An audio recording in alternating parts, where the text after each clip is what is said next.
失ったものを嘆く声迫られる選択の日々正しい道の方へ間違ってなかったと証明しよう行き詰まって邪魔されても席を読むさこの頭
高く高く飛べどこまでも行こう不可能と思い込んでたものがなぜか小さく感じた似てる景色がそう先になったから叶うまで近い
Welcome everyone to the Grand Archive World Championship 2025 Finals Top 8. My name is Kel, also known as Red Zone Rogue, and I am joined here in the booth by none other than Cam from Lineage Break. I think it's going to be a really exciting match. Hanky the GOAT here on the left, Perfy on the right. Fire Lorraine versus Fractal Dao-chan.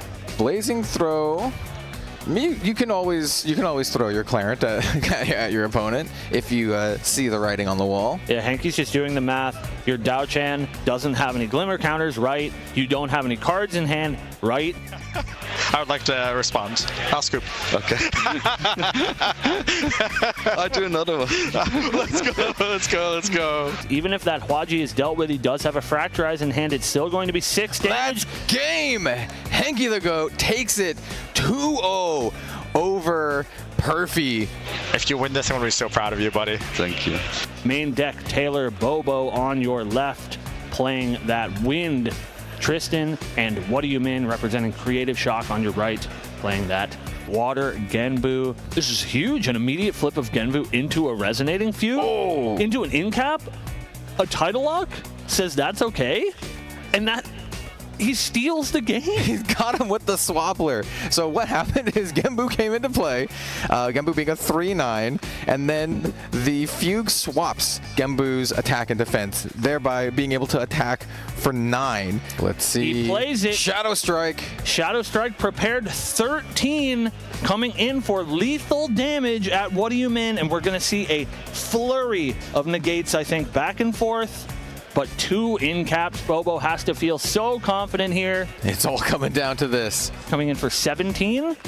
2 more. And that's enough. Game goes to Bobo over What Do You Min. 2-1. Even though he's casting the event, he's got people in there.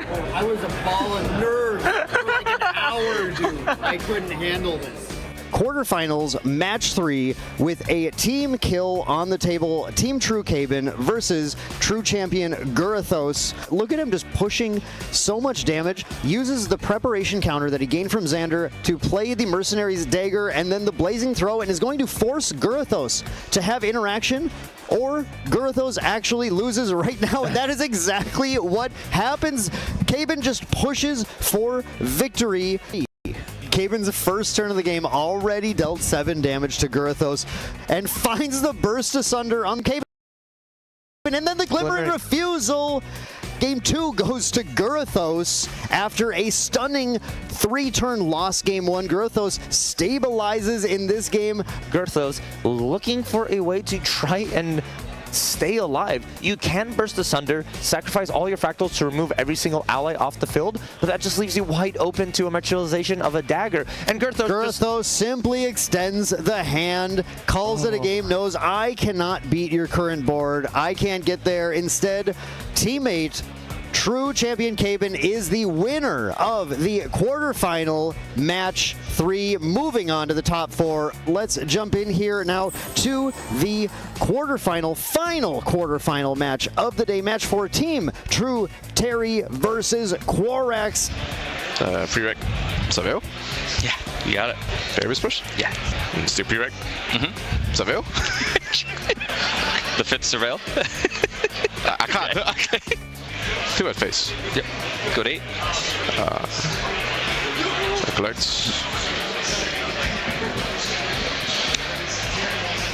Well. You get the second one? Yeah, I got the second one. Yeah. It's happened, and perhaps wishing. Yes. Lightweavers off the top. Whoa, he did find it, just like you said, the double Lightweavers play. That is about infinite damage at Terry, which is going to close it in favor of Quarax taking the first game. The game Terry was on the play on. Terry is going to go for the kill after Quarax took a remarkable amount of damage in the last turn. There's the Ignited Stab alongside that Impact Hammer exactly. We don't have the Prepare, but we do have a 2 damage attack plus the Hammer, dealing a good chunk of damage. There's 1 more for the Clumsy Apprentice, just 3 more to deal, and that is exactly what that Cutthroat is going to do. Oh, and with the Rococo backed up. Yeah, we don't have the class bonus on the Cutthroat, but the 2 plus the Rococo is enough. Terry taking game 2 with a crazy push of damage, now going into an exciting game 3 between these 2 Xander decks. Heated Vengeance activated. Impact Hammer going through Rococo, trying to end the game. Does Korix have a response? Rococo is lethal. Korix only has a Veiling Braze and Incapacitate. You cannot negate these. There is the damage from Rococo, and Terry advances to the top 4. Look at here, the true champions hugging. They made it. Perfy so excited for his friends. Terry and Caben both making it into the top 4.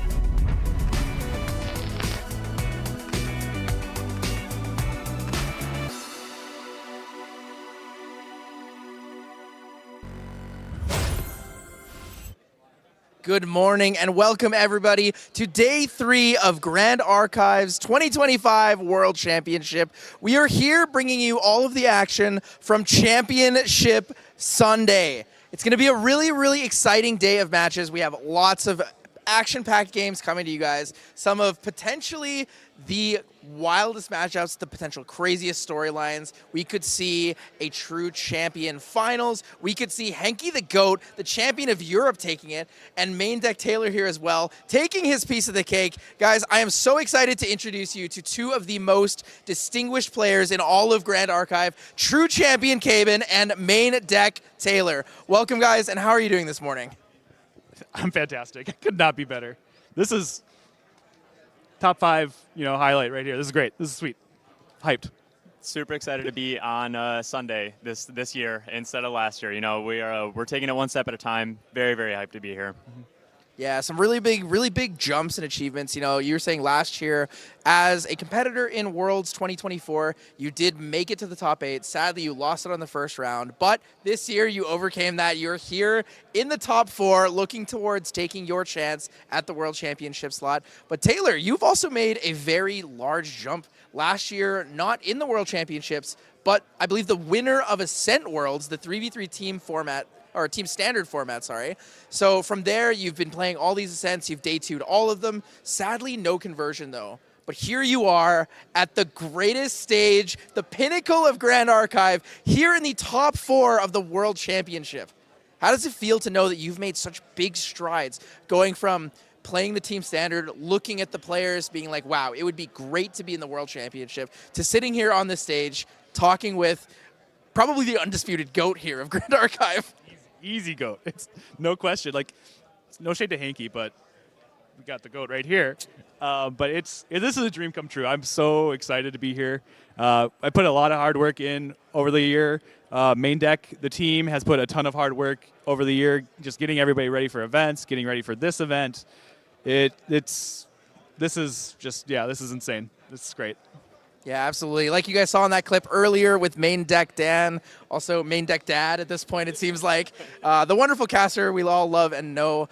I have a couple questions for you though, Caben. We were talking about it early on. You were saying, it would be great so that we could maybe get some vlog content of Worlds this year, whether it's the Swiss stage, the Gauntlet. And it turns out that everyone in your group made it through to the Swiss stage. Most of you guys made it up here to the top 8 as well. So, how does it feel to know that after all the hard work and preparation, you're able to get where you are right now, and not just as you, but with both your teammates and your testing partners? Yeah, it's unreal. The whole year we have just been grinding, especially me, Isaac, and Terry. We live all close to each other, so we actually get to test in person frequently. I see them more than my wife before events, honestly. We have a great friendship between all of us, and it's just been a straight year of grinding, hardcore dedication, just trying to get to the point of all making it to Worlds together, and we got to that point. And then, having the option to maybe play Terry in the finals is just absolutely unreal. After getting to play my brother-in-law Isaac in the finals of the very first Ascent ever, it would just be such a complete story. Yeah, the full loop indeed. Going from, like you said, Ascent Houston, you and Isaac playing there in the finals, exact same deck list, to potentially today with the exact same thing. You guys have said you've been brewing this Burn Firesander list for the last 7 months. Talk to me about how it feels to have this in your back pocket and finally be able to bring it out and be like, guys, we have one of the coolest things. We've been waiting all year to show you this.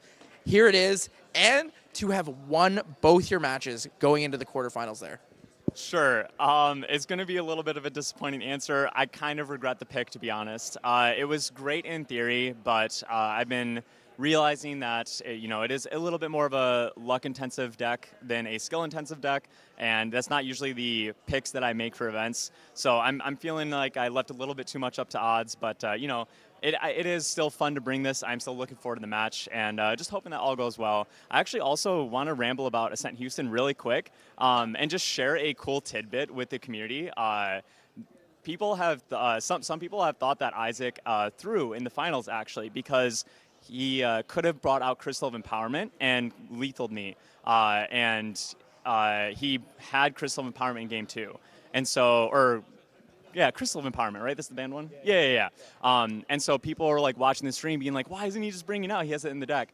I had disagreed with Terry and Isaac about what to sideboard, because we had like 8 Regalia sideboard. There was a lot of choices there, and I disagreed with them. And in game 3, he decided to do my sideboard plan instead of his sideboard plan that he usually went with, and so he had sided out the Crystal of Empowerment, and I didn't know he did that, obviously. So I'm also sitting there just thinking he has it, and he just goes, yep, it's yours. And I'm like, what do you mean? And yeah, so if he had stuck with his sideboard plan, the match would have been his. So just a very, very funny little tidbit. Obviously no hard feelings. We're both very happy with how Houston went and everything, but yeah, just, stick to your own guns, make your own decisions. It does help for sure. But yeah, not to like rag on him at all. Fantastic player. We take each other's advice very often, and yeah, so it was just a funny little tidbit. Yeah, it's definitely an interesting one too, because with you and your teammates, we always talk about you guys are playing the same deck, but you always have different ratios of certain things that you like or you don't like, and it really comes down to like the vibes almost. So when it comes to the sideboarding, obviously it's the same thing, right? Like you said, trust your gut. Sometimes it works, sometimes it doesn't, but at the end of the day, if you're happy with what you did, it really doesn't matter. Right? Yeah, that's actually like starting to become one of my best pieces of advice to people is go with what feels right to you, even if it doesn't seem like the logical choice. I started to lean into that decision tree a little bit more heavily for myself recently, starting about the Nats season. So for Oceanats, I decided to build the deck how I wanted it built, even though it was in disagreement with my teammates and what I even saw as the correct choice. But I just really liked how it played. I really liked how it felt to me. And I won that event, obviously. So like it really did. And I've continued to start to do that. And it's really been working in my favor to sometimes make the incorrect choice and just go with what seems right to me. Yeah, I mean, Grand Archive there's so many like micro decisions in this game. Yeah. Where you get a lot of win percentage points by playing what you're comfortable with and what you know, and so you don't like force misplays with something you're like slightly less comfortable. Yeah. Yeah, I think, talking about specifically, you mentioned this is how you started to feel around the start of the national season. This is also when the meta seemed to have opened up a lot more, right? We got more cards, so we got the Proxy Vault, Clarent Reimagined, which I guess brought back Fire Lorraine, and then obviously even other forms of Wind Lorraine allies. And it kind of opened up the meta in a way where almost any deck was viable in a Swiss setting. Or maybe not any deck, but a lot more decks than usual, right? We would go to an event, we would see 7 different decks making day 2, right? And so seeing that comfort level where you pick the deck that you're vibing with, even if you don't think it's necessarily the best decision, it really helps with the comfort level of the game, and also dealing with like, oh, maybe I didn't win out, maybe I didn't make day 2, but I still played and felt like what I thought was the best for me. The difference that I've had from like experience of playing against people in tournaments, if I sit down and I'm on Fractals or whatever, and I'm sitting down across the FISA player or something, I'm like, okay, this could be tough, but like, let's go with it. Or if I sit down and I'm playing against like Vin on FISA, I'm like, oh no. This guy knows what he's doing. Like it is, you can just feel it in the gameplay immediately. Like it almost sometimes doesn't matter what people are drawing, if they have dead hands or something. It's still just such a uphill battle for both players. Like knowing your deck, knowing your cards and everything is just huge in this game for sure. So knowing your deck, understanding how to play, being some of the best players in here, we're going to bring you guys to the head-to-head graphic here for the first semifinals match of Championship Sunday. We have True champion Caven, the 1722 elo. It's looking like, what, top 3, top 2, highest elo in the game right now. I'd be interested to see on the statistic whether or not that's the highest elo ever reached.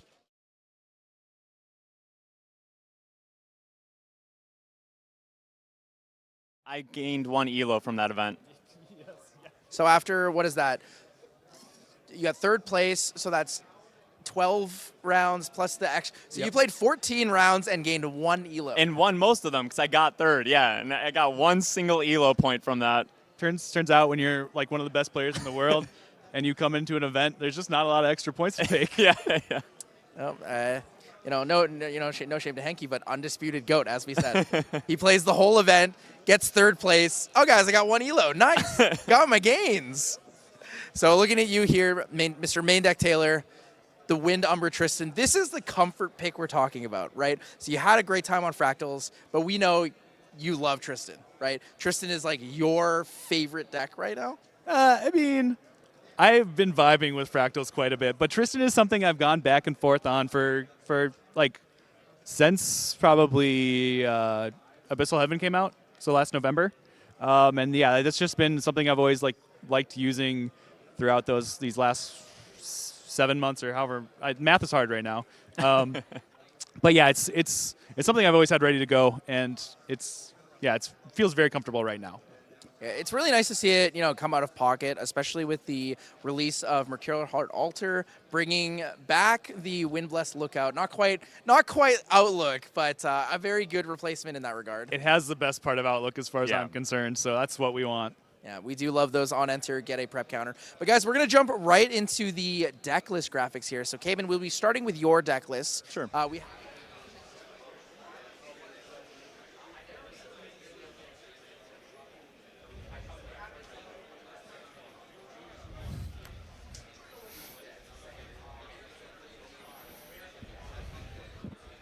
want to give us just a little insight on why this is so gas focused and less on the filter in the graveyard? Yeah, so, we are in a little bit of a graveyard hate meta right now, lantern, sensor, all that kind of stuff. And so we wanted something that just kind of could do its own thing, get in uninterrupted as much as possible, and just try to do kind of the same game plan every single time. Yeah, I really like that. So looking at what you have here, we have a significant change between a more standardized Fire Xander list. You're bringing in the Ignited Stabs over something like Rending Flames. So you're choosing to go with something that can utilize a prep counter, but doesn't have to use the prep counter, whereas Rending Flames really does lose almost all of its gas if there are ways to deal with the graveyard, whether it's a Cleansing Reunion, a Nullifying Lantern, or other effects of such. Yep. So one more question between these things. I do see you have the Quicksilver Grail and the Viridian Protective Trinket. These were mainly for, I assume, Fractals, maybe Genbu. Yeah, QSG Safeguard as a Fractals player is my worst nightmare. And so I wanted to have that ready to go for that match. Actually, I think in Game 3, though, against Gruthos yesterday, I decided to take out QSG, if I'm remembering correctly. I don't really remember what, I don't really know why I did that, honestly. I just remember, doing it and being like, yeah, this makes sense to me right now. I saw you play Grand Crusaders Ring, and I was like, on the play, that's actually a really good call. Yeah. You just want to go. You don't care about what they're doing. You're just going to kill them, and you want that extra card. So I thought that was really smart. Game 2, I knew it was going to be harder because I was going second. I was like, okay, I might need some protection. If he just triple fractal starts, I'm going to be behind the gun here. And so, yeah, but I just kind of made a split second decision. I was like, I'm going first. I'm just gonna go GCR instead. So yeah, I mean, just again, trusting your instinct, going with what makes sense to you, even if it doesn't seem like the right play. Yeah, and I know a lot of players will look at that and be like, oh, I do my sideboard between Game 1 and Game 2, don't really need to make many changes between 2 and 3, unless maybe I forgot about something in the deck. But something that I think gets overlooked a lot is specifically sideboarding for when you're on the play versus on the draw, which means going first or going second. Things like Art of War are super significantly different whether you are on the play or on the draw, right? And I think that this also works in the same regard. Getting the first materialization means you'll always be ahead of a materialization. So having the Grand Crusaders Ring can really push your game plan a lot faster than people will think. Yes. So after taking a look at your deck list, I'm really excited to see how that performs into a Tristan. We saw it into Fractals. It did a great job. So now we're going to move on here to Main Deck Taylor's list with the very teched anti-Genbu Tristan. But, you know, we had a little chatter about this before we had on the live stream here, but it actually looks like Brackish Ludus might see some pretty good usage here against Caben. Yeah, I was like a little worried. I was like, oh man, I teched for the wrong matchups. But like Ludus is maybe going to be a quiet all-star here. Seeing Caben's list on 4 Sable Remnants is really powerful. Letting him get like a free level 1 and just free resources there. Ludus turns that off incredibly well. Just eats it for free. And then also there's so many allies in Caben's list that have just 1 life that Ludus can come down and eat them for free as well and take care of them. And then Ludus having 3 life means it's a little bit more of a problem to deal with.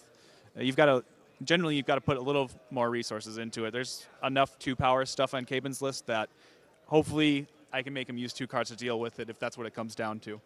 Yeah, most definitely. So looking at the list, actually, before I jump into that, I would really like to say I greatly appreciate that you always correctly term GA things, power and life. Every time we've done an interview or a spoiler video and someone talks about a card, they're like, oh, this card gets +1 attack and defense. And I'm deeply muttering, I'm like, power and life, power and life.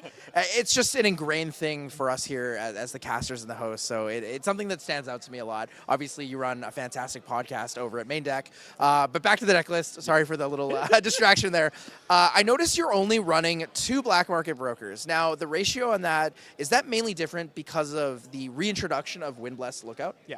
I hate black market broker so much in Tristan because it's so hard to play it effectively. Costing 4 reserve is just like, it's like infinite reserve. You feel like you have to put your whole hand down to play it, and you go defenseless and like hope they can't take care of it. So I've been looking for reasons to like cut that card for a very long time, and Lookout was a very good reason to get rid of it. You still want to play a couple of them. Like a 2/3 stealth is still very strong once you get to like turn 3 or 4, and you've got enough cards to play that and still hold up interaction. So it's still good, but it's not something I want to see every single game or even early in any game. So. Yeah, that totally makes sense. It's a very difficult card to resolve, especially coming from a recent meta where Frozen Dismissal was so relevant, right? That 4 reserve does make it a very big commitment to play the card. Yeah. We ran into one of those in quarterfinals, so yep. Yeah, Min was playing the Frozen Dismissal. Had one in the main, had one in the side. So you basically sat there and you're like, I really hope he doesn't have this, or I cannot play this card at all, right? And that's a fantastic thing to look at. Speaking of like one-ofs in decks, what are your thoughts on having things that are the one-ofs in decks that filter a lot and decks that don't filter a lot as a quote-unquote silver bullet, right? We're in a situation where you have open deck lists. So seeing those things, do you think that it's a good thing to play? Do you not think it's a great thing to play? No.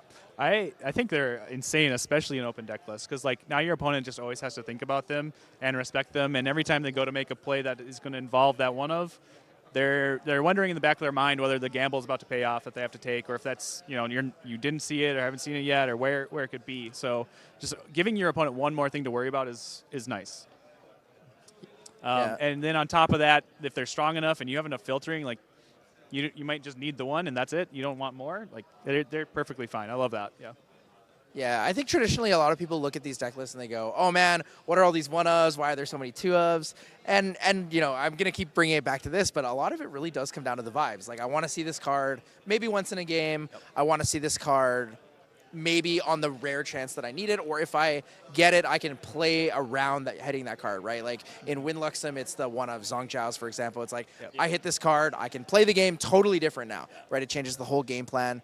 With Tristan, I feel like in your deck list, the game plan is pretty straightforward. You know, we are running the mastermind schemes, but you do still have the Slice and Dice, right? Slice and Dice is that card that can really just pop anyone out of nowhere. It is arguably the scariest card in the format right now, next to Burst Asunder, Glimmering Refusal. So knowing that it has that much reach, how do you feel about the ratio of Slice and Dice, 2, 3 versus 4, and then potentially some on the side? Yeah, I'm thinking right now you want to play at least 3 in the main, because that is a card you want to see every single game. That's not necessarily one you want to see multiples of, because it's difficult to play like a lot of them early. Again, yesterday, like I had to like burn one to kill a couple Frostborn Paladins in game 1, and then I just had no prep counters left for the rest of the game, and I was kind of just stuck. So it's not something you want to be able to play. It's not something you can play often, but when you do play it, it's very impactful. So you want to see it fairly often. And those games where you want to see it, like need to see it, having that last copy in the sideboard I think is really important. 4 in the main is a lot, but I could see that too in metas where you just really need to start racing them. So, yeah, it all just kind of comes down to like how effective the card is, how often you can play it, and how much you need to see it. Yeah, all of that makes a ton of sense here. So actually, coming back to this, I have a question for both of you. We'll start with True Champion Caben. I do want to ask, do you guys have any sideboarding tips for players? And I'm not directly asking for like, oh, what kind of card should I put in my sideboard? Do you have anything you do to effectively side faster, to make things more, like do you create a sideboard plan ahead of time, right? A lot of players in Grand Archive tend to struggle with the time limit, especially in slower metas. And I think that giving them any form of sideboarding tip will definitely improve their gameplay and their ability to win further into a tournament. Yeah, so not to like plug our own content, but we do make like articles on how to play a deck better. And one of the biggest parts of those articles that we always make sure we focus on pretty extensively is the sideboard guide. I think it's really important to go into an event with a plan for the sideboard, because if you're sitting there, you mentioned like the time, if you're sitting there and you don't know what to do, you're eating away at the clock, which can result in ties or losses. And you're also probably not going to make the best decision because you're aware that time is an issue and you're trying to think of what cards do I need to bring in on the fly? And then you also have to look and say, okay, I have 60 cards in my deck list, 61 if you're crazy. And you have to say, what cards don't I need as much, right? And so doing all of that on the fly is just a lot to try to handle. So knowing your sideboard guide when you're paired up against a meta deck is very, very crucial. It's one of the most important prep steps for a tournament, honestly. Yeah, to plug our own content. Actually, this is an excellent idea. We will be doing an episode of the podcast on this sometime in the near future. So thank you. I'm always here to plug your guys' content. You guys make fantastic content. You deserve all the recognition that you get and hopefully will get from this. But yes, please continue, Taylor, and let us know how you're feeling. But yeah, I will echo Caben's sentiments exactly. Like having a sideboard plan is very important. Before every single big event, I go through with the team and we talk about exactly what we're taking out in each matchup and what we're bringing in. And I think actually like one of the biggest mistakes players make will be just putting a bunch of hate cards into their sideboard for specific matchups. Like they think that, Safeguard Amulet is good into Fractals and Sensor is good into Genbu, so I'm going to put both of those in my sideboard and plan to bring them in, but they often don't think about what they're taking out of their deck. And that's actually like just as important as what you're bringing in, because oftentimes you don't have enough cards to take out to bring in, like if you have 4 or 5 hate cards for a matchup, right? Especially like if you take Fractals as an example. That main deck list is so tight. You have like 2 or 3 cards in the main you can bring out in any given matchup, and if you take out any more, that deck becomes too inconsistent. So you can't actually play like 3 Song of Frosts and 4 Coronation Ceremonies, for bad examples, into Genbu, because you can't bring out 7 cards for all of them. So you have to be aware not only of what you're bringing in, but what you have available to take out.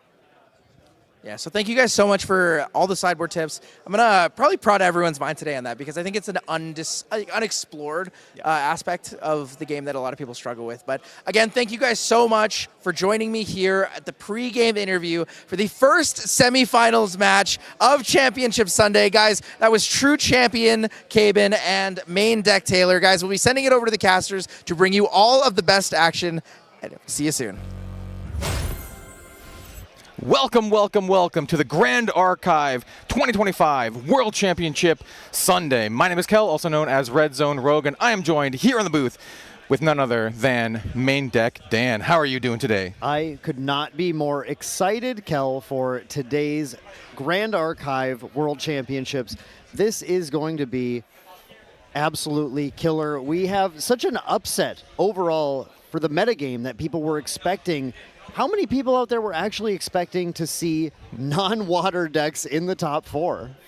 Me, because I live on pure Assassinian copium all the time. But realistically speaking, yes, we had the Genbu deck as well as Fractals being incredibly highly regarded decks. Let's put it that way. Highly regarded decks going into this event and throughout the event, actually, through the gauntlet, through the Swiss rounds. But here we are in the top 8. In the top 4, no water. In fact, we got 2 Fire Xanders. We have a Tristan and we have a Fire Lorraine. I don't know if that was on anyone's bingo card. If you were like, these are the decks that are going to be here, if you guessed it, then you are like Nostradamus, right? Well, that was what was so interesting about this entire weekend, and the format that Grand Archive uses for the World Championships is so unique, where we actually did see our very first day of coverage with the Gauntlet, the Genbu Menace, 12 Genbu decks in there fighting to compete, and we had a lot of our players on main deck and True Champion Gaming making it into Worlds on Genbu, only to then swap the next day.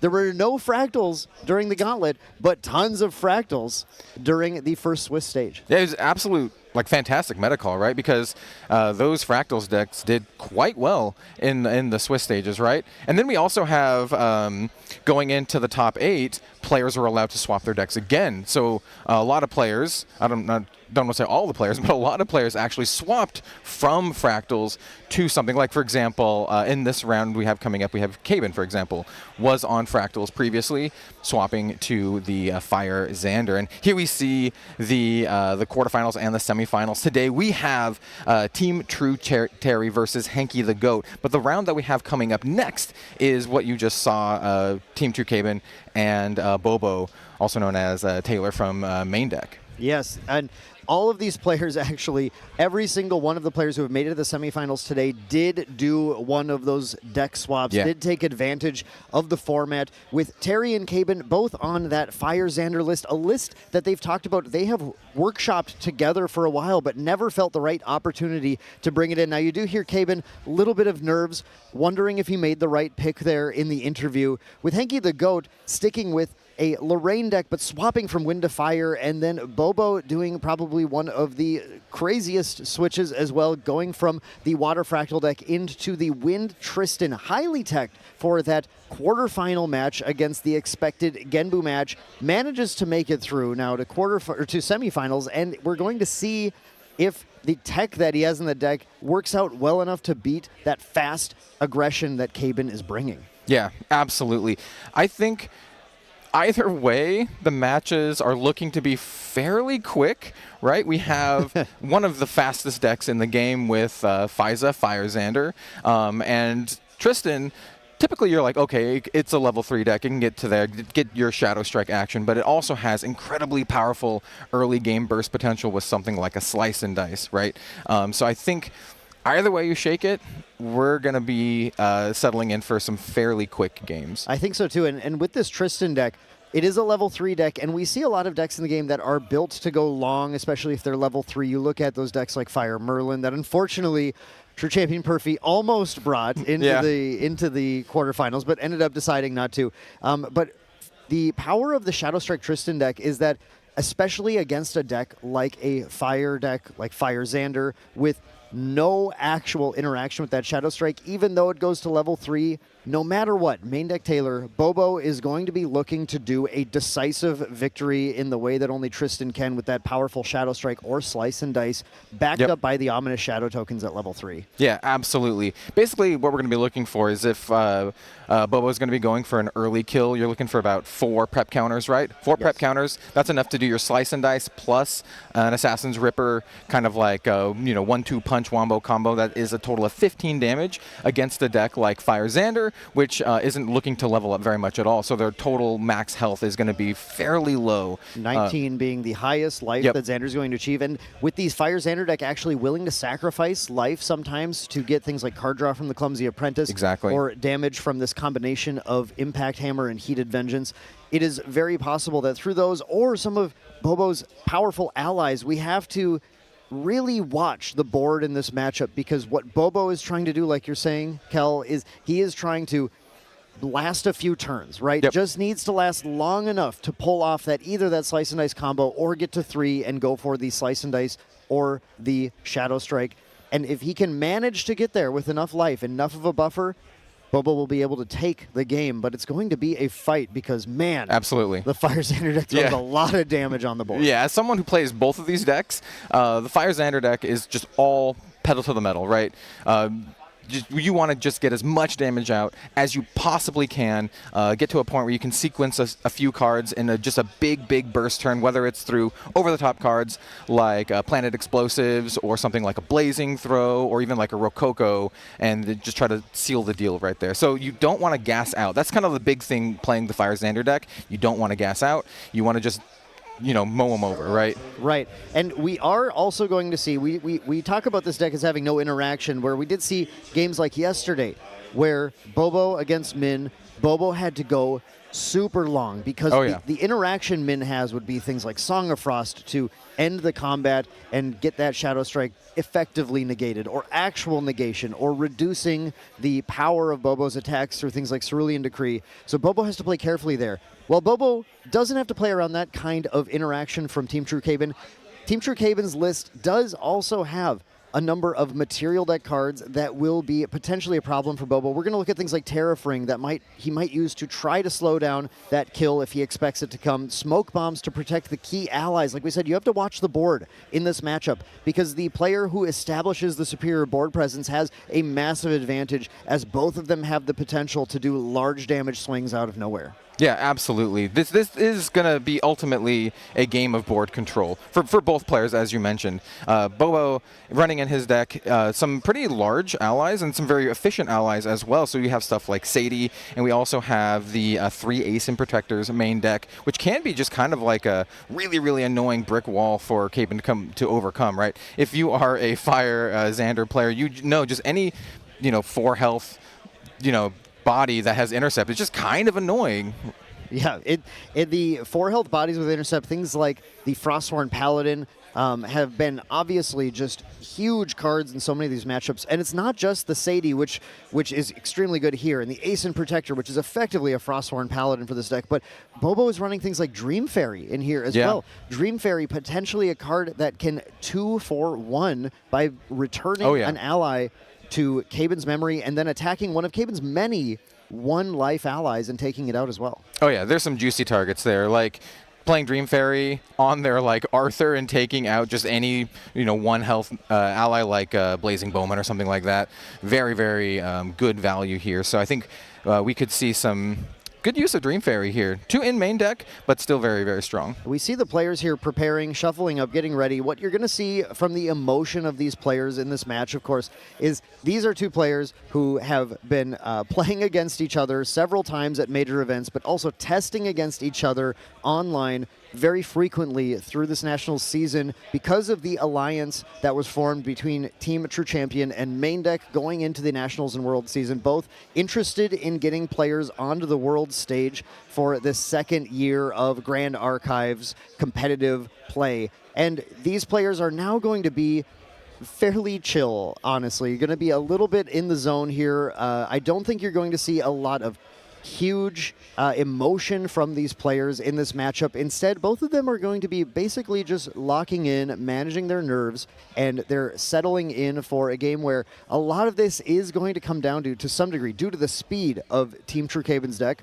what their opening hands are like as far as their interaction. Yeah, absolutely. There are some like key I don't call them like super optimal plays, but like there's some definite cards you want to look out for turn 1, for example, right? We do know that Team True Caben is going to be able to play first, right? Yes. And so a first turn play for your Fire Xander deck, you want something like an Arthur, right? Because you can play Arthur, you can have him come to play with Immortal, and then you're kind of like good set up for a really nice damaging follow-up turn. We see those turns specifically that start with either Increasing Danger or Clumsy Apprentice.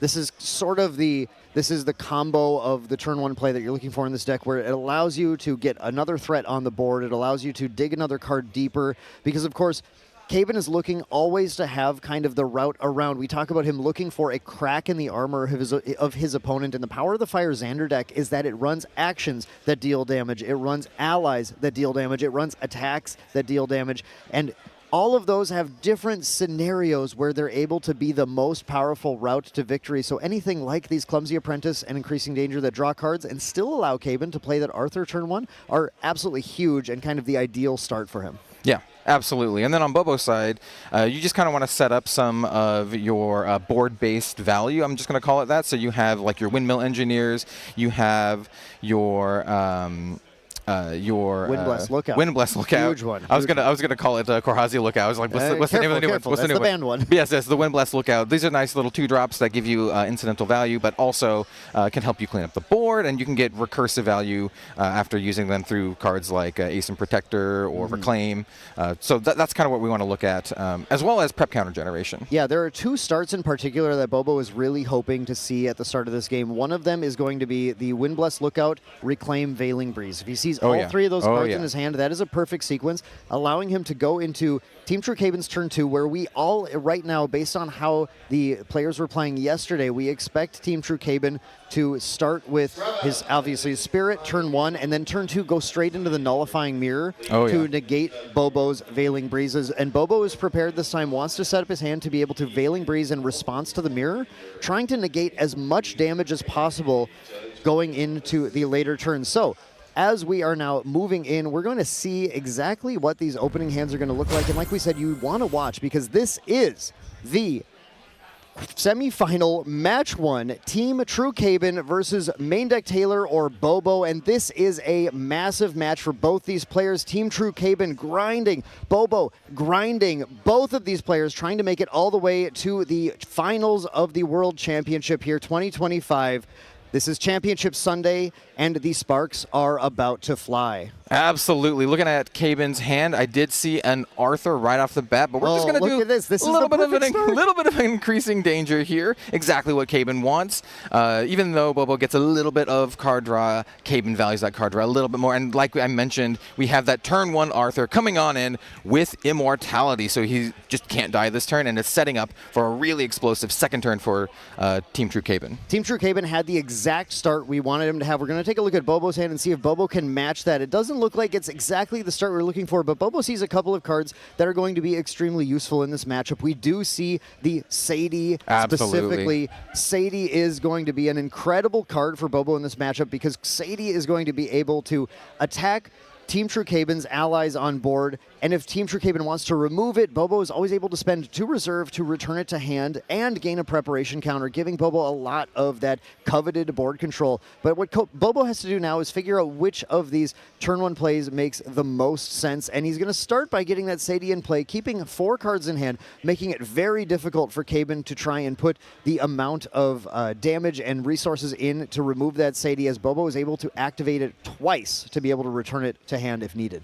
Ooh, Caben taking a really, really aggressive materialization here with this Poison Dagger, which can represent a ton of damage in a future turn, dealing 1 point of damage, but also increasing all of the damage that Bobo could take by an additional 1 from every additional source. Does need the class bonus to do that now, and here we see the Veiling Breeze. Bobo did find it. This is the Judge promo Veiling Breeze, and it's important to point out here, too, that Bobo is not just a competitive player, but Bobo is really a well-rounded engagement player in the game, where he's not only been playing competitively, doing podcasts, doing content, but even judged all the way back in Ascent Ontario and earned one of these from that. Bobo is a worldly player and was ready with this Veiling Breeze to prevent as much damage as possible, as that Arthur was coming in at the Spirit. Caben not wanting to waste his precious attacks on the Sadie right now. Yeah, the damage prevention is the name of the game for Bobo here. You just want to have as healthy as a life total as possible until you can get to those really, really bursty slice and dice turns here. So that is what Bobo is all about right now, kind of like tanking up, trying to mitigate as much damage as possible, and that's exactly what this Veiling Breeze is going to do for this turn. Bobo's goal is to get to his second turn of the game with 0 damage taken, and that goal is looking fairly achievable at this point. Of course, Caben is able to push through more than 2. This Veiling Breeze revealed only 2 win cards, which is a prevention of 2 from all of Caben's attacks that would be dealt to Bobo, not just attacks, but any source of damage that would be dealt to Bobo's champion only, where that Sadie is the other option for Caben to go ahead and attack, but with that ability to return it to hand, it's going to be fairly safe. Now, Caben is going to go for the Blazing Bowman here with that increasing danger setup to be able to banish, and this is where that damage of 4 is still going to clock a little bit of damage in on Bobo through Veiling Breezes 2 prevention. Yeah, I mean, like 2 damage isn't 0 damage, right? So 3 damage from Arthur, don't forget. It's actually for 5 because we do have a rested Arthur in play. And then we're going to see Kel, you know this card. I do know this card. Korhazi Courier, my own collaboration card coming on in, threatening that Sadie, forcing Bobo to return it to hand. Just a really, really nice value card. That is a value play right now for Caben, though, because it's at least going to force Bobo to have to replay the Sadie next turn if he wants to start cleaning things up. But Bobo is ready to try and really play his own value game. Going to go ahead and just level to Tristan level 1 here, taking a random loss of a card, and we'll see what we end up losing. Bobo ends up losing. Ooh, oh, perfect. That's a nice one. This is not a card that Bobo wants to play in this particular matchup. In fact, a card that's likely going to get sideboarded out in game 2. It is 100% being sideboarded out, as that mastermind scheme is only good in games that go long enough, and we know this game is not going to go super long. But by leveling to Tristan level 1 here, gaining that second preparation counter, Bobo is now able to get the class bonus on Sadie, allowing him to be able to play his turn out here, take care of things on the board, and then end up picking 3 cards back up from the Agility 3 when he takes out an ally with Sadie, allowing him to play things like this Fairy Whispers on Caben's turn to continue to try and find answers to all of Caben's damage. Bobo is set up still to be able to stabilize and take control of the game, although Caben, we can see, is already pushing very aggressively with a scary board of a Stealth Korhazi Courier, a Blazing Bowman, and that powerful Arthur buffing everything. Yeah, not to mention the Poison Dagger as well. That Poison Dagger combined with the Korhazi Courier is a total of 4 points of damage, plus the additional 1 from the Poison Dagger, and then everything else that Caben can play. So Caben is representing just on board and a ton of damage. So it's going to be on Bobo this turn to clean up the board as much as he can. The Korhazi Courier has stealth, so it's going to be a little bit annoying to deal with. Oh, this is so good. We and talked about this. Yeah, the Dream Fairy is the perfect card against the Korhazi Courier because it gets around the stealth. So we have that extra point of damage from the Dream Fairy plus the 2 damage from the Sadie. Gonna get that Agility 3, picking up 3, keeping up that interaction. This is exactly what Bobo needs to help stabilize and stem the blood flow. Yeah, this is extremely powerful, and even though Caben is pushing all of that damage in here, Bobo is just trying to shake it off. He is absolutely ready for it. Absolutely. So now it's going to be on Caben on his turn to mount another offensive. Once again, for Caben, he just wants to push as much damage as possible, play as many allies as he possibly can, and get to the point where you can make that Poison Dagger into a really, really big lethal threat. So let's see what Caben is going to materialize here. If we are going to respect the allies, it looks like he did pull a Terrafring to the front, or if he's going to opt for some more like card draw or something to that effect. Yeah, with the allies Bobo is representing on board here, a Terrafring would be a reasonable play here. At some point, Taylor is going to push Caben to the point where he has to play a little more defensively with his materializations, which is always where Bobo is going to start to feel like he has finally made a little bit of blank space, a little bit of room where he can try and regain that control of the game and find his lethal line. Yeah, absolutely. Looks like we're just going to level up into Xander 1, get a little bit of extra life padding as well as some glimpse and a prep counter himself. And importantly, turning on that class bonus on the Poison Dagger, where Team True Caben is not ready to get defensive yet, wants to try and keep that aggressive role, wants to try and push the damage and make sure that he can secure the game as soon as possible. Banishing this pretty aggressive Captivating Cutthroat. That is a little bit of a loss for Caben's hand because that is just a really efficient 2-drop follower. We're going to glimpse here. We see a Clumsy Apprentice, and what is the other card? It has fire on it, and it's under Caben's thumb. It's a little bit difficult to tell on the placement of the card. I think it's a Dazzling Courtesan. I think it's not going to matter, as it looks like it's going to the bottom, and Team True Caben actually keeping the Clumsy Apprentice on top, looking to perhaps take a little more self-damage and draw a card a little bit deeper. Interesting. That self-damage can add up now with Xander going to 19 life with 2 damage counters. The second set of 2 damage counters puts him at that 15 again, where, as you said, Kel, that Slice and Dice Assassin Dripper line is lethal. Yep, that is 15 damage, but of course Bobo needs to get up to 4 prep counters. Currently is at 2, but he does have some prep counter generation in hand, so that is not unheard of. And it's something not even not unheard of. He's set up for it. He has the activation of the Sadie with now the fast activation surveil the wins in hand. Bobo can have 4 prep counters next turn. It's a matter of whether or not he can find the slice and dice, but he is sitting on a dungeon guide as well. So Bobo has actually a lot of capability here to gain prep counters and get a level quickly up to 3. And when Bobo gets to 3, we didn't talk about this much, but those ominous shadows come in, giving Bobo a massive amount of protection against some of Caben's biggest damaging lines. Oh, those ominous shadows are absolutely brutal against a deck like Caben's. Though I will mention that Caben does have ways to go over the top, right? He has some burn cards, stuff like Vermilion Decree, Rococo, some ways to get around them, but it does shut off a lot of the attack-based strategy that Caben is trying to do. We see Caben in the tank here. Of course, this is an untimed round, so these players are free to take as long as they need to consider their lines here. Bobo's starting to look at the material deck again, just making sure, thinking through all of the possible options he may be playing once Caben does end his turn, but Caben is just doing math right now. What are my lines? Bobo with just 3 cards in hand. What does he have? Absolutely. Caben chose, of course, by going to Xander, chose not to put out that nullifying mirror again. If Bobo is holding on to a second Veiling Breeze, that would be an extremely decisive turn for Bobo in managing all that damage. Absolutely. And I do want to mention just the difficulty in piloting Fire Xander. It's a lot more challenging than it would seem, right? It's not just slamming dudes and attacking. There's a lot of math, a lot of consideration that goes into it.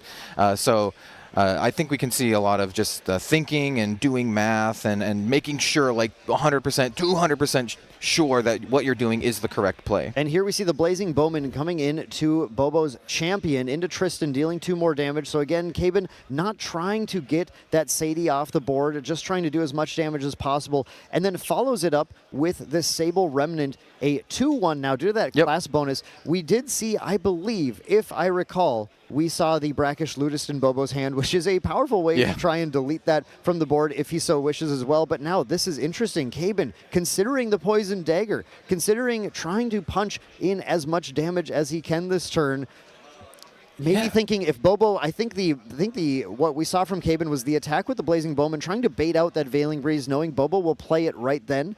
If he has it, Bobo takes the 2 instead. Still not willing to use those cards in hand. Bobo has several plays available. Returning the Sadie is, of course, up, but the Fairy Whispers and the Surveil the Winds in hand could allow Bobo to dig a little bit if he wants to try and find a Veiling Breeze in response to this Poison Dagger.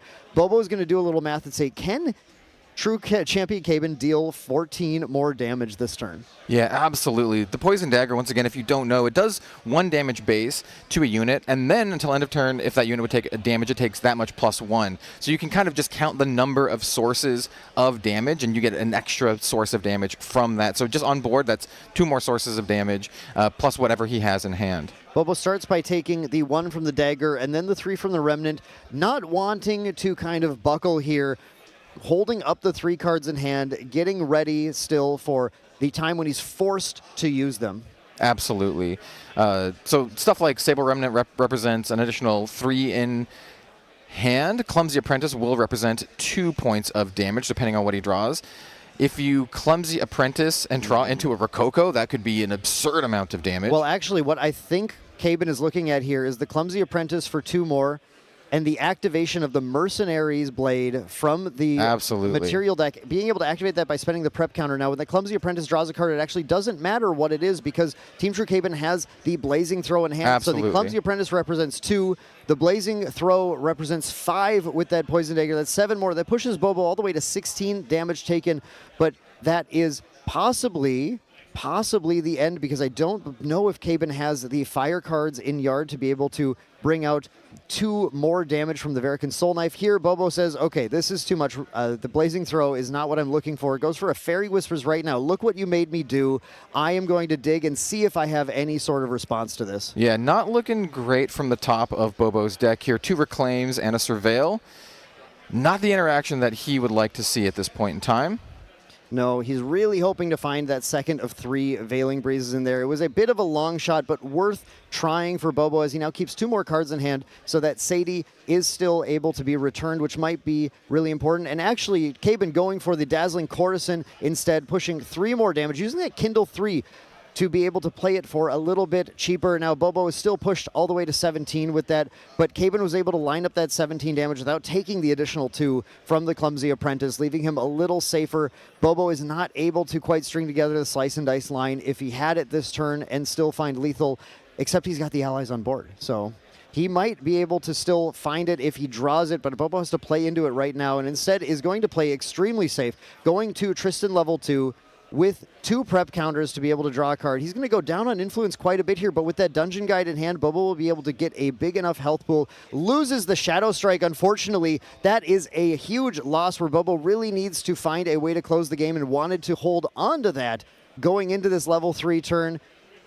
Off of the draw, he does get to play the Surveil. The wins, though, digs 1 deeper, up to 3 preparation counters here as Bobo goes into this Dungeon Guide turn and then uses his board to clear his opponents. Is that... Ooh. What is the... Oh, that's a... We have a Stifling Trap. Yes, the new SP3 Stifling Trap. Supporter Pack 3 Stifling Trap drawn from Bobo. So Bobo's hand still has some interaction. Also going to get that Agility through, which is going to be huge for being able to use that Stifling Trap. And it looks like a full board clear for Bobo, as well as advancing to level 3, figuring out what he is willing to lose onto this Dungeon Guide. But Bobo is clearly wanting to get that extra life pool from Tristan level 3, in addition to having those Ominous Shadows online to protect himself.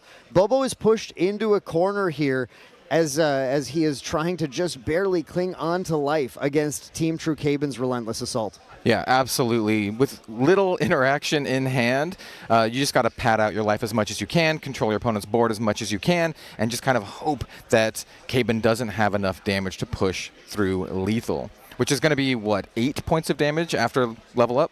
Yeah, it's a lot of damage here. One thing that Bobo is going to be able to do here is start to, when he gets those attacks with Tristan now, actually plink in damage with those Ominous Shadows as well. And he does have the requisite 4 preparation counters to activate the Shadow's Claw from his material deck. And here you're going to start to see the damage come in. It's going to be 1 from the Tristan and then 2 each from the Shadows. Unfortunately, you would love to have a lot more influence here going into Tristan's level 3. But I'm sure if we could have heard them talking, Bobo would have said to Caben, I knew you were trouble when you walked into this room, and I am here to try and hold it down and take you out, even though I have to play sub-optimally. Yeah, absolutely. And we did talk about those Ominous Shadows being absolute walls against Team True Caben because they have this ability to redirect attacks to themselves, right? So at the cost of 2 prep counters. So we do have a potential 2 redirects. Now, obviously, that's not something that Bobo wants to do, but it might be something that he has to do in order to stay alive. The one thing about this matchup is that those preparation counters are not necessarily needed to find those decisive Shadow Strike kills. You look at the amount of damage Bobo represents on board here. It's 10 from 5 across each of those 2 turns. That's already pushing Caben in the corner with allies that Caben now has to try and deal with, and Caben's attacks are not going to get him there. He's looking for more of that action-based damage because Bobo knows all too well that those Shadows are going to absorb any of the attacks Caben can mount instead. Yeah, and looking at memory, not a lot of over-the-top damage here. So we are going to see this Terraframe coming on in, which is going to make it a little bit more difficult for Bobo to attack with all of those Ominous Shadows and the rest of his allies. This is exactly what we were talking about early, Kel, where we saw that Caben is now forced a little bit into a corner, has to go ahead and materialize a defensive card instead. And he is now going to just try and string together his damage against Bobo, who has finally established the superior board presence, clinging on to the game still with 8 life, though 8 life is really still not a ton. Absolutely, especially with all of the abilities for Team True Caben's deck to just kind of go over the top. But the real question is he going to draw into them? Because these Ominous Shadows are going to be really, really tough to deal with. All we see in Caben's hand right now is allies, allies, allies. Exactly. It looks like almost a Hanky the Goat build here. For sure, yeah. And Caben going for the Clumsy Apprentice because, again, these allies aren't getting him anywhere. He needs to draw cards. He's going to be willing to risk this damage in order to try and figure it out. Yeah. And he draws another Korhazi Courier. Kel, that's I know that's a favorite card for you, but I don't think it's a favorite card for Caben to see. Not when you can't play it because of Dream Fairy, for sure. That's right, yeah. The Dream Fairy is still locking it down, unable to be played here. Sable Remnant comes in instead. Caben's going to be pushing damage still at Bobo, waiting to see when he's willing to risk the preparation counters. And Bobo just goes ahead and uses that agility 3 he got from Sadie to play the Stifling Trap, take the Sable Remnant off the board. Doesn't have to expend those preparation counters yet.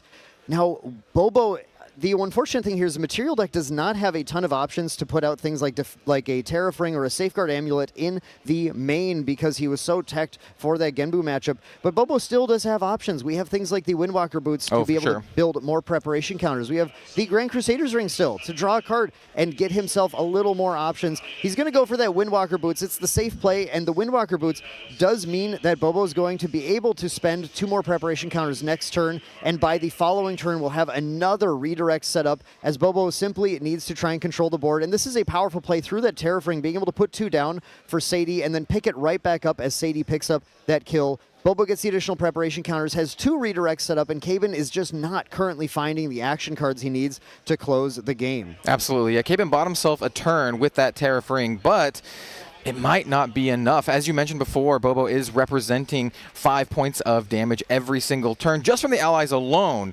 not to count anything, any other shenanigans.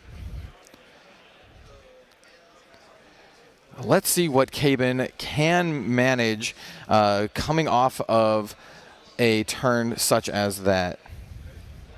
Caben is in the tank right now, really considering what material deck options he is able to get out here. He's going to look for the Grand Crusaders Ring now. Again, Caben is just digging. Caben needs to find options right now. We did see a Blazing Throw is pretty big, except you need the fire cards right now in the graveyard to be able to activate from the material deck, and an Increasing Danger. Now that is truly a potential increasing card to play. We do see plenty of fire cards in Caben's graveyard here. So Verucan Soul Knife into the Blazing Throw is another chunk of 4 damage that Bobo can only really respond to with an Incapacitate if he were to have one. One thing to keep in mind is with the 5 preparation counters on Tristan right now, the Windwalker Boots can be sacrificed and banished in order to draw a card. So in a very last-ditch effort, Bobo might be able to still find that Incapacitate if he gets very lucky if he needs it. Yeah.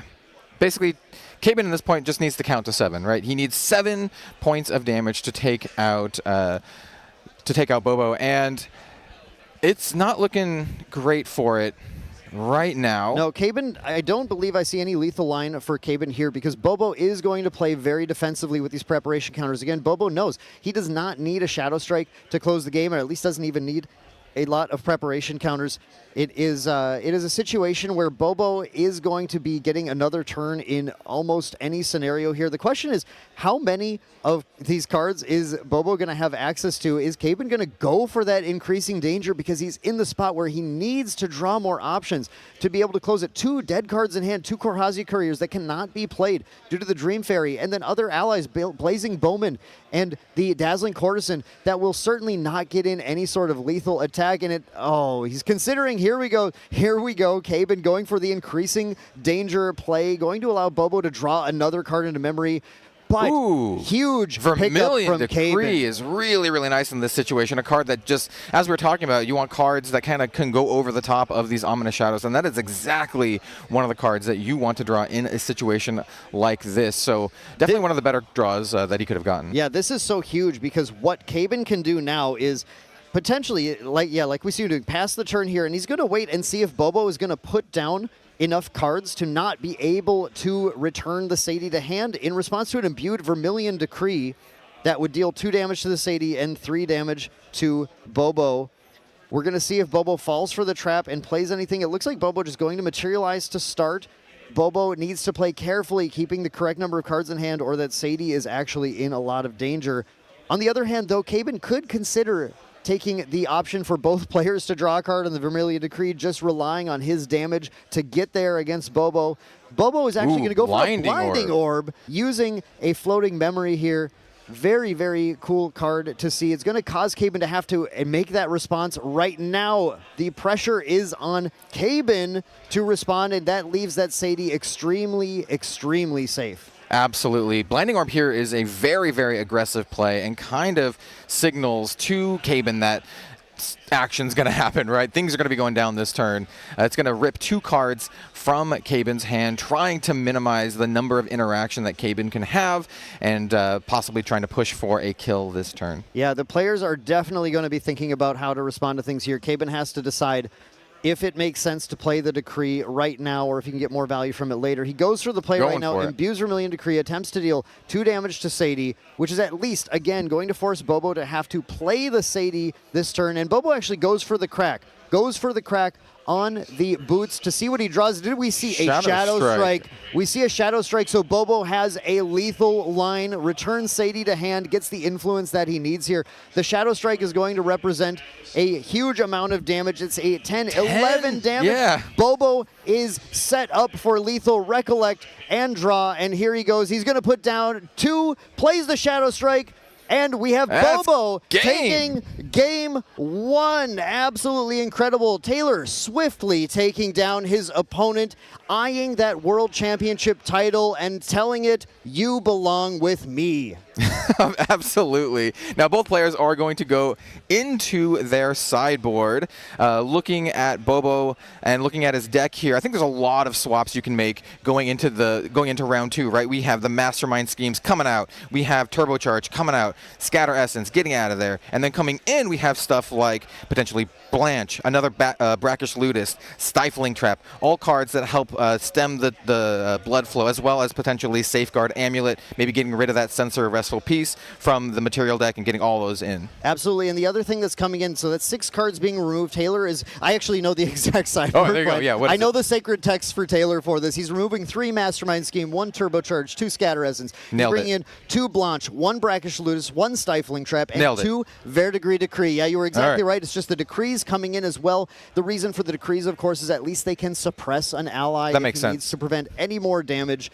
It's better than all of the other cards is exactly the reason. And as you said, Kel, Censor coming out, that Safeguard Amulet coming in, and this is a match where Taylor didn't need it, managed to find the Shadow Strike, managed to find the turn 1 kill, but if he had that Safeguard Amulet, would have certainly been on his mind to materialize that as a way to add that extra layer of protection, because as we saw, once Taylor gets to level 3, gets those shadows in play, he can very, very much lock down a lot of the damage Cabin is able to deal, and the addition of the Safeguard Amulet just makes him that much more protected. Now, looking at Cabin's side, Dan, what do you think he is going to bring in this particular matchup? We have stuff like Mark the Target, Wind Resonance Bauble. Definitely the Bauble is going to be getting in as just a free extra card draw, but anything else here kind of stand out to you? Well, I wonder here with Cabin going second. Actually, I don't think I wonder because I think we know with Cabin going first again, he is likely to keep the increasing dangers in. Although in that last game, increasing danger was very dangerous for Cabin. It did draw him into the Vermilion Decree, but that allowed Bobo to find that Shadow Strike on his turn as well. So there is a lot of risk to playing cards like that here, but that Cabin did get kind of that optimal start, and he might be looking to have that again, and just hope that Bobo's turn is a little less impactful than Cabin's. Yeah, absolutely. And going into Cabin's first turn, basically, we want to see a repeat of game 1. We want to see Arthur. We want to see that increasing danger. That makes a lot of sense, just setting up for a really, really explosive second turn. And then on Bobo's side, same. We want to see a 2-drop value Wind ally with some backup protection. The other thing that Bobo might be happy to see here, he did get to see the Veiling Breeze in the first game, but looking for that something like a Wind Bless Lookout into the Asen Protector. Oh, yeah. Asen Protector, woken up, ready to intercept things, is going to be a great way to stem the damage that Cabin deals. Force Cabin to spend all of his attacks on what is on board, and that is all Bobo, again, is trying to do. Get to turn 2 with as little damage as possible, then continue to try and control the game. So these players are shuffling up, getting ready to go into their second match here. And once again, with Cabin taking the first turn of the game, we're going to see a very exciting start. So here we are beginning game 2 of our first semifinals match. Team True Cabin on Fire Xander versus main deck Taylor or Bobo on Wind Umbra Tristan. Cabin starting out with that Spirit of Fire, drawing his hand, and Kel, what do we see here?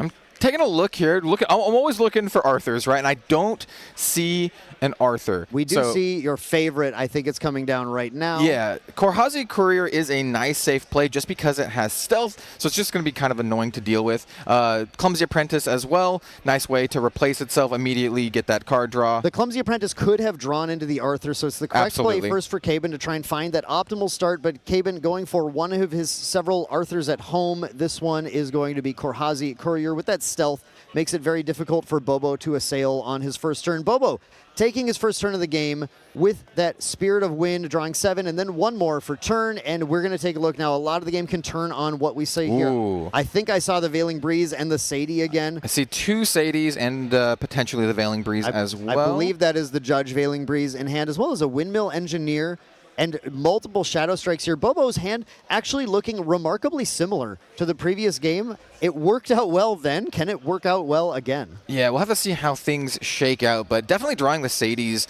on this first turn is going to be fantastic. Of course, you're not going to be able to get that Agility 3, but she's still a resilient threat that can take out followers or allies on the board.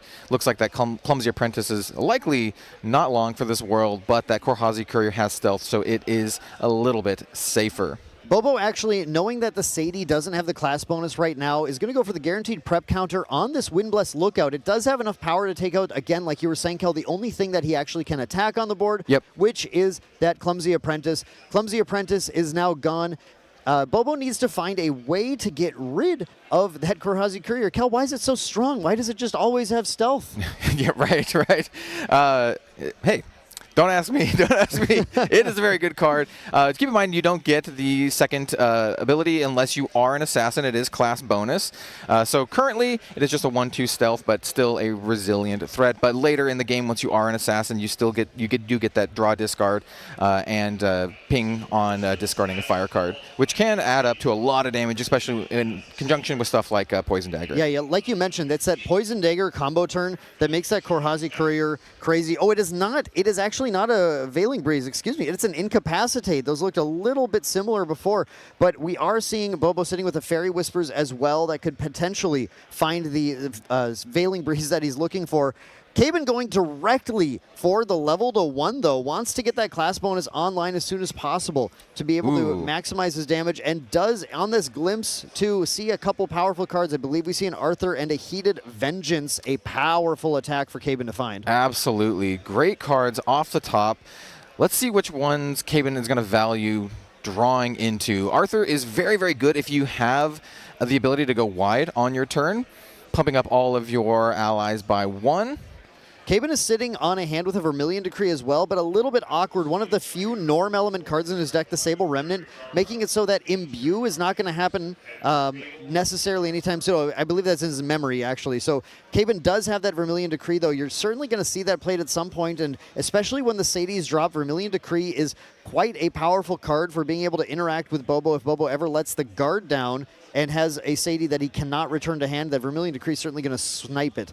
We keep the Heated Vengeance on top there as Caben wants to try and end the game as quickly as possible and knows the Impact Hammer Heated Vengeance line is going to be very powerful. Now going into that swing with Korhazi Courier, and we have Caben now discarding or drawing a card, now gets to discard a card. I said gets to, not has to, because of course getting Fire Element cards in Graveyard is very beneficial for Caben. Yeah, absolutely. So we're going to take a little bit here, deciding on what we want to discard. I think he drew into, was that an Ignited Stab? Yeah, I believe another attack, an Ignited Stab there, so that Caben has plenty of options for being able to push some damage this turn. Let's see which one he goes for next. Now that Korhazi Courier has done some damage to Bobo, he's going to decide what else he can do with this turn. Yeah, looking at his hand, that is a Planet Explosive, which represents 4 damage. But we're not going to go into that this turn. I think we just have another. That's a Mark the Target, I think, not an Ignited Stab. Oh, I think you're right, yes. It looks like he then did swap out those Increasing Dangers, doesn't really like giving the influence to Bobo, thinks it is more worthwhile to swap those out, get the marks in. We have a second Korhazi Courier dropping. While he had 2 in his hand last game and could not play them due to the Dream Fairy, this time Bobo is in a bit of a tougher spot with both Korhazi Couriers in play, dealing a good chunk of damage every turn, especially when Caben starts to set up that Poison Dagger, like you said, Kel. Yeah, absolutely love to see my collab card put in a ton of work here. They represent 2 damage each, but also that additional card filter, which is really, really important, not just for setting up Fire Banish, but also just for sculpting your hand into something that can lead to a lethal line. And lethal is all Caben is doing this match. Of course, this Fire Xander deck, super aggressive, just trying to find the most lethal plays possible, as much damage as he can deal. Bobo thinking about responding to this Korhazi Courier, knowing there's some stuff he can find. Stifling Trap might be able to deal with it on the board. He uses his Fairy Whispers and looks at the top 3. We do see an Incapacitate. I think we see it's a Dungeon full Guide. whiff. Oh, a full whiff. He's going to put them all on the bottom and just wants a card. Finds a Slice and Dice on top, so he's not able to add that to his hand. We see a whiffed Fairy Whispers, one of actually several we have seen this weekend. However, Slice and Dice, a powerful card for Bobo to see where he does have access to these Sadies. Those preparation counter gains might still be happening. Bobo is going to potentially try and set up to steal the game away from Caben if the opportunity arises. Absolutely. Once again, we want the critical mass of 4 prep counters, though you can go for 3 prep counters with the Slice and Dice depending on what your opponent's health is. We do see a Verruckin Soul Knife coming on in, and a Blazing Throw pushing in 4 more points of damage, doing everything he can to chip down Bobo into a lethal range. Bobo has taken a lot more damage this game, has lost a card to the Fairy Whispers, and you can see him laughing a little bit. I think he's feeling like this game is not going quite as well as the other one, almost just laughing about how strong Caben's start was this turn and how rough the luck was on that Fairy Whispers play. None of the top 4 cards being wind, but he's still going to try going to that level 2 Tristan underhanded level 1, gets the preparation counter, and then recollects drawing. Let's see if his draw luck gets a little bit better after he sees that Slice and Dice that was set up on the top. Yeah, so we have Slice and Dice, Sadie, in cap, in hand. The Sadie, unfortunate as well, as both of these Korhazi Couriers have stealth. Caben knows he's put his board into a really significant position. These two are going to be a problem. They're not going anywhere until Bobo can find a Stifling Trap or a Dream Fairy. These are just going to sit and play. Bobo has no way to gain true sight, no way to take them off the board, letting Caben play just a little bit slower than he normally would, and by slower, I mean still dealing 8 damage in 1 turn. All right, we have a Quicksilver Grail coming on in from Team True Caben. Let's see if we can get what card he is picking. It looks like it might be, I think he pulled a Terrafring to the front. Quicksilver Grail Terrafring is interesting, a little bit spicy. I don't know if there is a lot of, I mean, in fact, I know there is no interaction from Bobo for a Terrafring in play, so there's really no reason to protect a Terrafring that way. Let's see what he goes for here. Curious. Oh, nullifying. Yeah, that makes a lot of sense. The mirror is really strong to put under, but actually for something else. I didn't catch a glimpse of what it was. It was a fire. It was a fire card. It was the Impact Hammer, I think, because we saw the Soul Knife this turn already. Yep, it's we've already seen banished. the Soul Knife. So I believe Caben put an Impact Hammer underneath, going to try to surprise Bobo with a huge damage turn. Yeah, Impact Hammer can represent an absolute insane amount of damage. Bobo in a rough spot in this game, being pushed deep into a corner at this point. Caben with a full hand of a lot of potential damage. Look, there's a Rococo in there now too. Rococo is also quite nasty. She represents 3 damage on her own, but in conjunction with something like a Poison Dagger can be 2 more points of damage. With Poison Dagger, she's just a 1-drop, deal 5, which is quite strong. That's fine. I mean, 1-drop, deal 5, it's okay. Yeah. It's okay. So, yeah, it's all on Bobo to survive, essentially, right? It's all shields up. Try to get to the point where you can either live long enough where you can find your win cons or just draw into those win cons. Xander, Team True Caben at 16 health. It looks like he's going to pop that Quicksilver Grail, get that Impact Hammer in play right now, and is ready to try and go for that gigantic Heated Vengeance play. Here comes the attack. They're going to be dealt damage, causing the Heated Vengeance to deal even more damage. 7 damage. That's lethal, exact. Bobo just says, yeah, you got it. That is way too much damage. No interaction, no Veiling Breeze. And Team True Caben takes game 2 of our first quarterfinal match of the day 1-1 going into game 3 now with these two players. They are, of course, they've been testing together, they've been playing together, and this is actually one of many of their competitive games together, although as Bobo was telling me this morning, every time they have been paired together, I believe 4 times at high-level events going into this, they were playing the same deck. They were playing mirror matches. This is the first time they're actually on different decks, but with these two, there really is no bad blood between them. No matter who wins, one will say to the other, don't blame me. This is just how the matchup went. Yeah, absolutely. Tons and tons of camaraderie, just in general among a lot of the competitive Grand Archive players. You absolutely love to see it. Both players, smiles on their faces right now. And yeah, I just love the competitive spirit in Grand Archive, especially how positive it is. Absolutely. Now going into game 3, we're going to see a bit of an advantage for main deck Taylor, going to be sitting on a first turn of the game. Getting to start with the game is actually going to be pretty nice. Now, that doesn't mean that Caben is going to be able to attack right away, but if Bobo, again, finds those starts with the Ascent Protector or finds the starts with the Veiling Breeze, that can help a lot in stemming that damage. It's really just going to come down to what he sees in this opening hand, though, as far as how much damage that Caben is going to be able to throw at him on the first turn. Yeah, absolutely. And we'll see, just like you said, what the opening hands are of both players. This is Bobo's first opportunity to go first in this particular match. So we'll see if that can influence the outcome of this game. We are coming down to it. This is game 3 of match 1 of the semifinals. So it is all on the line here for both of these players. And both these players really, again, beloved members of the community, huge content creators. So many people have gotten into the game due to Main Deck True Champion Gaming's content. They are absolutely beloved by the community here. I think no matter what the winner is going to be a hero. There are no anti-heroes here. Incredible players, incredible community members, and now we get to see at the start of the final game of our first semifinal match, Bobo on the Wind Umbra Tristan taking the first turn against True Champion Caben on Fire Xander. All right, let's see what Bobo has in hand. What sort of action? We do see the Ensnaring Fumes, another one of Bobo's ways of preventing damage, something that he can think about holding onto here.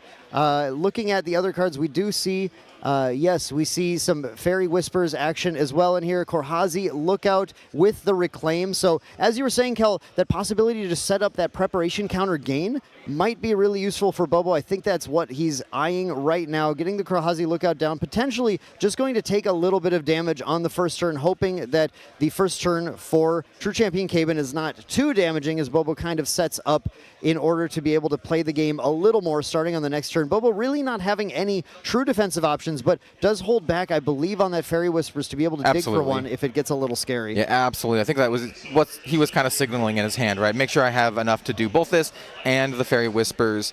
Yeah, that's exactly what he wants to do. We do see a Vermilion Decree, Blazing Bowman, double planted explosives. We do have a Captivating Cutthroat, all of these massive damage sources sitting in Caben's hand, but most importantly, Turn 1 Arthur, yes. Turn 1 Arthur represents a lot of damage. Of course, you're not going to use that immortality here. You want to punch face, and then you want to pump the squad here. So we do see a fairly aggressive start from Team True Caben with the backup of a lot of 2-drop allies. This is exactly what you want to see with an ally-focused start. I want to point out that Bobo does not see Sadie in this game, and Sadie is a great pickup, something he's looking for. But Bobo sitting on the Incapacitate could be extremely relevant as well. There are certainly a number of options Bobo's going to have, but we're going to see him, like our previous games, leveling up fairly aggressively, wants as much life as he can possibly get. The one issue with Arthur, of course, and this hand that Team True Caben is looking at is he's looking at just 2 damage from Arthur, and then that Sable Remnant coming down, 2 more damage because of Arthur's rested bonus. Yep. Bobo deciding now, well, should I respond to that? Again, things like Fairy Whispers can find Stifling Trap. Stifling Trap can be useful, but Bobo saying, no, I don't think I quite want to do that yet because he has the ability to reclaim that Korhazi Lookout. And reclaiming the Korhazi Lookout is going to be a pretty big advantage. Getting a floating memory in the yard for Bobo so that he can safely level up, not risking any more of his cards right now. And that's exactly what we're going for at end of turn. Now that Caven has put down the hand, that is a Korhazi Lookout that is a Wind Blast Lookout that is safe from the demolition damage that might otherwise take it out. Yep, exactly. And because of the fact that you return that Lookout back to your hand, you can now also play the Fairy Whispers. So it's just a nice, efficient play, being able to replay the Wind Blast Lookout and also do your Fairy Whispers, trying to set up for some damage prevention. Definitely want to see Veiling Breeze off the top of the deck here. So here we have that Fairy Whispers. Shadow Strike. Shadow Strike. Okay. We got something. We got something. We did not whiff again. How much was Bobo praying to not whiff this time? When you're looking at, you see Shadow Strike, you're like, please be anything wind. Bobo, I believe bottomed both of the other ones here, just looking to see win cards. Wow, look at these surveils now. Bobo getting what you love to see as Tristan, the ability to get a lot of preparation counters. We did see in the previous game, Bobo ended up not needing those preparation counters a ton until he found that Shadow Strike, although even without those preparation counters, I think Bobo might have had a lethal line on his final turn of the game. So I wonder if Bobo is considering these preparation counters and that ensnaring fumes as a way to potentially keep himself alive. He is an assassin as well, so he has the class bonus floating memory on the fumes. The fumes could be huge. Bobo might just be taking a turn pass, but no, I think going for the preparation counter gain instead, wants to be able to draw as many cards as possible when he goes to that level, because we do have that dungeon guide. We do have that ability to level extremely quickly, and Bobo is set up so he's going to take a chunk of damage from Caben in the next turn, hoping Caben just can't deal too much, because if Bobo gets to keep his whole hand, especially with that, did Bobo take? Bobo took Agility 3 from the Tristan, it looks like, actually. Bobo took the Agility 3. He's played 2 Wind Blast Lookouts, gained 2 preparation counters. And that Agility 3 allows Bobo to pick up the whole hand. He is I really like this. Very defensively now. It's not too often that you see players with Tristan take that Agility 3, but Bobo knows how important his action economy is on these first turns. He needs to be able to have a hand, and I think Bobo is really thinking about just using that Ensnaring Fumes now. Look how powerful Ensnaring Fumes will be for him when he waits for Caben to play Caben's first ally of the turn, then he Ensnaring Fumes, gets to return the Wind Blast Lookout to hand, set up a floating memory, levels to the next turn. He might not get to draw 2 cards with Tristan level 2, but he got to use a float instead, and that's huge. Yeah, I think the Agility 3 is really smart in this situation, especially when you're holding 3 Surveils in hand, so you can still get that prep counter, as you said, and still do your free Ensnaring Fumes. I believe Bobo has exactly the number of cards in hand to be able to do that Fumes here. I think he's actually going to pay for it rather than use the preparation counters. Just do the hard. I think it's going to be a pay for 5, but he's going to take the Arthur damage first, because you don't want to Ensnaring Fumes now. You want to try and make your opponent play something so that they are at least a little bit taxed on their resources when the allies return back to hand here, and you give your opponent a little bit more influence to play with. So let's see if Caben can force that Fumes out of Bobo's hand. You want to play enough to force some sort of interaction. Caben's best play right now would be the cheapest ally he can, of course, to preserve as much of that influence when it gets returned. Let's see what he ends up deciding on, though. It actually looks like a hand with not a ton of cheap allies, a lot of 3 it's a reserve captivating cost allies. Yeah, it is a cost of 3, which is, I think... Yeah, cost of 3 on the Captivating Cutthroat, but Captivating's the play for sure here. But no class bonus. Still a 2/1 attacker, going to be attacking for 3 because of Arthur. And we do see the Ensnaring Fumes. As you mentioned, 5 cards down, bouncing both Arthur and the Captivating Cutthroat. Now, there is a play that True Champion Gaming can consider right here, is trying to find potentially damage to deal with the Korhazi Lookout with that planted explosives, but we do not have preparation counters. We're not able to do that. There's no line where he, I think, is going to be able to do that. So Bobo does get to return the Lookout to hand. Now, Caben back with a full grip, gets to play cards again, but how many can he actually play? How much damage can he actually deal to Bobo? And Bobo looking at the next turn to use the floating memory from his yard, plus banish 1 card at random, and sitting with just the Lookout at hand. That means that Dungeon Guide is in Bobo's memory, so there's a chance when he levels, he might lose it, and I think he's really desperately hoping to take that gamble here and not lose that Dungeon Guide. Yeah, I think we just have an Arthur redeploy here. just chipping in for 2 more points of damage. So definitely slowing down Cabin's turn by a decent amount. Yeah, that is the entire point of the ensnaring fumes of this matchup. Bobo, I think, has to respect it, has to go for the level, although maybe he wants to play it safe. Maybe he wants to protect that dungeon guide and goes in and might materialize a defensive tool like a safeguard amulet. No, does decide, we're going to take the risk here. We're going to banish a random card and see what happens, and then draw a card off of having 2 preparation counters. Number 2, what is it? This is a Surveil the Winds. This is just fine. Bobo has several of those in his hand, is not too worried about it, is going to keep that dungeon guided. That means things are about to get pretty tight for Cabin. There's going to be a huge life pool on that Tristan. Tristan is going to be sitting at healthy preparation counters. Actually, Bobo will have even, I believe, through the math here, a potential to try and get those shadows out. But that Tariff Ring popped by Cabin, making the damaging play that Bobo might try to make this turn pretty difficult to do. Yeah. Paying 2 for every attack is not going to make that in the cards. But remember, Bobo's sitting on the slice and dice. That kill line is coming together. Bobo currently, I think, in a good position, getting to level 3 and with plenty of options to take Cabin out of the game. Cabin running out of ways to take Bobo out at a fast rate. Yeah, this is Cabin respecting that slice and dice, right? Cabin knows that Bobo has that. And or maybe that was the last game where we revealed it off the top. But either way, this is a lot of respect on the amount of damage that Bobo can push out. Yeah, absolutely. No, Cabin, that was this game. Cabin does, or no, it was the last game. Yeah, I think it was the last Cabin game, yeah. Cabin not knowing the slice and dice. You're absolutely right. So that's just like pure respect, right? It is I respect the amount of damage that you can deal. I'm going to pop this now, even though you have nothing on board. That's the thing you have to understand. When Tristan is level 1, there's a huge possibility that Tristan level 3 comes at any future turn. So Cabin absolutely respecting it. Now going to Xander level 1, has to turn on some of his class bonuses, has to find more sources of damage. One thing he can do is at least force Bobo to use these preparation counters so that that slice and dice is not a lethal line. Yep. Or actually, very importantly, Bobo needs 4 preparation counters to activate the Shadow's Claw, which is a huge gain in tempo for Bobo. So Bobo is going to wait a little bit here, is going to take a few sources of damage. I think Bobo's doing math right now on how much damage that Cabin is able to deal that is not attack-based, because he needs to figure out what is the threshold at which I have to start redirecting attacks. When will I be forced to do that? Korhazi Courier, a strong card, but in this case, not dealing as much damage as some of Cabin's other plays. Right, we'll be attacking for 2. With that class bonus active, we'll be doing an additional point of damage. So it does represent 3 points of damage just for this single card and a bit of card selection. Seeing if he can draw into some more over-the-top damage. Cabin is looking to get to the lucky number 13 here to try to take out Bobo. I believe Bobo is in a safe spot, though, still holding on to that Incapacitate. Yep. Yeah, that Incapacitate can manage all of Cabin's non-attack damage in the deck, which is pretty strong. And if he doesn't need to use it, that Surveil the Winds getting him to that 4th preparation counter is going to be absolutely huge. Bobo's position is just looking so nice right now, though.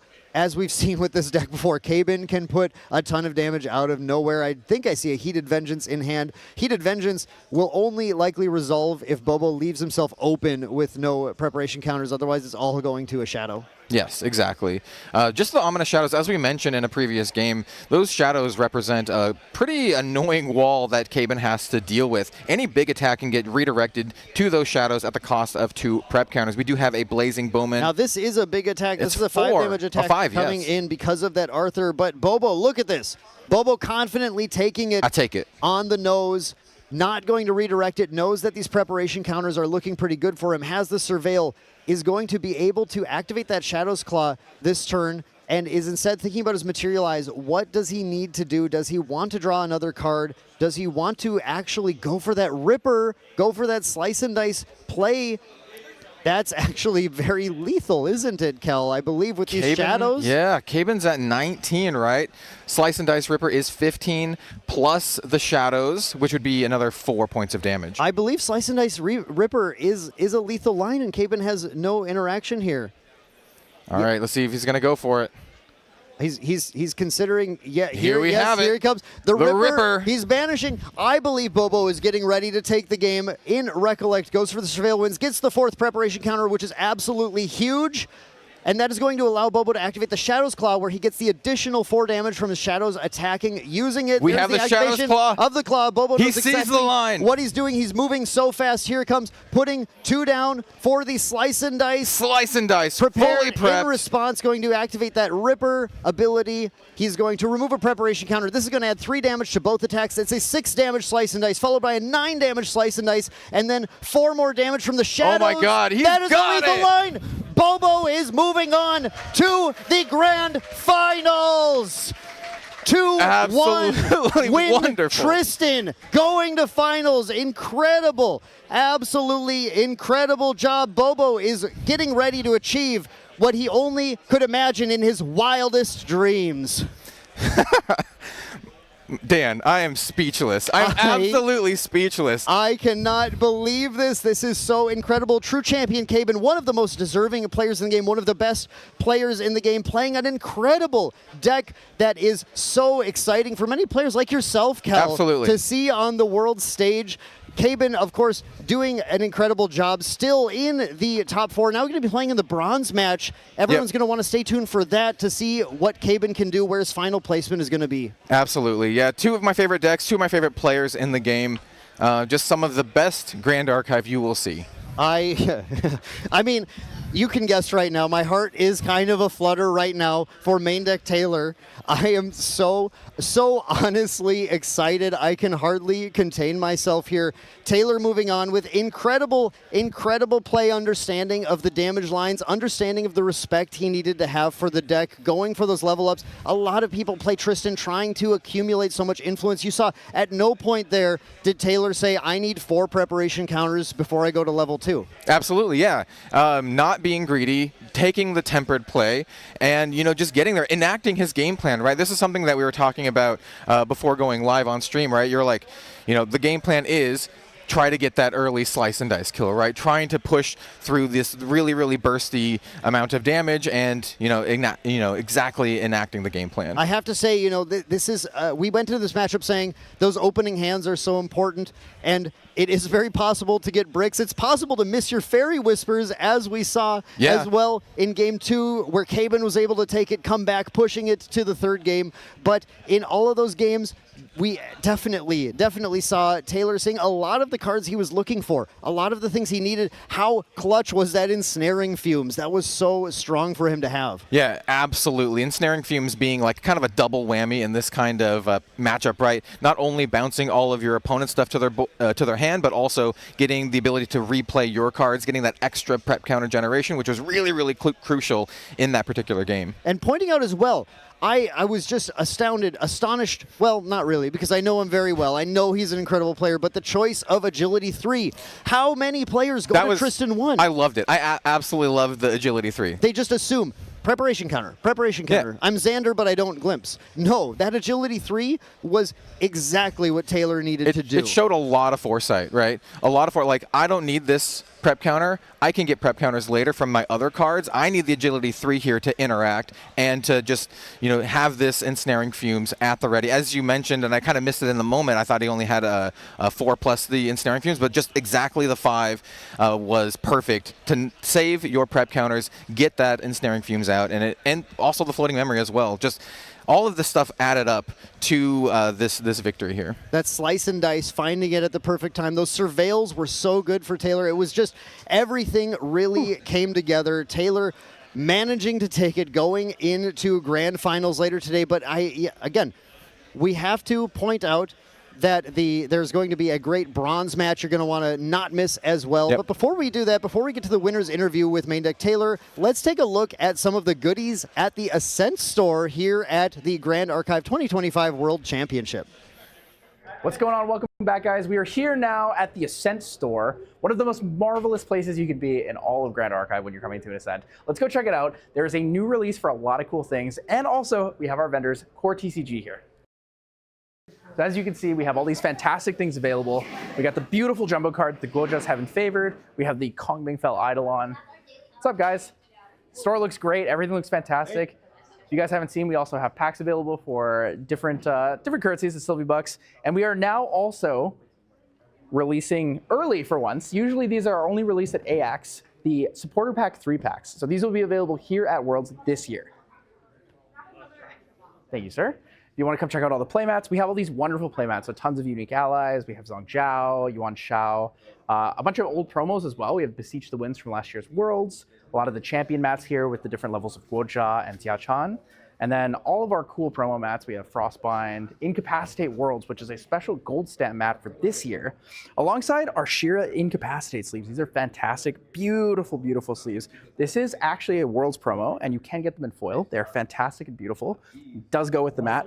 But the last thing I want to show you guys that's really cool is the box toppers here for SP3. We actually have an uncut sheet here of all the box toppers. So the beautiful cards, we have the Cone of Frost, Slice and Dice, Blitz Charger, and the Horse Archer. Now, taking a look at these, they may seem a little goofy to you, right? They're these cute little chibis. But one of the really cool things is all of these are actually puns. Slice and Dice, she's cutting up all the different things. Cone of Frost, she's eating a snow cone. And of course, the Horse Archer is a literal horse as an archer. Man, there's some fantastic things. If you guys haven't seen, we also have our Lubu double deck boxes. Those are fantastic. Beautiful because the front is actually foil, and that's a brand new thing. Could you guys pass me one of the Lubu deck boxes?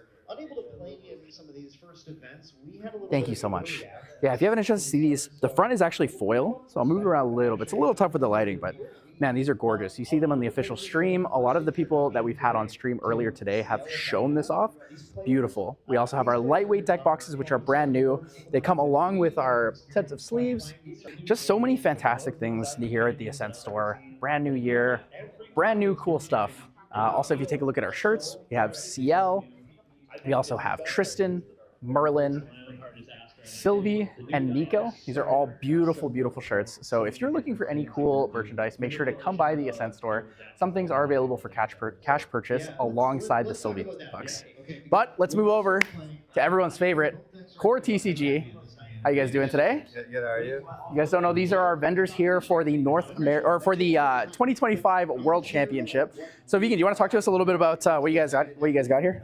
Yeah, we wanted to kind of, as someone who's in this space and has a lot of highly collectible cards, sometimes finding those kinds of cards at events can be a little harder than they should be. So we kind of wanted to come with a really large assortment of cards that we can kind of give access to players and have them find things that aren't so easy to find. We actually, for people that are worried about the new silver of being able to have commons and uncommons that are non-holos, we actually have all of our cards available for us today here. So even non-showcase cards here, essentially, if the card exists, we probably have it. So yeah, these guys are fantastic. What we're talking about now is the Path of Silver. So it's going to be a lot of cards needed for redemptions for different. I guess it's the other main event for Ascent Worlds. So we have Ascent Worlds, the 3v3 team standard format, and the Path of Silver, which you're able to use your collections to trade or to redeem with stamps for awesome rewards like playmats and such. Do you want to talk to us about these cloth mats? So this is something actually really new, and you guys actually did a collaboration, I believe, with Pyramid to bring these Grand Archive cloth mats to us. Right, so I know you spoke with them a little bit yesterday about the different fabrics and designs. What we want to do is we want to kind of have a really large assortment of different styles in terms of colors or materials people can pick from. We've done this in other card games as well, where we go to events and we keep them exclusive to events. So there is no plan currently to have these printed anywhere else other than in Worlds. Each one is printed to a certain number only. Even the unnumbered ones we have on the other side over there, even though they're not as limited as these three, for example, we don't actually have a crazy amount of those either. So people that can find us at events and find us with these exclusive mats know that, once they buy it here, it's the only place they're going to see it. And it kind of lets them be rewarded for checking out our booth at those events and making the trip out to multiple events that they might find Core TCG at. So yeah, we wanted to go with a Goja and Daochan design just to kind of really celebrate the season, since they were the face of the recollections. And so we might kind of keep that theme in the future or get a little bit creative. Depends on the space. It depends on what they allow us to do. But we did like kind of the representation of those two characters for Worlds. Yeah. Yeah, it's super exciting to hear. I'm excited to see if there will be potential future collaborations working with Grand Archive on more cloth mats on new champions. Hopefully, maybe CL and Diana after we talked about those design notes today. That'd be fantastic. Especially after the spoilers, those artworks are really nice. So. Yeah, but if you guys are looking for Core TCG, you can find them on Instagram, X, and Facebook. It's all just Core TCG, right? Yeah, just at Core TCG. Yeah, just at Core TCG. So thank you guys so much for joining us here at the Ascent Store, and we hope to see you guys soon. Welcome back, everyone, to the casting stage of the Grand Archive 2025 World Championships. Again, I'm Main Deck Dan, joined by my friend Red Zone Rogue. Yeah, it's an absolute joy to be here today. We have the top 4 for the Grand Archive Worlds 2025. I am just kind of like, you know when you get really excited, you kind of have like this feeling of like a flutter? That's exactly what I'm feeling here. It is electric. And I don't know about you, Dan, but that was a nail-biter and an incredibly exciting match. Yeah, I think you do know about me. Yes, I could not contain myself with the hype of that insane, powerful, back-and-forth game. You see the power of these fire aggro decks pushing damage, and then you see the crazy damage that the Wind Assassin can deal back. I mean, I'm sure, Kelly, you're just excited to see Assassins on the stage. Oh, I couldn't be more excited. It's really, really just I'm almost at a loss for words. Yeah. I'm almost at a loss for words here. 2024 was very mage-focused. If we think back to that, we think about Merlin, Rye, a lot of those we saw on stage. Now, Xander, Tristan, and then just a little bit of Lorraine hanging out in there. It's a very exciting day, Kel, and actually, beyond just that first match that we witnessed, what else are people going to be getting to see if they tune in for the rest of the We stream? have a ton more Grand Archive for you today. Obviously, we have the rest of the semifinals. We also have the bronze match. We also have the finals, which will be a best of 5, something that's pretty unique to Grand Archive, but we have also a really exciting keynote at the end, so you'll want to stay for the entire stream. Tons and tons of really, really exciting Grand Archive gameplay, as well as whatever they're going to show during the keynote, which I'm really excited for. I don't know all of the details, but I know it's going to be really, really sweet. Yeah, the keynote here at Worlds is usually the most hype keynote of the year, so we're very excited to look at that. I believe in just a moment we're going to be looking at the updated bracket now, and this is going to be extremely exciting for me to see personally as we see Main Deck Taylor or Bobo advancing to the grand finals. But do not miss that bronze match, because again, you get to see top-level gameplay from the North American GOAT himself, Team True Cabin. But the semifinals will be before we get there, with his ally, his partner, Team True Terry, against the European GOAT, Hanky the GOAT. Exactly. And this is going to be a fire aggro mirror match, but not exactly, right? We have Team True Terry playing a fire Xander list, very, very similar to Team True Cabin's list, but Hanky is going to be playing a little bit of a different list. He's going to be playing fire aggro, but Lorraine. What's been going around the venue is the term the Hanky Special. Right, exactly. The Hanky Special, which is jam as many allies as possible into your deck and just play them, attack, play them, attack, play them, attack. He likes these numbers, 3-2-3. Those are like his favorite numbers, right? Favorite set of numbers. But before we get to any of our future matches, we have to sit down with Once in Love and the winner and the first player in the grand finals, Bobo. We're going to head to an interview here shortly. Hi, I'm Taylor Bo. Bobo is my Omni. And yeah, I play Grand Archive. I wish I was playing Merlin, but I actually didn't even bring it with me this weekend. I know, fake fan. It feels really great to attend Worlds especially after winning Ascent Worlds last year and not being able to attend Worlds proper. So I'm very hyped. I'm going for the back-to-back, the Ascent Worlds into the Worlds win here and see if I can convert that. So. It feels really good representing North America. It was awesome getting to go down to NA Nats and show off my skills and just prove myself with the best players in not just North America, but there was a lot of international players as well. So it feels great. Working with Main Deck has been probably the single greatest contributor to my success so far.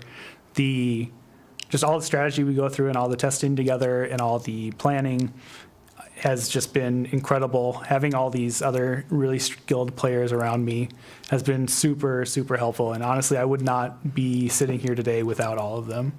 So to prepare for this event, I was doing a lot of practicing with Main Deck, obviously, and then we've also collaborated a bit with True Champion Gaming too. So we've been getting a lot of reps in with them and going over deck lists and stuff. So Yeah, and I haven't really gone to as many locals. I recently moved too, so I don't have a locals currently at the moment. But yeah, we've been just doing a lot of jamming games online and looking at the meta and trying to figure out what's best. Winning and becoming the world champion would mean just so much to me. Since starting playing Grand Archive and hearing about like OP being announced, organized play being announced, and then leading up to the first world championships, it was super exciting. I was really bummed I didn't get to participate last year and that I didn't qualify, but so being here now is really, really great. And yeah, if I could just take it home today or this weekend, I would be ecstatic. I would, if I could pick any champion to receive a level 4 variant, it would be Lorraine, but she was already picked, so I'm going to go with Merlin. Oof. I mean, the list is super long. I'm going to shout out the whole main deck team. I won't list them all individually because that's a ton of people to shout out, but I want to shout out all of them. And honestly, I'll shout out to True Champion Gaming and them as well because like working with them was great. Yeah, shout out to them. Shout out to Mitch actually specifically, main deck Mitch, because he's such a strong player and he really pushes me to be better because I would really like to get to his level. I'm pretty sure he's a level above me. Maybe I shouldn't be admitting that before Worlds, but he's probably he's always making me move my target. That feels like a loaded question, but I don't know if there's I don't think I can say if there's anybody in the gauntlet I hope doesn't make it. That's so rude, but yeah, I can't do it. I can't do it. It's got to be Mitch. I can't play Mitch this weekend. It's like we always have really tight games and they're always really fun, but it's always just so sweaty and like you don't need that when you're playing against your team. Hello and welcome back. Everyone, I am here with the semifinals winner, the very first player to make it into Grand Archive's 2025 World Championship Grand Finals match here on Championship Sunday. Main Deck Taylor, huge congratulations. You took it over. As we talked about in the pregame interview, you beat the undisputed GOAT of Grand Archive. How are you feeling right now? It's indescribable. I'm like on such a high right now. I need to like take a step back and just come back down and realize there's another game to play. But right now this is wild. So I can't believe I'm here right now. Yeah, this is definitely one of the biggest. I mean, this is the biggest accomplishment in your Grand Archive career so far. Easy. Yeah, by far. Yeah, so you've won the Ascent Worlds Team Standard format. You did get the first place Sabrina there at Worlds. Yep. You are now here in the Grand Finals contention for the Sacramento right. Yes. Sadly, you will not be able to play for the Hanabi. Yep. And I know it's a little disappointing. Unfortunate. It's unfortunate, but yeah, so you're going to have to settle for being in the Grand Finals. Yep. I know we just saw it in your interview, but I want to hear it firsthand from you again. What would it mean to you to win Worlds?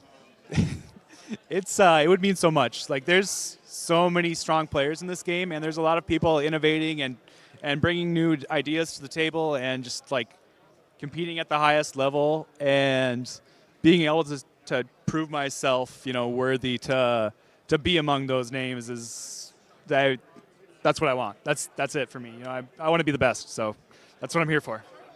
And the best you may become here, but let's talk about the people that have brought you here, that have influenced your life, influenced your gameplay. Self-validation, super important. We saw it in a couple other players' interviews. It's great to be validated by all the players around us. Sometimes we need to find our own accomplishments in a sense. But you specifically name the one player, your teammate, ZTR God, main deck Mitch, as one of your biggest influences. Can you talk a little bit about how he kind of shaped where you are now? Yeah, I mean, Mitch is just he's such a strong player. And it's not even just at Grand Archive. Like at every single other game we've played, he's always just at the top. And I don't know what it is that he has that gets him there, but he's so good. And he's always he's just always driving me to be better. I want to get to his level, and yeah, it feels really good to be here now. I feel like I have earned my spot on the team next to him, and yeah, at Ascent Worlds last year, he carried the team. I don't think he dropped a single game through any of those rounds. And Kyle and I were there. We played well. I don't want to discount what we did, but Mitch was the anchor. and I need to catch up to him. So he's good. He's so Main Deck good. Mitch, Mr. ZTR got himself. I can actually see him over there listening to the interview here. See the big smiles he's waving over here. He's very proud, obviously, to be your teammate. Let's talk about the world's rewards, the ascendancy. If you were to choose a champion here, obviously Glenn Williams has picked your already favorite champion, Lorraine. Yep. I believe in your interview you said you would pick Merlin. Yep. So you're playing Tristan today. Yep. We know you really like Tristan, but Merlin, talk to me about why she's the one. So Merlin is just like a ton of fun. She just lets you like draw a million cards. You get to level 3. She her level 2 messes with your opponent's graveyard. She does everything, right? So she's really cool.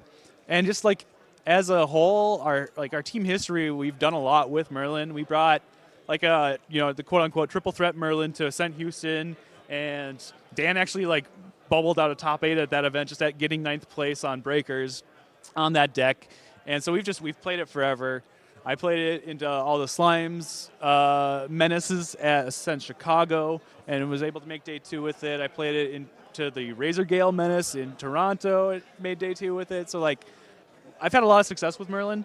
And she's a very cool champion and does a lot of fun things. So I would have to pick her, but it's unfortunate. I need to say I was not able to play her today because this was not the field for it, unfortunately. So. Yeah, most definitely. Looking at your matchup here into true champion Cabin, playing Merlin probably would not have been nearly as close as it was. The game had some pretty razor-thin margins. It was similar to the true champion Terry game versus Korax from the Apex Players Guilds. A lot of it's tough, right? Wind Assassin, whether it's Tristan or Xander, is very, very tight there into the Fire Aggro Xander, kind of that burn-focused deck. Yep. So I guess I want to go back to it. You talk about Merlin. I want to highlight you as a player, right? You have innovated a lot with Merlin, right? You went to Toronto, knew that the Serene Razor Gale meta was going to be a thing. 3 visits was not eroded at that point. You were able to play multiple of them without the requirement to rest your champion, and you still managed to make an absolute menace. You walked in there and you were just taking names, taking numbers, just like you are here at the World Championship 2025. But your innovation with Merlin in that regards and choosing her if you were to win Worlds, I think is a really good homage to your legacy as a Grand Archive player. Yeah, definitely. Toronto was actually a ton of fun because of that too. Kong Ming had just come out, and so she was she lets you go from Spirit to Mage champion to Merlin instead of having to go Spirit Warrior champion to Merlin. So all your Mage class bonuses get to be unlocked. You still get the Shifting Currents to play Harmonious Mantra and recover a ton into Razor Gale, which was even though that deck was insane and had the pre-eroded 3 visits, they struggled to get back into the game if you recovered 11 or 12 with her Mantra, and that was something you could do with Merlin because once she gets to level 3, you get those level counters. Mantra's going to town, so yeah, and even into the Watermill meta, Merlin had game because Spirit Blade Ascension is still such a powerful card, and Prismatic Edge getting to get a ton of different effects. It played really well into that water meta because you knew most of your opponents were going to be on water. At that point, Merlin players playing Spirit Blade Ascension would play off-element floating memory cards in their Fire Merlin deck just to get the extra effects of Prismatic Edge when you revealed your memory, and without having to rely on what your opponent's doing. But because there were so many water decks, and all those water decks were playing at least 56 water cards, if not a full 60, you didn't have to actually play the water off element cards. So it freed up a little bit of space there. And if you got to level 3, you had some really powerful effects. They struggled with big fireballs. Obviously, Fractal of Polar Depths is really what gives them a chance in that matchup because you just have no interaction for that as Merlin. So. But even now, she's still very powerful. You get to level 3, you do cool things, and Ghost of Pendragon's always been a really good card. So, I've always got her in the back of my mind. Yeah, Merlin is something that will probably never leave the minds and hearts and maybe fears of some of the players in Grand Archive. If you've played through the FTC meta, if you've played through ALC, Merlin has been relevant and prevalent for a lot of that time. Now, Here, not so much. We did see a pretty good showing of her with Zet's list during the Gauntlet stage, but not quite able to make it into the World Swiss stage with that. So, looking back to your match here with Cabin, there was a point in the games where things kind of went a little sideways. So the first one I want to talk about is you won game 1, going second against a fire burn deck. I feel like that's kind of crazy. Dude, it was such a relief able to pull that one out. He was we were talking after the match, and he said he was 1 point off lethal that first game, and I was like, yeah, I believe it. That was incredibly tight. It was so wild, but getting to sneak that win in on the draw, going second in that game was just so huge. It gives you so much breathing room as Tristan, because like when you're on the play, so getting that win is going to guarantee that you get at least one more game on the play, because you're playing 2 more games no matter what, as long as unless you win the second one somehow, right? So you're getting one more on the play, and going first as Tristan in that matchup is like much more beneficial. You have just such a better advantage. You get to play to the board right away. You make it harder for them to put a bunch of allies out and damage you continuously. You get to the point, like if you look at the difference between my game 1 and my game 3, when I went to level 3 game 1, I had like 16 or 18 damage counters on Tristan already. Game 3, I was single digit damage counters, so like I was just so much safer. Like I probably could have gone another turn or 2 without having to get the kill game 3 and had that control. And that's all because I was on the play and able to like set up before Cabin could get anything set up on Fire Xander. So like play and draw just makes such a huge difference in that matchup. Yeah, especially in these, aggressive decks, you're really trying to find all of those points of lethal damage really early on, right? Getting that extra materialization is so impactful in these types of matchups, these archetypes of decks. I want to go and take a look at game 2 here. So in game 2, you had a point where you were holding up an Incapacitate, I believe. And you chose to play Fairy Whispers. I assume you were digging for maybe Veiling Breeze, but I believe, looking back at it, Stifling Trap was kind of the target you were looking for. How did you feel about that after knowing that it whiffed? So you didn't actually see a win card there. Really unfortunate, but looking back at that, did you need to play that, or should you have just taken the damage and held on to it? I'm going to think about that one for a while, because that was a tough call. Stifling Trap is really my only way to deal with Korhazi Courier in that matchup. There's just no other way to get rid of stealth. There's no True Sight in my Tristan list, unfortunately. So looking back on it, like holding up Incap for the Blazing Throw would have saved me 4 damage, but then I'm also staring down those 2 Couriers that are going to continue to come at me turn after turn. And I still needed to like get to level up, or at least get enough prep counters to pull off a Slice and Dice or something. So I think the Fairy Whispers looking for the Stifling Trap was the correct call, but yeah, I did not feel very good in the moment. So you gotta take care of Courier there. Yeah, it's definitely a tough decision to make. Obviously, you're gonna sit here, analyze that play for a long time. We are gonna sit here as the casters of the host and be like, I wonder what could have happened, what should have happened. But at the end of the day, I am joined here on this couch in the Semifinals post-game interview with you as the winner of your match versus True Champion Gaming. Taylor, Mr. Main Deck Taylor, it is just so spectacular to see your growth in this game, to see you come this far, to step into the grand finals. So good luck to you on your next round. We will see who you're up against between True Champion Terry and Hanky the Goat. We'll send it to a short break here and see you guys with the next match in a little bit. But here you are at the greatest stage, the pinnacle of Grand Archive, here in the top 4 of the World Championship. Guys, I am so excited to introduce you to 2 of the most distinguished players in all of Grand Archive, True Champion Cabin and Main Deck Taylor. Welcome, welcome, welcome to the Grand Archive 2025 World Championship Sunday. You want to watch because this is the semifinal match 1. Team True Cabin on Fire Xander versus Main Deck Taylor or Bobo on Wind Umbra Tristan. Not to mention the Poison Dagger as well. That Poison Dagger combined with the Korhazi Courier is a total of 4 points of damage, plus the additional 1 from the Poison Dagger, and then everything else that Cabin can play. So Cabin is representing just on board and a ton of damage. So it's going to be on Bobo this turn to clean up the board as much as he can. The Korhazi Courier has stealth, so it's going to be a little bit annoying to deal with. Oh, this is so good. We talked about this. Yeah, the Dream Fairy is the perfect card. Caben has the Blazing Throw in hand. Absolutely. So the Clumsy Apprentice represents 2. The Blazing Throw represents 5 with that Poison Dagger. That's 7 more. That pushes Bobo all the way to 16 damage taken. But that is possibly the end, because I don't know if Caben has the fire cards in yard to be able to bring out 2 more damage from the Verican Soul Knife. Here, Bobo says, okay, this is too much. The Blazing Throw is not what I'm looking for. Goes for a Fairy Whispers right now. Look what you made me do.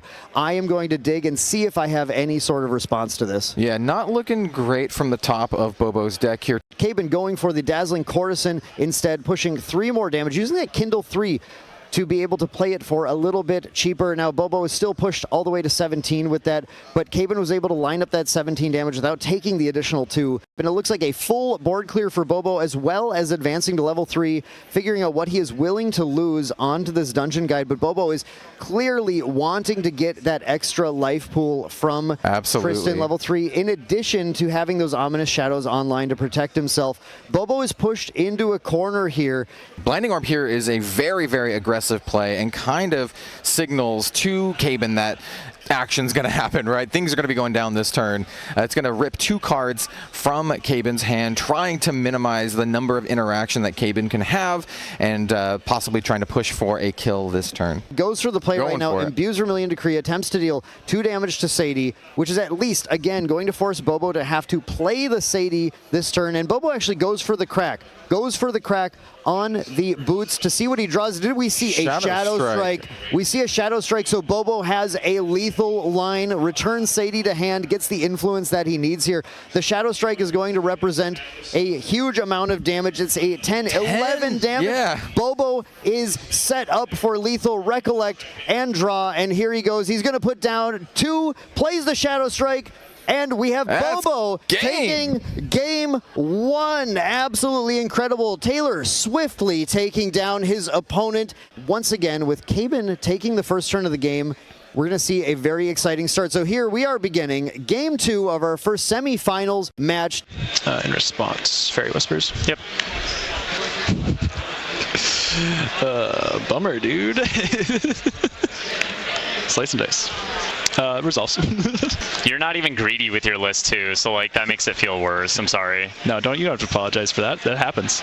It looks like he's going to pop that Quicksilver Grail, get that Impact Hammer in play right now, and is ready to try and go for that gigantic Heated Vengeance play. Here comes the attack. They're going to be dealt damage, causing the Heated Vengeance to deal even more damage. That's lethal, exact. Bobo just says, yeah, you got it. That is way too much damage. No interaction, no Veiling Breeze.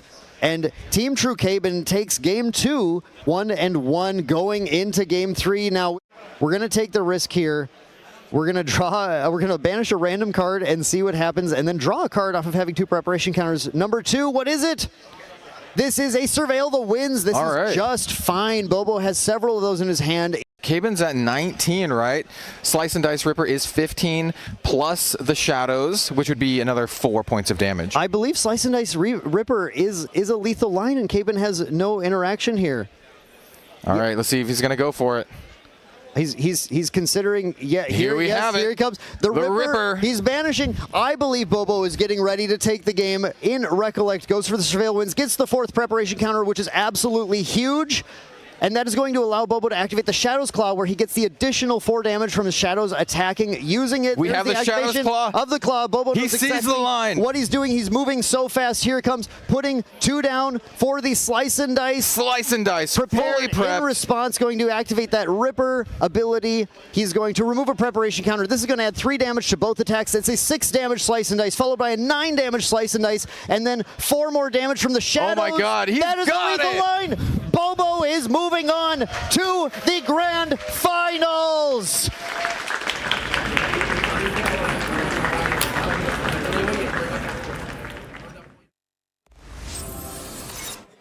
Hello and welcome back. I am here joined with both Hanky the Goat and true champion Terry. Guys, this is the pre-game interview for the second semifinals match of Champion a championship Sunday, as we were going to be going into that. So how are you Nice guys save. feeling today so far?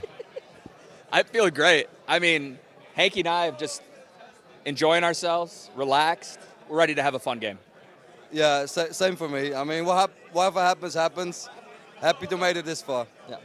Honestly, making it this far is amazing. Last year, Hanky, you had a bit of a struggle with the national seasons, didn't quite make it here, but from that point, you've done fantastic things. You've topped so many ascents, you won the European Nationals this year, and now you're here, leading into the semifinals of 2025's World Championship. How does it feel to have made it this far?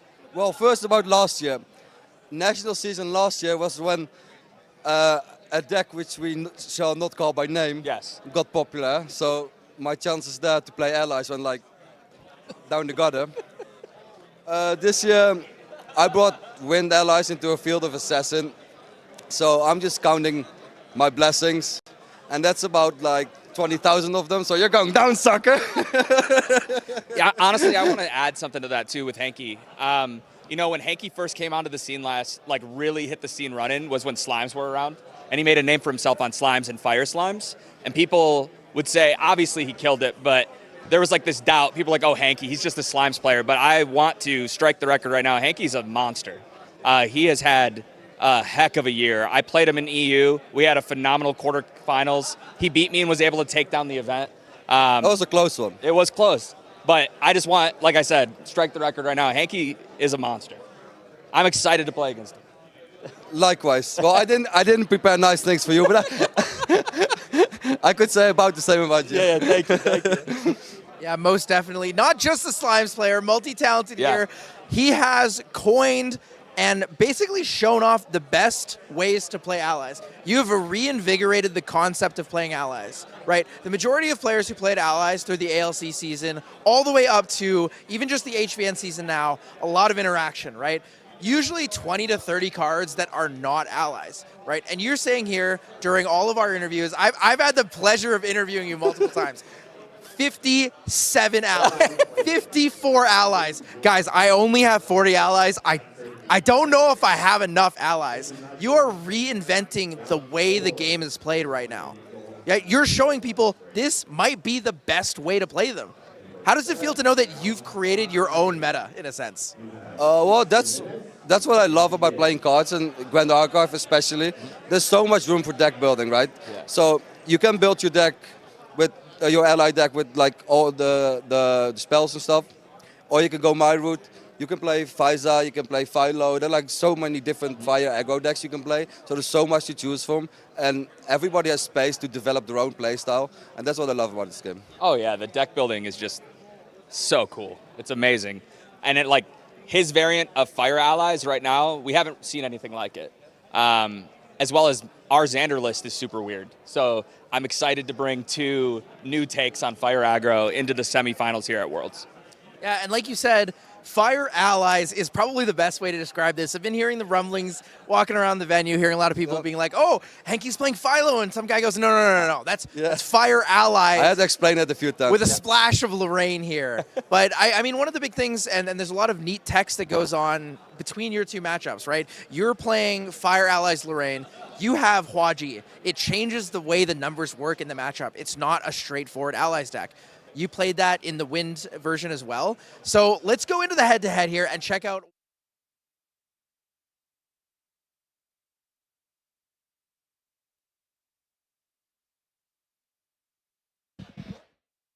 Terry, you are 7-1. You are the higher seed. You are actually the highest seed, I believe, of the entire World Championship here. Yeah. Going into this game, knowing that you are both playing aggro fire, how does it feel to know you're going to go first? Obviously, it feels pretty good to know that I get to go first, but I'll tell you right now, we both have to be drawn pretty decent. I've tested this matchup, and let me tell you, this match, my guess is that we'll be up there for like 15 minutes. So. Yeah, he was testing yesterday against my deck. I saw him testing. I was like, have fun with that. I'm having a wine. I don't even know what to say to that. That's a wild one. Yeah, I mean, a 15-minute match is going to be the most explosive and exciting 15 minutes of most players' GA lives, being able to see 2 of the greatest go and really clash up there on stage. Obviously, you guys know each other super well. You've had a great time. You have great rapport. I gotta say, when I see you guys go up on stage there, whether it's you, Hanky, versus Terry, or you versus Emp, or anything, you guys just always have such a great time. You guys are laughing, you're smiling, you win or you lose, it's a great time. And I think that seeing that and being able to showcase you as people here on this couch in front of the stage before your match is something that I feel very blessed to be able to bring to the players. I agree. I'm wonderful. Yeah. You are the GOAT. Hanky the GOAT.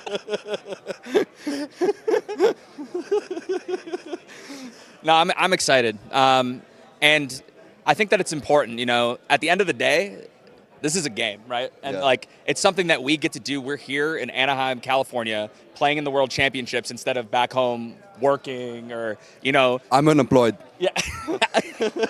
Yeah, well, that may be, so I guess you'd be doing the same thing. But still, being here and, a lot of us players that are here in Worlds Contenders, we've played against each other so many times. We've seen each other in a lot of day twos and top eights. So we've got to know each other pretty well. And I've got nothing but love for all those guys. So. Yeah, and it's amazing, right? Because you got to go to Oceania like 2 or 3 times. Yeah. I got to see Asia for the first time playing this game. So it's a lot more than just playing cards. So. Yeah. Yeah, it's building those lifetime friendships, Seriously. things to go forward here. But we're going to move on here and take a look at true champion Terry's deck list. This is the first seed here for the semifinals match of the World Championship here on Championship Sunday. Terry, there are a couple things about your list. I talked about it with Caven earlier because you guys are playing the exact same list. There's a couple things I want to bring up in this list that I guess I'm interested if that was the main focus. So we always look at things like Verucan Soul Knife, Mercenary Blade, and Blazing Throw, right? Those are the classic combos. Sure. How do you feel about Verucan Soul Knife's alternate text that I'm fairly certain most players have never read? Oh, if you on kill, you get to put it back in your mat deck? That's exactly what I'm looking So in my deck, that's never happening in a million years. But it can happen. And every now and then it does actually come up. If you're in a situation where, our decks are both so explosive that if I go for a defensive play like that using, the alternate pay cost to activate my Verucan Soul Knife and then kill an ally, and I just got rid of all the fire cards. Now I have a weapon that goes back into my mat deck. It's a whole nother chance to materialize it. I'm just going to die on the crackback to something out of his hand. So it's probably not going to come up this match specifically, but it does. I'd say if he was on Wind Allies, you'd probably see it a lot more. It does come up. You're right, though. A lot of people don't even realize it's there. So I didn't. Thanks for the heads up. I think one of my favorite classic Hanky moments is he'll be up on stage. It'll be the finals of a match. Player, his opponent will play a card, and Hanky will look at it. I've never seen this card before in my life. Dude, I just asked what happens when you reduce to Asher my weapon if I swing with rending. Oh, my goodness. I thought it was like Fracturize. What do I know? Not quite. Destruction versus... He just likes to put 2/3s on the board and turn them sideways, all right? That's the Hanky way. And the Hanky way it is. I got to say, your innovation here with this deck list on the True Champion team is phenomenal.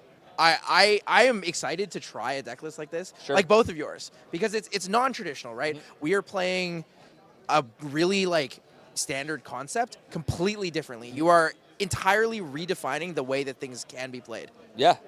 All gas, no pass. Do not play it at an Ascent. This deck was not made to take to Ascent. He waited until top 8 to change to this, right? Yeah. I have the heart and commitment to play Wind Allies from the start into a Field of Assassins. That's true. You're probably smarter than me. I mean, these guys have been holding this in their pocket for 7 to 8 months. Yeah. You know this is something that's going to be really difficult to bring into Swiss. You don't want to take the gamble on whether or not you can go first or you're forced to go second, right? Yeah. On the play, on the draw makes such a big difference in these aggressive matchups. But when we're looking at this, we come into the World Championship here. It is a totally different format. Mm-hmm. Going into the Swiss stage, you have 70-minute rounds, right? You have more time to play something that is comfortable. You can find a conclusion to your game 3s if they come up to that. And there are no points awarded for ties. Those are basically double losses, right? If you make it past that, you get into a stage where you can change your deck list. You know whether or not you are going first or second. Mm-hmm.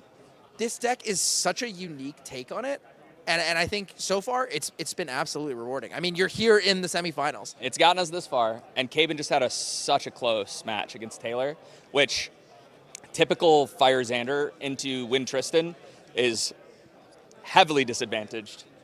But our version is a little more explosive, which let Caben stay in those matches and like almost steal. Like it was razor thin margins. So it's definitely built to go first. It's all gas. So yeah. No. So speaking of all gas, let's take a look at Hanky's deck list here. So Hanky the GOAT redefining the Fire Allies concept with a little splash of Lorraine. We do see the Hua Ji here. But looking at your deck list, there's a lot of really unique things that actually will be quite relevant in this matchup. For Blanche in the main. Oh, yeah. 4 Blanche in the main is pretty good when you're looking for a burn deck here, right? It's going to be able to deal with a lot of that fast interactive damage early on, and it's probably going to act as like a pseudo safeguard amulet on some turns. That's not why I put them in, though. It's a 2-drop ally. That's I play ally, I was sideways, right? I was thinking I was going to play Merlin, so I was doing the math, how I could kill him before I got swept. And I could get there if I had like 1-2-drop, 1 attack ally. So I was like, what's the best 2 costs 1 attack ally I can think of? And that was Blanchy. And I was like, it's good against Fractus. It is good against Fractus. Don't know Fractus, though. Yeah, so looking at your deck list, obviously let's go over the things that are traditional, non-traditional. Yeah. You have the Zhongjiaos. That could be fairly impactful in this matchup. Recover 4, as we talked about in the previous interviews, is really important in a lot of these aggressive matchups. 1 point of damage can easily decide a game, right? We have those. You are not playing the Fiery Momentum, so neither of you guys are really focused too much on filling your graveyard. Hanky, you are not playing Creative Shocks, Hasty Messengers, anything that's going to fill your graveyard with all of those fire cards for kind of the explosive attacks. However, you are still playing the Rending Flames. You are forcing Terry to respect that fact. I'm not going to respect. It seems like Terry is not interested in respecting that. You shouldn't. Like, I just lost. I mean, it's a 2 out of 60. I mean, you can't respect everything. Yeah. You know, you say it's a 2 out of 60, but I believe in your quarterfinals match, you sided one of your Rending Flames out, and then you played your one of Rending Flames to win the game. I'm just that good. He is that good. You know, it is really just truly a player skill difference. And that's why they call him the GOAT, guys. Well, actually, yeah. It's just a card that when you draw it, it can win you the game right there, but it's going to be dead a lot of times as well. So I felt like 2 is fine, but you don't want to play more. But you can sneak in those kills with it.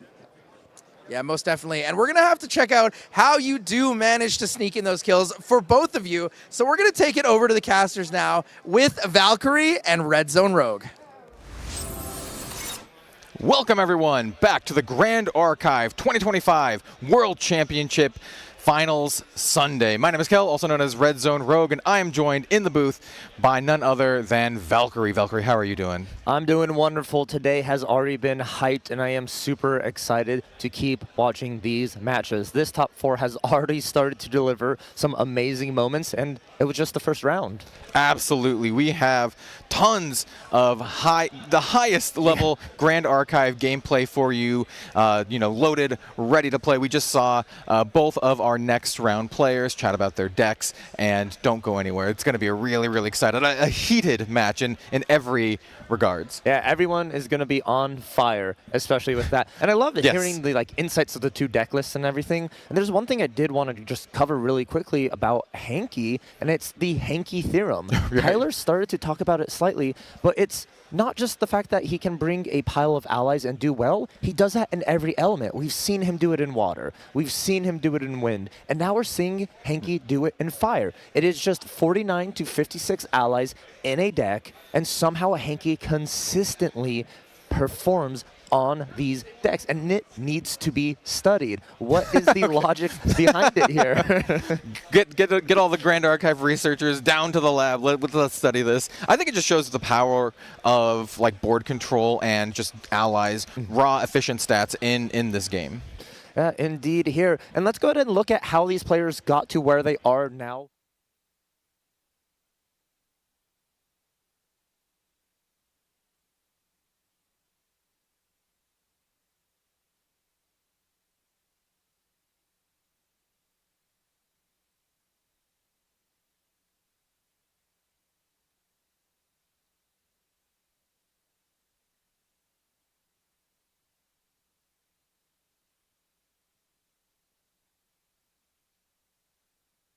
he will be the final boss of whoever takes this semifinal round. But don't count that out. We also have a bronze match as well. So the person who doesn't win this round will go on to that bronze match. So once again, tons and tons of more Grand Archive ahead of us. Yes, a lot more Grand Archive. And sitting in Caven's seat, you're really rooting for Terry, all right? Your teammate, your friend, you want them to do well. But also at that same time, if Terry does lose, you have to face against them in that bronze match. Yeah, absolutely. It's one of the byproducts of having very skilled team members. You know, at some point you're going to have to run up against each other, especially if you are, you know, here in like the top 8, the top 4, or in, you know, some of these cases potentially the bronze match. Yes, exactly there. And it's interesting as well because we had Glenny Boy win last year on Worlds on a Fire Merlin deck. Yep. We've already secured a Tristan in our finals. Yep. Then we're looking at either a Xander or another Lorraine that can potentially go into that Grand Finals. And it is possible we just get an Assassin Grand Finals. Ooh, Assassin Grand Finals. As a big Assassin fan, I like the sound. I like the sound of that. But you definitely can't count Hanky out. Not at all. Not at all. And how poetic would it be if Lorraine, the first champion, ends up taking 2024 Worlds and goes on to 2025 Worlds and just cements herself as one of the best champions to be playing? Yeah, not a Crux version this time. Not a Crux version this time.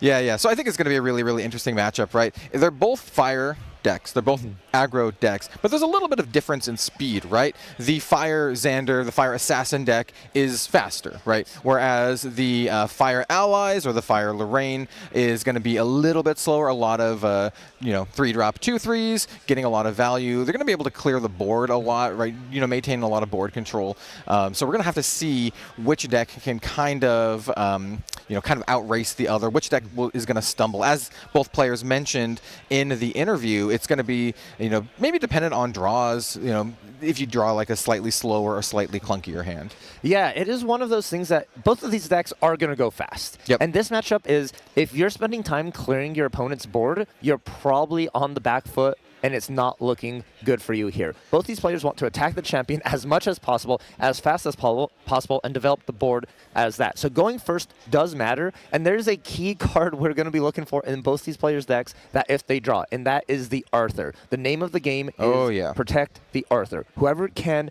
wake up on their turn with a Arthur is more than likely securing that game. So it's something you always want to keep track of and how these players deal with it. Team True Terry has a lot of fast activated non-combat damage that can come through to remove Hanky's allies, while Hanky just has allies. Yeah, Hanky's got a lot of allies. He does have a couple extra things here or there to get some big bursts, like Hanky's also running Blazing Throw. He got 2 Rending Flames in the main, so he can kind of like secure the win off of some of those burst potential. I also want to mention Hanky is running that the Sunsa Swordmaster in combination with Hwaji, which can kind of act like a second Arthur, right? Pumping up your squad and with the allies that are able to use that Hwaji. Whereas Team True Terry has just like stuff like Rococo, Korhazi Courier, and really big burst turns with something like Impact Hammer and Heated Vengeance. Yes, and of course, Kel, there's one card in Hanky's deck that can play a big factor in what we just talked about as well. That's the Yun Shao Crown General. Yes. And that gives unique allies a Pride 2 level. And notoriously, both these decks do not go to level 2. So if Hanky is able to develop this Yun Shao and shut off Terry's Arthur, that is devastating. But it is only a 1-of in the deck. Absolutely. He does have 1 in sideboard, but it can come into play for sure, especially with those Arthurs. And there's some other just incidental unique allies as well, like Rococo, for example. Yes. So, yeah, pay attention to that. A lot of these lines Terry's and Team True looked for were like these very last end Rococo's. Last card you activate, deals 2 on enter, and then attacks in for that 1. So if that Rococo isn't able to get in there for that last 1, it may shut off a couple of these like tricky, cheeky lines that Terry might be looking for. Yeah, absolutely. And even though Rococo attacks for 1, in combination with stuff like Arthur or even like Poison Dagger, the damage can ramp up quite quickly. It's exactly why we expect this round to be a fairly quick round. Not just us here in the booth, but the players as well. Yes, and that is something at home you should be looking out for here as we jump into Game 1 of Team True Terry versus Hanky the GOAT. let us begin. Terry, show us what you got in that opening hand. Yeah, it's all about the opening. Let's see how strong it is. There's a couple of cards that you would like to see here. We have the Korhazi Courier, which is a little bit difficult to deal with on turn 1 with that stealth, or an Arthur. And looking at Terry's hand, I don't spy either of them, though I do see a Lurking Assailant, which isn't too bad on turn 1 either. Yes, it is part of the Build Your Own Arthur package. It does have stealth as long as it's awake, and Terry's not going to be doing any attacks since you are going first. So I think it's a great ally to develop here, especially against Hanky, who would look to remove the ally as fast as possible, but thankfully for the stealth.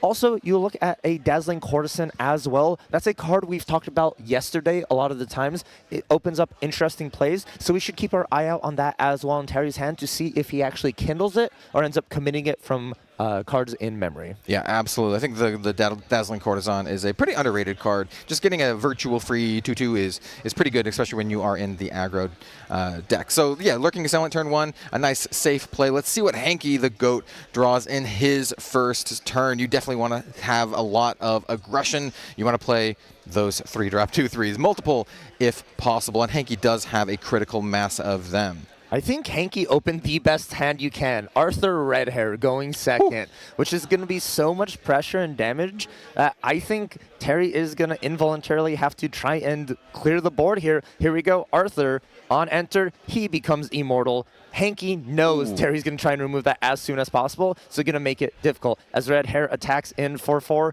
Kel, this is what you want to see as Hanky the Goat. 6 damage turn 1. Pretty good right out the gates for Hanky the Goat here. Now, let's see if Team True Terry can mount an offensive, mount a comeback here. Hanky the Goat solidifying himself as the beatdown of this scenario. But it's going to be a back and forth, just absolute brawl. I think Terry has to remove the Redhair there, because if Hanky does awake everything here, that's 6 damage on board, and Hanky probably has something to do 5 from hand, which can quickly end the game. Hanky could even go Lorraine 1 Hua Ji and close out the game there. So Terry respecting this play so much, having to use the Terrafring to stop Hanky. Either you can attack my champion or you can develop allies on the board. You're not allowed to do both. Yeah, absolutely. That Terrafring is definitely what you need in a situation like this. So let's see what Team True Terry has in hand. He does have a couple cards that can go a little bit over the top. We see some Blazing Throws as well as the Rococo, which could come into play a little bit later, as well as stuff like Sable Remnant, though not quite as good in this situation, not being an assassin quite yet. Yeah, the hands in Terry's the card in Terry's hand are looking kind of awkward right now. We see 2 Blazing Throws, a Vermilion Decree, and only a Sable Remnant and a Blazing Bowman, and now that Rococo. There's really no like ally to effectively start like building board pressure. A lot of these are easily removable. As we look at Hanky's hand, though, 2 Lurking Assailants, some other allies in there. Hanky has nothing but ally gas, but that's the type of deck he's playing. Yeah. It is expected. Terry, I think, is going to look for a defensive play. You have to get rid of this Redhair. It is going to cause a problem here. This horse is going to do so much, and I think that's exactly what we're doing. An imbued Vermilion Decree, going to go ahead and hit Hanky for 3, 2 to that Redhair, and now that Lurking Assailant can come in and remove it off the field. Yep, absolutely. Vermilion Decree is a really, really nice card in this situation, right? Because it helps push damage, but also helps clear the board. Though that Arthur is also going to be, sticking around, potentially racking up damage and value. We do see the Sable Remnant coming on in, not going to be attacking for a ton, but being able to, chip in and finish off that horse. Indeed, Kel, the horse has been finished off, and Lurking Assailant snuck in for 2. And this is why ally matchups are so fun to watch and actually talk about, because it's about board pressure, board control. It is a moment where both these players want the same thing, and if you let the other person have it, they can just win the game. So Terry, I think, really did a great job clearing that Redhair, forcing Hanky to now say, if I commit too many allies into attacking the Spirit right now, Terry can just wake up and win on their next turn from how explosive that Xander deck is. Yeah, absolutely. It is going to be on the razor's edge for this entire match. Both decks have the ability to be very, very explosive. We saw stuff like Blazing Throw in hand, so it's really going to come down to the wire and a lot of proper sequencing. Indeed, and there is a possibility for a double Blazing Throw turn from Terry. You can get the Mercenary Blade from a prep counter and the Verucan Soul Knife from banishing 3 fire. So that's something to keep count here as well. I think we only have one fire card currently in Terry's grave, but that is going to add up over the next 1 or 2 turns as we see.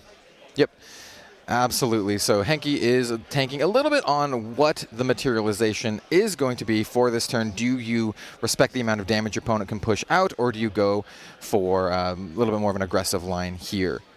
Yeah, I do like the Sensor of Wrestle piece materialize here for Hanky. That is totally going to shut off this Sabled Remnant since it does have floating memory. Hanky can now feasibly trade into this ally here and make it so Terry has to still commit a card for memory if they want to go into Xander level 1. Yeah, Terraforming being used, respecting Hanky's ability to just push out a lot of damage and board control with allies here. So it's going to be a little bit more difficult for Hanky to control the board here, and it's going to allow Team True Terry to potentially maintain at least an ally or 2, though we have a second red hair, and as we mentioned, this card is incredibly strong, being a 4/3 attacker with Arthur, if Arthur is rested, of course. Yes, I really think Hanky has the possibility of attacking into Sable with Arthur, red hair coming in and cleaning out that lurking assailant, which would then force Terry to commit a little bit more allies to the board and try and remove the red hair again. And I think that is what's happening here. Arthur swinging in, Hanky paying 2, red hair coming in, removing the lurking assailant kill. It is such a close match already. Yeah, absolutely. Back and forth board control. The red hair being able to attack for 4 is a big game. Uh-oh. Ooh, Impact Hammer. Impact Hammer does one thing and one thing very, very well. It pushes a ton of damage, especially when used in conjunction with Heated Vengeance. Impact Hammer will be dealing damage to Team True Terry, but ooh, we can also just throw it. You can also throw the hammer right at your opponent's face. Taking Hanky down to 4 virtual health, and the Blazing Bowman is going to clean it up. 4 damage to Hanky. Team True Terry takes game 1 here in the semifinals, match 2. What a line there. Did not see that at all, but the materialization of the Impact Hammer that is swinging for 2, the Blazing Throw, another 4, 6 in total, and Blazing Bowman with the on-enter effect of Banished and Fire to get plus attack will close out the game and take Hanky out. And that's what we were talking about, just the burst that this Assassin deck has. Absolutely. You always have to think, when you're playing a deck like this, you're going to be like, okay, do I have lethal? You got to do the numbers, right? There's a lot of math in these decks, and it's usually just trying to count to whatever your opponent's life total is. So in this situation, 10 damage is enough here, and especially when you're playing against a deck that has already kind of gone hands down. They don't really have a lot of defensive options. You're like, the coast is clear. I'm going for it. And I think that's what we're going to see a lot in this particular matchup. And I think it's possible both ways as well. I think Hanky's deck can also do an explosive finish like that. Indeed. And I think Hanky needed the Sensor to stop the Xander level up, but you really wanted to go Lorraine as well. And that was one of those issues if you were playing into, if you decided to go Lorraine, you couldn't do the red hair Arthur. Or if you do the Sensor that was done, you see exactly what happens, that burst. Yeah, absolutely. I'm taking a look here at both players' sideboards to see if anything sticks out. Looking at Team True Terry's sideboard, we have some cards that don't really fit in this particular matchup, but it's potential options like this Immolation Trap, potentially this Mark the Target to push a little bit of extra damage, get a little bit of extra prep counter generation for big damage cards like Planted Explosive or your Ignited Stab. I think those are potential cards you can bring in. Potential cards on Hanky's side, we see stuff like Terraforming, which can also just stem the onslaught, as well as potentially something like a Staggering Strike. Yes, also you could look at the Yun Shao as well to stop the Arthurs. But here we are getting ready. Sideboards are already done. That's how you know it's quick. It's a quick game, quick sideboard. We are going Team True Terry on fire. Xander versus Hanky the Goat on fire. Lorraine, game 2. Terry up 1 already. This is do or die for Hanky. Let's see what he is able to achieve. Absolutely. Either way, I think this is going to be an absolute heater of a game. Both players trying to aggro out the opponent while also maintaining a little bit of board control, maintaining the amount of damage the opposing player can deal. Hanky the Goat, of course, going first here, and you want to see some really, really nice cards in hand, such as the such as the Arthur, for sure. Yes, and this is Team True Terry on fire Xander versus Hanky the Goat on fire Lorraine. And we are starting off right now with Hanky taking their first turn, opening hand, trying to figure out what is the best possible play. Absolutely. So let's see what Hanky has in hand. And this is just a nice little powered Sentinel, which is a 3-drop 2/3. In this situation, we don't really care much about that class bonus. We just care that it's fire and that it's a 2/3. Yeah, it's just statted right. This is the appropriate stat line Hanky looks for. The class bonus doesn't matter. And now Terry has an option. Do you even bother dealing with this ally? It really doesn't do much besides attack for 2. If Hanky had an Arthur, they would have opened it. Yeah, absolutely. And it's kind of like as you mentioned, kind of like a tell, right? If you're Terry in the situation, like, okay, he doesn't have an Arthur, right? Because if you did have an Arthur turn 1, you would just jam Arthur down, give him immortality, and Bob's your uncle. But now you can see that Hanky has maybe a little bit of a slower opening hand, and Team True Terry can kind of play around that and try to mount his own offensive. Now let's try to get a good look at Terry's hand. We do see stuff like Vermilion Decree. But crucially, not something like his own Arthur. Yeah, oh no, I do believe there is an Arthur. There is an Arthur, but I think he's going to opt to not go for the Arthur here. I think there's 2 Arthurs. Actually, there is 2 Arthurs. Yeah, I think you are correct. Looking here, deciding it's going to be an Arthur here, and I believe it's going to be an Immortal Arthur, just so you can go ahead, keep it alive for 1 turn, and then be able to have allies on your next turn. Because right now you can't really put anything to assist the Arthur. But Captivating Cutthroat also coming through, and it's going to go directly into Hanky, dealing 3 because of the Arthur rest effect. And once again, we did ignore that powered defender, so Hanky does get to keep it for this turn. Yes, absolutely. So Team True Terry did have, in fact, the Arthur opening, which is exactly what you want to see in this particular matchup. So it's going to be on Hanky to mount an offensive, potentially try to clear up that Arthur, unbeknownst to him that Terry is sitting on a second Arthur. Yes, and Hanky really having to decide on this first materialization, because this is very important. It's, do you go Champion or do you go Protection and Safeguard Amulet? Hanky lost that last game by 1 turn because of that Blazing Throw. If they went Safeguard Amulet instead of Censor, it probably would have been a much closer game and wouldn't allow Terry to burst through that damage. But Hanky decided to try and shut off that floating memory. Now Hanky's in that same position. Do I go Lorraine 1 or do I go a safer option? Absolutely. And as you mentioned, it does have some options, right? You have options to potentially go for Safeguard Amulet, as you mentioned, potentially Tariff Ring.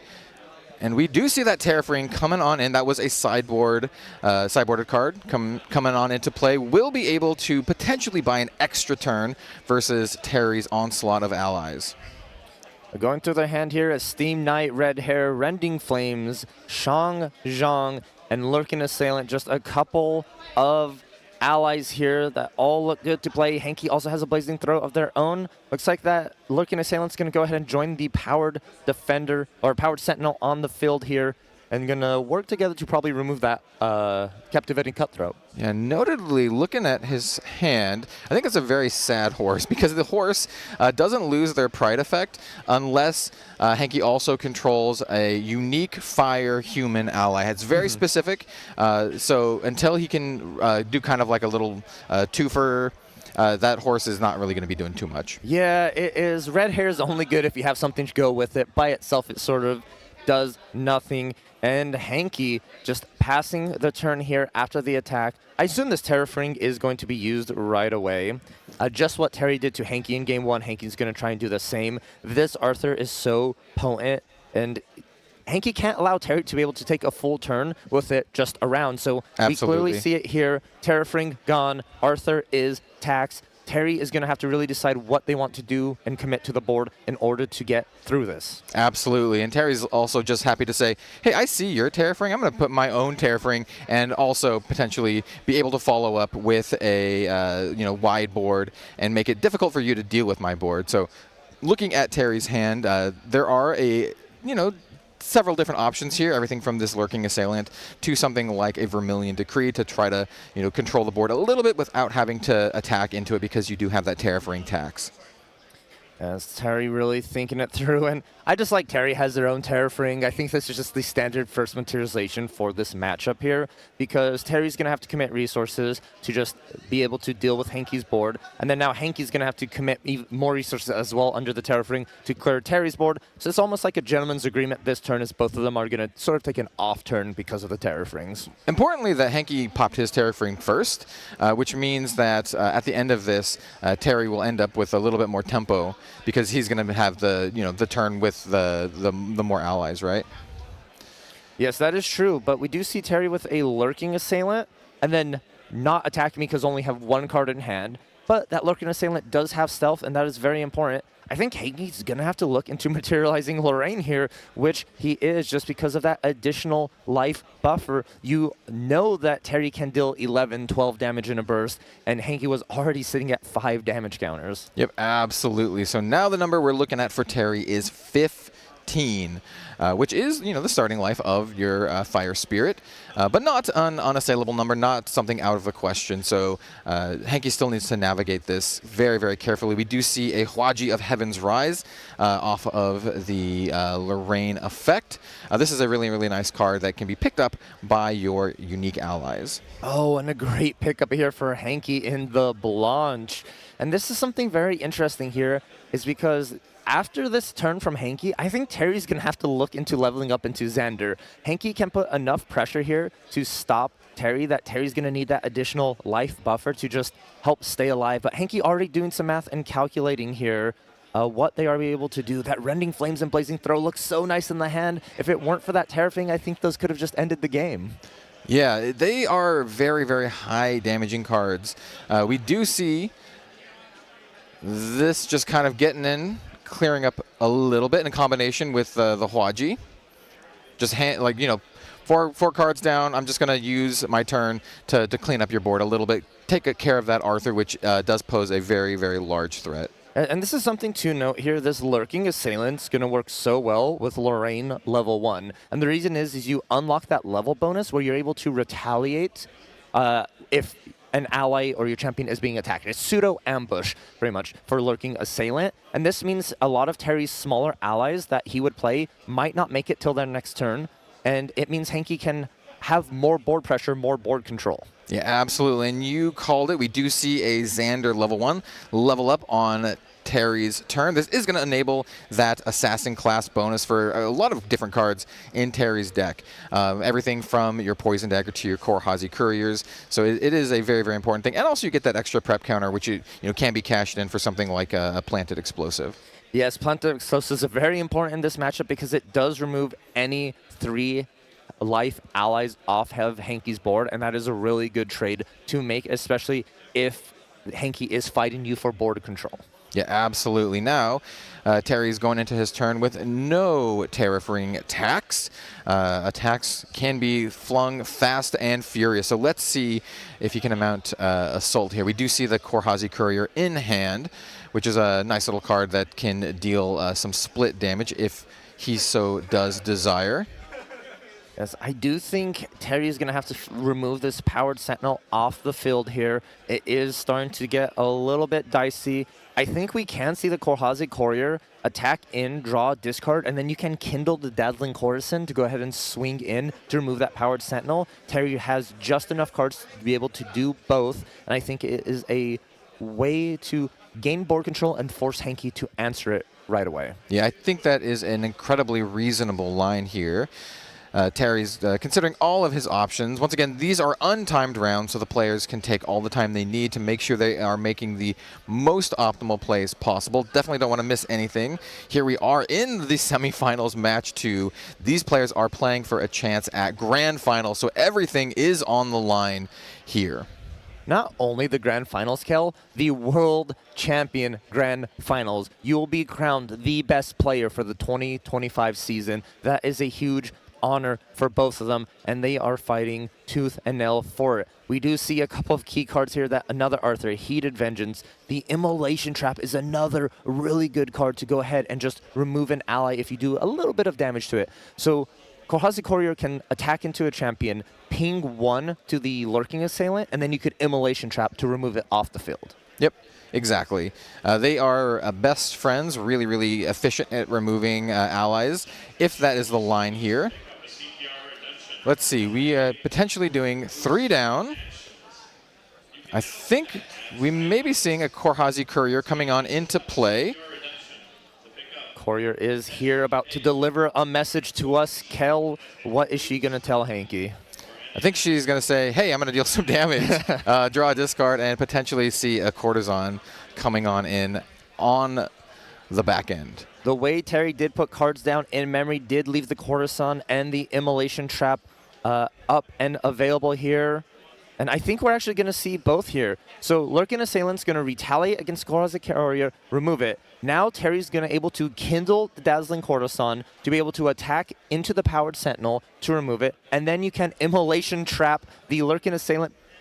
Oh, not even needing the Courtesan, you have your own Lurking Assailant. Yep, and then we can play the Courtesan for damage. Just coming on in, chunking down that life total, getting Hanky down to 13 life, which is definitely not unheard of here. Very, very efficient line from Team True Terry. He did lose his Korhazi Courier, which is a fairly difficult card to deal with in a matchup like this outside of just, straight removal and burn, especially, if you're Hanky when most of your deck is allies. But still, definitely something you need to do, establishing your board, leaving your opponent with nothing. You want to have all of the tempo in this particular matchup. If you have a board at the end of your turn and your opponent has no board, I think you're a very happy Fire player. Yes, that is one of the best outcomes you could have asked for that turn. And this is really Hanky has to be careful here. When we get back looking at Terry's board, I'm going to point out something very interesting here from one of the cards we did see in that memory. So out of these 3 cards right here, one of them is a Heated Vengeance. If we materialize that Impact Hammer, which is going to deal damage to Xander, unlock that Heated Vengeance additional attack power, and then swing in, that is enough if these 2 allies do stay alive. Hanky does have to remove them as soon as possible this turn. If he does not remove both of these allies, it will be the game. Terry has the line, Terry has the damage, and Hanky is going to go with the Clarnet reimagined, making sure to prevent some of that non-combat damage coming through. Yeah, Claire is really, really good against anything from Vermilion Decree to Rococo. So this is just another card that can help slow down what Terry's doing, depending on what Terry has. Now, of course, Terry has multiple avenues of attack, quite literally, from allies to something like that Impact Hammer, like you mentioned. We have a Shang Chang is the name of this one. This is just going to be a 3-drop 2/3 in this situation. We're not going to be doing the imbue here. Ooh, and then a Blanche coming on in, also helping protect from that non-combat damage as well. I really love that play from Hanky, using the Hua Ji with the Shangzhang Fierce Princess, getting that extra attack to go ahead and clear the Lurking Assailant. Blanche comes in through with Lorraine to remove the other one, and Hanky once again establishes board control in his favor. Now it's Terry's job to try and answer this, and there's 2 ways to prevent non-combat damage as well that Hanky has developed, which means Terry's really going to have to use allies to clear the Blanche. Yep, and once again, this is the kind of matchup where tempo really matters, board control really matters. Now it's on Hanky's side. He was able to end the turn. I have a board presence. You don't have a board presence. And through all of this, both players are trying to assemble some sort of big burst finished, right? Just chipping your opponent down, maintaining board control until you can get to this inevitability. Both decks have the ability to have these really, really explosive finishes. Yes, curious what Terry's going to materialize here. Very low on influence, only 3, so that GCR does look very juicy for Terry at this current moment. Yeah, absolutely. Do you go for the influence? Do you go for the protection? Or do you go for the damage? Lots of things to consider here. A lot of consideration indeed here, Kel. We look at the hand, Heated Vengeance, Planted Explosives, and Arthur. Not a lot of actual plays to be made here. You don't have any low-costed allies. If you do want to develop that Arthur, you need the GCR for a turn, and that's exactly what Terry is thinking. Let's see if these 2 draws are kind to him here. First, Sable Remnant. You love to see that. Second, Blazing Bowman, the MVP of Game 1. Yes, absolutely. Yeah, the Arthur is really, really awkward in this hand, right? It's going to take your whole turn to just play out the Arthur, so you're not going to be able to do like a big double up turn, though it could be something that you think about. We also have, as mentioned, planted explosives, but with that Blanche on board, it's going to be a very, very difficult proposition. Yes, there is a possibility Terry can use the Sable Remnant, attack into the Fierce Princess, and then remove a prep counter, get the Mercenary Blade, and use that to finish off. This is also maybe a time if Terry did have 3 fire cards in that graveyard to use a Varoken Soul Knife, bring it back to remove the Fierce Princess as well. Sort of talked about in that pre-game interview. Terry really trying to decide what is the proper way to set him up to start looking for lethal. Yeah, absolutely. This is one of those tricky situations when you are in this kind of like super aggressive, all-in aggro deck. Influence can kind of get pretty small. You know, when we're seeing other Grand Archive games, you see decks that, you know, run up to like 10 plus influence. But playing an all-in deck like this, these are the times where influence can get really tight, and when piloting the deck can actually be very, very tough. When you think of like an all-in aggro deck, a lot of people think like, oh, that's easy, right? It's just aggro. But it's not. It's actually quite difficult. I like to think of it more as like an even mid-range or even almost a combo style play where you need to sequence things properly and have, you know, that influence. So there's a lot of things to consider here, and you don't want to gas out. Yeah, aggro in Grand Archive is not traditional aggro, Kel. You said it perfectly, and I believe we've talked about it over the weekend as well. It takes a lot of skill to pilot an aggressive deck just because it's resource management as well. Yeah, it's all resource management, all math. All of these things need to kind of line up, right? You need to have the influence, and you need the damage to close out the game before you kind of run out of steam. And even though Hanky's deck is a really, really aggressive deck, his deck lends itself to be a little bit more of that kind of mid-rangey kind of deck, because you have all these like 3-drop 2/3s, and that can kind of just control the board, all backed up by cards like Blanche, which are just incidentally really, really good in this particular matchup. Indeed here, and it's like Hanky every turn feels like he's solving a math problem. How do I play allies to remove my opponent's allies, but still like be able to do stuff my next turn as well? And it's really cool to see just the thought process here. Terry opting into that Sable Remnant to go ahead and take care of that Blanche, and because of that class bonus from Xander, Sable Remnant does get that +1 attack, so that is exactly what Terry wanted. But now, Hanky is waking up that Fierce Princess. Yep, waking up the Fierce Princess. 2 cards, yep, 2 cards still in hand for Team True Terry. Not enough to play out Planted Explosive. So this is just going to be kind of like a little bit of board management turn. Not really the kind of explosive turn you want if you're Terry. If you're Hanky here, you know, starting your turn off with a 2/3 on board is a pretty nice proposition, either from a damage standpoint or just from a board control standpoint. So Hanky, I think it's safe to say, has the tempo in this situation, opts to get this Grand Crusader ring, opts to go for a larger influence, definitely accruing more influence than Terry in this situation. Yes. Drawing an Arthur from the top is fairly spicy with that red hair in hand that's been in hand since the start of the game.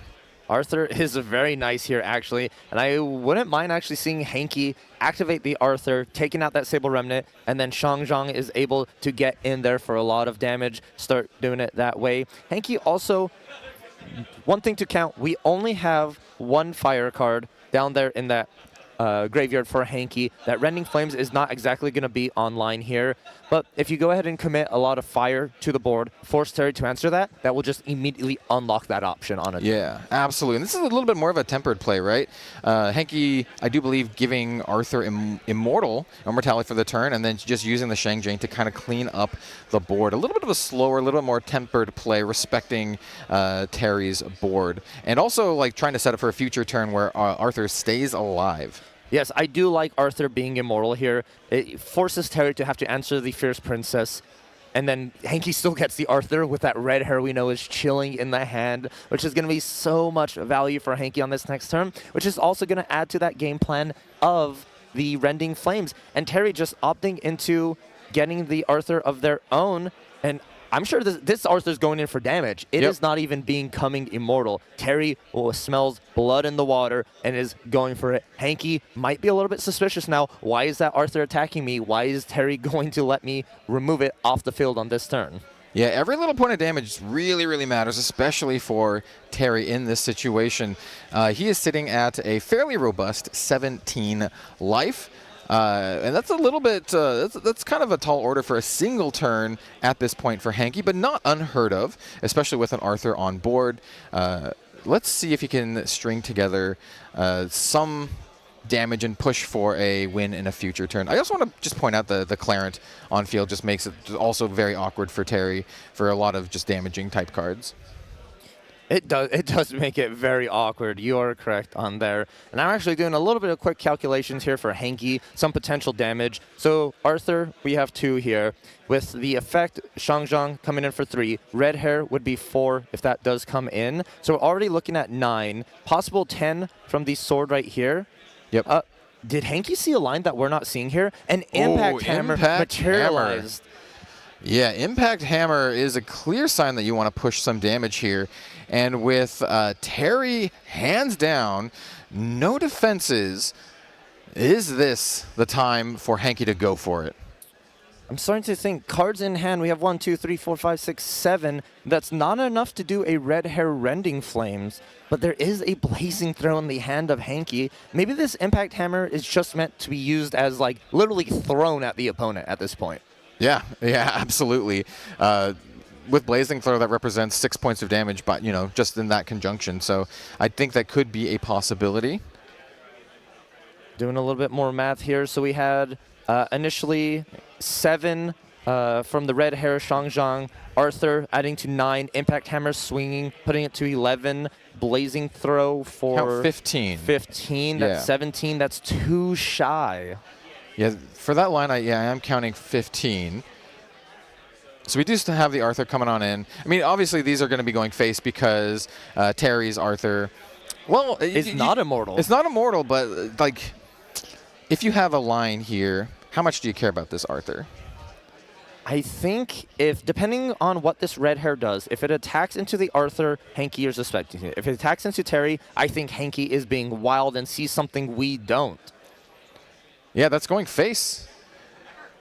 Face is the place. Red hair coming on in for 4 damage. How many cards does Hanky have in hand? I believe, is it 4 or 5? I think he's got 4. 4. So 3 down. Ooh, this is actually Yuan Shao, Crown General. This is the one that gives unique allies Pride, right? Pride 2. Yes. So this Arthur that Terry has now has Pride 2, which means it does not obey Terry unless their champion is level 2. By obeying, you cannot attack. You cannot use any of the abilities if Arthur had it. And that is the important part here. There was something that Hanky could have done with that double red hair blazing throw with 5 influence. You could have developed another red hair, swing in for 4, then blazing throw that impact hammer, which would have then been the game. But Hanky was just 1 card short of that amazing line. I do like the find, though, of this Yun Shao. It's really going to just tether this Arthur down. And Terry now pretty much wasted a turn. You developed an Arthur, dealt 2 damage, and now that Arthur's doing nothing unless this Yun Shao is removed. Terry, I don't think can afford to use cards to do that, though. Yeah, absolutely, especially when his hand and influence is so very small. So Yuan Shao actually enabling Hanky to push a ton of damage, use all of his attacks to just push damage and not have to waste time thinking about his opponent's Arthur. And that could just be enough damage to kind of close out this game. So let's see if Terry has a response. Staring down a very large board, a board that just is like, 3 health across, difficult to deal with. We don't have access to Terrafring anymore, so he's staring down a pretty tough situation. Yes, it is a very tough situation. Aggro decks are known not to be able to clear wide boards, and that's exactly what Terry is looking at, is one of the widest boards Hanky could have put out here. And you have the smoke bombs to draw an additional card to look through. Terry, though, I think needs to be a little bit defensive, find that safeguard amulet, because we know Hanky has that blazing throw. Yeah, absolutely. It's just, is it going to be too little, too late? Staring down all of these allies that Hanky is known for playing, right? This is his MO, playing a bunch of these allies. We do see an impact hammer hit the field. Oh, this is going to get interesting here. Impact Hammer, and there is that Heated Vengeance for Terry. But Hanky luckily sitting on that Clarent Reimagined, which means some of that spell damage coming in from Rococo or like a Blazing Throw is null and void this turn. Can Terry sneak away the game through a Heated Vengeance somehow? I don't think there's a way to get 2 additional cards to Blazing Bowman Heated Vengeance this turn. Yeah, the Heated Vengeance and Impact Hammer combo kind of represents 7 points of damage. And as you mentioned, we're going to need a little bit more to close out the game here. You need 11 total, essentially, right? We need 4 more points of damage. So the Impact Hammer, Blazing Throw, or Blazing Bowman would be the combo, but Terry is also 1 card short from being able to do that. Yep, exactly. So here, just looking at hand, making sure you're not missing anything. Double checking. Actually, Terry really in the think tank here. And this is one of those things like, this deck has so many options, and depending what you do first, what you do second, can really change the development of the board. So Terry really trying to figure out, is there a way I can just kill Hanky? You don't have to worry about these allies if Hanky's gone, right? All right, so we have the Smoke Bomb activation to draw an additional card. Let's see if the math changes here now with an additional card in hand. I've been in the situation where you're like, you do the math, you try to, you plan it out, and you're like, you know, am I 1 short? Am I 1 card short? Am I like 1 point of damage short?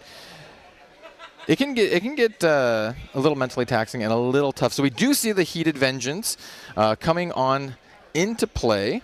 Once again, this is going to get an additional +3 from its effect, and if it's coming on in with that Impact Hammer, an additional 2. So as mentioned, that represents 7 points of damage. So 7 right here would send Hanky to 16, which would mean 4 away, and Terry with 2 in hand after this. Hanky thinking about it. What is the thought process here? Trying to figure out, what is Terry doing? Does Terry have a way to win the game this turn? Yep. It's just like, does Terry really have lethal? A lot of consideration in here. Really thinking. I'm really curious.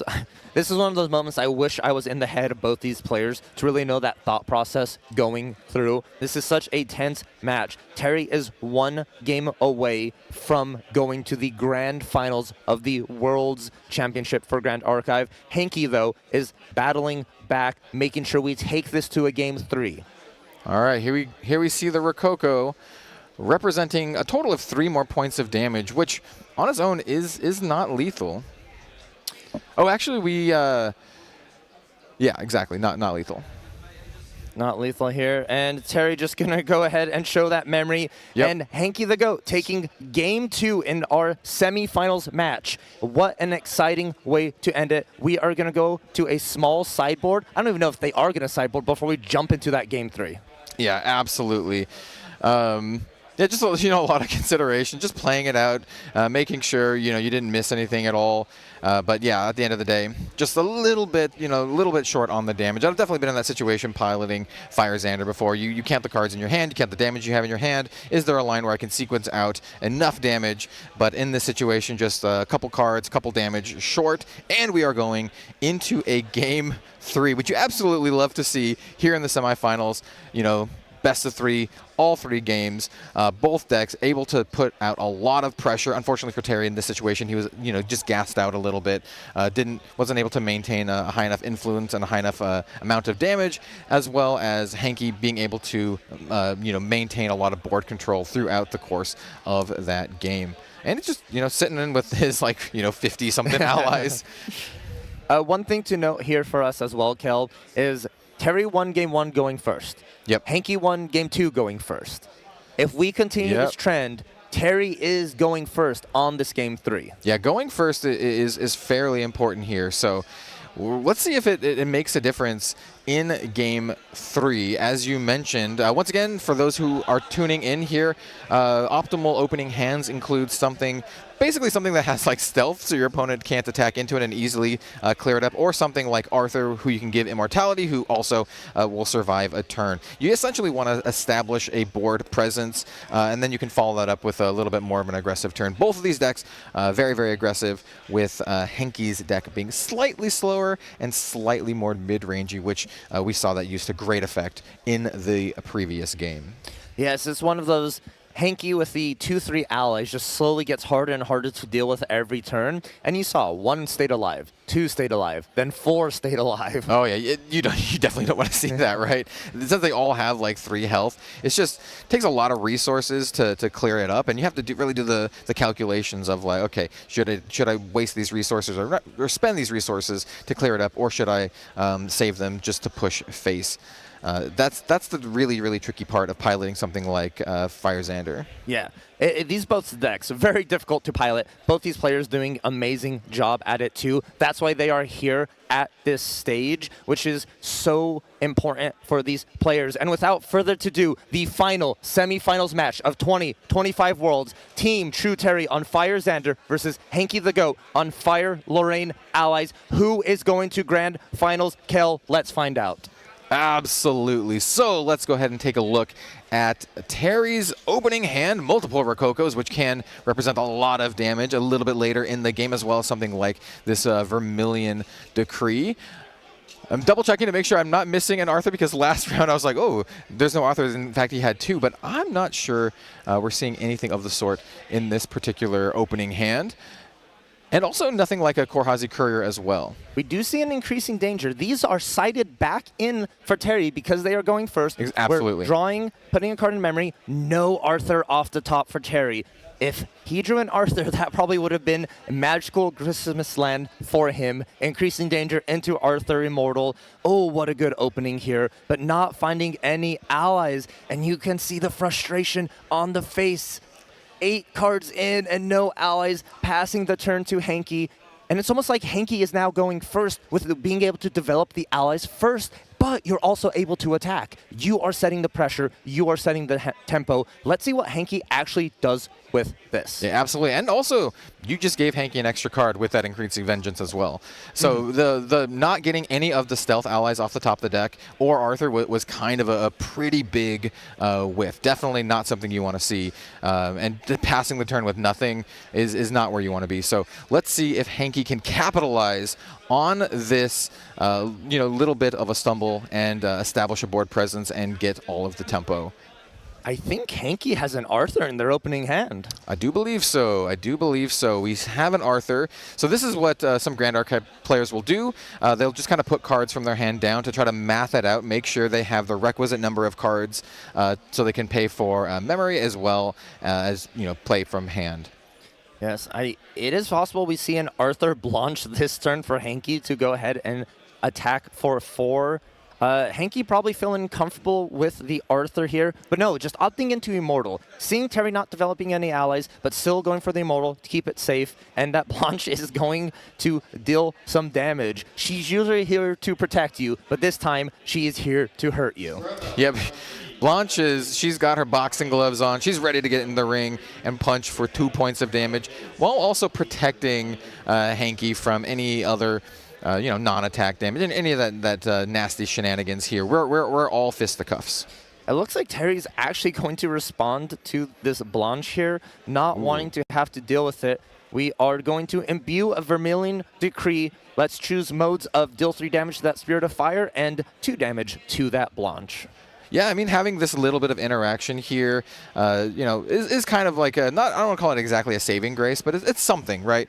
After passing your turn with no allies, this at least helps clear the board and deal a little bit of damage. Oh, I'm sorry, I'm mistaken. It was modes of deal 3 damage draw a card for Terry. All right, yeah. So yeah, it's just face and draw, leaving up the Blanche here. I do believe this was in response to the Blanche being played. Yes, in response to the activation of the Blanche. And Terry finally taking 2 from that Blanche here. I'm curious what was drawn for the turn. Another Rokoko off the top. All Rococo all the time. Not great when you're sitting with a high level of influence. A card that can excel really, really well into the late game when you get really low on influence, but not right now, especially just having a 1/1 body. Yeah, Rococo is a good card when you're lower on influence, but when you've increasing danger and Vermilion Decreed to draw cards, Rococo looks a little bit less good here. And Terry doing a little bit of hand math here. Going into materialization, do you think it's going to be a Terraforming again this turn to just stop Hanky's game plan? I think Terraforming is a safe bet. It definitely stems the tide and forces Hanky to use resources on attacks. It helps buy you a little bit of, a little bit of a turn, a little bit more time. So I think that is definitely a defensible option. You could also go for something if you want to dig even more, maybe a Grand Crusader ring. But I do think Terry has some options here. Also, there is a line if Terry does have a Heated Vengeance, you can quote-unquote scam Hanky out of this go. It's Heated Vengeance, Materialize Impact Hammer, that's swinging in for 7. You then Blazing Throw for another 4, that's 11. And then you can go ahead and play a Dazzling Courtesan, which we do see in Terry's memory there, to finish the last point bit of damage. But that all hinges on a Heated Vengeance if they have it. Right, yeah, you need to count to 13 at this point. Hanky's already taken the damage from the Vermilion Decree, and once again, still a Spirit, so yeah, that is a potential line. And that would be all before Hanky was even able to materialize a single card. That's true. It would be crazy. Terry doing nothing turn 1, except that Vermilion Decree we saw during Hanky's turn, into absolutely crushing the game in that manner. It would be both very impressive, but also heartbreaking. Yeah, and it looks like both players are discussing something with the table judge here. But we're going to get right back into the action in just a moment. We want to make sure everything is, all your I's are dotted, all your T's are crossed, all that kind of fine stuff here. Yes, I really want to know what's in that memory for Terry. Or the top of the deck. It's possible the top of the deck could have that Heated Vengeance. Kel, we're going to keep our eyes extremely peeled right here when Terry draws that card. Yeah, and as you mentioned, Hanky hasn't been able to materialize any of his defensive options yet. Ooh, so it looks like Terry accidentally mixed up his hand and memory together. So we're going to take a look back at the footage, the judges are, to make sure what is what and sort it out properly. I do believe Terry did have a Blazing Throw and a Rococo in hand, but that footage will determine it here. But I did see a peek at Terry's memory. These two cards, Kel, guess what they were? What are they? Heated Vengeance. Ooh, okay. So we do have that potential line like you mentioned. Did we also see a Dazzling Courtesan as well? We did. Also, I just remembered though. What's up? Blanche is on the field. That's true. You have to clear the Blanche in order to do non-attack damage. This line cannot clear the Blanche. Yeah, you would have to use the Courtesan to clear Blanche. Which would not end the game, which is crazy to think that this tech card, not even tech card, it's a 2-cost 1/2 ally that Hanky put in because it's a cheap ally, not because it's Blanche, right? I mean, she's also as he mentioned, what's the best 2-drop 1/2? Well, it's Blanche, right? No. Blanche is just super, super strong, incidentally very good against a lot of cards. This one Blanche, this poor little Blanche, may be the one card keeping Hanky from getting absolutely one shot on this turn. Yeah, I think so. Blanche is just, like I mentioned, very, very solid. So let's see if we can sort this out, get the hand and memory all situated. Once again, we are here in the semifinals match of the Grand Archive World Championship. We want to make sure everything is, appropriate. Mm-hmm. Yeah, make sure the competitive integrity is kept. If Terry did opt into leveling up to Xander 1, we want to make sure that all the cards in memory had their options to be banished as potential. And we also, Grand Archive players keep important cards in their hand they want to keep and not get rid of. So if you accidentally mix it up, get that down, you don't want to accidentally lose it because of a mistake. Yeah, absolutely. You don't want to accidentally banish it, especially if you plan on leveling up into like a Xander, for example. And it is important here. It's all hinging on the materialization of Terry. What they grab is going to determine that line of play. And if I see an Impact Hammer, Kel, I am getting ready to go wild. That would mean Terry thought it through and saw it. Hanky, I think, has no idea, just sort of chilling. Think you're comfortable with Arthur Blanche opening turn, Terry not doing any allies, so you could go immediately damage. But we are still figuring this out, and oh, this is just, it's making me nervous. This aggro matchup was supposed to be over fast, but the fact that it's going to that game 3, that both players have really showcased their skill, really makes me want to see the end of this match. Yeah, absolutely. And once again, these are untimed rounds. The players have time to, make all the calculations, to consider every possible outcome. Yeah, I mean, you definitely want to make sure that you do that. Yeah. Untimed, I think, is very important, Kel, to talk about in these top 8 matches, and especially as we get to grand finals, is we're determining who's the best of the best. You don't need a time constraint to do that. Sometimes this game takes 5, 6, 8 minutes to think about a turn because every micro decision matters. The card you put down, the card you keep, what you attack, what you materialize. Every little step is so important. These players need that time to actually show off their skill. Yes, absolutely. Absolutely. And it looks like the judges are still kind of sorting out, what cards are in hand, what cards are in memory. How do you feel, Valk, about Hanky's position here going into this turn, right? I think Hanky is in a great position if we didn't have that knowledge that we do from Terry. Hanky is probably sitting there comfortably, knowing that they're in a fine position. They have ways to just win the game in the next couple of turns. And you're thinking, oh, I've only taken 3. I haven't been able to materialize anything. That's fine. But Terry's deck, going first into this second turn, could just throw Hanky for a loop, catch him off guard, and it's something that Hanky couldn't do anything about it because you would not have expected it. Yeah, absolutely here. I do want to remind everyone out there that we are going to be coming back into the action, and it is going to be Terry's turn. Yes, we are on the materialization for Terry. It looks like things are slowly getting sorted out here, and we are glad this match is happening. It is so much fun to be sitting here talking about this game.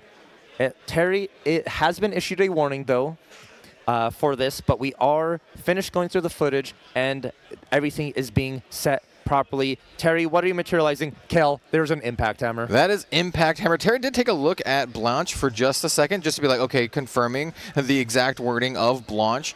So let's see if the line is here, Impact Hammer coming on into play.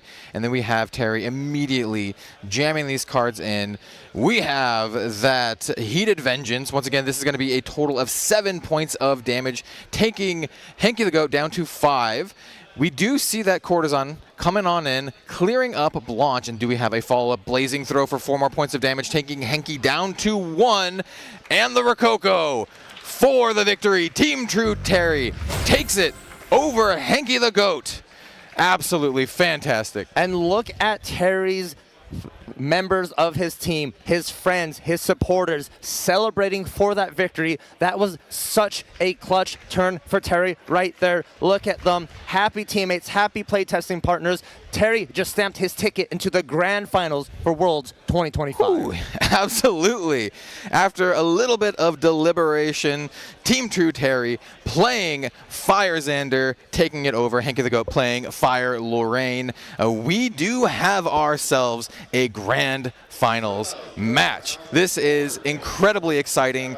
Terry is going to be going up against Team main deck Taylor, also known as Bobo, in the grand finals.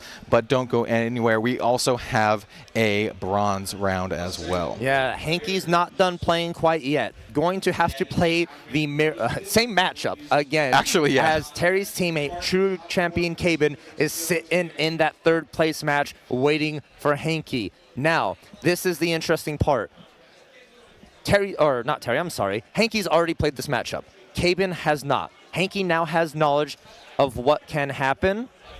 And do you think Hanky is going to be more prepared for what exactly is going to happen? Maybe not make that mistake of getting Censor and going to a Terrafring instead? Or do you think that Caben is just going to be able to use that power of this sort of like awkward Xander deck that we haven't seen before to just roll over Hanky? I think it's going to be pretty close either way, just as we saw it. I would not be surprised if we go to a Game 3 for that particular matchup as well. Even though Hanky just, got this experience under his belt from this previous round, I definitely wouldn't count Caben down and out, not by a long shot. So I think it's going to be really, really hard fought on both player sides, for sure. 100%. And on the other side of the bracket, or the matchups, we have our grand finals. We have main deck Taylor, Bobo, against true champ Terry. This is a matchup of titans right here. Fire Xander Aggro versus Wind Tristan. In the finals, we have Assassin match. We have Xander versus Tristan. Here we have the True Champion crew, yeah. Waiting for Terry, waiting for that congratulations. Everyone lined up. I know hugs and high fives are going to go all around. Terry making his way down. The applause. Look at him go. That is a world champion finalist right there. What a wonderful embrace between the two. It is a magical moment. The amount of stress and pressure these players feel going through this event, it must feel so nice. A year of hard work and dedication getting you to this point. And we've talked about it before. Terry has always felt like they've finished sort of like behind everyone, right? There's an amazing player in themselves, but they've always have been fallen short a little bit there, a little bit here. And this is Terry's time to actually shine, to push through and prove. But on the other end, we have Bobo sitting across. I feel like Bobo has flown under everyone's radar. No one's really considered him one of the best. He won Worlds 3v3 last year. This player is insane.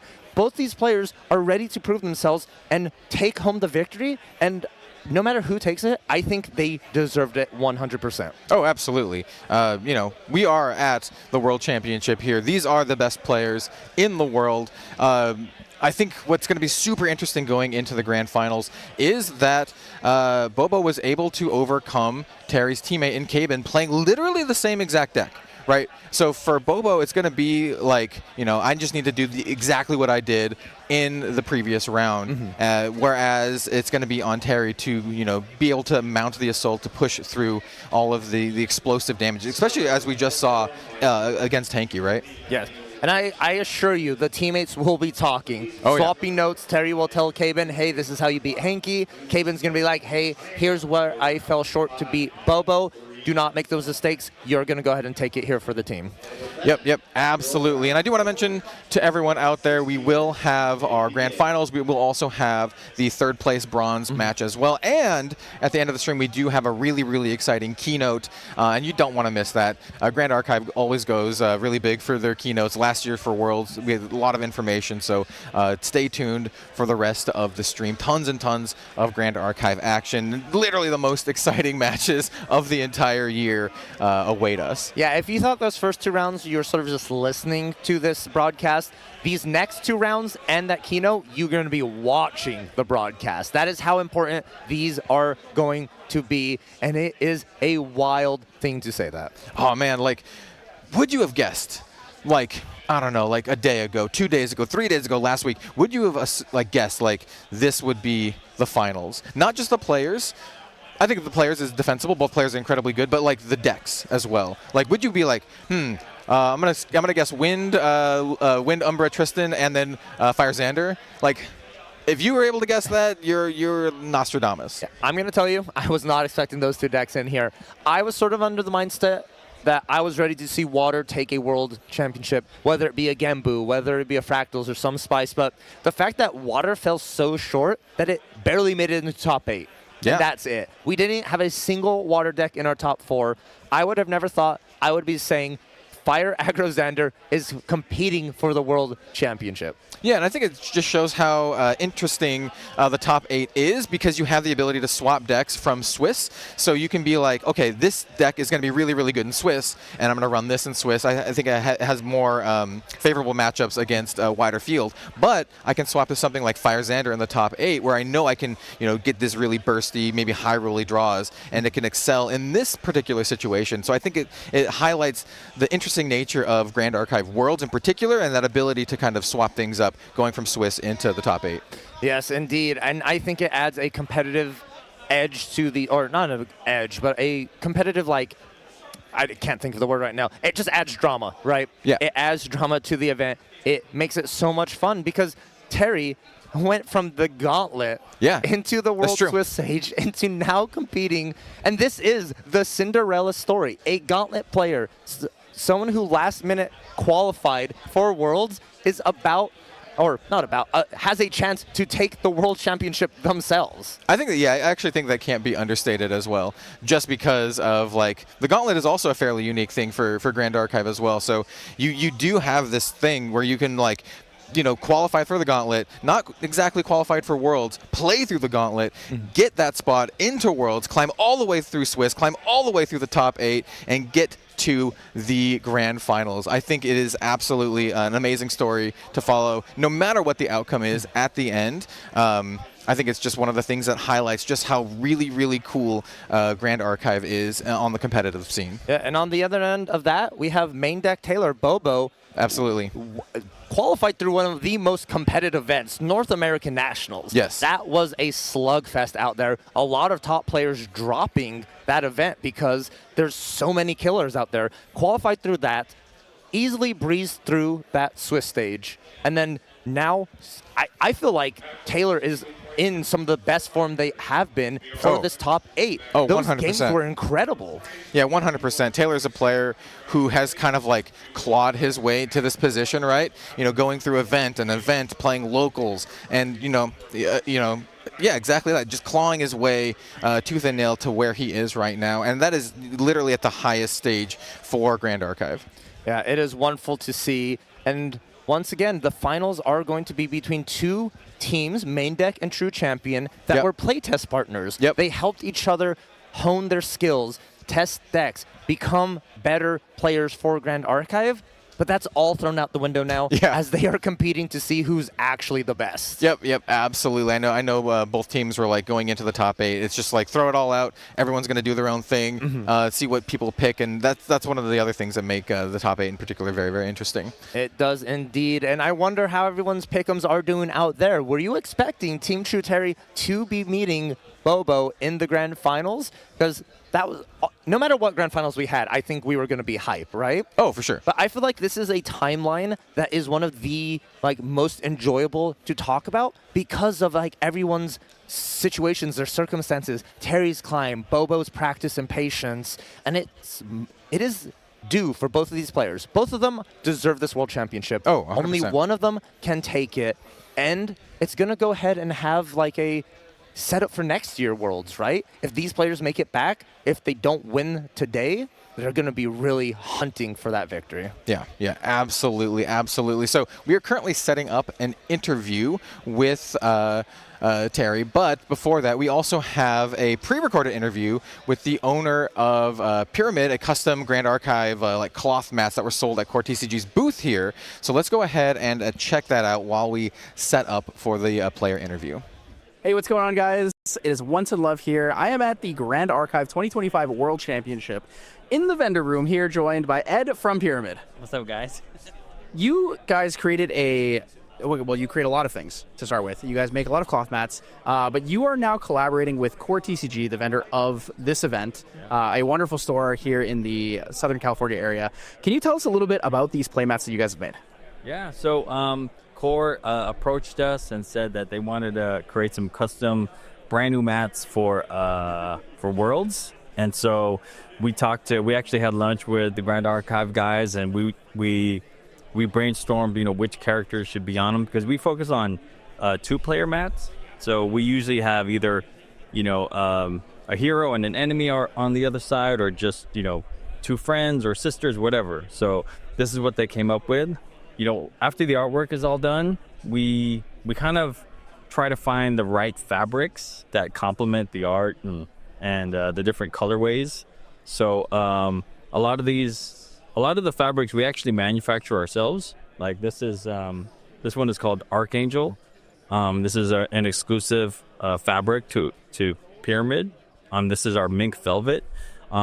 The milk velvet and some of the other ones are ultra rare, where we can't actually manufacture them. So whatever we've got, and that's it. And so we only probably have enough for another 2 or 3 releases. So that's why we limited it to only 18.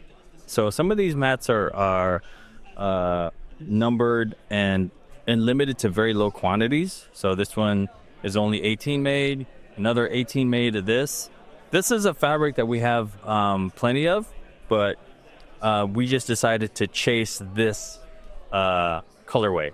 So we have another one that's just all gold that we made in higher quantities, but something like this. And, I'm pretty sure we were the first ones to do gradient silkscreen. So what that means is, I don't know if you've ever seen how they silkscreen for apparel, t-shirts. Yeah, for sure. Yeah, they pour ink down and then they just swipe, right? But what we do is sometimes we have our guys pour multiple, colors of ink, and then you got to blend it by hand, and then you swipe. But it's only good for 2, maybe at the most 5 maximum before you have to clean the screen again. So it's a really long, arduous process. So that's why we chased that one. So almost all of the merchandise mats, almost all of the mats that are given out as prizing, they're all rubber mats, right? We do have a couple people in the community that are very into cloth mats. Rex from Chess Club is a perfect example. He's actually someone who created a video that talks about the differences between those. But I wanted to ask you, you are like the prime professional on this. So what's the main difference you're looking at with cloth versus rubber, and what are the benefits of having a 2-player cloth mat versus just standard rubber mats? I think one of the immediate benefits, obviously, is collectability. So when a rare fabric is paired with a rare ink, like, collectors and enthusiasts, they just go nuts, And so that's what we pride ourselves in, is we have this huge catalog of just different fabrics, different materials. So, for example, one of our fabrics is called Boneyard. And it really looks and feels like you took human bones and made it into a fabric. And it's not really cool and unique. Yeah, so it's not soft and fuzzy like a lot of fabrics. So there's this whole community of people who love boneyards and people who just don't like it, And so you get that kind of dynamic with all the different fabrics that we have. Rubber mats are printed with, I believe, a process called sublimation, where it's all printed with a computer. But with cloth mats, these will not take. A lot of them are, a cotton poly blend.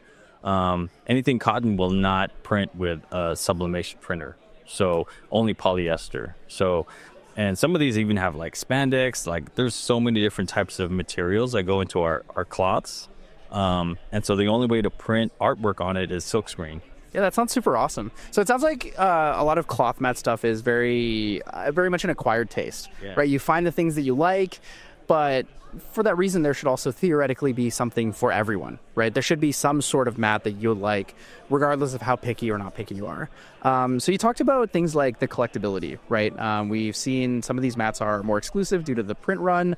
I've heard of these things, one-of-one chromos and stuff. Can you talk to me a little bit about what those are and the exclusivity of that? Well, I'll not only show you, but I'll give you something. So here. A field cloth. So we don't actually make playmats, we make field cloths. That's our thing. Patent pending, trademark pending also. So this is one of our mats from our chroma line, okay? So our chromas are typically one of one. So we'll take a fabric and we'll mix an ink that will not be available anywhere else except for this one field cloth, right? And so I'm gonna show you. You can kind of see here where we lay down a layer of like copper ink, and then we hand brush some crimson in there. So this actually cannot be duplicated. So this is a true one of one. And so each chroma comes with this serialized card. And this one here, it says WOTS VIP reserved. And this one's for you. For me? Yeah. This is for you. Oh my goodness. Thank you so much. That's wow. I don't know what to say. I'm like shocked. I'm like taken back. I can't say anything else about it. If you look at the edges, like they just look so beautiful. The way it's like a rainbow of like stitch around the edge. Like it is such a gorgeous mat.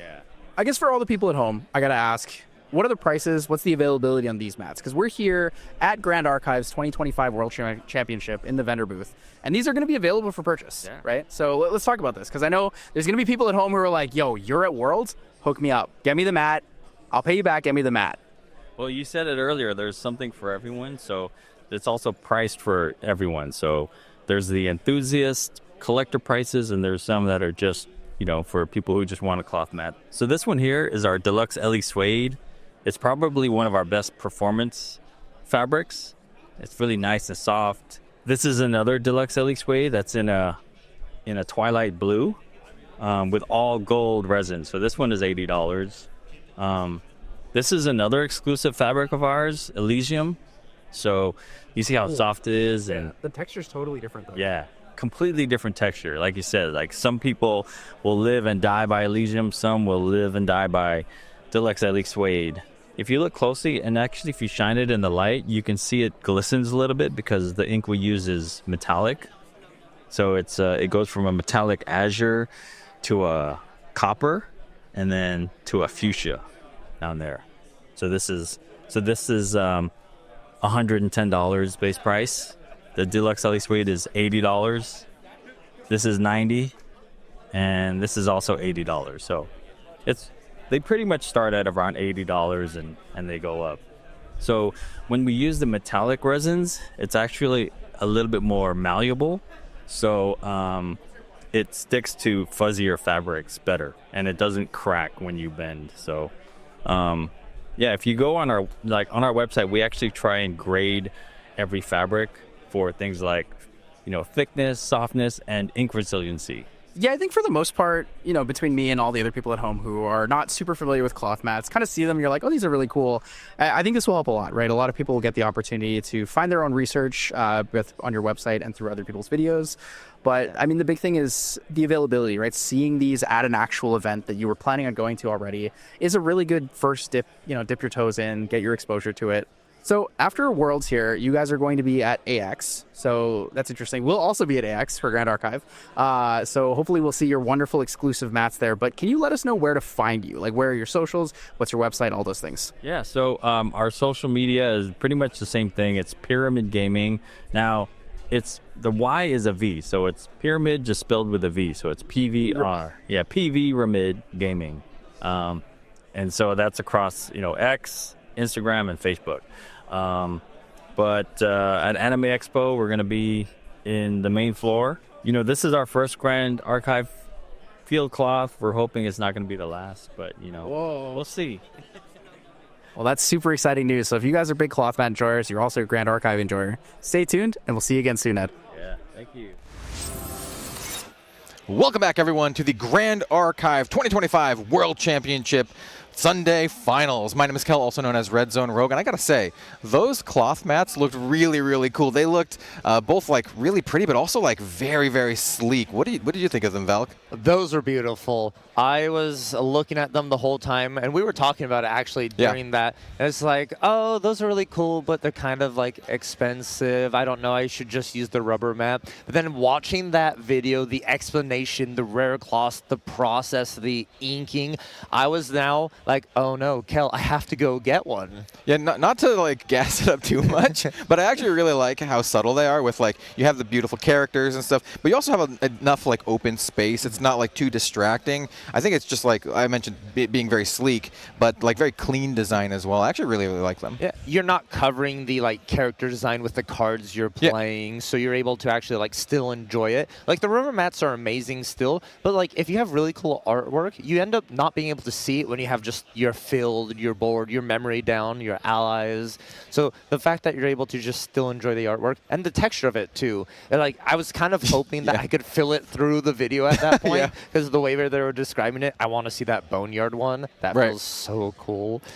But, yeah, absolutely, absolutely. So as mentioned before that video, we are setting up the player interview. I think they have something a little bit special planned for this one. We're still kind of setting it up. But After that, we still have our third place bronze match ahead of us, as well as the grand finals. And as you can see here, we have the full bracket. Every spot is filled. The stage is set. So the bronze match is Team True Cabin versus Hanky the Goat. Both players going to be fighting tooth and claw for bronze. But of course, it all comes down to this. The grand finals. Team True Terry versus Bobo from main deck. That is what it all boils down to. That is the pinnacle of Grand Archive, and we will have all of the action for you today. Yes, and just look at the routes some of these players have taken. For example, let's go ahead and start with Team True Terry. Taking down Korax in the quarterfinals. That is no small feat. Korax Absolutely. is an amazing player, one of the best watermill players and Genpu players out there. Boom.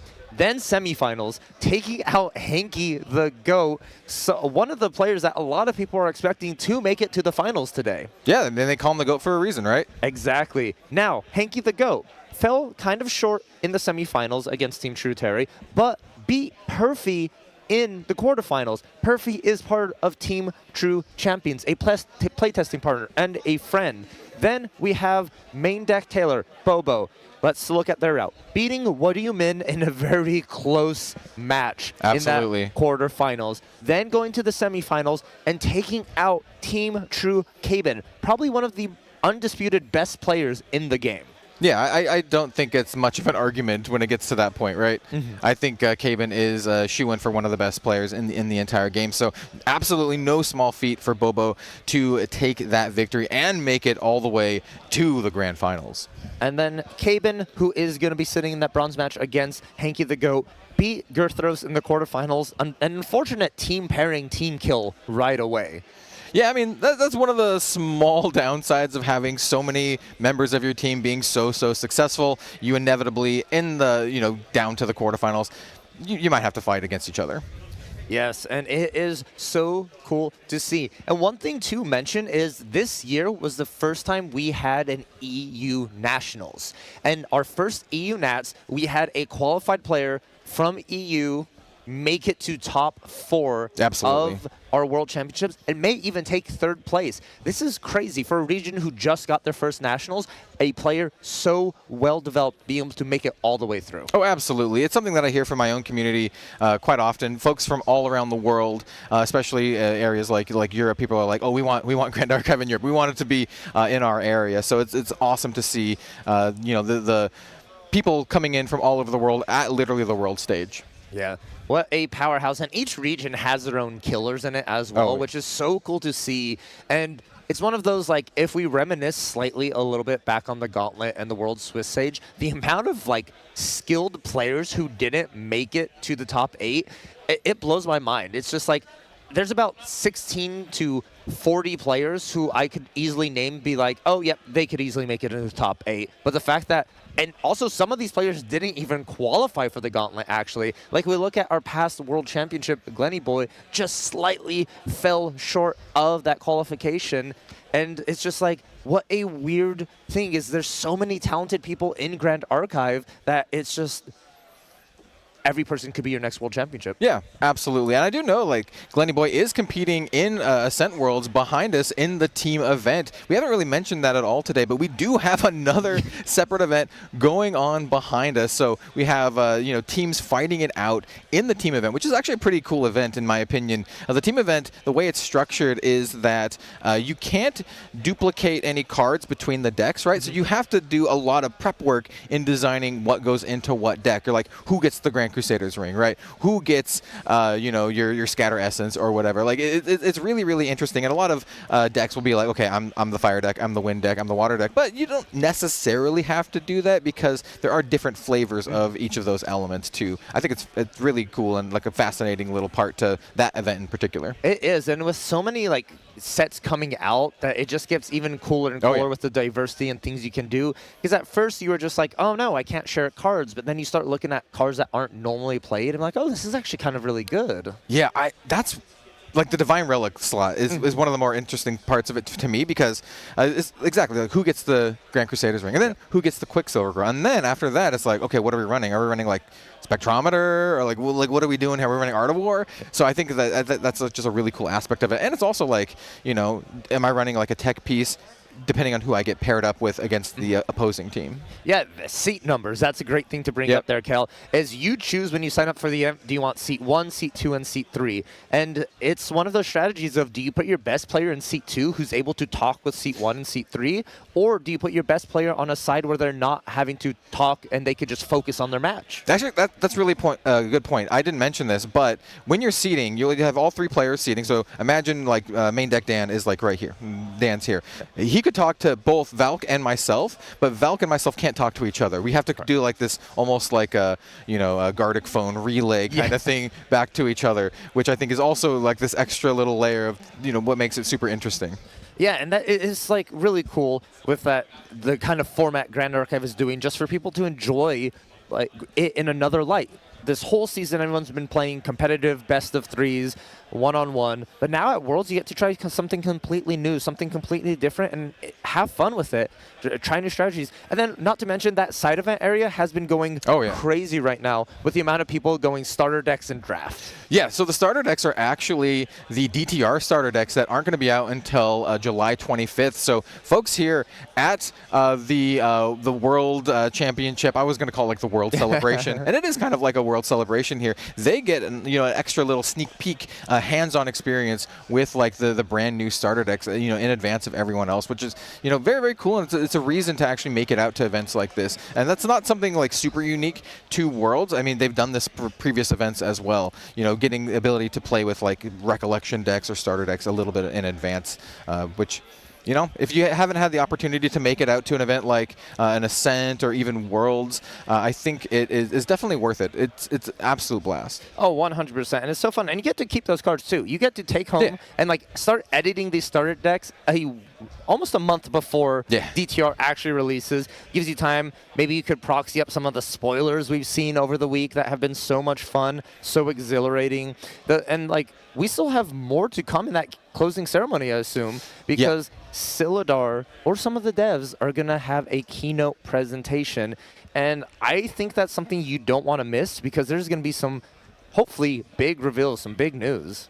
Absolutely. You definitely don't want to miss the keynote. Rest assured, there's going to be some really, really exciting stuff for that. And I know the devs are preparing for it to be very, very exciting. I know last year, I don't want to, allude to it too much, but I know last year we had like almost a full like plan of what the GA year was going to look like, right, with some upcoming releases up to like sets that are coming out right now. I think it was almost like a full year schedule. You're exactly right. It was a complete year. The last set was like new set DTR, and that's all we got in that. And now they are looking to hopefully show us another year of Grand Archive. And you know, that's something I love saying and I love hearing, is another year of Grand Archive. Yeah. Grand Archive, it's interesting because it's literally only been 2 years. Like, Grand Archive just celebrated 2-year anniversary just like a couple months ago. And it doesn't feel like that to me, to be honest. It feels like it's been out for like 5 years. Yeah. Like, actually. And it's just like, wow, a lot has happened since like Ascent Houston, right? The very first Ascent. The production quality has increased so much. I'm always very, very impressed. And like just the competitive scene, the number of people playing. Grand Archive is releasing more and more products, some innovative stuff like Proxia's Vault. We have the Recollection decks, and who knows what's going to happen in another year. It's only been 2.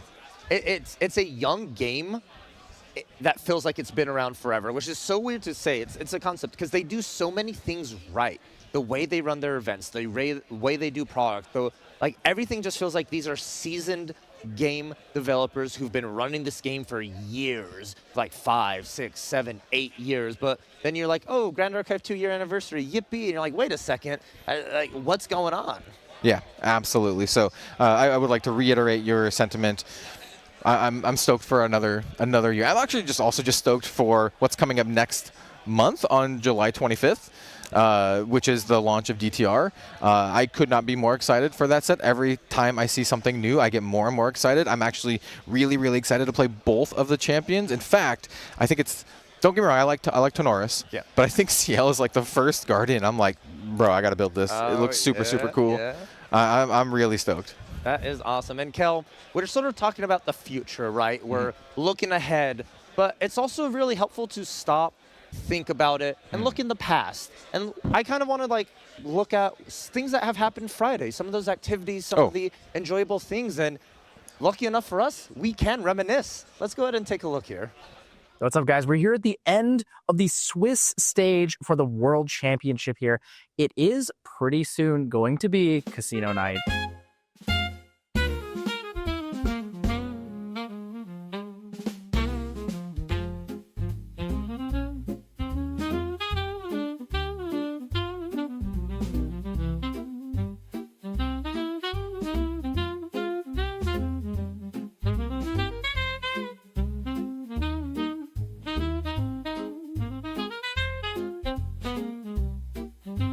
I mean, it's a casino night, right? We have blackjack, craps, all the fun things. However, there's a little difference. We're going to be using our Sylvie Bucks or our Ascent store tickets to gamble. And anyone who loses, the proceeds that go towards the house will actually be going towards the prize pool for your I Scrubbed Out of Steel event. So besides that, we also have a trade night going on right now. We're going to bring you guys some really cool stuff from that. Trade night's super important because of the Path of Silver set redemptions, right? You need extra cards. You need those foils, non-foils to make sure that you can get your promos on your playmat. That's the place to be.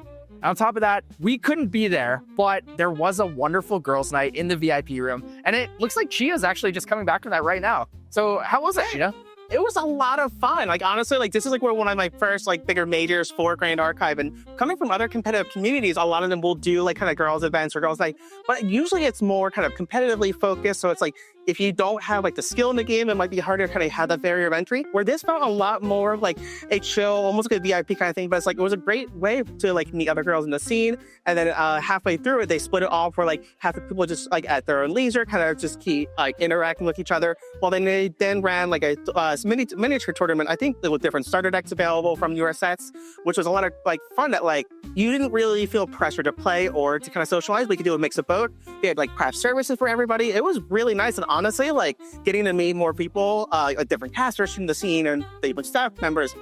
Something newer here, it was really great to meet these people in a little bit quieter environment, separate from all the other things going on. Because I'm almost like a huge competitor myself, but I love like those like times where you can kind of like just sit back, chill with people. The vibes were like immaculate. Yeah, that sounds like a fantastic time. So, you know, hopefully you guys enjoyed the Swiss stage here at Ascent Worlds and the World Championship, and we'll see you guys soon. Wow, Kel, thanks for taking that time to look back on Friday with me. It's crazy to think that was only 2 days ago, but so much fun, such an enjoyment. Casino night, trade night, Sylvie system. I loved it all. Yo, I mean, it's been an absolutely fantastic weekend. Just everything that you mentioned, especially like the Sylvie grading service, has been really, really fun. I know it's been a big hit among everyone here, but we have even more ahead of us, including our player interview. That's just about ready, I believe. I think it is ready here, so let's go ahead and hear from Terry on how they won that best of 3.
Microphone check.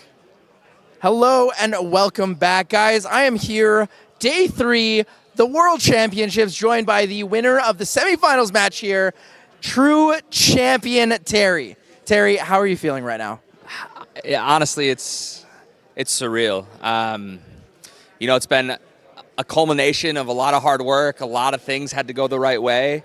I wouldn't be anywhere near where I am right now without my teammates, without my testing group and the main deck guys, my wife, letting me play this game as much as I do, travel around the world constantly, having to leave her behind more than I like to, but man, it's finally paying off, and it feels good. And it should feel good. You have finally pushed the envelope for where you set yourself in this game. You've talked about it before. You've made it to so many top 8s. Little short there on the quarterfinals. You were ecstatic yesterday, winning your quarterfinal match, moving on to the semifinals. Knowing you'd be up against Hanky, you had the advantage. You were first seed here at the World Championship 2025. Yes, sir. That is an incredible thing to say. Your Swiss stage was fantastic. Your gauntlet run was fantastic. You ran it back on 3 different decks. I did. Talk about it really lightly, but give us a quick overview on the 3 decks you ran. Sure. So Isaac and I both played Genbu, which Genbu is my favorite deck, for those of you guys who didn't know. So I love Genbu. So I was really excited to play it. But the whole reason we played Genbu, other than it being the best deck in the format, arguably, was to get everybody off the idea that we were on Fractals. So I felt confident enough, and we got Isaac confident enough on Genbu, that we felt we could get through the gauntlet on it, and then do the old bait and switch and all play Fractals day 2 at Worlds. So Genbu into Fractals, which obviously that went really well for us. We put five players in top 8 of our testing group, 4 TCG members and Bobo, Taylor, all on Fractals. And then obviously for here, knowing I was in top seed, Cabe and I always had the plan that if we were in top seed, and Isaac too, we would bust out our Fire Xander pocket pick. So you guys are getting to see something special, I guess. So you say Genbu is your favorite deck. Yes. I'm gonna turn the tables a little bit. I'm gonna put you on the spot. Okay, Are let's you do ready? it. I'm ready. How many heads does Genbu Black Tortoise have? For 3? a box of SP3, what is the answer? You have 1 chance. Oh no. Crap, dude. 3. The answer is 2. No! So Genbu Black Tortoise on the Shenju piece side has the main head as the tortoise. His tail is also a head. It's like a serpent that goes. Yeah. I knew there was 2. I thought there might be another one, and I thought it was a trick question. If I said 2, it would be wrong. Psyched yourself out a little I did, bit on that yeah. one, but, That's okay. You know, speaking of psyching yourself out, a lot of things can happen in these matchups. So you guys ran 3 different decks back. The old bait and switch, as you said, very clearly worked. Yeah. Nobody was really that prepared for Fractals in the day 2 matchup, right? Yeah. The only person I think who really heavily respected it was Korax looking into that, and that was only when it got to top 8 when you guys actually swapped off of Fractals. Yeah. So you kind of got the double bait and switch. Yep, and that was kind of the idea. It was super strategic. It's something we talked about as soon as everybody started, when all the main deck guys and the other TCG guys qualified for Worlds, we knew we had to start planning something because there was 3 of us in Gauntlet, and that was the idea. Didn't have to show our cards in Gauntlet, and then everybody be prepared for us for Worlds. So it worked, man. Yeah, I mean it did. Genbu, fantastic deck for that Swiss, especially since you only needed to make top 16, right? Yes. You're not playing for seeding in that regard. No. You're just trying to get into Worlds. You're going to set up a really good day once you get into the Swiss stage at Worlds there. Try to make it to day 2 where you're looking at the top 8. You have the potential to swap decks again. And in that situation, you finished 7-1 for the day. Yeah. That is incredible. It's unbelievable finish there for a Swiss round. Yeah, it was an absolute slog too. I played against Asana. I played against Hanky. I played against 5 of our testing group. I played Isaac, Caben, Perfy, Taylor, and Mitch. And then lastly, I played, oh my gosh, Min, top 8? Genbu. Yes, Min. I played against him in round 8. And so not a slow, easy way to get there, but luckily I was able to play clean enough and get lucky enough to go all the way. So. Yeah, and go all the way you have. I want to talk about something that happened in the second match here. So Sure, we're just gonna kind of roll it back a little bit, figure out what's going on here. But you have you made an interesting play, and I am not sure I understood what was going on here. So we're at the end of game 2 here. You know, as the viewers, we can see you're kind of cooked here. You got the Heat Impact Hammer out. You have the Heated Vengeance, and Hanky has Clarent reimagined out with 2 durability counters on it. So you go here to play the Heated Vengeance instead of just holding all cards, maybe trying to pretend like you have some sort of interaction or way to deal with it. Yeah. Do you know why I did that? Any chance? I have a small idea on maybe why you would have gone with that play. You know, getting. No, maybe I just Sure, don't. You know, sure. I So, just don't understand.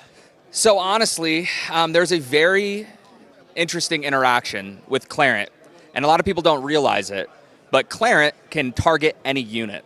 So what I was doing there, I knew I was dead. No way. I knew I was dead, but I brought out the Impact Hammer, and I swung with Heated Vengeance to see if Hanky knew that interaction, because it really matters in this matchup. If he knows that interaction and he rushes the Clarent, now I can't Heated Vengeance him for the rest of the game. So what you're saying is, if he has 2 durability counters at least, he can use the Clarent ability to target your champion. Yep. To turn off the Heated Vengeance from the Impact Hammer. I know that interaction. Yeah, he does know it. He knows the interaction. I don't know a lot of interaction, but I was thinking about it. Like, you mean like targeting you, right? Yeah. I know. And, I wasn't sure. I had to test it. So there you go. He did know, but he knew. I knew it was just a small thing That's why he's the GOAT. Dude. Honestly, I had to try it to see if we were going to find ourselves in that situation again. So, yeah, I knew I was dead. He when he played that, what's the unique ally's name? Yuan Shao, the Crown General. Yeah, he's amazing. When he top decked and he went, that's interesting, and then slammed it, I was like, oh, I'm dead. Because I had lethal if he played anything else. So it was a great match. Yeah, it's definitely a tough match there. So speaking about that, you mentioned basically you played something to test game knowledge. Yep. Right? You knew you were going to lose the match. I think it's probably worth mentioning that's probably something a lot of players should start considering, right? If you're in a situation where you know you have a lot of time available, you know, you're playing an aggro deck or something, and you're like, I can certainly make the 3rd game finish here. Maybe I should knowledge check this person, see what I can get away with, see what they might not know, and see if I can catch them off guard with things. 100%. You know, when you're playing competitive, especially at the higher levels and everything else, you got 3 games. You need to win 2 of them. And sometimes there's like intricacies of that matchup that really can turn the tide and put somebody else way ahead of the other person. So sometimes using what you know, and I highly recommend anybody who wants to take their game to the next level. This is what, in all my coaching, I always say this, become a judge here with GA.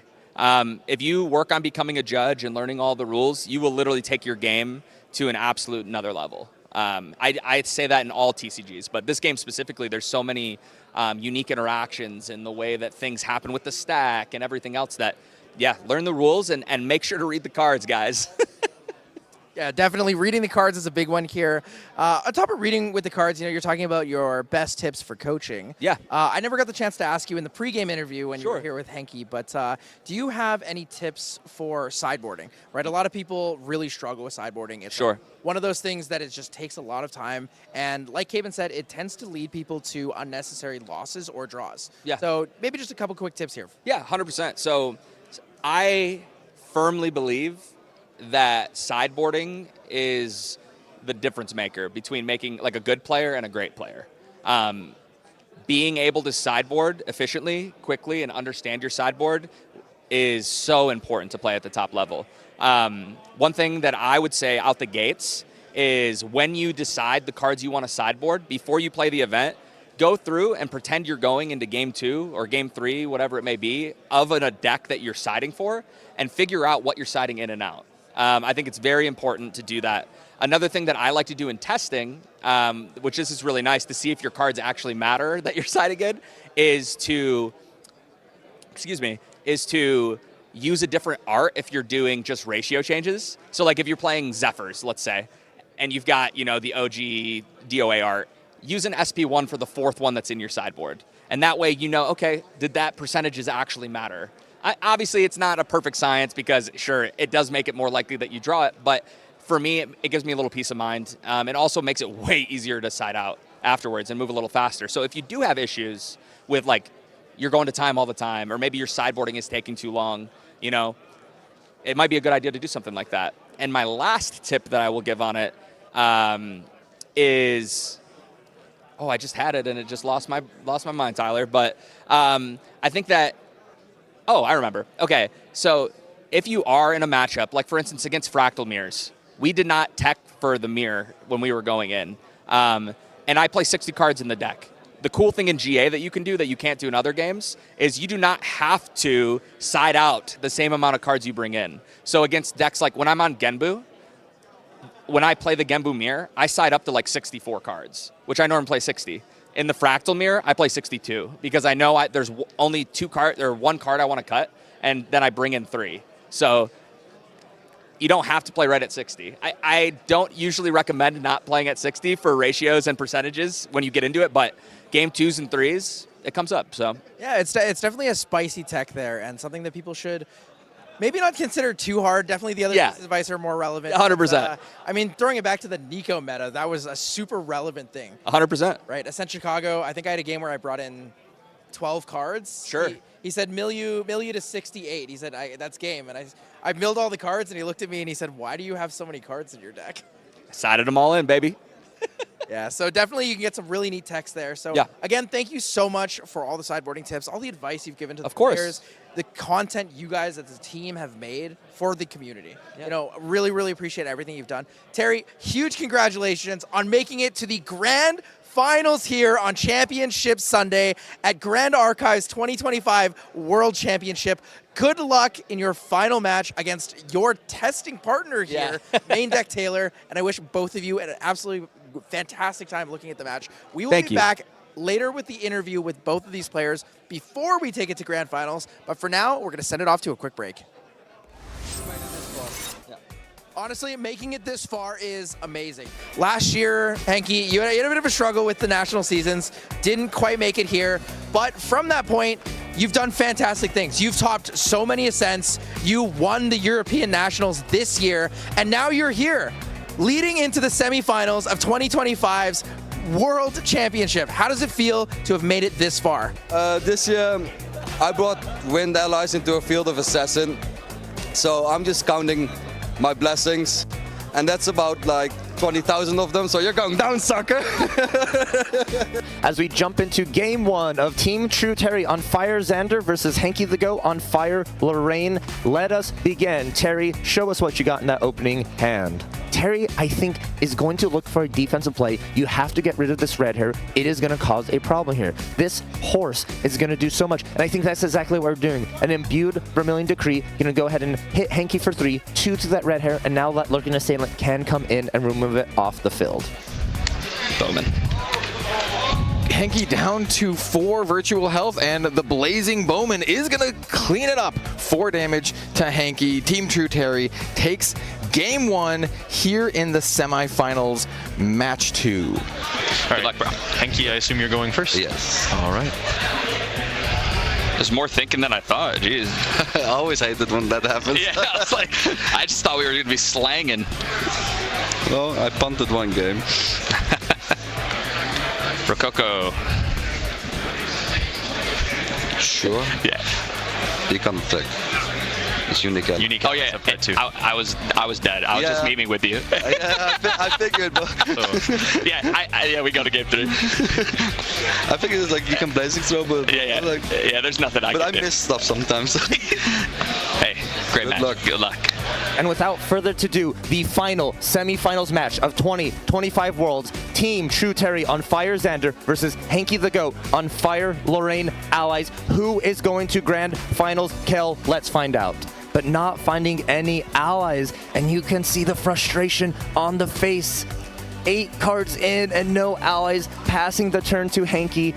And it's almost like Hanky is now going first with being able to develop the allies first. Please no Arthur red hair.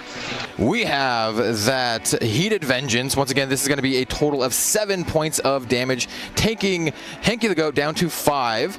We do see that Courtesan coming on in, clearing up Blanche, and do we have a follow-up Blazing Throw for 4 more points of damage, taking Hanky down to 1, and the Rococo for the victory. Team True Terry takes it over Hanky the Goat. And look at Terry's team, his friends, his supporters celebrating for that victory. That was such a clutch turn for Terry right there.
Hello and welcome back. I am joined here by true champion Caben and Hanky the Goat. We are here with the pre-game interview for the bronze match. So a couple things I want to talk about. The first one for you, Caben, you said how important it was for you to move past that first round, making top 8, not being able to win. You did make it to the semifinals. Sadly, not going to see you in the finals. Yeah, I'm really sorry to hear that. But how does it feel to know that you did still beat the goal that you had set for yourself for this year? Yeah, I mean, it feels great. My wife asked me what my goal was this year, and top 8 is a hard goal to set yourself in Worlds, especially as Worlds is twice the size that it is last year.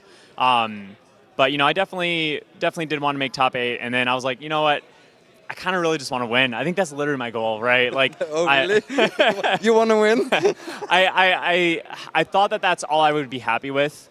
With how my competitive season has gone so far and everything, I thought that's really the only goal for me. But I'm very satisfied with where I ended up. I think making top 4 is great. I'd love to end up in 3rd place since we went 5th last year. Hopefully we skip 2 steps. We go to 3rd this year. Next year, 2 more steps, and we're at 1st. So I'm sorry, Hanky, it has to happen. You could also go 2 steps down again. Yeah. Yeah, so I'm definitely happy with it. Yeah, it's really nice to hear that, even though you set your sights really high, you're still happy with where you've gotten. The fulfillment factor is there, right? It's one of the hardest things to find when you're always pushing the envelope, right? You're someone who sets goals, and I mean, you are quite literally the winningest player in Grand Archive. I asked you earlier about your Ascent wins. Don't remember. There's genuinely just too many. Yeah. Right? You have done so much in this game, and even now, getting to the 3rd and 4th place match, the bronze match here at Championship Sunday is an absolutely fantastic thing. So big congratulations to you on that. Thank you. Yeah, and it does really help too that Terry made finals. I am so incredibly happy for him. I'm so glad that at least one of us gets to go there. And there's been so much to look forward to with all of our team and my friends here and everything. It's been great to have so many people succeeding and not feel like it's all riding on me to do well. So I don't feel like I let anybody down. I'm hoping that Terry takes it, and I'm just so glad that we got all 5 of our team members qualified for Worlds this year. Yeah, it's definitely a big thing. Hanky, I got to talk about it. Your runs have been fantastic. Last year is when you really started to kind of pick up.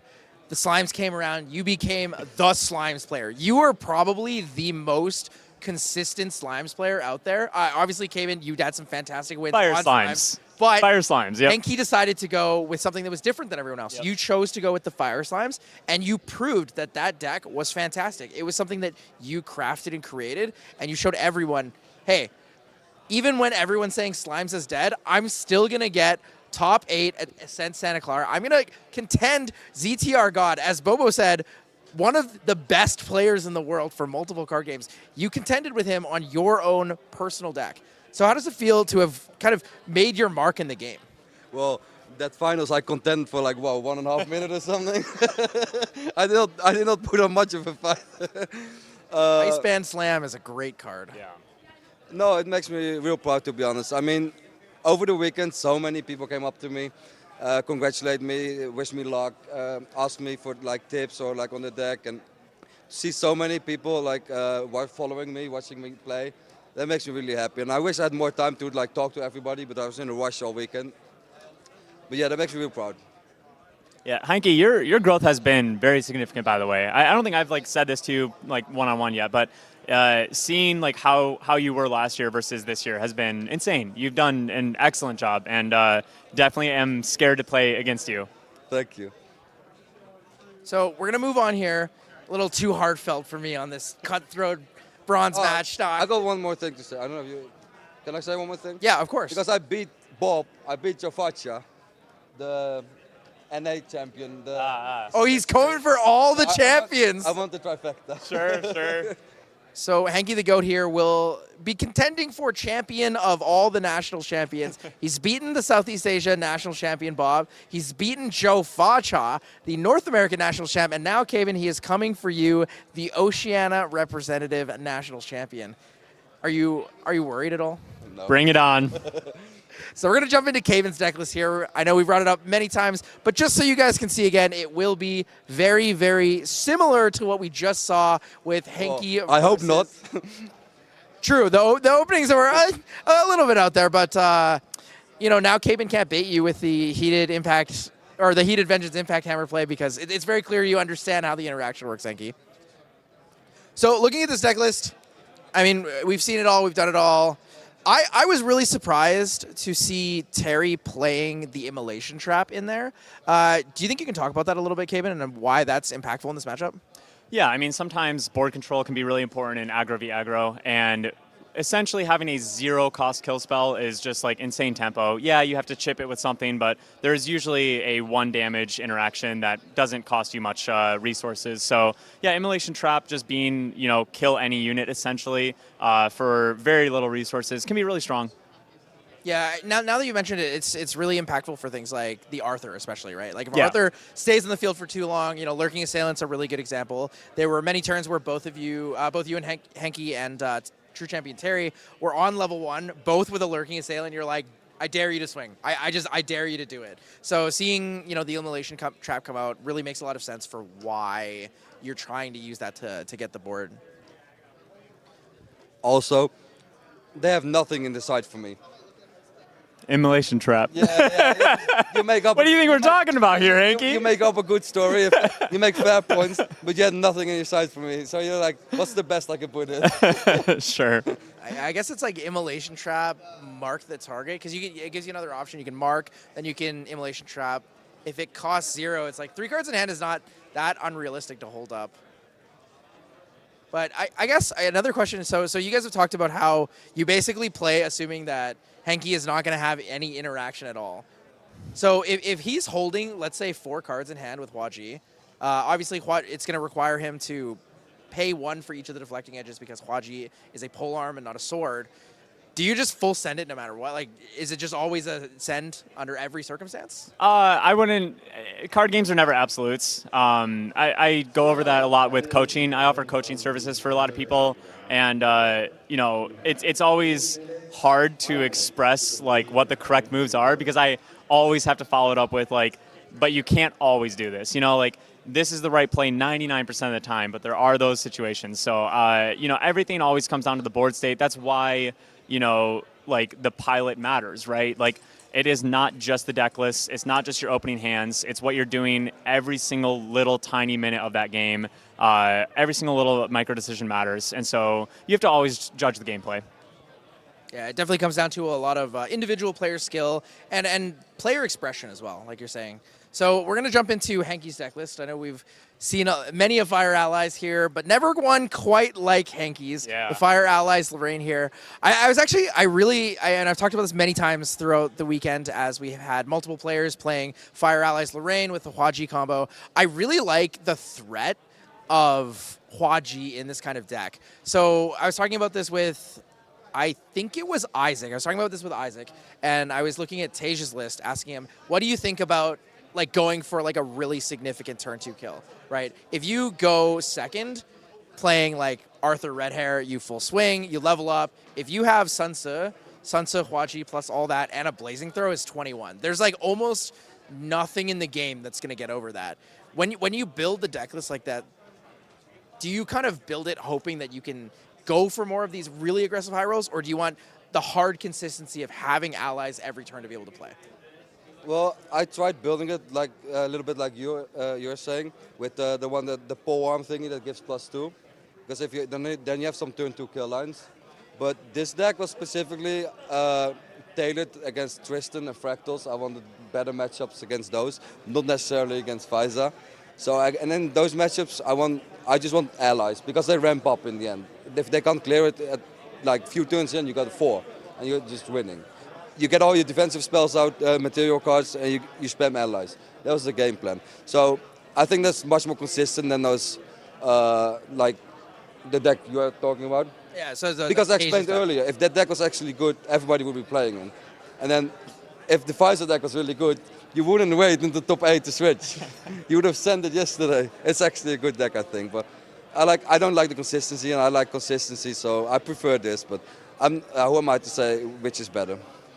Yeah, I totally understand that. So I mean, we were going to talk about this one card. This is the one card that sets your deck apart from, I think, every deck I have seen this entire season. You've played this one card at almost every event in all of your Allies decks, starting from C Nationals all the way up to now. You're playing Yuan Shao, the Crown General, the card that actually wholeheartedly gave you the win in Game 2 against Terry. Terry said, this is the only card that I lose. And you top decked it, looked at it, said, interesting, and then immediately won the game from there.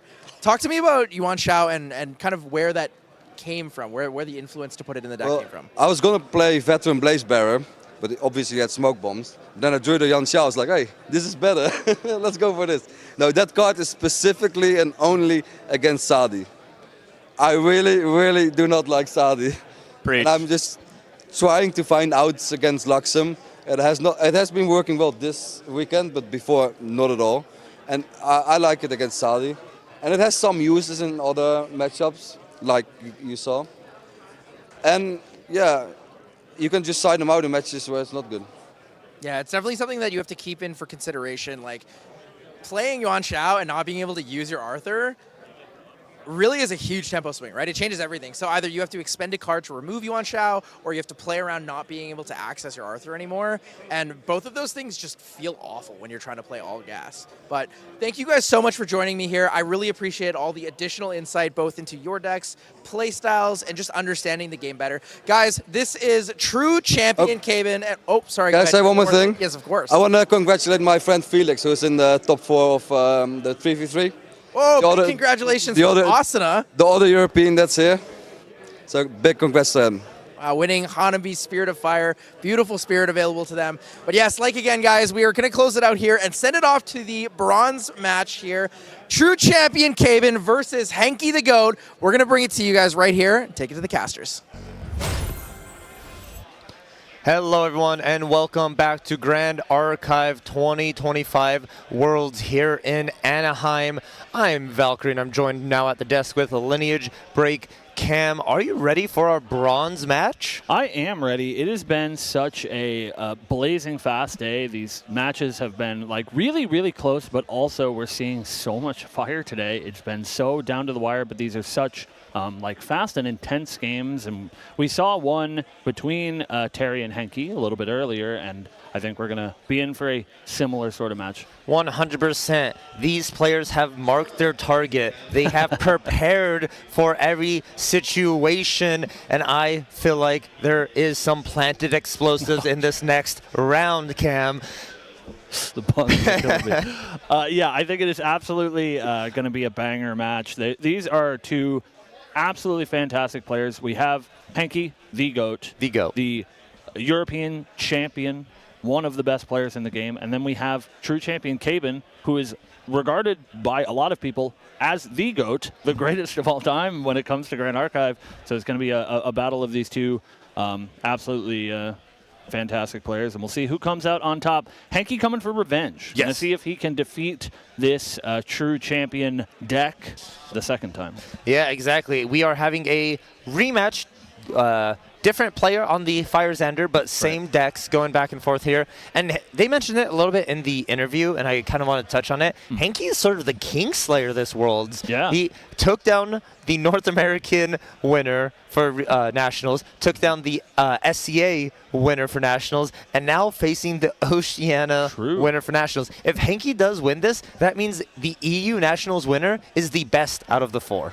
And, you know, really impressive. I mean, coming out of Europe, not to say that their players are any slouch, but it is a smaller region and does, of course, have smaller representation. We saw Hanky mention, you know, that Felix is now in top 4 of 3v3 as well. So I think it would be really huge for Hanky to get this win to, you know, represent Europe, which is really cool. Exactly. It would be awesome to see. But at the same end, Caben is not going to let Hanky get away with it so fast. Caben, one of the best players in Grand Archive, and piloting such a unique deck and can catch people off guard. We saw last game Terry just turn 2, winning the game, taking out Hanky. Hanky didn't even get a materialization. Hanky thought he was safe. Like I really want to talk to Hanky to see what exactly that thought process was. All of a sudden, just like, I've taken a Vermilion here, I'm fine, boom, end the game.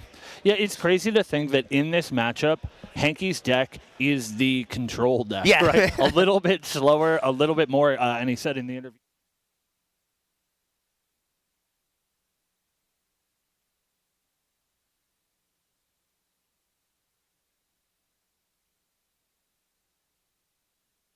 I'm not going to say long, but maybe a turn or two past where Caven wants it to. Turn 5 is such a long game for these players. Right. That is how you know Hanky is doing what he needed to do. And it's funny looking at that. Just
going to be about tempo, who has control over the pace of the game and who has to be on the defensive, because usually the player on the defensive, aside from a few unique draws that they can have, is going to be pretty hard to win the game. it is some key card we want to notice in both players' decks that we want in the opening hand for both players is none other than our young heir Arthur. Yeah. That is one of the most important turn 1 allies, so that's something to pay attention to here.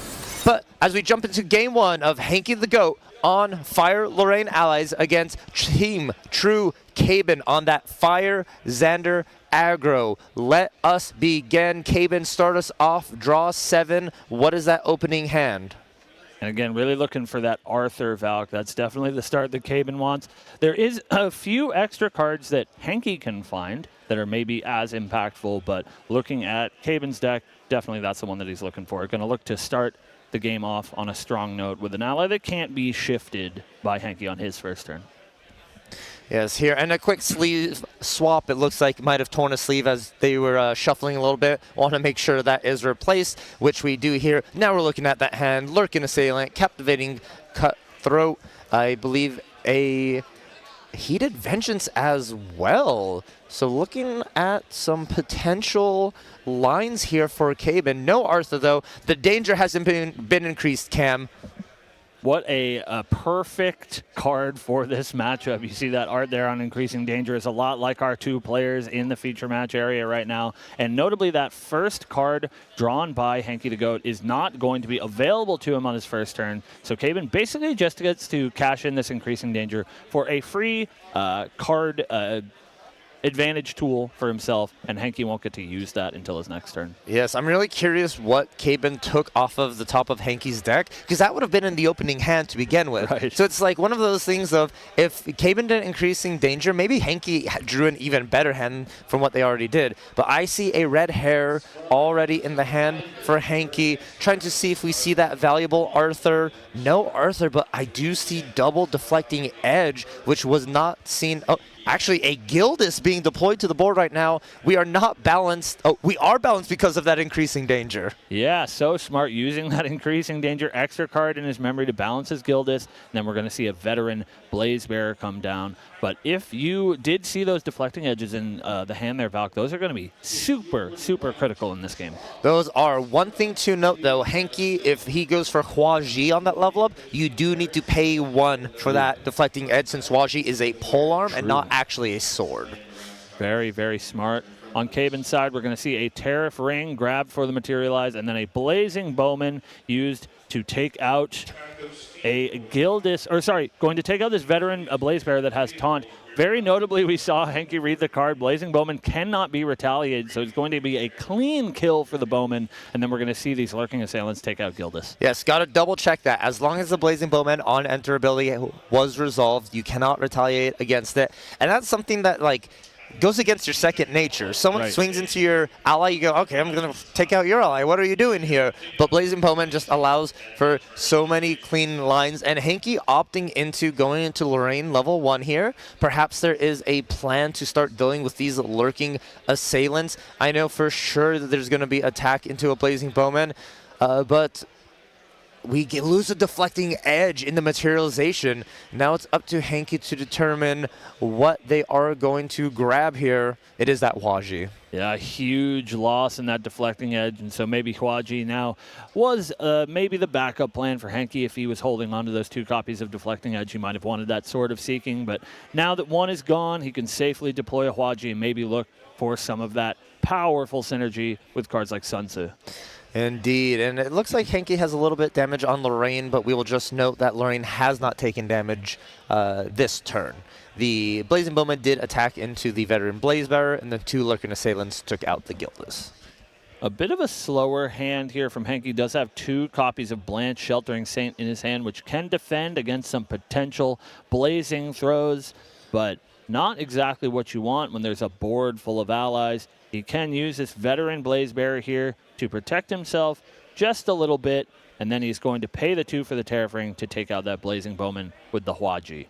Kaben in such a strong position here with 2 Lurking Assailants on his turn. If there's an Arthur here especially, this is going to be such a great turn. I'm actually curious if Kaben can sneak in some tons of damage this turn through the veteran Blazebearer. Hanky did opt into going to Lorraine 1, wants that little bit of buffer, especially underneath that Terrafring, especially as well. But it's really important that the life you gain between the Spirit and Lorraine 1 is actually more impactful than most champion level ups. Yeah, and I think Hanky does correctly assess that maybe, although he does have this veteran Blazebearer, due to those Lurking Assailants already on board, he could be in for some real hurt this turn, and so that extra life from leveling up is going to be integral to keeping him in the game. Alrighty, Kaben shuffling up his memory, almost like he's looking to materialize Xander level 1 here, and if so, that means some of these class bonuses would be unlocked, and then that Lurking Assailant level bonus would also be up and available, which would just make it very difficult for Hanky to attack in with any ally. Yeah, not often seen is that extra line of text on Lurking Assailant, which gives it essentially ambush, allowing it to retaliate against attackers that are not attacking it, and so it does make a nightmare of a board for Hanky to get through, and so maybe Kaben is looking to leverage his already superior board to keep Hanky's on lock.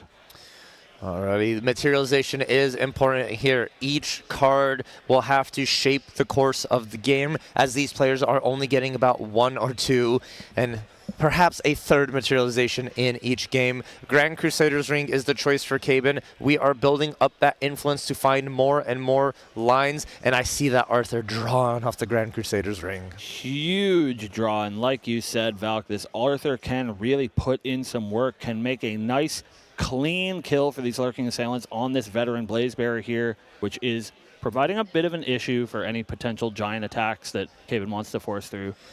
There's also another Blazing Bowman, more importantly, in the hand of Kaben. Oh, awesome. Yeah, that is also a good way to deal with this taunter. So you can once again remove the taunt for absolutely free, since the Bowman cannot be retaliated against, and then those Lurking Assailants can get into dealing a couple of damage here and there to Lorraine. But Kaben truly thinking, is the Arthur more worth it? And I think so. Arthur is such a powerful card. If you are able to develop it, it just leaves you to running with the game.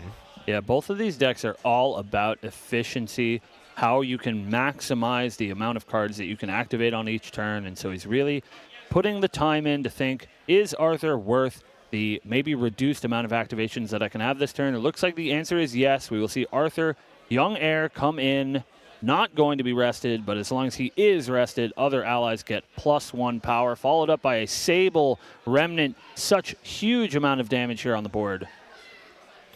Is a lot of damage here, and I honestly feel like this is a little bit miss of damage from my calculations here. With Arthur, instead of having him not enter rested for the Immortal, K-Bin opted to be able to attack with the Arthur. Right. Which meant that the Arthur had to attack first in order for the +1 attack for all the allies. But if Arthur entered Immortal, immediately let the Lurking Assailant go ahead and trade into the Veteran Blazebearer, and then you still got the Lurking Assailant and the Sable Remnant to attack in. But that's not going to save you from this huge play from Hanky. Plays an Impact Hammer into a Heated Vengeance. Follows that up with a Blazing Throw for just out of nowhere. Game 1 going to Hanky the Goat. Wow, Cam, that came out of downtown. I was not able to look at Hanky's hand, Hanky's memory. It was so fast. That was not something I was expecting. Just trying to do a little bit of analysis about keeping that Arthur alive. But Hanky just going, you know what, K-Bin, Terry did it to me. I'm going to do it right back to you. I can also take this turn 2 kill. Yeah, Arthur on the board does not matter much if 15 damage is coming across from your opponent. And that is what we see from Hanky. So just like we said, Valk, a very, very fast match. That was our turn 3? Turn 3, yeah. Immortal this, immortal that. Your spirit is not immortal, so I'm going to deal 15 damage immediately to it. So we have the players sideboarding here, and Valk, now that you have not only seen these decks, but cast this exact matchup, what do you think are coming in for sideboards here? All right, we're starting with Team True K-Bin. You know you're not going first anymore, or you are going first, so you're keeping those increasing dangers usually. That is what we saw Terry do in that matchup there. And we're probably bringing in those immolation traps just because it is ally removal. K-Bin talked about it a little bit, but it's a great way to generate value. All you have to do is deal 1 damage. Korhazi Courier is a great card to combo with that as well, and it stops you having to invest additional attacks into these allies. And especially with, you saw double Veteran Blazebearer, like, all you have to do is attack once, Immolation Trap, and now the rest of your allies are free to go ahead and deal damage directly to that champion. Right. Now, over on Hanky's list, it was really interesting seeing some of the sideboard tech choices. We saw Unbroken Mustangs come in. I assume that Yunshao Crown General, and then that Terrafring. And that Terrafring is so important in that side deck because Game 1, Hanky doesn't have access to it. But now Hanky's able to slow down K-Bin's allies if it comes to it. And that those Unbroken Mustangs, you think about, it's like, oh, what can you really hit about it? And we were sort of discussing that ourselves as well. The Poison Dagger, a card we didn't get to see in the last game, but if the game does go late enough, Hanky doesn't want to have to deal with that burst, that increased damage, so you just Mustang it away. And I think that is especially important with K-Bin going first. Poison Dagger does, of course, take your Materialize, and in a matchup like this, where you may only get a couple that is so precious, but being able to have that first Materialize from going first is going to make that Poison Dagger much more of an option for K-Bin. Yes, indeed, Cam. We are getting already into Game 2 of our bronze match. Hanky the Goat against Team True K-Bin. K-Bin is once again going first, and we're going to be looking for our key cards once more. Do we like this opening hand? Well, we do see those increasing dangers were kept in, and that will give him a little bit of a speed boost here on his first turn, just like we saw in the last game. Do see a couple of Clumsy Apprentices as well, which do present a threat to your opponent while also replacing themselves, with that damage that Clumsy deals is really going to add up in this matchup.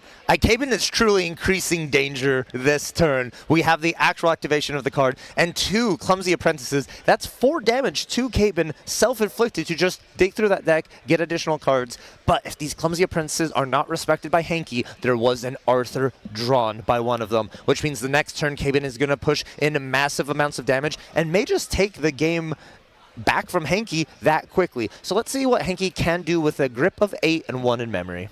Hanky does find an Arthur of his own, and as we expect, a grip full of allies, but he does also find one of those very few copies of Rending Flames here in his hand. And so if he is allowed to establish some of those fire cards in his graveyard, he can look to ride that to victory, but looking like a lot of Norm cards in hand. A lot of Norm, but that's good because there's one Norm card in particular that loves that. That's going to be that Shangzhang Fierce Princess. If it is imbued, it can only take damage from Norm element sources. Looks like Hanky's not going to opt into that. We're looking for the Yun Shao Crown General, the one card Terry was scared of and is now here present in our game 2. And one Clumsy gone, second Clumsy gone. No Arthur now available for Caben. A pretty big, huge swing in tempo here for Hanky. He deploys both this Yanchao and this Blanche and is able to clear those allies off the board. But Blanche being here means that any sort of potential blazing throws, like we saw him play against Caben in the first game, are going to be almost impossible to push through this Blanche. Yes, we are going to have to look for alternative options. And once again, ally stat lines really mattering here for Hanky. A 1-3 is a very difficult for Caben to remove with just a single card. You're going to have to invest maybe one or multiple, 2 or 3, into actually taking this out if you want to open up the lines of play. And then looking at Caben's hand here, we don't really see that many more allies besides a dazzling Courtesan and that Arthur. So it's looking a lot more like attacks and spell damage. Yeah, and that Arthur's going to be locked down as long as this Yansha is on board. So a little bit of a tricky situation from Caben, unless he can leverage those spells to just burst Hanky like we saw in the first game on the other side. And so he's going to take some time to think about it. As we said, these fire aggro decks are all about math. You think that maybe an aggressive fire deck is easy to play, but that is where you are wrong. It's a lot of intricate sequencing that you have to do exactly the right way, especially in a matchup like this, or you are going to lose. Yes, a lot of math. It is important to make sure your math is accurate. You never want to fall short by 1 point of damage or one card, especially as you start committing to the line. And that's why these rounds are untimed. It gives the players as much time they need to actually think through these turns. They don't feel the pressure of the clock, so they are able to make the best possible decision. And we'll see what that decision is from true champion Caben. It's going to start off with a Sable Remnant. Now does have that +1 from the class bonus, going to deal with that Blanche, unlocking a lot of these spells that are in his hand, skills in the form of Blazing Throw. 1 down, 2 down. This Captivating Cutthroat might come in to go ahead and clear this Yun Shao, but Caben's going to have to take a little bit of damage for that to occur due to the class bonus, and we are seeing it here. Now, this is really great for Caben. You clear these allies that Hanky has developed, but the problem is the allies Caben put in are so fragile. They only have 1 life, which means anything that Hanky puts out can remove them. And we, of course, do have to worry about as well. Caben sort of at the threshold here, where if we had a game and a hand from Hanky like we saw last game, Impact Hammer, Heated Vengeance, Blazing Throw would just get the job done. But this is the sort of matchup where you do have to make your opponent have it. You just have to keep pushing that aggressive advantage and see if you can get across the finish line. Yeah, it's one of those moments where you hope your opponent did not just open the nuts a second time in a row. But here we are, Hanky opting to level up into Lorraine 1. What a smart play. You want that little buffer of life. You don't mind losing a card because you were gifted an extra card from that increasing danger. So your math of your influence, what you're used to playing with, is going to stay the same. And we are going for the Huaji once more. This card is just very good. Hua Ji, also a Sunsa in hand from Hanky, so we can see some synergy there with these unique warrior allies and the combination of Sunsa, and we might see a couple of those played here from Hanky. Maybe that Shangchang, like you said, imbued to be a little bit harder to remove. Looks like we're going to start with that Sunsa. He's going to put a durability counter on the Hua Ji, then we're going to follow that up with yet another Blanche.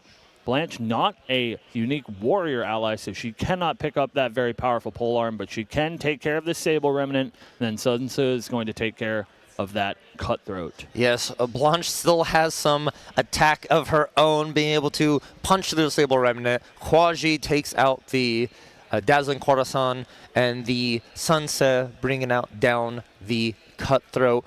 Once again, board presence traded.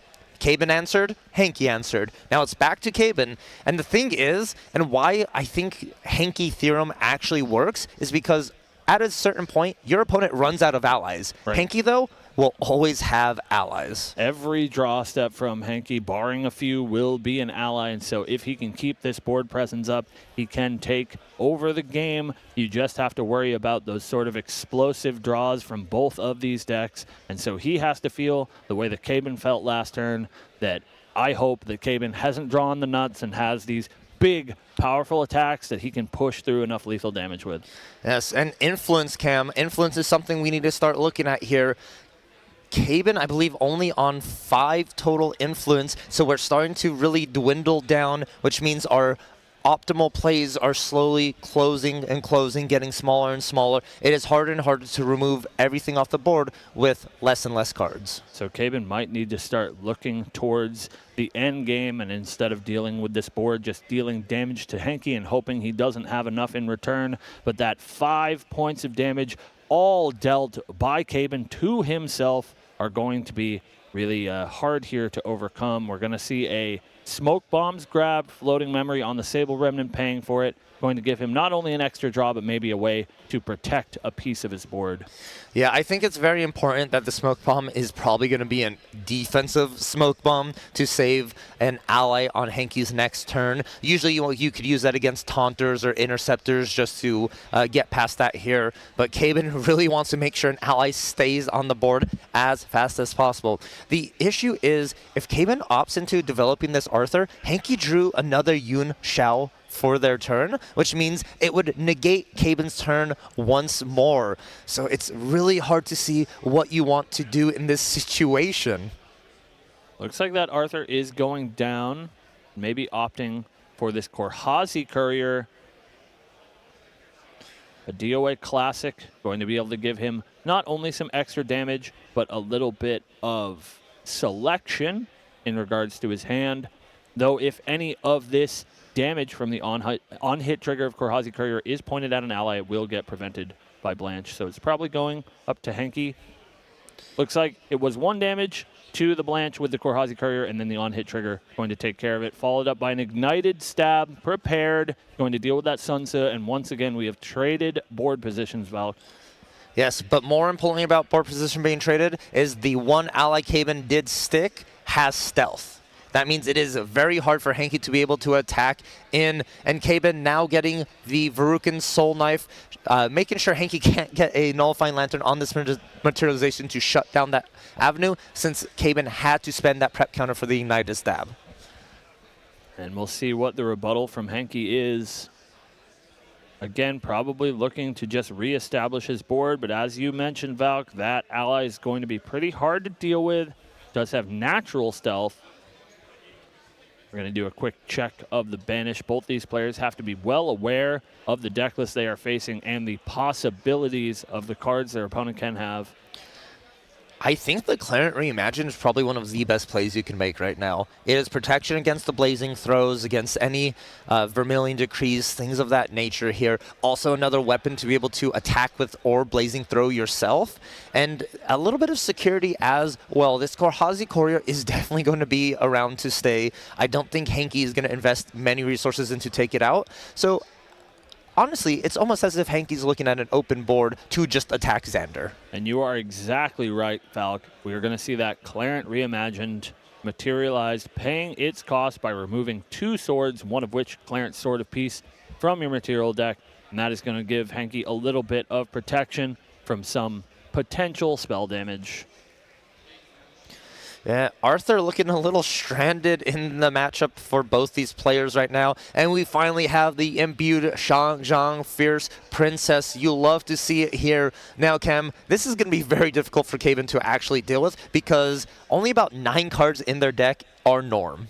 Yeah, this is sort of a stealth of his own, where it's a really hard ally to shift, and so it's usually just going to be ignored by the opponent, and that is a good place to be if you're looking to win the game through a large board presence. We're also going to see an attack with the Hwaji, just trying to add up as many of those damage counters as possible. You always want your opponent to be in that striking distance of something like a Heated Vengeance so that they always have to worry that that is a possibility. Yes, it definitely indeed. Also, every little bit of damage that Hanky is able to sneak in to Caben right now is just pushing that goal pole closer and closer for him. As you said, Caben dealt 5 damage to himself with the clumsy apprentices and everything. So Hanky is actually like almost there. Caben can't go to level 2, has no ways to recover. So it's really getting down to the wire of what Caben can actually do with it. Terrafree materialized, such a smart materialization here for Caben. You definitely know Hanky is going to be looking to push more damage on their next turn, and it's definitely going to protect these allies as well. Yeah, and I think he really does have to be a little bit worried about being on the defensive. As you said, does not have a whole lot of life left, and so Hanky can just sort of kill him out of nowhere if he's not careful. So careful is the name of the game.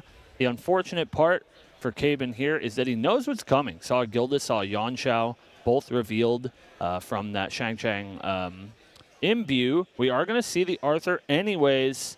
Going to make that Korhazi Courier a little bit bigger. Going to get some damage of his own. 2 across here from Arthur, and then 2 from the Korhazi Courier, and that additional on hit as well. Yes, and this is the one time you can actually use Arthur here, and it's going to give Hanky the opportunity to decide whether you want to do a Yanshao to stop this Arthur or something else, and definitely going to be under Terrafring on next turn as well. So Caben is more than fine playing this Arthur because it will probably be sticking around. Yeah, a couple of must-answer threats, and of course we're talking about Yanshao giving unique allies Pride 2 on the side of Hanky, but if Hanky decides that Yanshao is the answer that he wants to use for Arthur, and then Caben has a way to remove that Yanshao off the board, this Arthur being left on the board could be extremely detrimental. 100%, and Hanky opting into a Tariff Ring here. I really do like this play. Trading of Tariff Rings, if one person materializes it and uses it the next turn, your opponent probably going to do the same here, which means Caben will not be able to actually deal with the Yanshao by attacking into it. Yeah, we would have to see him use something like one of those spells in his hand, but that is usually not what you want to do to deal with allies. You would rather those go pointed at your opponent. But first we'll see what Hanky does under a Tariff Ring, as we said. So each attack is going to cost 2. And we'll see if he decides to build out his board or maybe swing a couple of attacks, potentially just dealing with this Arthur outright without playing a Yanshao. I do think the 2 plays you can make here as Hanky is remove the Arthur or put the Yanshao. One of them is a guaranteed Arthur is gone for good. The other one does hinder on what Caben has in hand. And it looks like 4 cards going down. Is the option neither? Looks like the option is a young heir of his own. Arthur, so important in this matchup, but he's not going to be able to... Oh, it looks like the Tariff Ring was not cracked. Excuse us. So we will see Arthur come in. We will see the Shang-Chang come in for 3 as well. And then the Huaji all just going upstairs. Hanky saying, I have a Tariff Ring, I can stop you from attacking me, and I might just be able to push lethal on this next turn. Not going to deal with this Arthur on board at all. Wow. What an interesting play here. Caben willing to take this extra damage here, knowing Hanky probably will not be able to kill him, and is saving that Tariff Ring for next turn when Hanky is actually looking for lethal. Yeah, a really risky gambit here for Caben to take. He is just dead to something like Blazing Throw without some sort of protection. So we'll see if he lines up yet another line of defense with his Materialize. Indeed, honestly, also, Hanky does have a Rending Flames in hand. Rending Flames using the sword is 4 damage. That's more than enough. Hanky will have the cards to attack through Tariff Ring. Yeah, on attack who? Just an attack for 4 is good enough to get the job done if it connects. Caben, really think about this materialization. This is important. And to note here, Hanky does have 2 durability counters on the Clarent Reimagine, which means that at any time Hanky chooses, can remove a durability counter, give the sword Spell Shroud, and prevent 2 non-combat damage to any unit. Yeah, you've just got to feel so safe here, I think, as Hanky. It seems like that turn, really that holding of the Tariff Ring from Caben really did swing the game in Hanky's favor. And we'll see, maybe that Tariff Ring on the next turn is enough, but it's going to be a much taller order this turn than it was previously. He's really thinking about that Safeguard Amulet. Would insulate him from something like a Blazing Throw, will not insulate him from a rending frame. Yes, it is one of those Caben trying to think of every possible outcome, and the outcome Caben thought of was Blazing Throw will win the game here, so I'm going to make sure I do not die to that. And I don't know if Caben knows, but Hanky has the answer for what Caben's trying to do, and Caben attacking in for 2 against Hanky. 2 damage to the goat. Looks like he's thinking about it here. Definitely have to think here. There is total 3 cards in the hand of Caben, but can be a 4th card here with that Smoke Bombs. It looks like we will see that. Smoke Bombs being picked up by Caben. Going to draw 1 additional card, also give a unit stealth. Not going to be super relevant for the turn, though. Stealth, draw that card. We see a planted explosives. We did have to use that prep counter earlier in the match with that ignited stab, so not going to be as effective here, but we see 2 down for the Kahazi Courier to be able to attack into the Arthur. Caben trying to fight for board through this Terrafring. And he will be able to establish a larger board presence than his opponent, but we really have to turn our eyes up to the life totals of these players. Just 4 damage needs to be dealt. Granted, Caben does have a Safeguard Amulet, and he does have this Terrafring, so he is feeling pretty insulated from a lot of the threats from Hanky. But again, we really do have to worry about those Rending Flames, those Heated Vengeance, and we do know a Rending Flames waiting in the wings for Hanky the Goat. Yes. Caben feeling very comfortable, Safeguard Amulet, Terrafring, trying to stop everything that Hanky can do, because most of the time you think, oh, okay, it's the allies that are going to be the one to take me out. Hanky doesn't run that many attacks. It's not something you normally think about. Normal Fire Lorraine decks, you're like, okay, they have plenty of attacks, I'll have to play around it. Hanky, no. And we've seen that a couple of times this weekend as well. A very ally-heavy deck is Hanky's, but when he needs those attacks, he finds them. And we'll see if this is enough to find him 3rd place at the World Championship. He can't keep getting away with this, Cam. Hanky the Goat on his ally piles are looking to try and secure game 2 for our bronze match against Team True Caben. You can see Caben just taking in all of the options that he has, really thinking about how he wants to deal with this board. He is going to pay 2 through the Terrafring to attack with his Verruckin Soul Knife. And just trying to maximize the damage here, putting Hanky to 9. Caben setting up for lethal on his turn as well. These attacks are very important, because if Hanky actually didn't have an answer here, Caben can go ahead and go for it. Hanky materializing that Impact Hammer, Terrafring popped by Caben, but is it gonna be enough? Hanky, 1, 2, wait, attacking with the... Just attacking for 2 and then attacking for 2 once again is enough to get it done. Hanky the Goat, a very, very comfortable 2-0. This is exactly what he wanted to see in that last match, but it is enough to get him across the finish line, 3rd place in the World Championship. Hanky, the King Slayer, taking down your OCE, your NA, and SEA national winners. Crazy. He is the best that we have, and he is really showing it here. Congratulations to Hanky the Goat for securing 3rd place in our bronze match. And once again, a shout out to Team True Caben. An amazing showing here. Top 4 is nothing to scoff at. An amazing player, and we'll definitely be seeing them around. 100%. Some of the best players in the game right here. Undisputed for sure. A very, very impressive top 4 finish for both of these players. But Hanky the Goat, victorious in our bronze match. Going to make that podium 3rd place at the World Championship. And that Shang Zhang was a huge difference maker there. Yeah, it was massive. Really just shows the sort of difference in Hanky's deck building as opposed to a traditional deck. Like, we really saw the leveraging of those multiple allies. And again, we saw, you were looking at Caben's hand. We looked at his hand, and he only had 1, 2 allies. And so it was really hard for him to fight for board. So he had to do some maybe unintuitive things to deal with Hanky's board. Then Hanky just goes to his turn, looks at his draw step, says, that's a 2-3. I'll play another 2-3. And then that becomes unsurmountable at a point.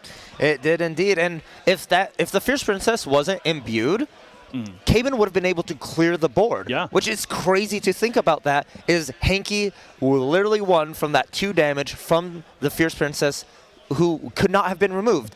And it's one of those like unique choices that only we've seen Hanky really bring out, and it ended up winning a huge match for them. Yeah, and it's all about that Hanky-style deck building, I think, for sure. You look at the list, and some people are going to scoff at things like Esteemed Knight and Automated Gardener, right? These norm vanilla 2/3s, but those are the cards that you need to play to imbue something like the Fierce Princess, which we saw, again, win him this match. 100%. And even the card like the Yun Shao Crown General, something that I don't think is on anyone's radars at all. It can completely shut off a playstyle. And we saw Caben really wanted to free the Arthur as much as possible. Yeah, Hanky, a really huge fan of these sort of silver bullet cards. We see him with his known Wind Allies deck. We've seen him play it so much this season, but we see him bringing a little bit of that flavor into this deck as well. And those sort of hateful allies that, double as a threat, but also, as you said, shut down some very specific game plans can really come to fruition. And I think that's why he's won so many games this weekend. You are correct there. Wow. Just like that, Cam, we are done with our bronze match, and there's only one more match, the most important one, coming up here. We have spent the last 4 days seeing who will make it to this very final moment, and we have none other than Team True Terry, a player from the Gauntlet, I mind you. That is an event that happened Thursday where about 28 players sat in this room, played 8 rounds of Swiss to determine the top 16 who will actually make it to Worlds. This technically wasn't even Worlds, it was the Gauntlet. Then Friday, 32 players played another 8 rounds of Swiss to determine the best top 8 players. Out of those 8 players, do you know who was number 1? Team True Terry. Team True Terry made it first out of that Swiss stage into the knockout stage. Terry then won quarterfinals, won the semifinals, and is now sitting in that finals match, waiting and hoping to have the best Cinderella run anyone can imagine. However, it's not going to be easy. Why is it not going to be easy, Cam? Against him is, again, another player that is just one of the best in the game right now. That is main deck Taylor. A lot of people don't hear this talked about, and we try to mention it as much as we can on coverage. Taylor won the 3v3 event last year at Worlds, and that is quite a feat, of course, with the World Championship going on. Maybe that sort of massive accomplishment does get a little bit overshadowed, but Taylor has been looking to punch his ticket to the World Championship all year, really looking to prove himself as one of the greats, and now sitting in the grand finals, he's looking to prove that. Yes, both these players are revving and raring to go. They really want to win on each end, and no matter who does, they have an immaculate story that got them there, and I am very excited for it. But, at the same time, we're not going to be able to get to it right away. There's going to be some preparation, some getting to it. We want to hear from the players, their thoughts and accomplishments on actually getting here. And I'm really excited to see some of the questions that Tyler will ask them and just hear them. And it's one of those interviews that is going to go down in history for these players. Yeah, I mean, this is the most important matchup, not of the weekend, but of the year. This is to decide the world champion, so we want to make sure, of course, that we get everything prepared for your stream, for the production, for the tournament, but we want to make sure that the players are prepared. This is a lot, and they've had a really long run, especially, as we mentioned, Terry's been playing for 4 days now. I want to give these players just maybe a little bit of a break. Yes. Sit down, have some lunch before you have to go into that extremely tense world finals. Indeed. And it's one of those things of do you think these players are feeling mental fatigue, physical fatigue? Those are things you actually have to worry about in these long events, because it's draining being up, critically thinking for so long.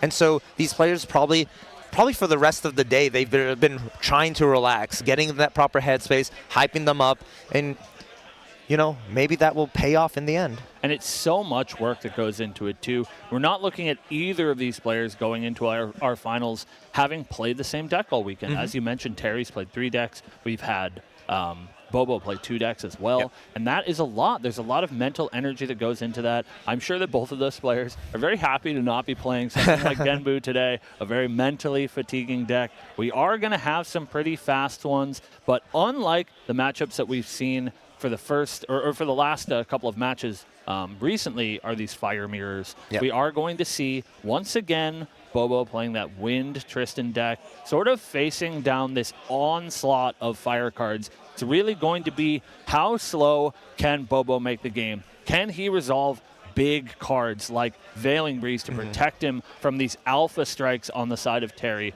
So it's really going to be, can Terry push enough pressure? Can Bobo stifle that pressure enough just to get a foothold long enough to win the game? Yes, and we saw sort of the exact matchup in our semifinals with Team True Caben against Bobo. Bobo already knows the decks, have played against it, has that strategy, and I'm 100% sure Caben giving Terry some tips. Like, I played against this deck. I know sort of the lines that he's looking for. Here's what you could do to stop that. And let's not mince words here, Falk. We know we play this game. All of you play this game. This is a matchup that I think is maybe a little bit lopsided. Yes. I do think that Bobo is going to be favored going into this match. But of course, if you looked at our semifinal earlier today, as you mentioned, with Caben versus Bobo, Bobo did come out on top, but it was so close, all 3 of those games. And I want to do a little bit of time traveling, Falk. And we look all the way back to last year in Las Vegas, the World Championship 2024.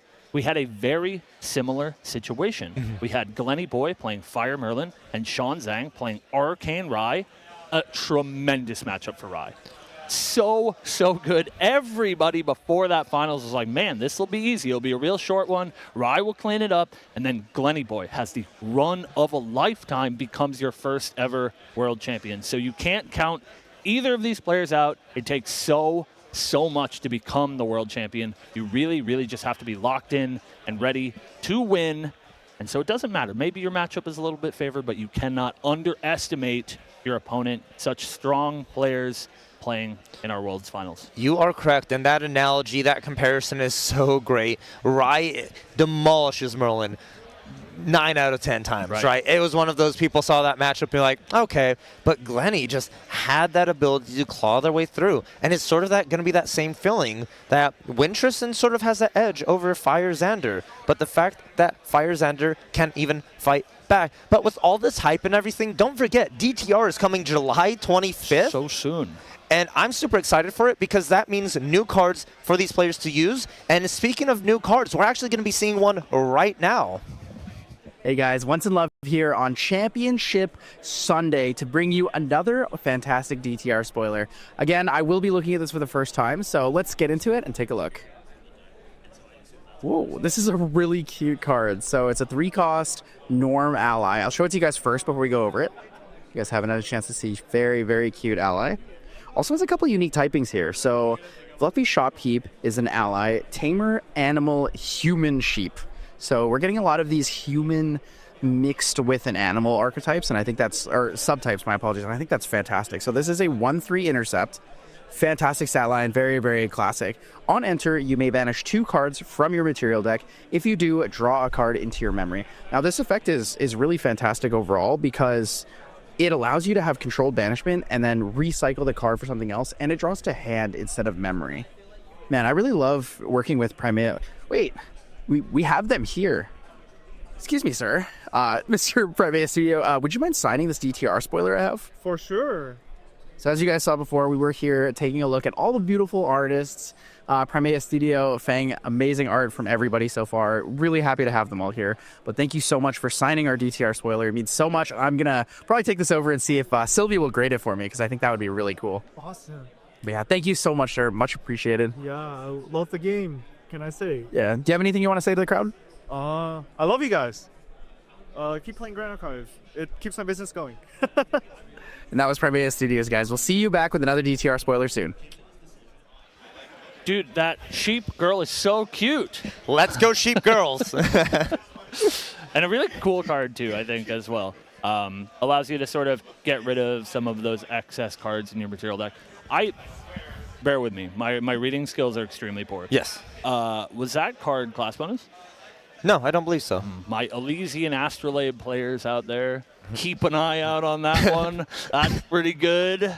Wow, what a card to mention for this. It is really cool. If you missed it out there, maybe you're an audio-only listener. It was a 3-cost 1/4 ally, if I believe, with Intercept. And on enter, you can banish 2 cards from your material deck to draw a card into memory, which at first glance, you're like, why would I want to banish cards from my material deck? But as you said, Cam, Elysian Astrolabe, and I think there's going to be a little bit of synergy in DTR. We've already seen the Mad Hatter do something similar, so maybe there's going to be effects for being no Regalia in your material deck. And we already have that one, and so maybe they'll make one that's better. True.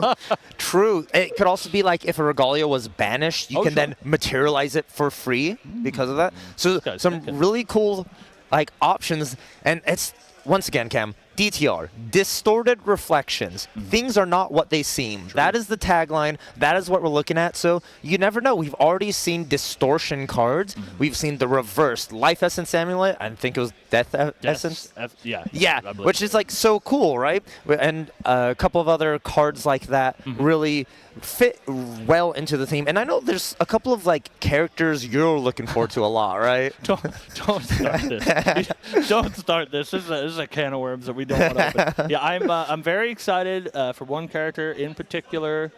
We've been seeing a lot of art of assumingly Alice, the Golden Queen, the one that's missing. We've seen the art for the other 2 queens, but we have not yet seen Alice's official art other than in the trailer that you guys should watch. Not now, but you'll see it on break. We've been playing that new DTR trailer, but yeah, it's really bad when people give me spoiler cards to talk, because I just look at the art and I forget to read the text, and then they're like, dude, isn't that card so cool? And I'm like, I don't remember what it does. It looked nice. It looked nice. Yeah, as you said, Alice, the Golden Queen, missing. I wonder where she is. And there's a sort of a mystery character as well in this story that we're waiting to be unraveled and revealed. I can't wait for the lore articles coming out for this set. It is going to be so cool. Just sort of the mystery that they've already set for us by these spoilers about the trailer and everything here. Weebs of the Shore are doing an amazing job dropping a little breadcrumbs for us. Sure.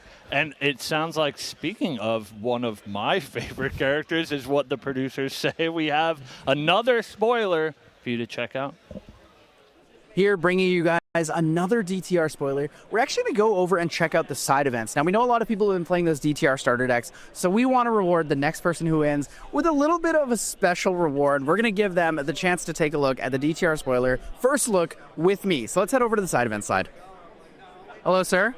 Nice to see you. Congratulations on your win. I have a special prize for you because you won. Would you like to join me for a DTR spoiler? Yeah.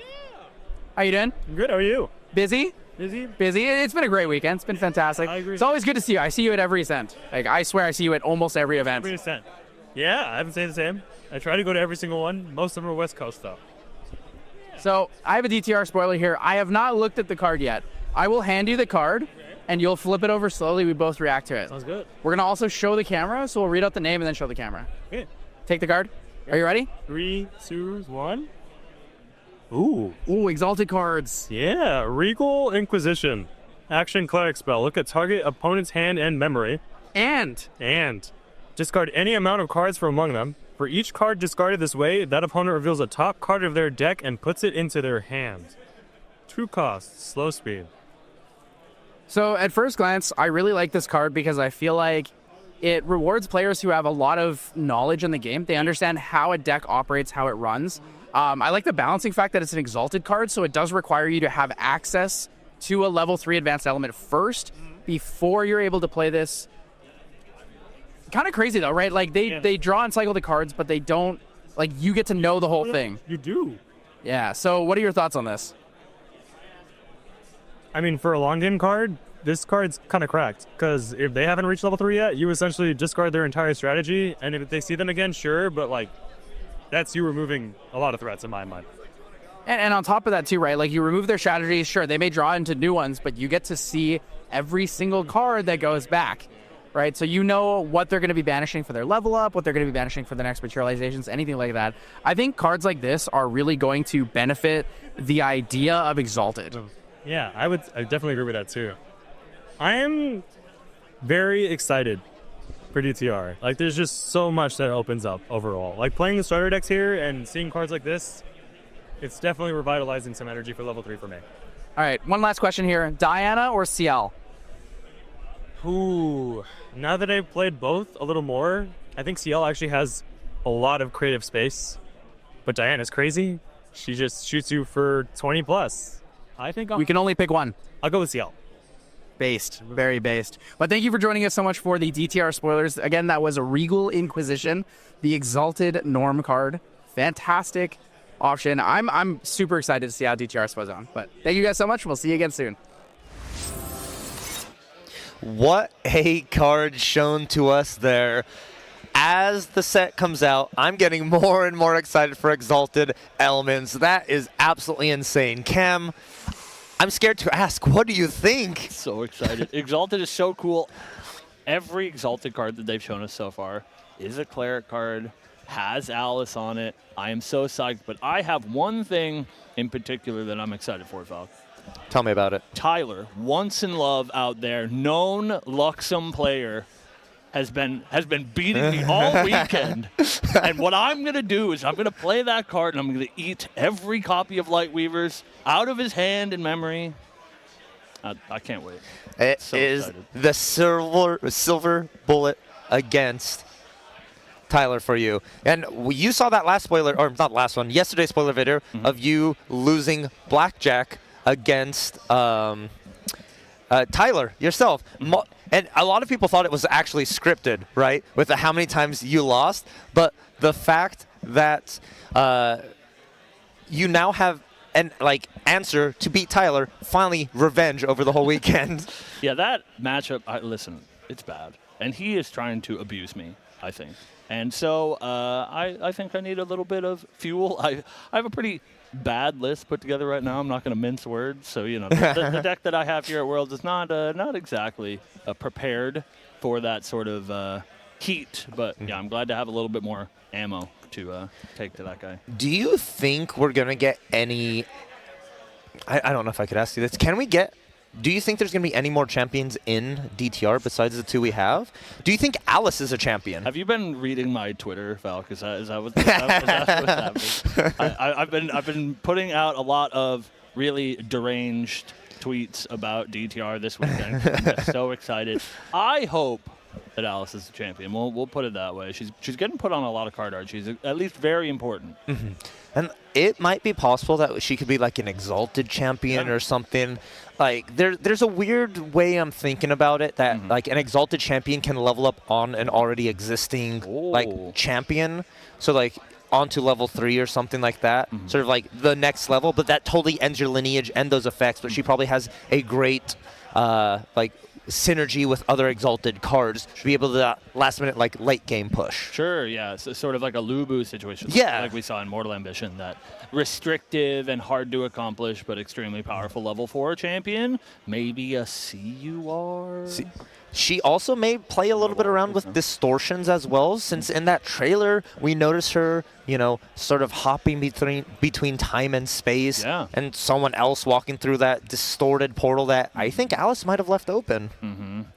Yeah, I'm a little bit worried about who's walking through that looking glass portal, but maybe we'll hear a little bit more about that later. Something that we want to mention, of course, if you're watching us here live, thank you. But in addition to that, of course, we have our grand finals coming up, the ultimate match for the World Championship weekend. But after that, make sure that you guys stick around, as there is the closing ceremony, and that should be later on tonight. I think around 6 o'clock is what we're aiming for, and that will have plenty more information, not only about Distorted Reflections, but about the future of Grand Archive. Yes, we were talking about that in last round here, that last Worlds, they showed us Grand Archive roadmap for a whole year. Yeah. And now we're back here. That's the end of the roadmap. DTR was the last thing spoiled for that roadmap here, and now another year of Grand Archive. And it's so cool to say that we are going through another year. Yeah. This game has been nothing but hype. So much fun, so many cool things that have been sent out for us. And are you ready for more?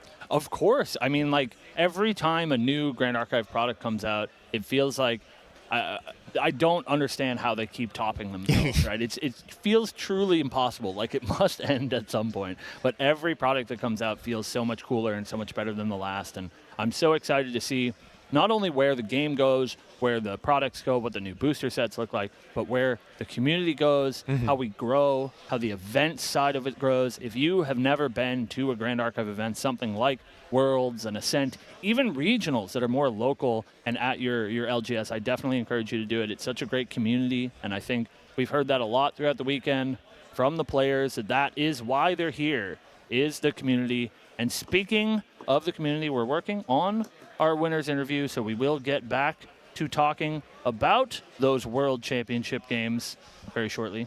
Yes, just a little bit more to prepare for that here. And wow, as you said, regionals, Ascents, there's so much fun things. And I think that's like why Grand Archive is a great game, is because you come here to these events and there's something for everyone. You don't have to be a super competitive player to actually enjoy tournaments.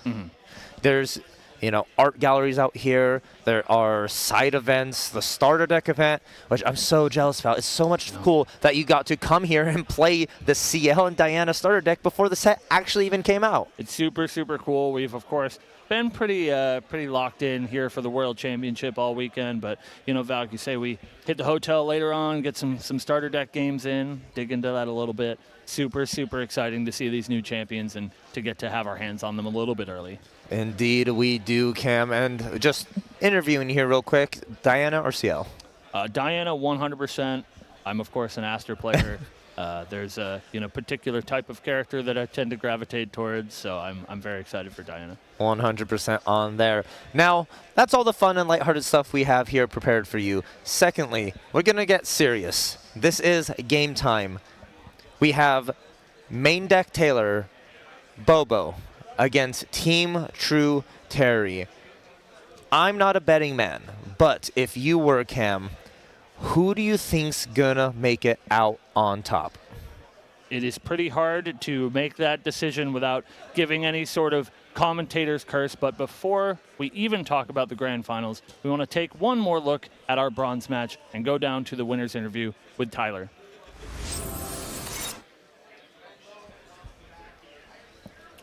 I forgot it was the bronze match. I thought we were doing the interview for the finals. My bad. The weekend has flown by. Bronze match winner at the World Championship 2025 here for Grand Archive. Hanky, the GOAT, the European champion, bringing so much joy to your region. How does it feel to have made it this far after such a grueling year of games? Right now, all I can feel is I'm tired. But it's been great. It's been a great year. Quite successful. Sometimes I barely missed out. To get third here is quite an achievement. I'm quite proud of it. Yeah, third is no achievement to scoff at. You are playing against the best of the best. As we've said before, Championship Sunday here. This is the pinnacle of Grand Archive. These are the best and the last shots that everyone has to prove to themselves and prove to everyone else that they are the undisputed best player of 2025. Now, Hanky, we've seen a lot of your results and a lot of different things. I want to talk a little bit about the future here. So, what city are you looking for the next Ascent in Europe? In Europe, Dublin. Dublin would be pretty cool. I love Ireland. The Irish are crazy, but in a good way. I've been there a few times.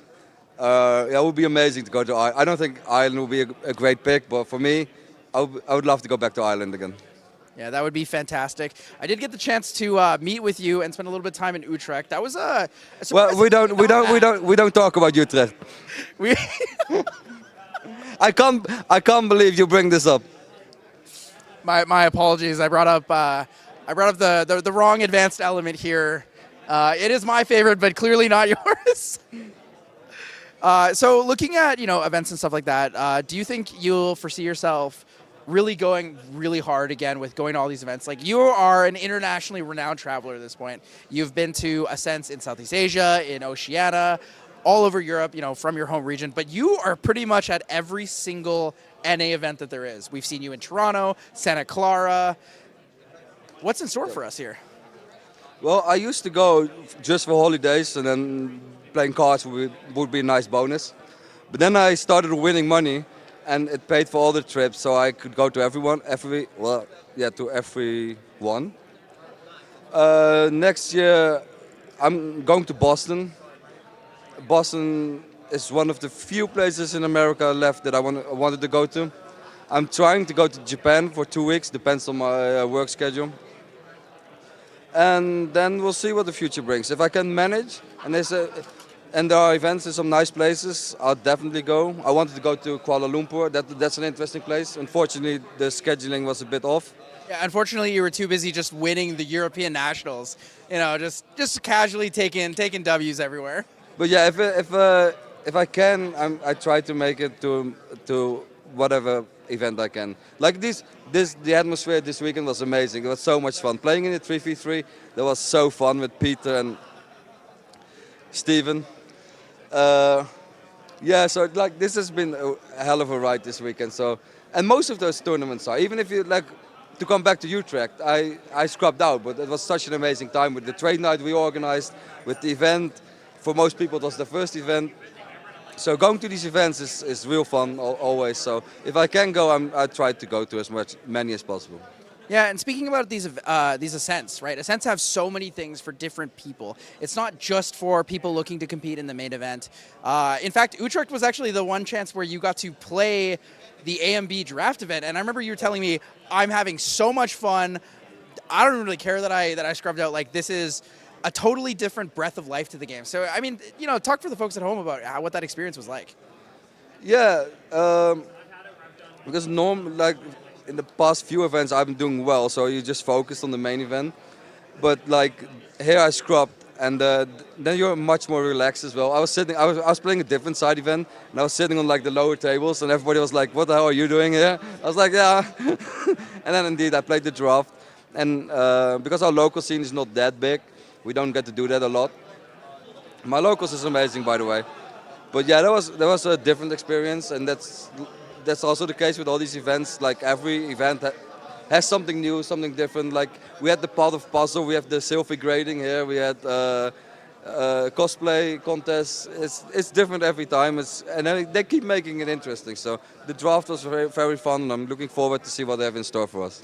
Yeah, I as well cannot wait for another future draft set. So hopefully, I mean, DTR is not looking draftable. PTM probably not as well because it's an expansion set. But set 10 could be another draft set. And who knows, maybe one day we get a draft format. You know, I think that'd be really cool. Kind of expand the pool, give players an opportunity to find different success in the game. I want to just give a really big shout out at this time. You know, you're talking about having, you know, a smaller locals, but your locals is great. If you guys haven't before, I mean, check out the online locals, right? You know, you're a big supporter here for Cake Online Local, which is the European local league. I work really closely with Yeti, so for North America. So, yeah, I mean, do you have anything to say about that, basically? No, definitely try it out. That's exactly what you said. Cake is organizing online locals. For some people in Europe, like the local scene is really small. They started playing online, and they played like online only for a year, and now they start to develop like a physical local scene. So one thing can lead to another. So definitely check it out and support it. I try to help out wherever I can. But yeah, it's really cool. Yeah, it's always great to see how much this game grows. Like even for me, living in North America, being from Canada, it's a little more spread out, so it's harder to find people to play with. But I've actually recently developed my own locals, and I'm looking to finally bring one to my city. So, like you said, you know, we play online. Eventually, you kind of just get there. You get a store to hop on. Like 2 or 3 people show up, you start playing the game. The store owner comes by, and they're like, "This game looks sick."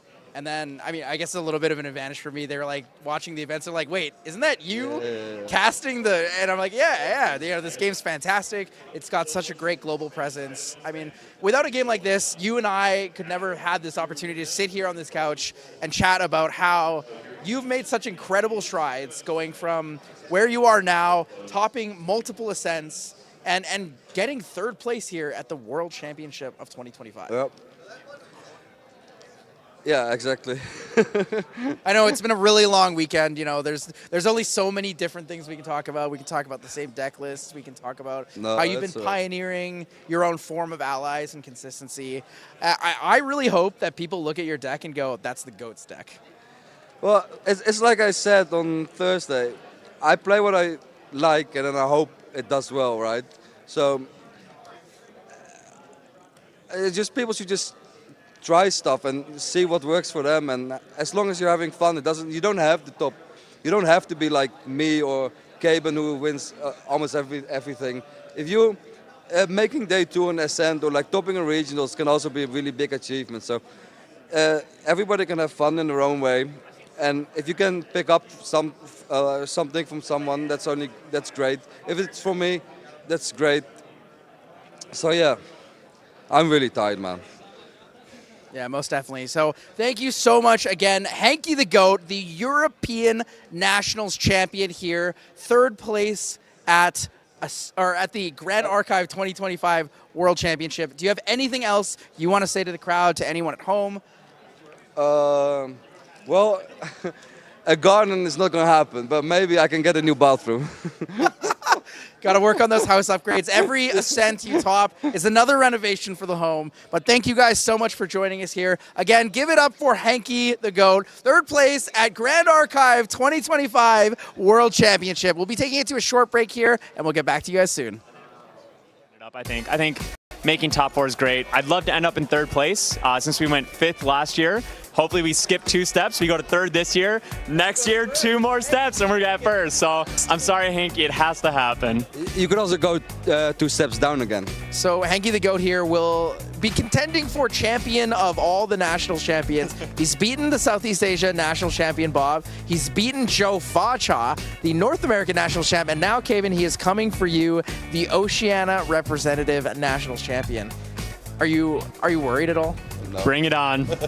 As we jump into game 1 of Hanky the GOAT on Fire Lorraine Allies against Team True Caben on that Fire Xander aggro. But if Arthur entered Immortal, immediately let the Lurking Assailant go ahead and trade into the Veteran Blazebearer, and then you still got the Lurking Assailant and the Sable Remnant to attack in. But that's not going to save you from this huge play from Hanky. Plays an Impact Hammer into a Heated Vengeance. Follows that up with a Blazing Throw for just out of nowhere game 1 going to Hanky the GOAT. And I think that is especially important with Caben going first. Poison Dagger does, of course, take your Materialize, and in a matchup like this, where you may only get a couple that is so precious, but being able to have that first Materialize from going first is going to make that Poison Dagger much more of an option for Caben. Yes, indeed, Cam. We are getting already into game 2 of our bronze match. Hanky the GOAT against Team True Caben. Caben is once again going first. Looks like we're going to start with that Sunset. He's going to put a durability counter on the Hwaji. Then we're going to follow that up with yet another Blanche. Blanche, not a unique warrior ally, so she cannot pick up that very powerful polearm, but she can take care of the Sable Remnant. And then Sunset is going to take care of that Cutthroat. And just trying to maximize the damage here, putting Hanky to 9. Caben setting up for lethal on his turn as well. These attacks are very important because if Hanky actually didn't have an answer here, Caben can go ahead and go for it. Hanky materializing that Impact Hammer, Terrafring, pop by Caben, but is it gonna be enough? Hanky, 1, 2. Wait, attacking with the... Just attacking for 2 and then attacking for 2 once again is enough to get it done. Hanky the GOAT, a very comfortable 2-0. This is exactly what he wanted to see in that last match, but it is enough to get him across the finish line, 3rd place in the World Championship.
Hey guys, what's going on? We're here back with a very special card I've just been handed to take over to the Sylvie grading service. Now this is another DTR spoiler.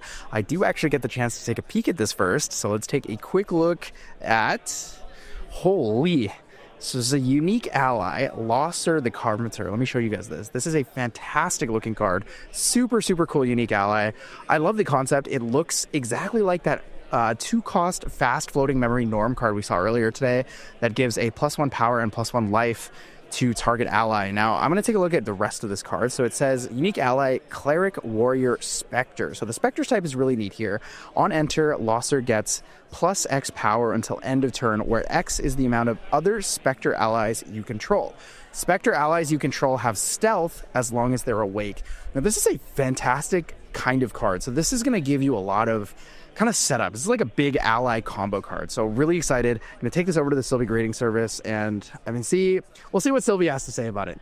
Hello guys, can you grade this for me please? All right. Sylvie, what do you think it is? Please. My last one was really bad. Please. It's cooked. It's cooked. I'm cooked. I knew I was cooked. This is what I get for being bronzy low. What in the... Okay, press it.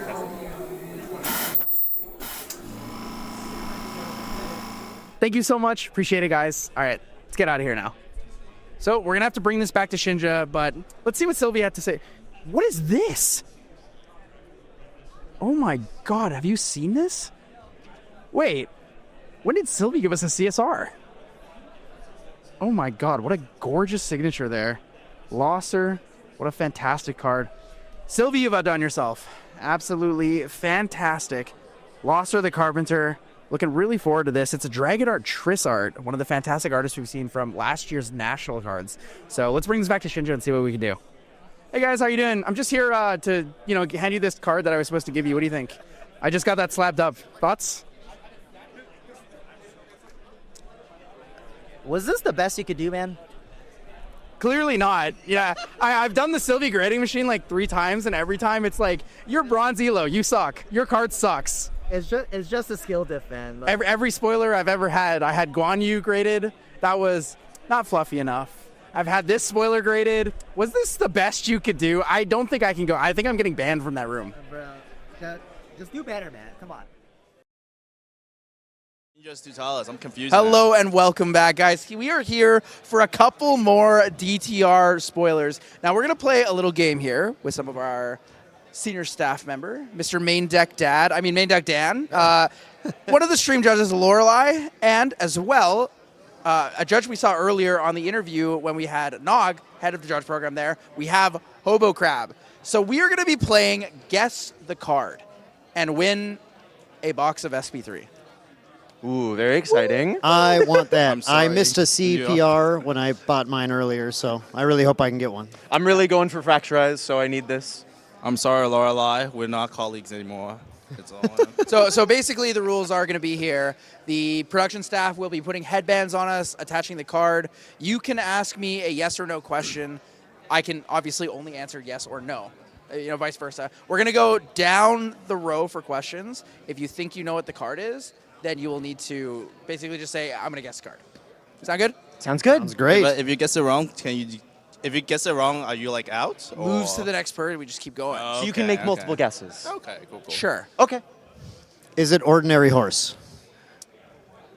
Guys, Dan's disqualified. Can we find a new member for the bench over here, over at the couch? These have little frogs on them. I'm gonna be real, guys. My head is huge. I don't know if this is gonna fit. I think my head's too big. No, my hair is put up. It doesn't... Should I be concerned my head's probably too big for this? I know I made it as a joke, but unironically, my head is too big to fit this. It fits me perfectly. You got to have a less big head there, Tyler. Yes, I think my head's too big. There you go. There you go. I'll wear mine like a Beautiful. crown instead. I am now, Nice. I am Okay. now the king archetype from DTR. Oh, wait, are you also guessing? Yep, that's fine. I guess so. I have the crown. My head's too Oh, big. is this the fractured crown?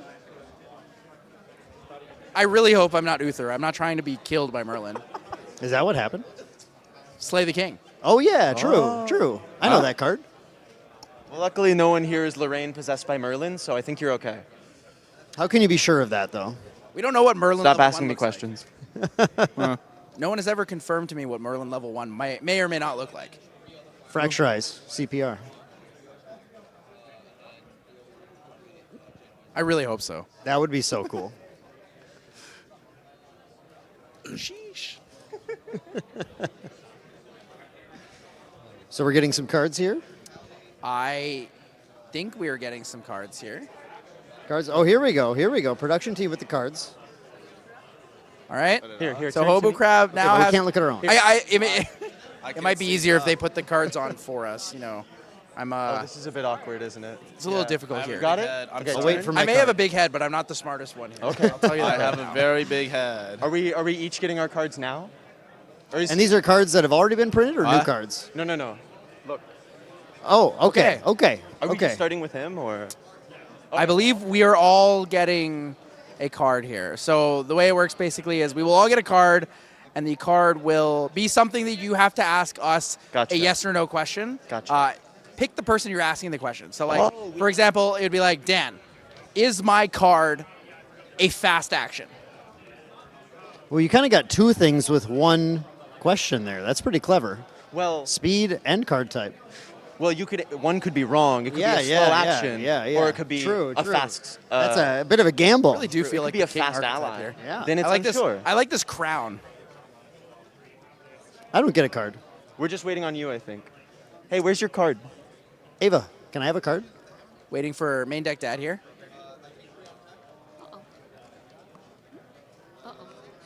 Do you want to just? I think you might have made it a little too tight. Dan. Uh-oh. Oh gosh, Dan. Oh, there we go. It's the hole. It's going to hold it. I'm going to have to redo my hair after there we this. go. What is this? Oh. What? Ooh.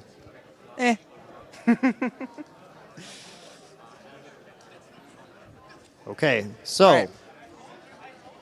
You start. Do any of you guys have a birthday in July? No. No. No. Does anyone have a birthday in August? Are these part of the yes or no questions? No, I'm asking you to determine who goes first. August. Birthday in August. No. September. Are you doxing me right now? I'm also September. Are you in the first half or the second half? First half. Okay, you go first. All right. So you can choose one of us to ask a question about the guess the card, and then we have to answer it for you. Go ahead, Hobo Crab. Is there reserve Who cost? are you asking? Oh, sorry. Yeah, I should ask one. We'll go with Make Dad. Okay. Yeah. Is it reserve cost or material? Does it have a reserve cost or material cost? No. That is not a yes or no question. sorry, I forgot about that. That is not a yes. I'm too detailed a question. Let me reframe that. Let's see. Does it have a reserve cost? Yes. There we go. Yeah, sorry. Lorelai, is my card a basic element? No. Ooh. Is my card a rare? Yes. Good guess. Dennis, is my card from DTR? No. Tyler, is my card a basic element? Sorry, can you repeat that? Is my card an advanced element? I'll change it. Your card is not an advanced element. Dan, is my card an ally? Yes. Hobo Crab. Yep. Is my card fire? No. Sorry, what was your question, Dan? Is my card fire? Like, is it good? We'll go Tyler. Is my card a basic element? Your card is a basic element. Hobo Crab? Your turn, Lorelai. Let me see. Is my card an action card? Yes. Hobo Crab, was my card played in the top 8 of the World Championship 2025? Yes. Wow, you narrowed it down a ton. Good question. Very good That's question. a good question. Yeah. All right, go ahead, Dan. Okay, Lorelai. Is my card good?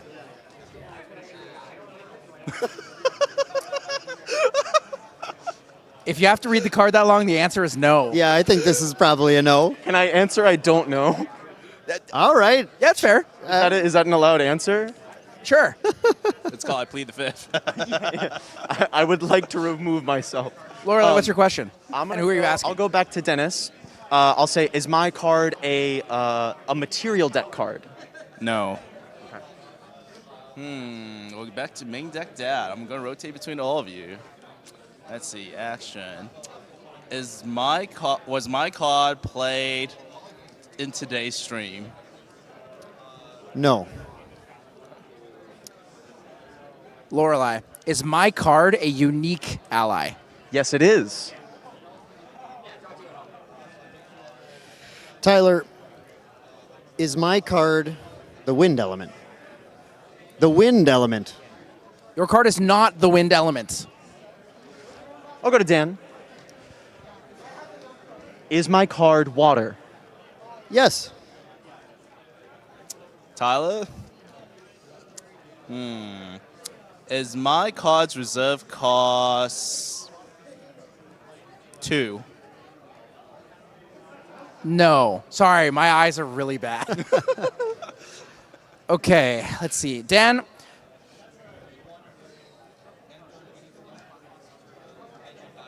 This is so hard. I'm kind of reaching this point where it's really difficult. Okay. Is the life stat of my card 3 or more? Yes. Okay. We're getting there. Okay. Lorelai again. Is my card from Abyssal Heaven? No, it is not. Okay. Tyler, is the reserve cost of my card 4 or greater? Yes. That narrows it down a lot. Holy. Yes, it does. It's time to piggyback off Actually, can I make a guess? Yeah, go is ahead. my card burst asunder? Your card is not burst asunder. Okay. It's time to piggyback off Didn't you, we say my that yours friend. is And No, I'm mine's asking a you as well. Okay. Is my card its reserve cost? Yes. I don't know.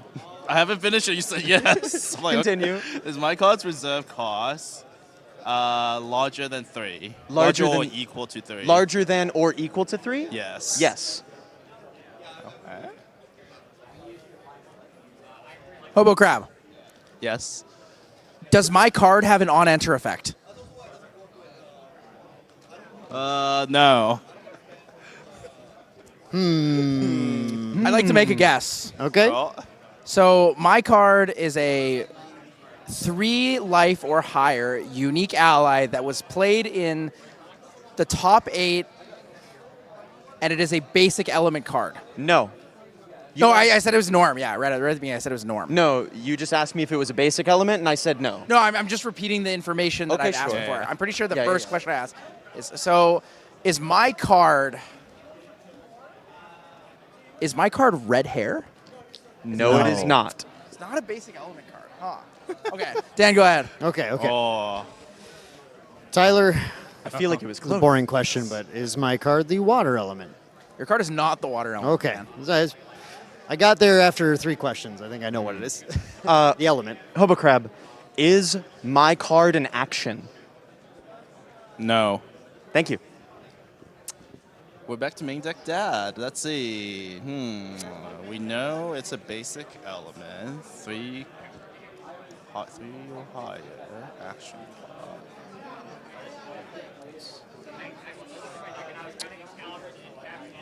Main deck dad. Can my card target a object with spell shroud? No.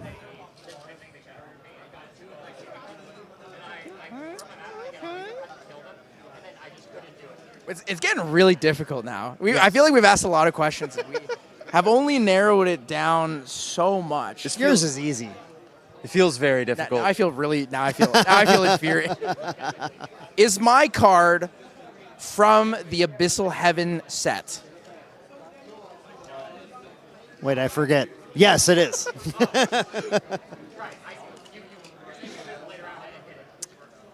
Is my card my goat's favorite card? Yuan Shao, the Crown General? You got it! Yeah, he got it. He got it. Well done. Box for me. Yeah, nice. All right, so the fun caveat is there's 2 more boxes, and there's 3 of you. Only one of us does and did it? Terrible. Oh, no. Terrifying indeed. Dan. Okay, I got to get serious about this now. Hey, Dan, can you lock in, please? I'm locking in now. Well, that's what my teammates are for. But anyway. Tyler, I have to get this out of the way. Is it an advanced element? Yes. Oh, no. Oh, no. Okay. It's okay, Dan. I know my reserve cost is 4 or greater. I know it's not an action. I know it's water. I know it is not a material deck card. And probably some other questions we forgot about. Yeah. Okay. Dan, is my card an ally? Nope. All right. Now to ask Tyler. Let's see. We know it was 3+ or higher reserve cost action and cannot target an object with Spell Shroud. Does my action card target? Yes, I'm pretty sure it does. Lorelai, can you please confirm?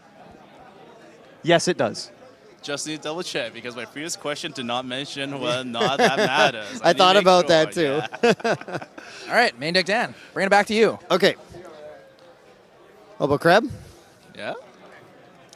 can my card be activated by a player playing a champion from the Mortal Ambition starter decks? No. Okay. Go back over here to Tyler. Is my card a Fantasia? Your card is not a Fantasia. Lorelai. Yes. Is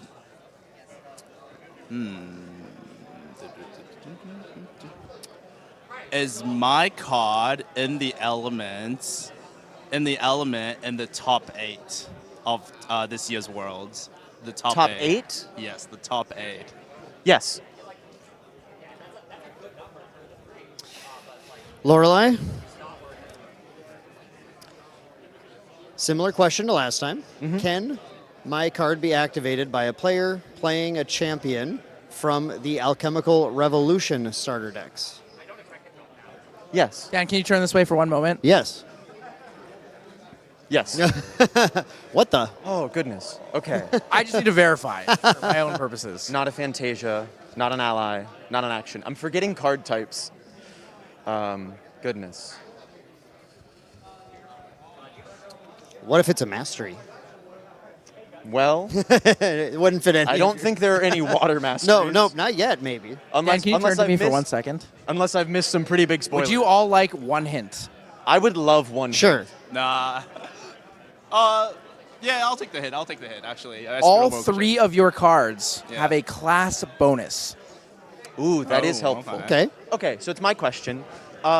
Dan, is the cost of my card, rephrase, can the cost of my card be reduced by anything inherent to the card? Like, for example, a class bonus reduces it or efficiency. So can the cost be reduced by an attribute inherent to the card? Yeah, I'm glad you added that second part because I was going to get you otherwise. No. Thank you. Dan, I'm sorry, it's you again because in the order. And I kind of screwed over my last question because I realized the top 8 had all 3 elements. Yeah. So I did not really do anything there. I'm going to go more detail. Is my card's element in today's top 4's element? Yes. I'll send this back to you. Oh. Is my card from Mercurial Heart? No. Okay. Keep it over here.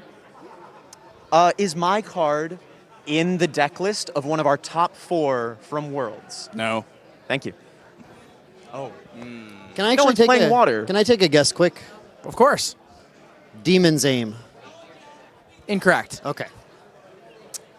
It's a good guess. All was a very right, good Tyler. Is my card's element fire? It is not fire. Would everyone like one more hint? Sure. I will give a somewhat personalized hint for this. Okay. Okay. Dan, your card is the correct class for the card you just guessed. Okay. Lorelei, your card has never been considered meta. And Hobo Crab, your card was extremely meta at one point. Now, it's a little subjective, but I think it's a pretty fair statement. Dan, do you agree or disagree with me on that one? Yes, those are all correct. I would agree with you on this one. Let's see how this goes now. Can I give a guess on my card? Is Go it ahead. Tempest Downfall? It is! It's Tempest Downfall! Oh, nice. Well done. I already knew it was a spell. I was like 3 costs so high. So, yeah. Congratulations. Down to the wire. Now I'm thinking of Umbra cards. Rares. Do I remember the rarity on some of these cards? They're not played too often. I'll be honest, Dan. Even I don't know what that card is. I'm just looking at it for the first time. Oh, no.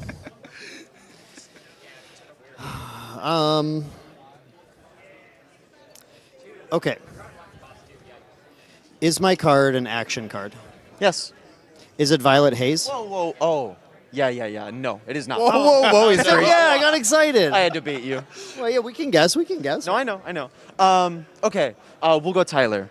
Is my card from the set ALC or before in terms of release date? It is. Oh, goodness. I'm not sure. Do you want to guess? No, I have no idea. Can I guess first and then ask a question? Oh, wait, no, I'll ask a question first. That's silly. wild. That's silly. Okay. Does my card have a reserve cost? Oh, no. What is the reserve cost of the card I'm thinking? Wait. Does my card provide... Oh, hang on. How do I word this? Who are you asking? With your I'm words, asking- Dan. Okay. With your words. With my words. That's an interesting way to do it. I've never considered this. Does my card provide distant to anything? Does it provide Does distant- it make anything Hold still for a distant second, on 'cause resolution? Your card is falling out. Does it make anything distant on resolution? No. Okay. Do you have a guess? No, I have to think more. Dan, when my card resolves, does it stay on the board? As in, is it an object of some nature? No. Thank you. Nope. Do you both need one more hint? What do you think? Well, I think I'm torn because I'm clearly missing something. So I think I need a hint because I feel very lost here. What about you? Yeah, I don't want to make any false steps, so let's get a hint. XD. Neither of your cards have, I believe, ever been reprinted. That actually didn't help me. Mine are all Umbra rares. That wasn't a helpful hint. Maybe it just wasn't for you. Why are you giving just Lorelei a hint? All right, Dan, you want a serious hint? Yeah.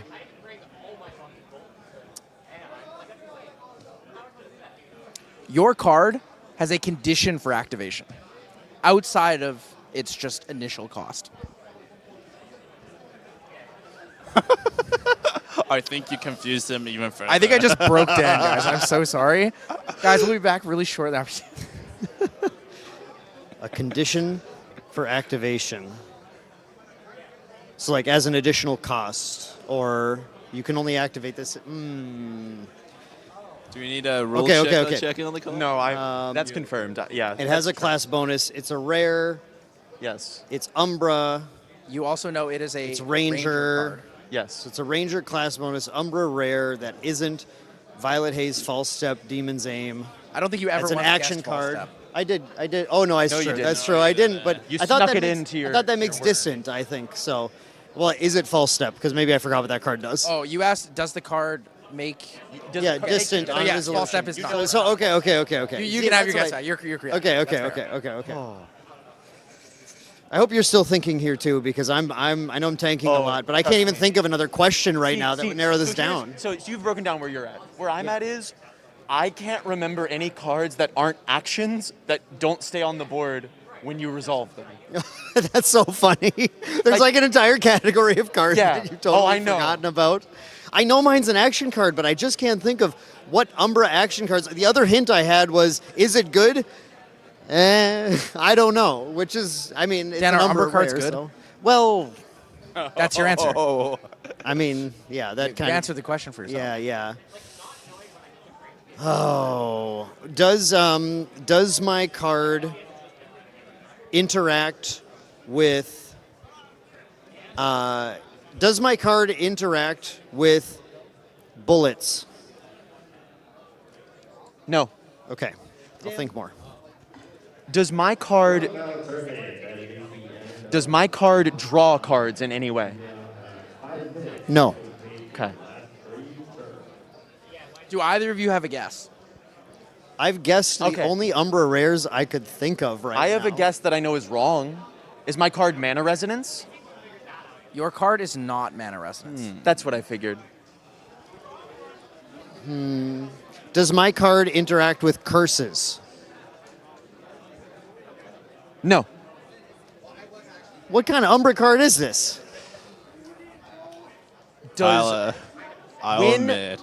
if you were to play a match and you played this card, would you play it in response to an opponent playing? Let me rephrase. Does this card negate in some way?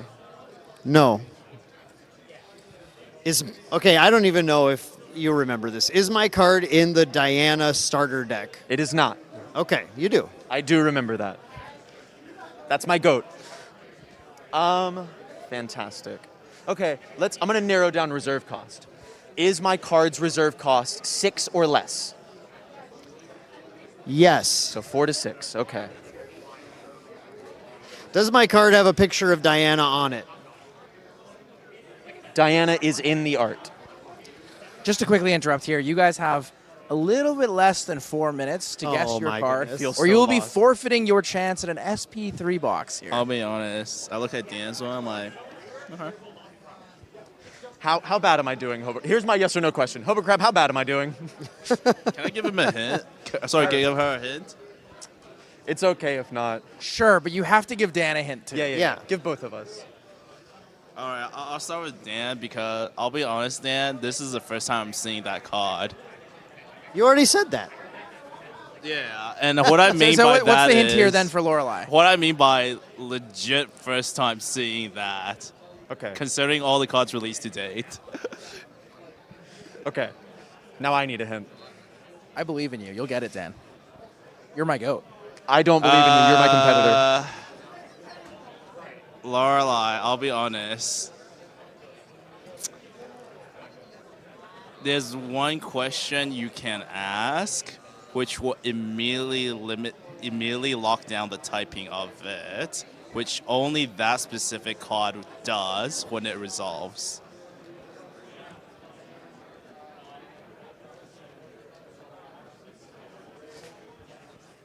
Is Lorelai? I have a guess. Okay. Is my card Primordial? No, Primordial Ritual is too high cost. Never mind. Or When too the low cost. card resolves, it goes to a specific destination. Okay, when that it felt resolves. like a big hint.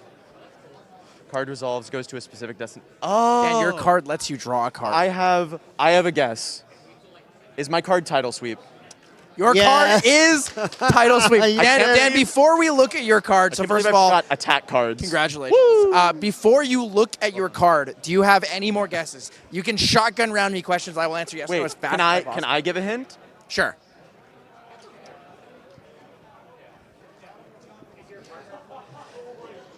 This card has a number on it. Can I say what that number is? That is Sure. not the reserve cost. The number is 8. It is in the text box of the effect. I don't remember bad Umbra cards from ALC, sorry. Dan, 8. I'll be honest. Any shotgun questions? Shotgun questions. Yeah. Yes, I'll instantly yes or no you. Is it fast speed? It is fast speed. I don't know why I'm asking. I literally cannot think of any more Think Umbra broader. rares. Think broader. Think broader. 8. 8. It has an 8. 8. You've narrowed yourself too far. narrowed myself too far. Yes.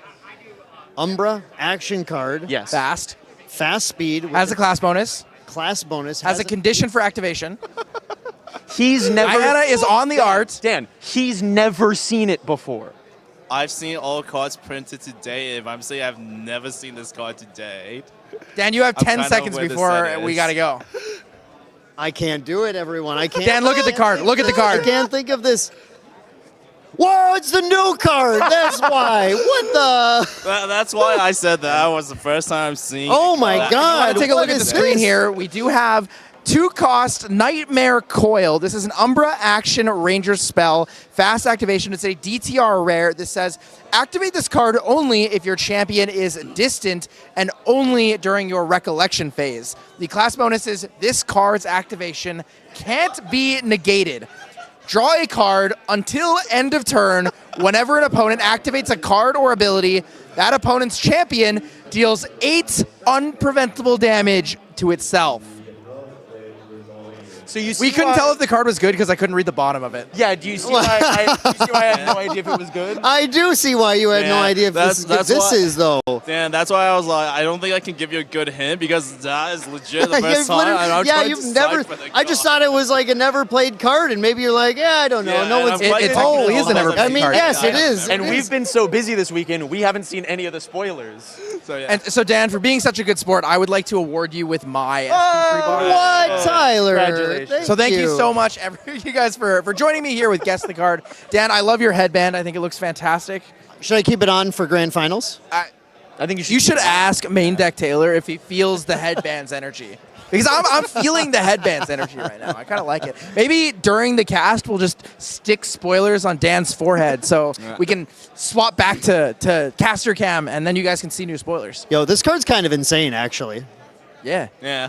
Producer Wow. Shinja probably loves this card. Umbra Diana support in DTR too. Let's go. Umbra Diana can finally win a game. Maybe. Maybe. It's Probably time. not. It's time. It's time. Is it time? It's time. Is it time? This is sick. Are you sure it's time? Let me see what time it is exactly. Oh, it is time. Is it time to potentially take us to the grand finals of the World Championship here? Grand Archives 2025 Grand Finals, Dan. I'm so excited for this. Main Deck Taylor versus True Champion Terry. The goats of goats. Your goat, my goat. Everyone's goats. Everyone's goats. They're the people's champion, right? I mean, Jimmy Lee is the people's champion, but they're like undisputed, some of the coolest people out there. Hanky the GOAT, third place. Literally the GOAT. Actually, the GOAT. I mean, I guess as best to say, Terry is the GOAT Slayer. Does that make him the GOAT? What happens if Taylor slays the GOAT Slayer? I think there's too many goats, and we need to move to a larger farm. The farm's a little small.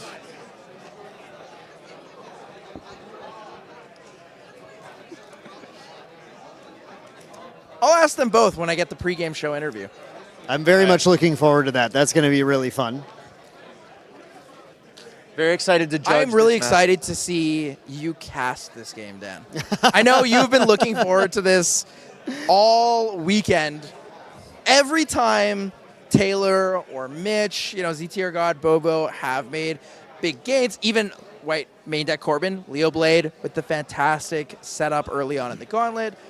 Sadly, not so great in the Swiss stage. Didn't quite make the top 8. Mitch also just fell short of that, but Taylor held on to showcase the main deck energy.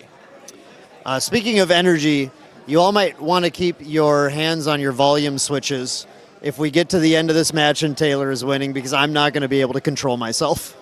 And Producer San, thank you very much for controlling Dan's volume for us in the near future here, as the venue volume may go a little too crazy with that one. It's going to go pretty hard here. I can't wait. You're going to run on stage, aren't you? I was going to ask a question to Producer San about what the main deck team is allowed to do, actually. So we'll see. We'll see. We'll see if you're Dan Unleashed. I mean, I think the audience loves a good pop-off. Yeah.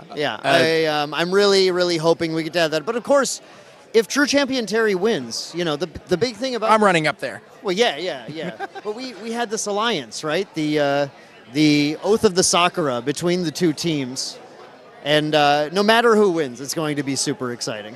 So thank you guys so much for joining me here on the for having us. DTR spoiler.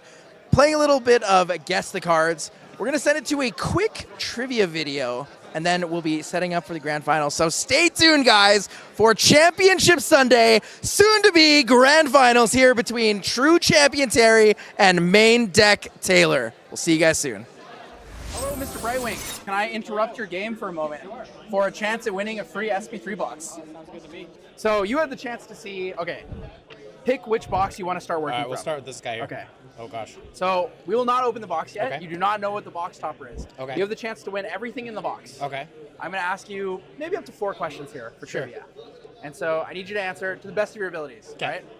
So first of all, hello everybody, welcome to trivia at the World Swiss stage, Yes. or I guess just the World Championship event overall. we're here, yeah. I'm Once in Love, joined here by Mr. Brightwing. Hello. Brightwing is one of our fantastic members here at, well, you help with a lot of the online Yeti stuff. Yes, So yeah, big yeah. community member here. Yeah. So I'm going to ask you some questions. Okay. If you get the trivia right, I will give you more packs for the SP3 box. If you get All enough right. right, you can have the whole thing. Sounds good. Sounds good. Question number 1. Okay. What does the keyword Kindle do? Kindle is you can banish fire cards from the graveyard instead of paying for the reserve costs. Correct. Yeah. All right, it's a good Polcock start. player. I know Kindle. Good start. True. Polcock player. You do play the Fire Agger. Okay, let's make it a little bit harder. Okay. We're going to go up to the gold difficulty here. Okay, we started gold at bronze difficulty. Yeah, We're moving yeah, up sounds to good. gold. Who needs silver anyway? How many guide cards are in the game? Guide. And for a bonus, Okay. name all of them. Okay, we got Dungeon Guide, Academy Guide, Heavenly Guide. I think that's it. Go with 3. Final answer, 3. Final answer 3, yeah. That is incorrect. Ah, damn it, which one I missed? Morgan Soul Guide. Oh, okay, yeah. All right, so Morgan you have Soul a chance Guide. to redeem yourself. We'll Yep. go for another gold difficulty Sure. question here. What card has the highest range value that is printed on the card? Highest- And what is that range value? Okay, highest range. I know we have the new one, which is range 5, right? Oh man, I'm Polcock player and I don't know what this one is. That's crazy. We're just go Airship Cannoneer at 4, but I don't think that's correct. I think there's a range 5. Oh, Bomber. There's Bomber for 5. Range 5 is correct. Okay. Tauntaun Bomber is incorrect. Okay, Give you a second yeah. chance. What is the Oh card? man, it's the with new one. range I don't know 5? its name. It is. I don't know its name. Not a new card. Oh, okay. Then I'm not sure. It is the Shade Cursed Hunter. Okay. So the Oh, ALC okay, Store yeah, the Championship Umbra pack. guy. Sure. All right, we'll give you one more chance here. Yeah. For the entire box, Oh boy. can you name Okay. all of the cards in Category 2 of the banned and restricted list? Category 2. Oh God. Probably not. I don't look at Category 2. I just look at Category 3. I'll give you an early hint. There are 3 cards There's on the 3 list. cards. Okay, that's a good hint. I know we got Lost in Thoughts. Correct. Okay, what else we got?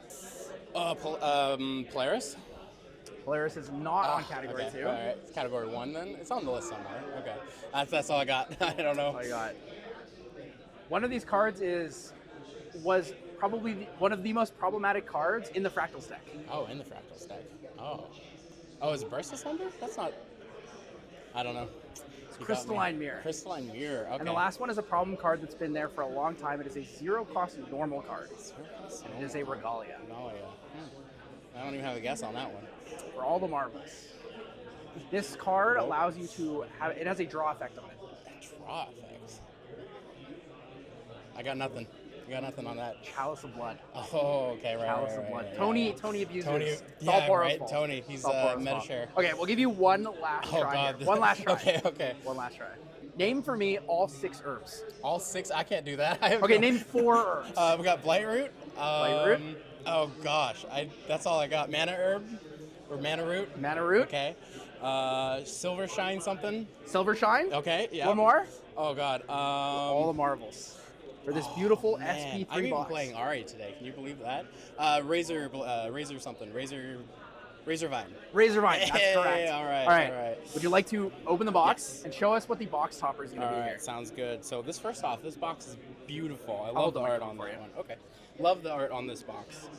Oh, we got a Blitz Charger. That is adorable. Can you show the camera? Yeah, absolutely. That's cute. So the beautiful thing with the box toppers here are all the box toppers are puns. Are what? Puns? They're puns. Okay. So yeah, she's holding like a charger. That is adorable. Did Yeah, someone congratulations, say Shock Factor? This is so cute. True. Shock Factor. Shock Factor. Shock Factor. But thank you so much for joining Yes, us for thanks for trivia. having me. And good luck at the event tomorrow. All right, thank you. Thanks, guys. All right, I am joined here with Chess Club's Rex. Rex, introduce yourself to the camera. Tell the people who you are at home. Hello, everyone. I'm from Chess Club. My name is Rex. You can find me on the Discords as Rex Kanan. What are we doing today, Tyler? So we're going to be doing some trivia for SP3 boxes. I will ask you a couple questions, see how far you get. You can win up to an entire box. But first, choose the box that you may potentially win. Let's go this one. And don't open it. I'm not opening it. All right. That's a gorgeous art.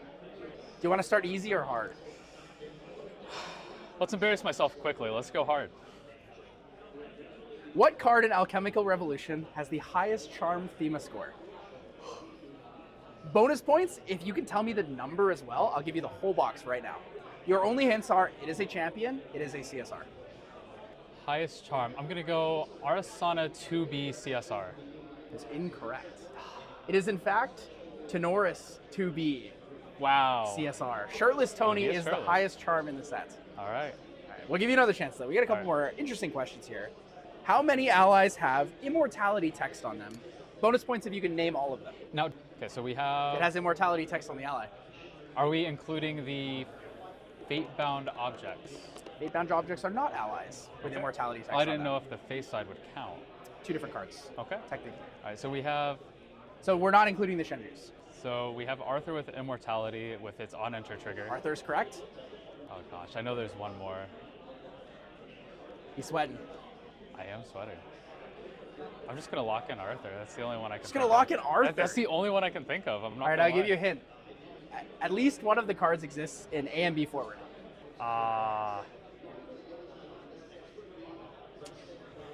I can't think of it. Zhao Yun, Dragon's Blood. Oh my god. And Wrathful Slime. I forgot that Wrathful Slime had Immortal. I think everyone forgets Wrathful Slime exists as a card. I try not to. All right, we'll give you another chance here. Okay. How many guide cards are there in the game? Dungeon Guide, Heavenly Guide, Academy Guide. Are we counting the new one that's been subtly spoiled? Liminal Guide does not count. Okay, It is not in the game. Liminal Guide does not count. It's not currently in the game.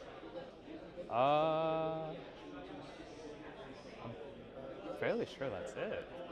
Final answer?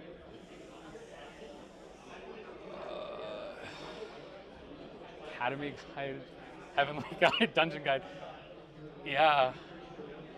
That's incorrect. Oh, which We'll still one give am I- you it because, you know, Which you got one am all I- 8 band cards pretty quick. Which one am I missing? Morgan's Soul Guide. Oh my gosh. So you want to open up your box, show the camera what you got as your All box right, topper. let's go ahead. Let's open this up here. We've got a horse archer. That is a gorgeously cute art. Congratulations. Thanks for playing with us here for trivia. Appreciate it. Good Thank luck you. in the event this weekend. Thank you.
果てしなく広がる空に失ったものを嘆く声迫られる選択の日々正しい道の方へ間違ってなかったと証明しよう行き詰まって邪魔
失ったものを嘆く声迫られる選択の日々正しい道の方へ間違ってなかったと証明しよう生き様で邪魔されても席を読むさこの頭で全て手に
and welcome back, everybody, to Championship Sunday. We are moments away now from the start of the Grand Finals of Grand Archive's 2025 World Championship.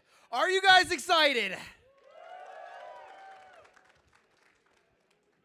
Our first finalist here is someone who has had a little bit of a struggle through some of the events, has what he called himself the top 8 curse, was never able to make it past that first round in top 8, couldn't beat the quarterfinals. However, today he is here as a grand finalist with the chance to become Grand Archive 2025's world champion. Guys, give it up for true champion Terry.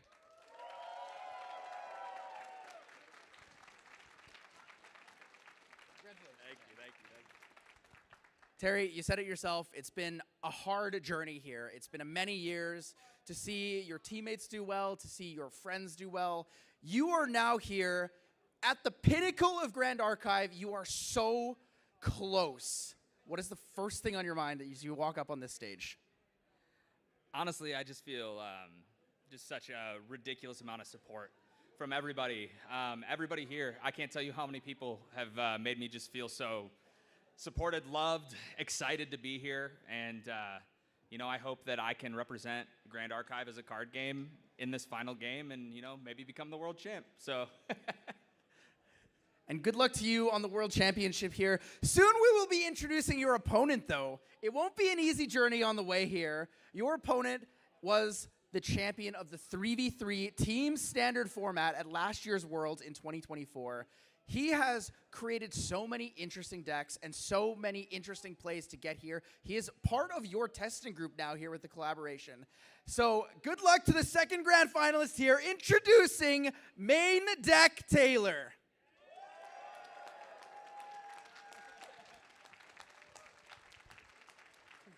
Thank you. Taylor, you're here joining us with someone that you consider a friend, someone who is a testing partner, and someone that you both respect each other so much. And this is such a fantastic community for that reason, right? You have done so many things in this game, and to make it here after all of that, how does it feel? This is insane. I keep telling Terry this, and everybody we were testing with, I can't believe that we're both here right now. This is like maybe the optimal outcome. It's so fantastic. It feels insane, and I am so happy to be here and seeing everyone and just everybody who's come up and said hi. It's just feels great. It feels so amazing. I would say I'm speechless, but clearly I'm not. Sorry. And speechless we are not, just like our favorite caster, Main Deck Dan, here to support you on the grand final stage. I know he is super, super excited for this matchup. I'm also excited for this matchup. Taylor, you've done a lot of crazy cool things with this. You played many different decks, 2 different decks here at the at the World Championship.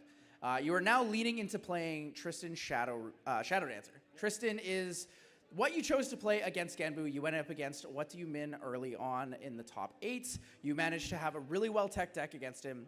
Very convincing victory. And now you're playing against Terry. True champion Terry here. All the way from the Gauntlet, sweeps into the Swiss stage here on the World Swiss.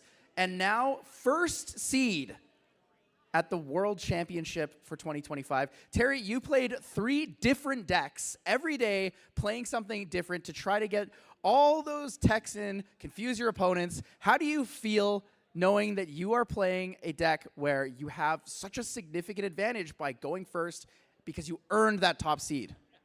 I mean, that feels great. I think the most fun part about the deck that I chose and what I get to play today is I don't have to think that hard. It's more so just, can I do math and do I have the cards? So I'm excited. Obviously, it's been one heck of a grind to get here. But Taylor, obviously, the Sakura Oath, our testing group, we put a lot of work in. And everything that we did this weekend, everything I was able to do is thanks to that group and the time and effort we put in. And also, I mean, the strategy worked, man. Look at us. We're here. We made it. So excited. You guys made it. You made it indeed. Here for the grand finals. I am so excited to see how this best of 5 plays out. It's going to be a long Well, maybe not actually that long of a grueling match. You know, maybe on the quicker side here. So if you have one thing you can say to all the people that have supported you up to this point, Taylor, what is the one thing you really need to say and make sure that everyone hears? I've got to say thank you, everyone, for just like coming up, saying hi, putting comments on our podcast and listening, and just all the engagement and interaction and just being great, awesome people to be around. And also big shout out to my fiance, Kelsey. She's been super supportive of me doing all this traveling, and I would not be here without her. So, guys, please give it up for main deck Taylor, one of our grand finalists here. Terry, I got to ask you the same question. What is the one thing you want to say to all your fans, your supporters, all the people that love and support you? I mean, Taylor kind of stole all the good stuff, but no, honestly, it's unreal. Like Taylor said, you know, we've been doing content and going to events for this since the beginning, since the inception. I know all the devs personally, and you know, I love those guys and everybody here. And just like Taylor, none that I do would be possible at all without my wife, Katie.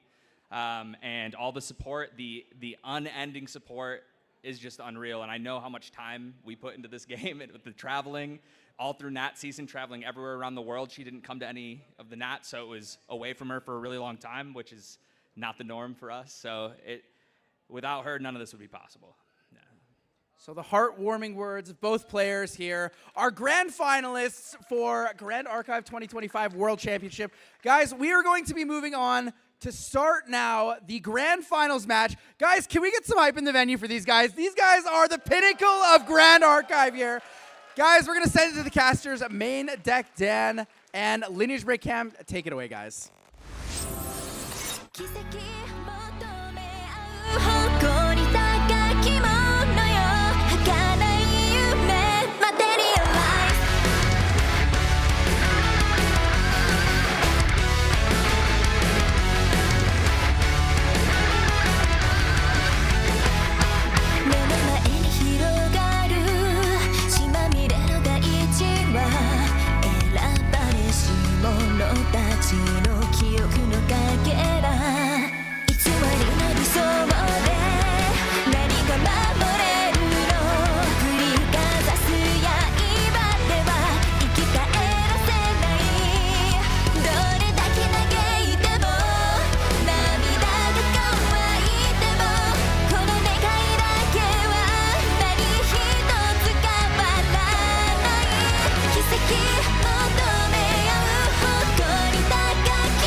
Welcome, everyone. This is it. The grand finals of the 2025 Grand Archive World Championship. My name is Cam. I'm here in the booth with Main Deck Dan. Dan, how are you feeling?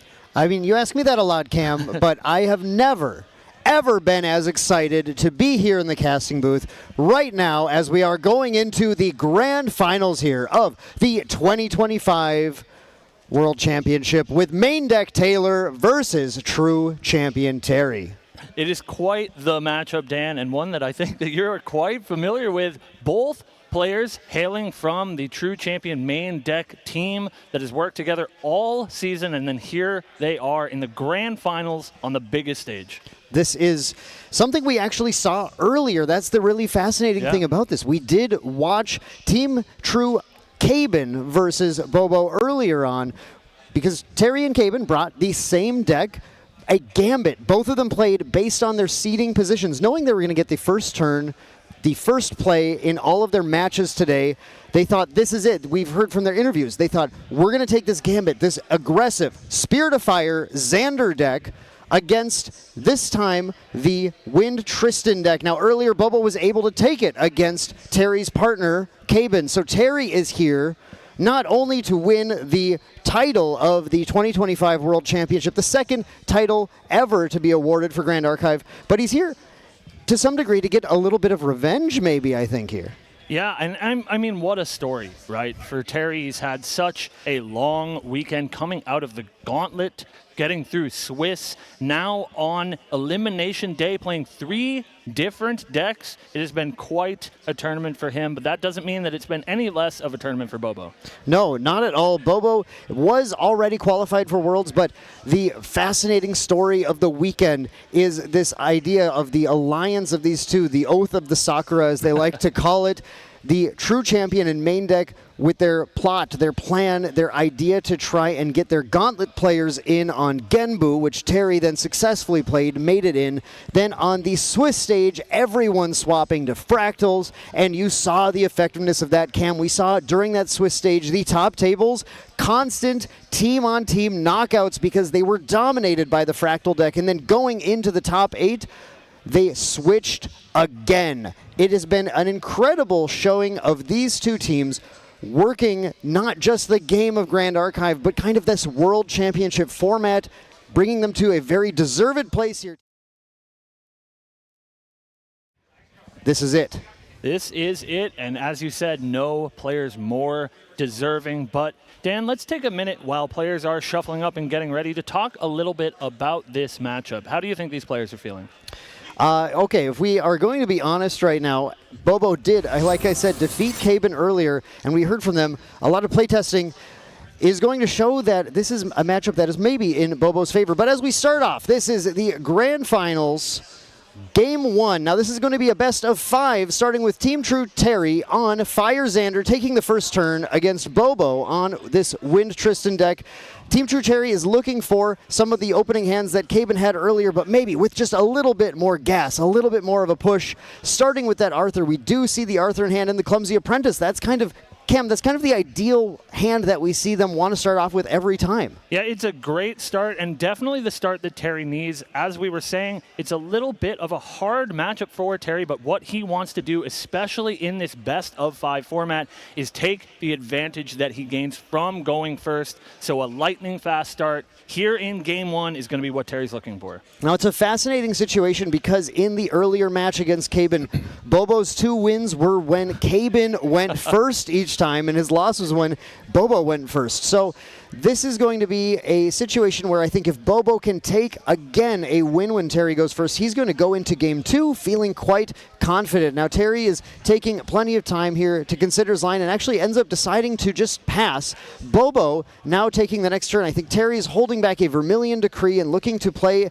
a little bit more of a fast speed game, maybe trying to respond to what Bobo plays. If Bobo tries to set up a Reclaim play on a smaller life unit, that Vermilion Decree might be able to take it out. Bobo looking at his opening hand here, looking for some key cards. Now, Bobo is going to be on the defensive this entire game, and that's one of the big differences in this matchup where you're going to see Terry pushing for damage, while Bobo is going to be sitting back trying to take as little as possible until he can string together either a Shadow Strike or Slice and Dice kill on Terry. And we do see a great defensive hand, not only the start here of Windmill Engineer to draw a card into his memory, he does have that Reclaim paired as well, but in addition, in his hand, he's holding on to not only an Incapacitate, but also a Veiling Breeze that are going to be super crucial for stemming any sort of early pressure from Terry. The Veiling Breeze is exactly what Bobo is looking for. Now, this is going to be, I think, really interesting because earlier on in this tournament, we saw Terry playing against another Wind deck where every single game,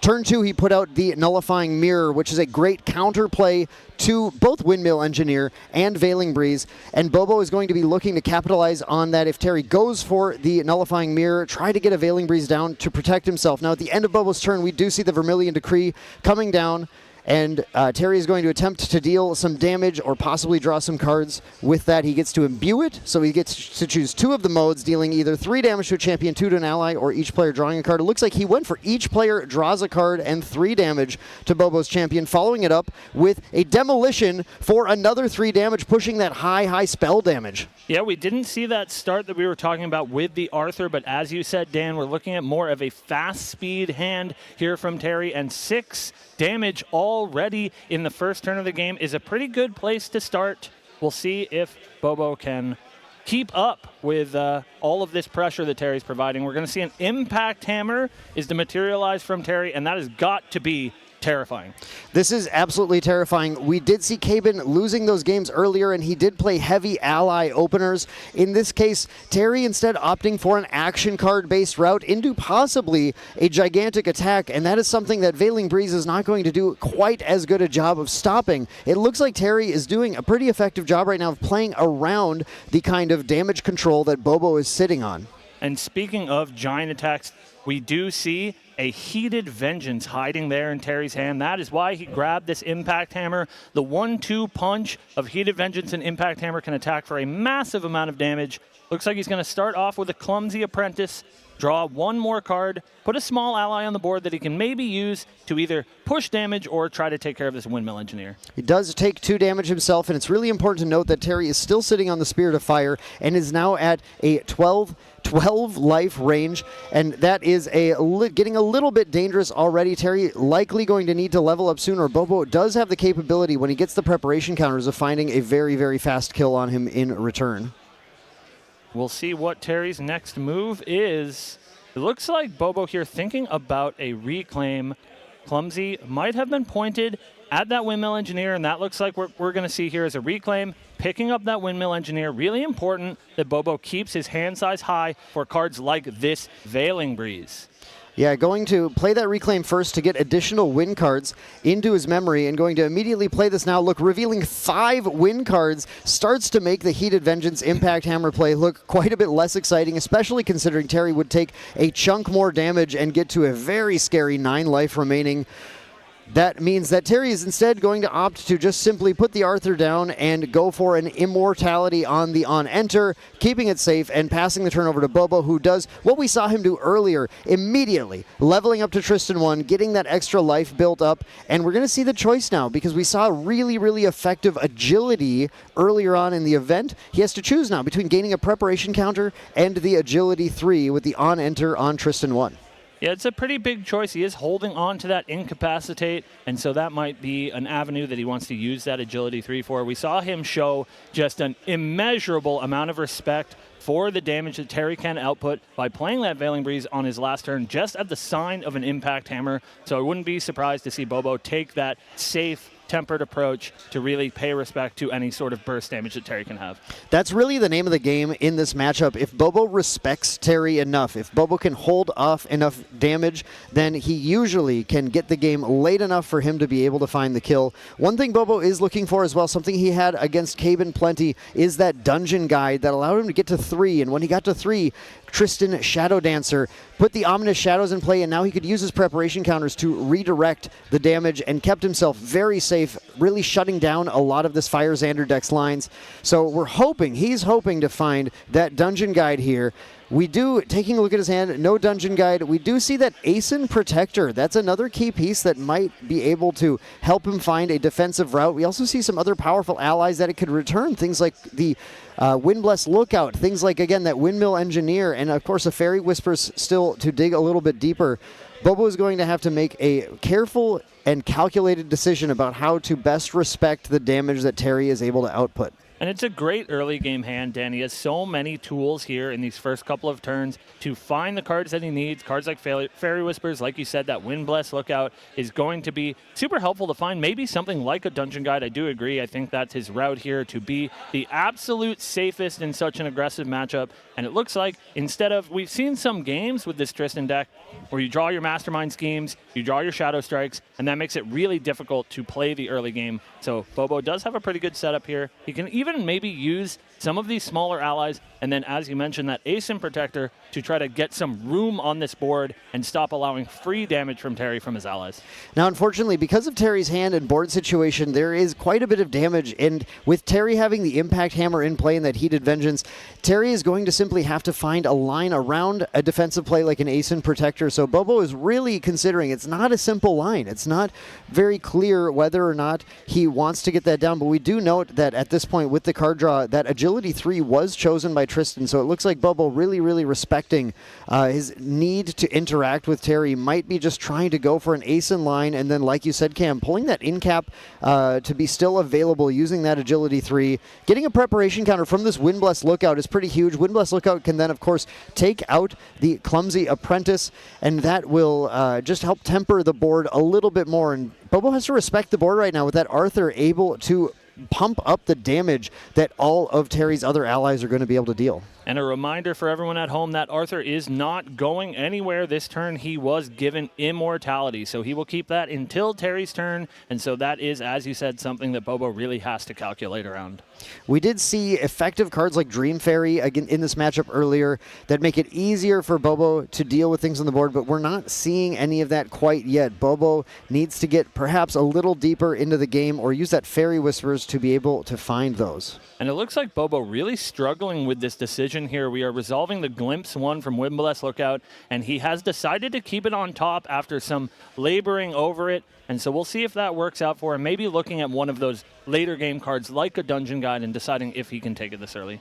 I think in this match in particular, the Dungeon Guide isn't much of a later game card. I think Bobo will be looking to use it on the next turn as long as he's able to get to at least those 2 preparation counters to be able to get a card off of that level up. He does have the ability to play another Windblessed Lookout, but that would potentially disable his ability to play the Ascent Protector here. Actually, instead going for the Windmill Engineer, imbuing that, drawing that card that he was just looking at into memory. Did you get a glimpse at it, Cam? I didn't look like a wind card, but I didn't see much more past that. Could be a reclaim. Maybe he's looking to get some more floating memory to level up a little bit more safe. But as you said, this is a really fast matchup, and safety is not usually something, as far as leveling up goes, that you can really afford. In this case now, Bobo just going to pass the turn. At the end of turn, the Agility 3 from Tristan going to come into play here. And now Bobo has a pretty safe hand, has a Reclaim, has an Incapacitate, has a Fairy Whispers. He's got some interaction. He's got some allies on the board, and those allies can team up and be pretty threatening against the allies that Terry plays.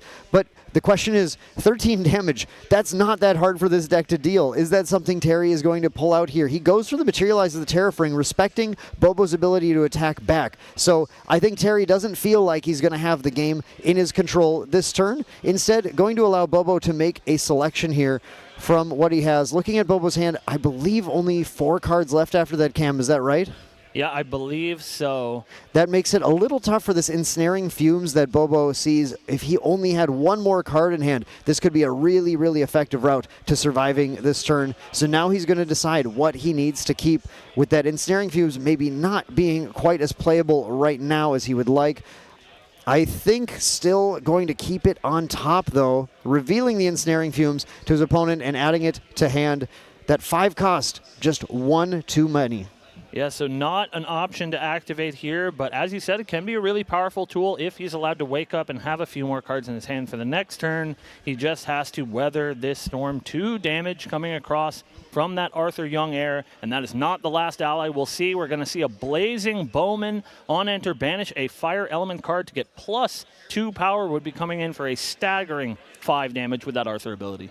Yeah, this is a ton of damage being dealt. Terry still with Influence, still with Impact Hammer at play. Terry is going for a lot of damage this turn, and it's looking dicey for Bobo already. Captivating Cutthroat coming in for 3 more. Terry not pushing game necessarily, but putting Bobo into such a tight corner where Bobo will have to have absolutely everything if he's going to make it out of this one alive. 100%. If Terry chooses to push this Impact Hammer, it would put Bobo to a single point of life left. This is a tight spot for Bobo. You see him in the tank here, really trying to figure out if there's a certain route that will get him out of this situation. Terry feeling pretty good that start. We do see the main deck team here as well, watching on, cheering on their teammate as he tries to find his way out of this situation.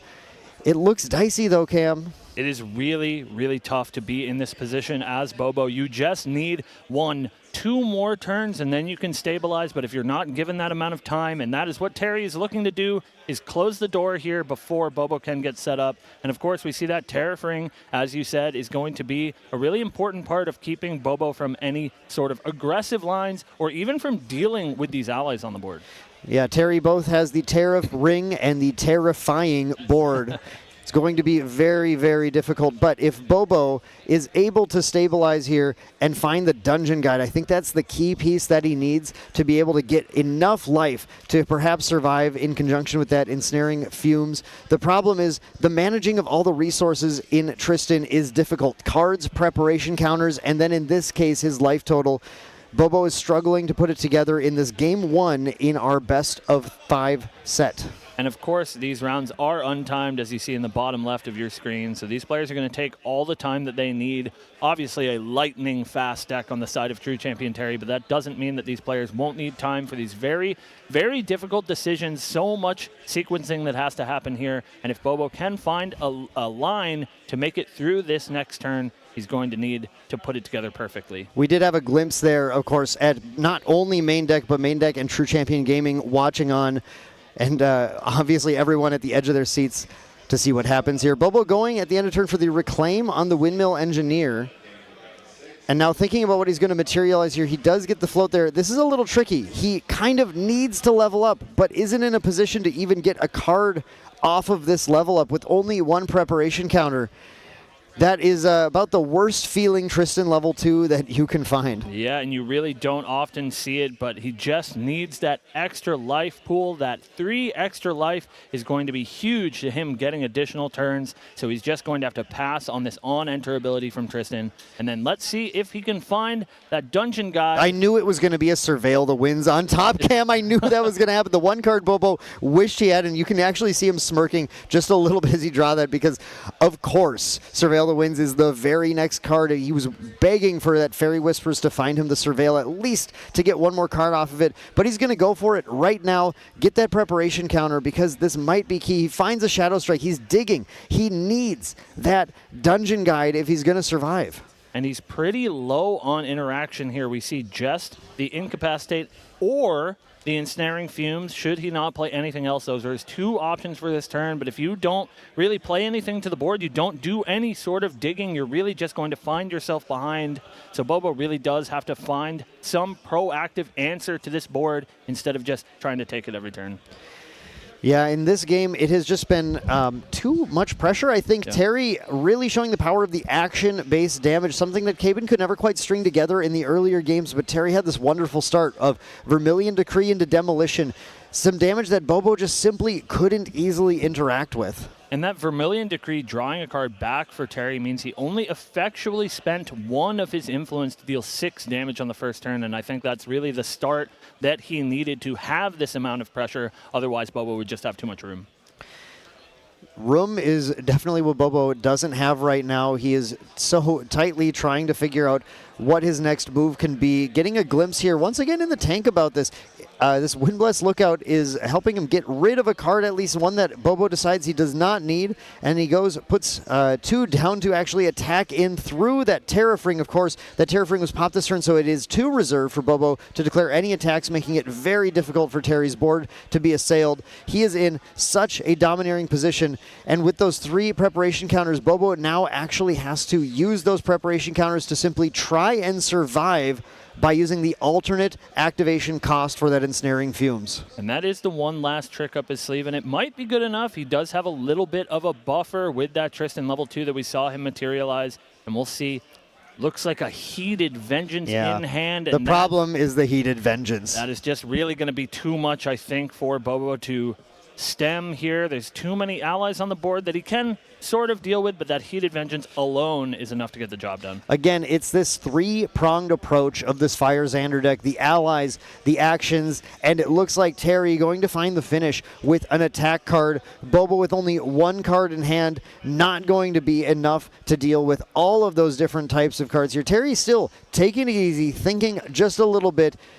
No reason to rush into things here, but looking to go for that Xander, and did banish the Heated Vengeance on the level.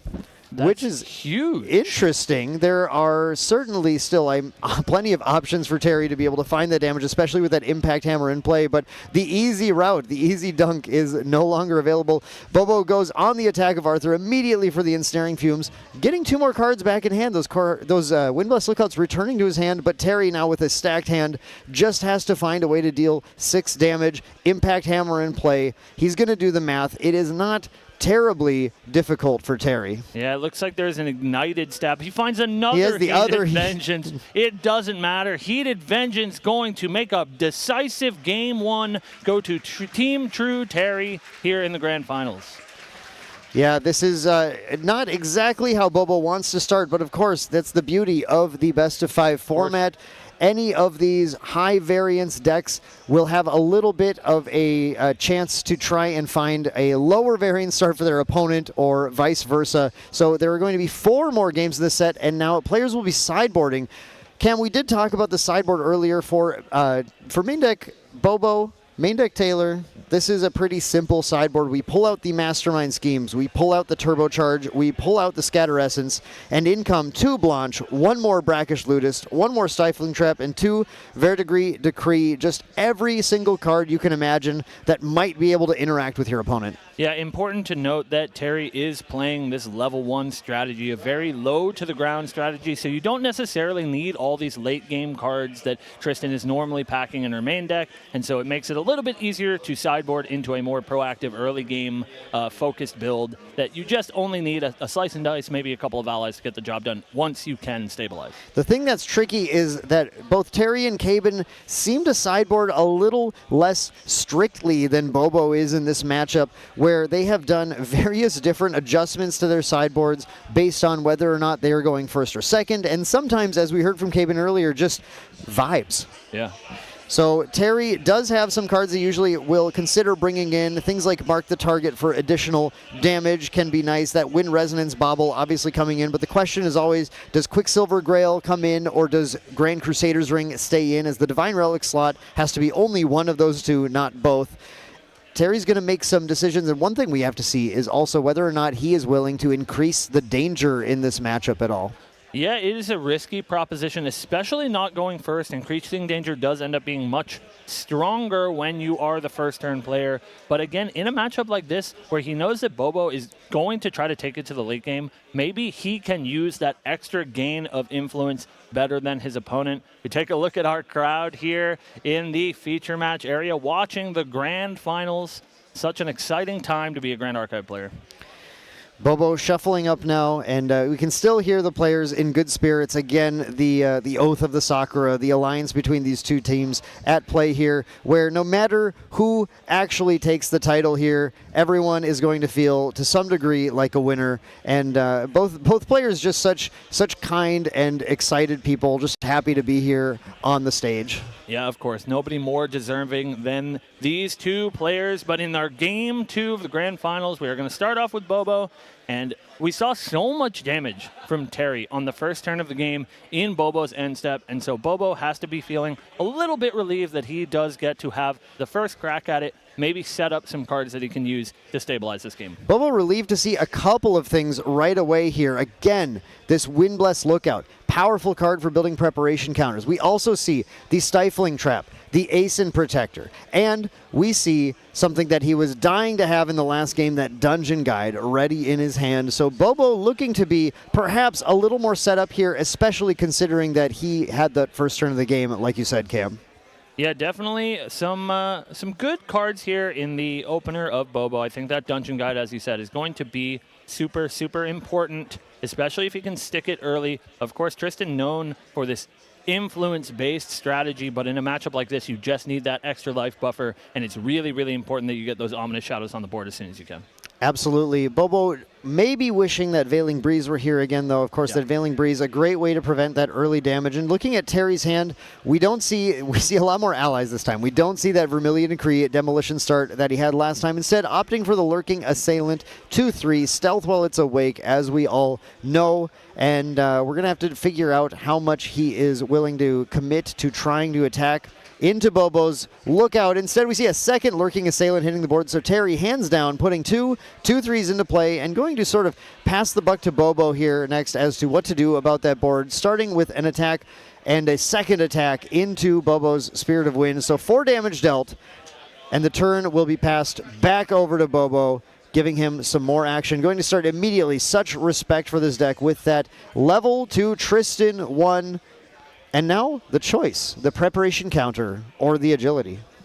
Yeah, once again, a pretty interesting choice. We do see, of course, the Stifling Trap and the Surveil the Winds as options. Surveil probably going to be played pretty shortly, but keeping up that Stifling Trap is a pretty big deal for some of these allies, especially cards like Rococo is in Terry's hand and can holistically deal with that threat. So Bobo's going to think about it here, but we do have to think about last game, a forced level 2 from Bobo, where he was not able to even get that refund from Tristan level 2, might make that preparation counter pretty attractive. He is going to, in fact, go for that preparation counter and then go for a Surveil the Winds. I was wondering if he was going to Surveil the Winds in response to the on-enter just to see what he draws, but it looks like he did end up with a Reclaim in hand, which is going to make it a little easier for him to get to that next level, and draws an Incapacitate, a nice tool against, we did see in Terry's hand a Blazing Throw this game, so that Incap might be really clutch at preventing key damage in here. Yeah, I mean, short of Veiling Breeze, Bobo is looking pretty perfect here. Has just about everything that he needs, and we'll see if that's enough, but has to be feeling pretty safe. He's only at 4 damage counters. He's already at Tristan level 1. He does have access to that dungeon guide, so things are sort of coming together the way that Bobo wants them to in this matchup. Yeah, I mean, I think Bobo would love just a little bit more protection, but that's kind of how this match goes. You never feel completely safe against the Fire Xander deck. And as we've said multiple times, the Fire Xander looking for any crack in the armor to take advantage of. Bobo just has to put up the strongest armor he can in this match and then try and weather the storm until he gets to 3 and can find the kill. Yeah, it's all about that 3-pronged approach, like you said in Game 1. Terry has so many ways to deal damage, and so if the armor that Bobo finds, it doesn't line up correctly with the hand that Terry has, it can be pretty scary. So he's, of course, going to take every precaution that he can, use every sort of ability to mitigate damage that is available to him.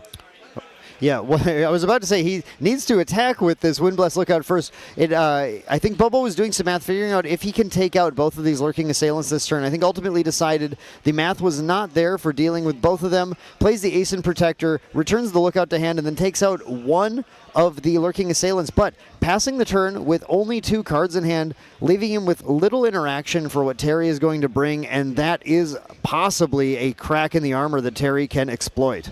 Yeah, pretty shields down here is Bobo. He is representing an Ensnaring Fumes or a Veiling Breeze, and that is something that Terry definitely has to respect, and maybe that's Bobo's hope, that he can get Terry to play around a card that he may not have.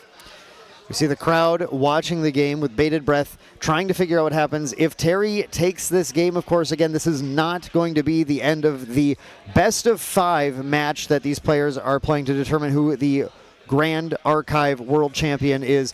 Terry going for that Poison Dagger, setting up for a level up next turn to an obscene amount of damage. Terry likely going to play more of a setup turn, but maybe thinking Bobo's shields are quite down, Cam. Right.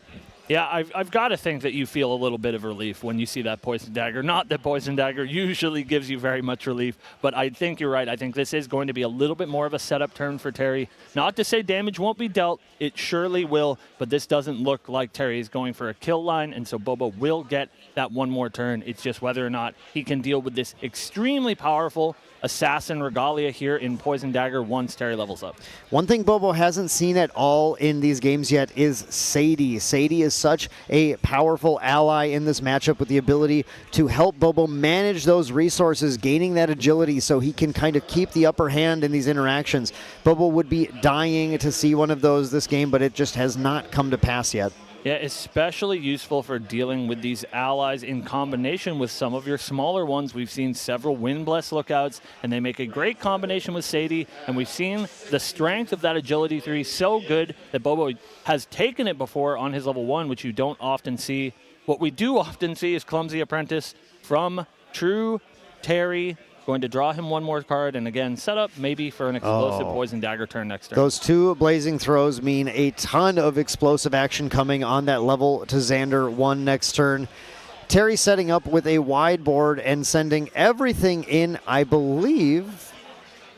If we're attacking like this, I'm trying to figure out, are we attacking into Ascent Protector? I think so. I think Terry trying to get the Protector off the board, not wanting his entire board to be answered, because that would leave him very vulnerable to the in-cap that Bobo has, preventing a ton of that Poison Dagger burst damage.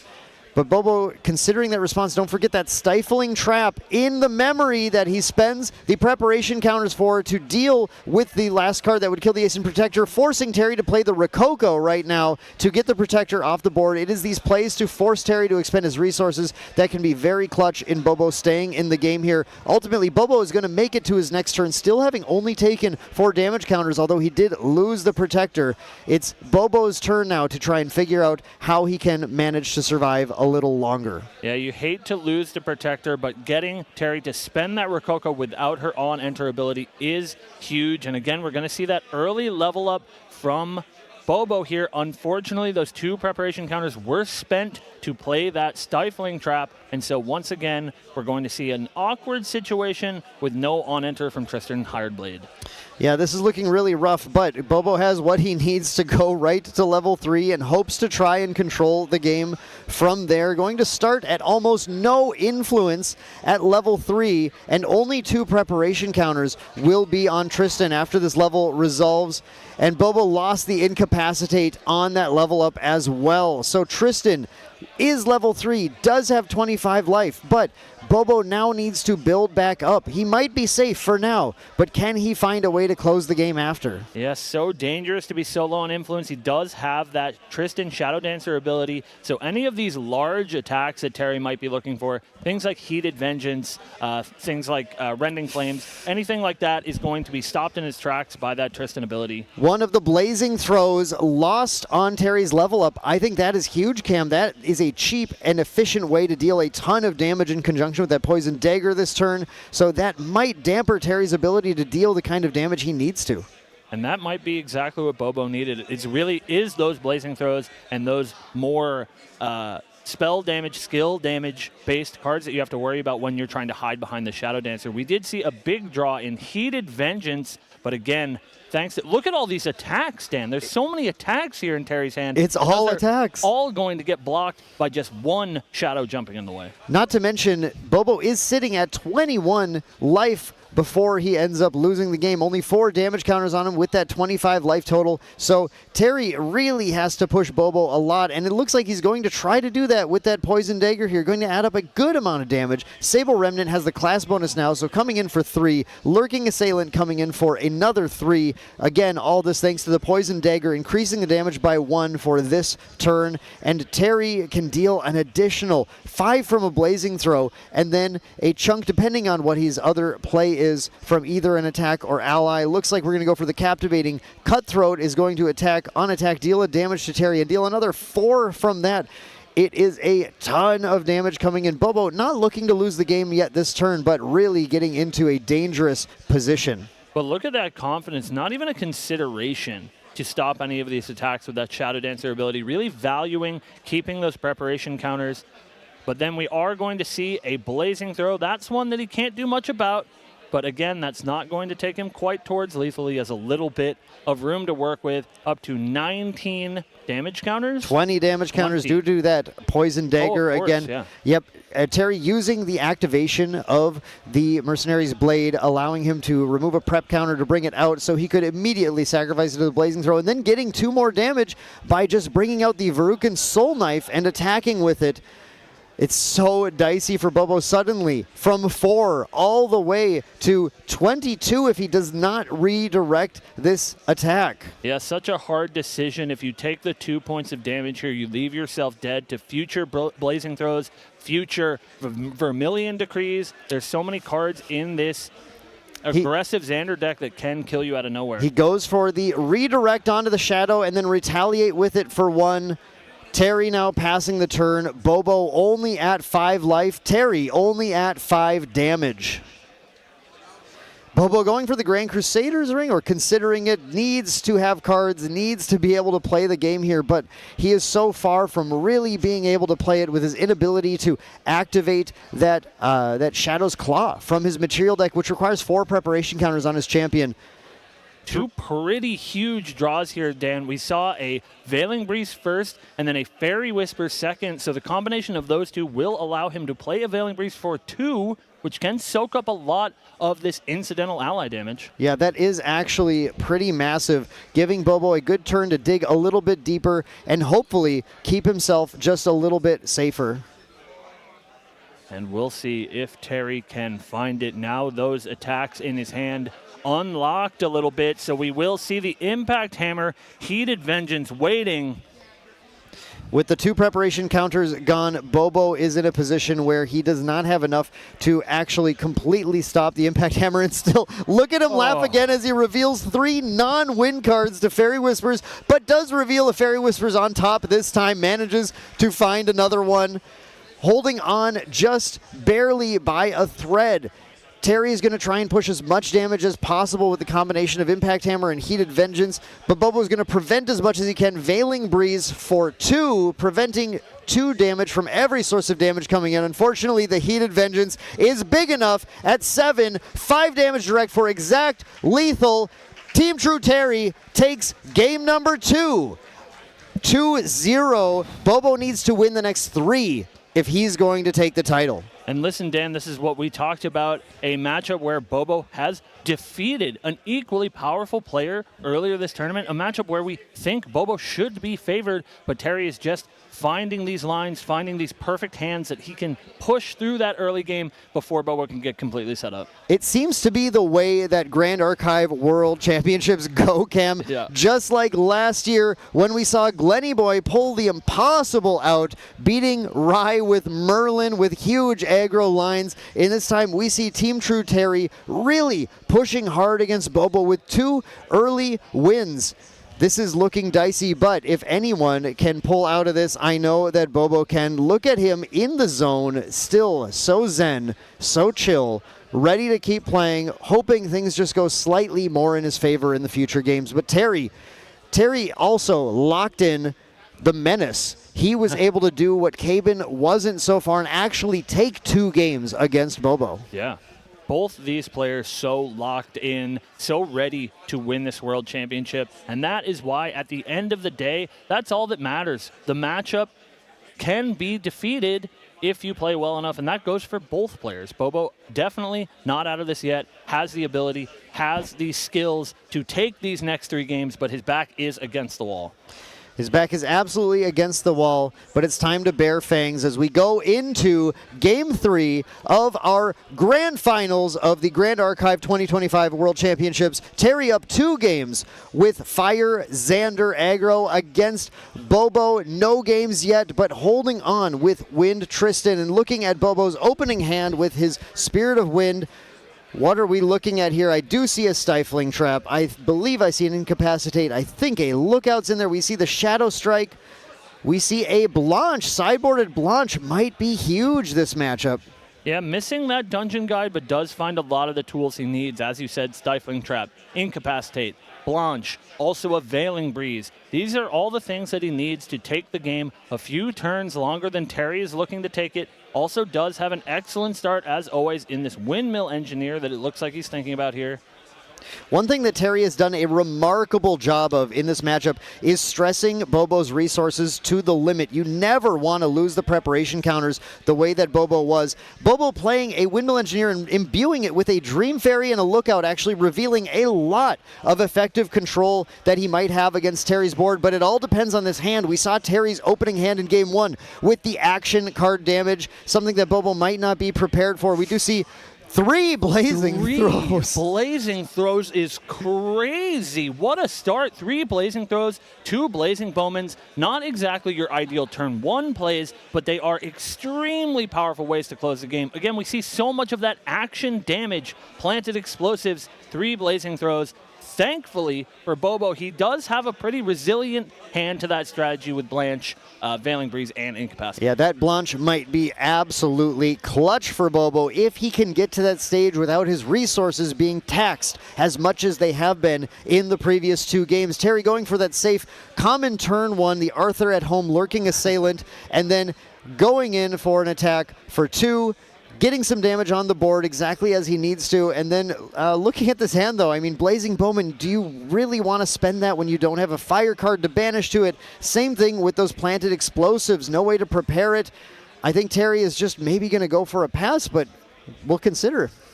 I think one of these will have to get spent, and I think it's more likely that it's something like planted on Bobo's turn just to get, as you said, that fire card into the graveyard. So many cards in his hand are unlocked by that fire card, but he can't play any of these blazing throws. That's not really a possibility right now, so he might have to cash one of these fire cards in for lower value than he'd like.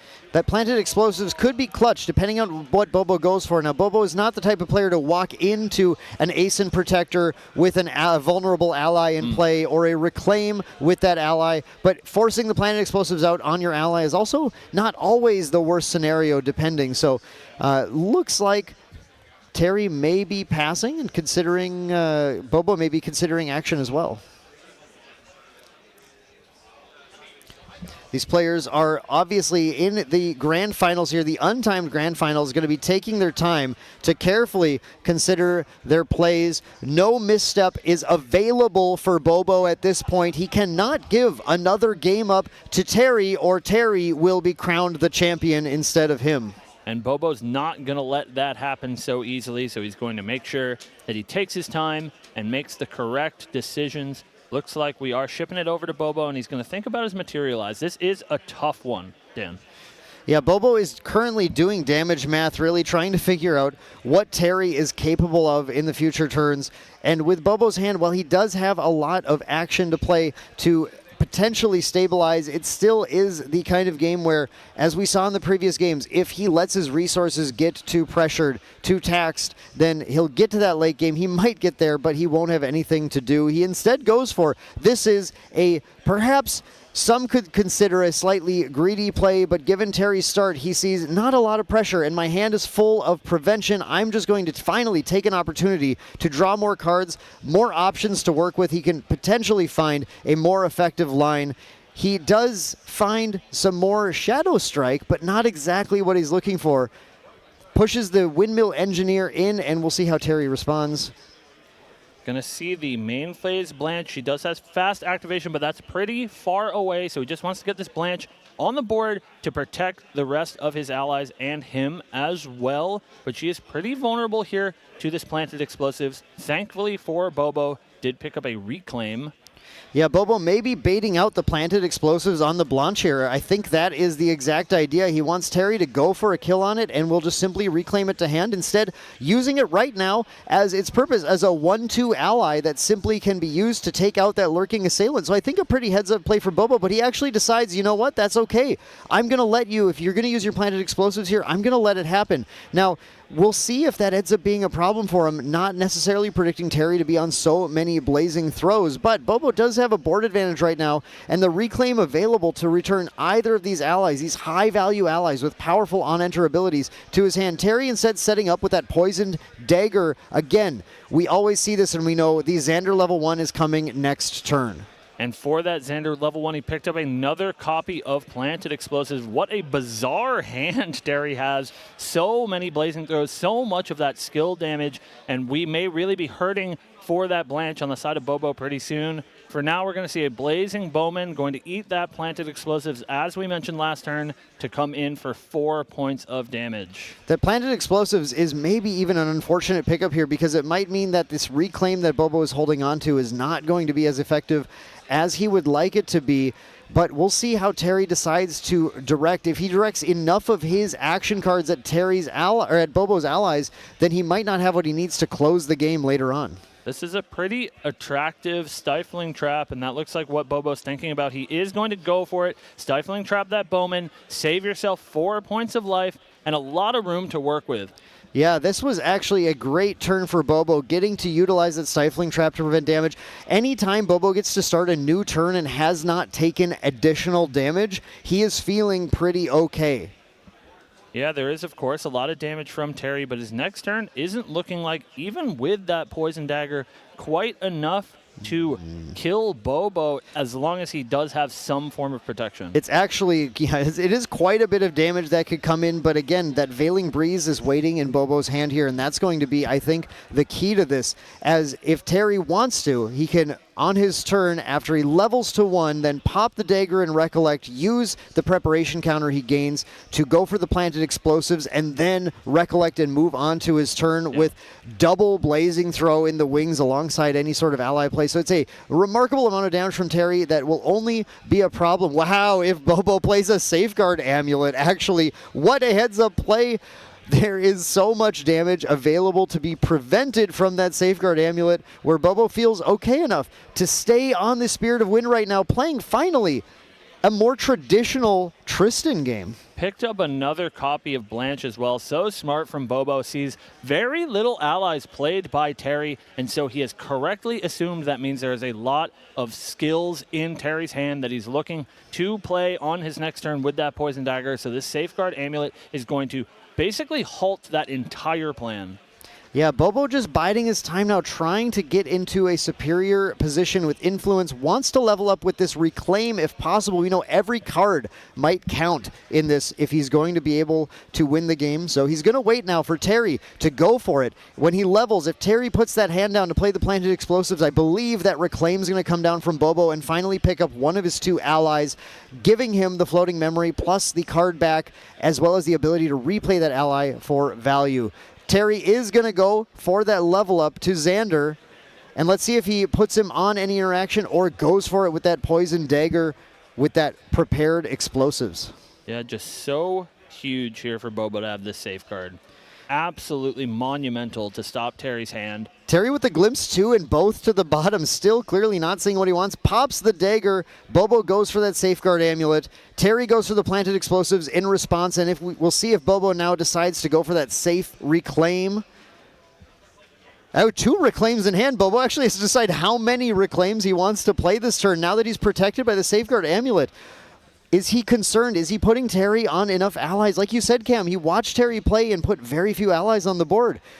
And so little influence here Terry has as well. So even if his hand is full of allies, he can't necessarily play very many of them. So at least 1 Reclaim, and it looks like we're going to see an incapacitate on that planted explosive, just keeping his life total so high. Still at 2 damage counters is Bobo, and he's got to feel pretty confident here. He feels nice. He actually returned the Windmill Engineer, in this case, going to likely replay it again next turn for value. Terry going for that Blazing Bowman. He's going to get what he can out of the turn. That's going to be a 5 damage swing with that prepared explosives, or excuse me, with that Poison Dagger hitting.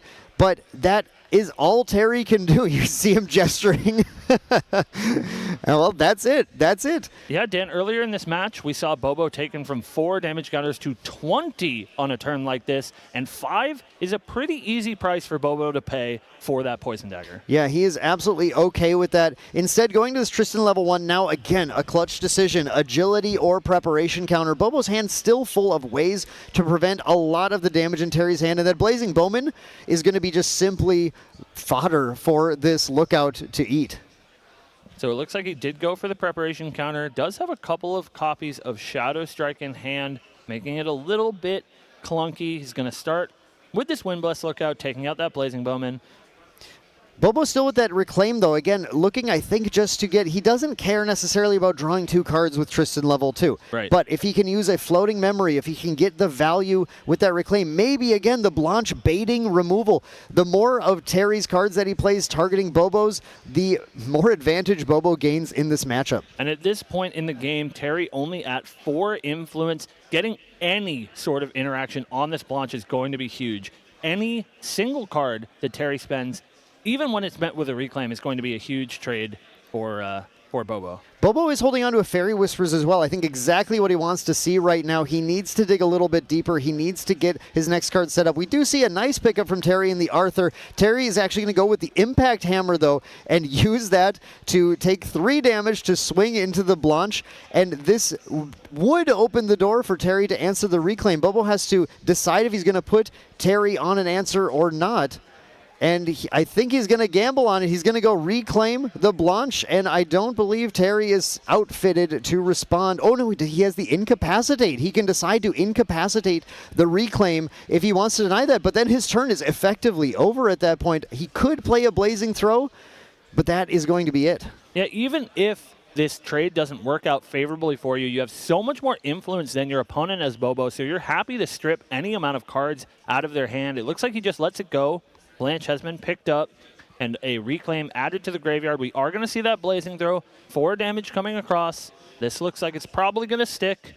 But again, so few damage counters here on Bobo. Just 11. He's going to be able to level up pretty safely here. Currently no Dungeon Guide, but even at level 2, 22 life is going to be pretty hard. Second Blazing Throw with that Verruckin Soul Knife. Terry is using everything right now to push as much damage on Bobo as he can while Bobo's hand is effectively down. Bobo is being pushed to the limit, but Terry with little influence to really work with. And Bobo still looking to try and use this Fairy Whispers in hand to pick up a Dungeon Guide, as well as the draw he's going to get from Tristan level 2.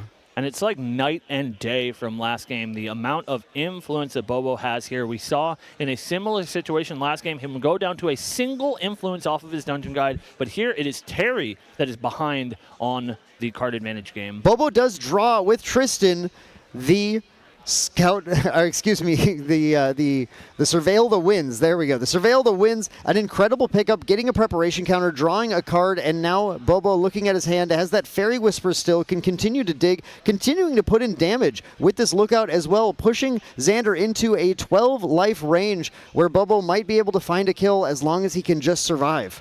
It's going to be nothing short of a miracle for Terry, I think, to find a kill here. Really has this game sort of slipping away from him. A bit of an awkward start with these several copies of Blazing Throw, these clunky allies in the Blazing Bowman. Definitely not what he's looking for, and this is what Bobo needs to sort of take a foothold in this match and start climbing towards that victory. Bobo really in the tank, considering here how to respond. Again, Terry not putting allies on board, so Bobo's usual response patterns are not really as useful when Terry is really backed into a corner like this. One thing Bobo should be afraid of still is the attack damage that can potentially come in. Those big attacks are huge, but the loss of Impact Hammer and Soul Knife is going to limit their damage.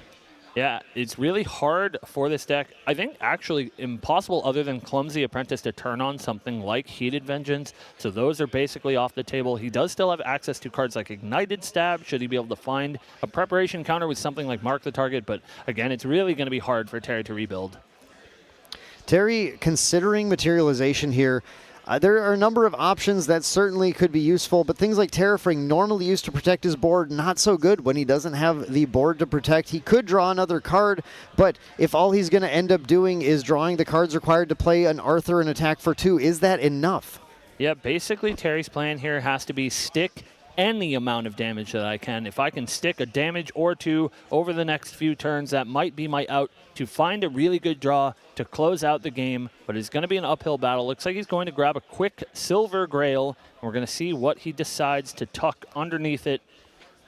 The Quicksilver Grail is a little tricky. Bobo actually has to consider whether to respond to this or not. If he wants to potentially find the Veiling Breeze to play this turn, he would have to do it right now. If that ends up getting the mirror, the future Veiling Breeze he might play will end up being very, very useless. So Bobo has to think carefully about whether or not he wants to respond to this right now with, I do not believe I see a Veiling Breeze in hand right now, so he needs to think very carefully. He allows it to resolve, and I'd say most likely, we missed it, but most likely that Nullifying Mirror going underneath the Quicksilver Grail, making Veiling Breeze a tough proposition.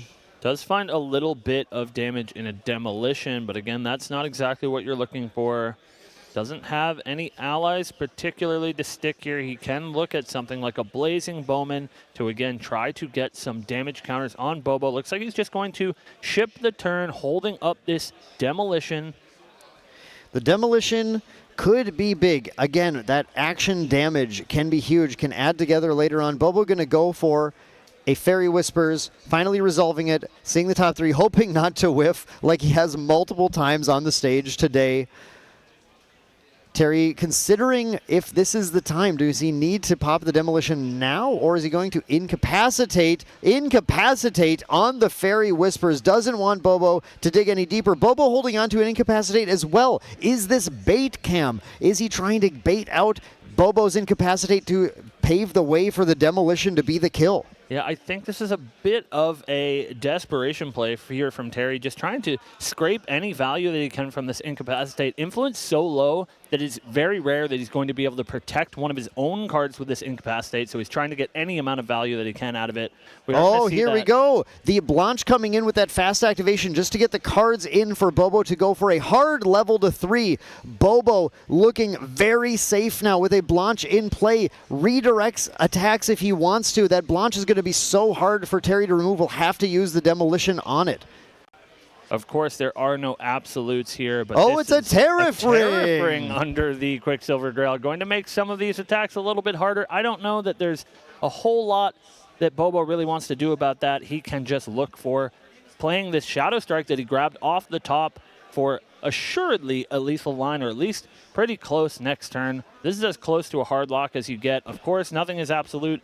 There are some draws that can maybe get Terry out of this, but he's going to need to find them. Bobo is at a lethal line, I believe, even through a redirect potentially. Oh, no, he will not get the claw if he uses a redirect here, but Bobo is still, like you said, Cam, in a commanding position. Terry, desperation, win resonance bobble, trying to draw anything to get out of this, but has to deal 10 damage on the turn with the Blanche protecting Bobo from non-combat damage. It is looking extremely tight. Yeah, the name of the game for Terry's deck here is efficiency, and we just really haven't seen an efficient hand from Terry this game. It's been a little bit behind on the influence war, and definitely a little bit behind in sticking damage to Bobo. We'll see. He's going to grab a Wind Resonance Bauble. That will let him see one more card, and we'll see if he can string together some pressure.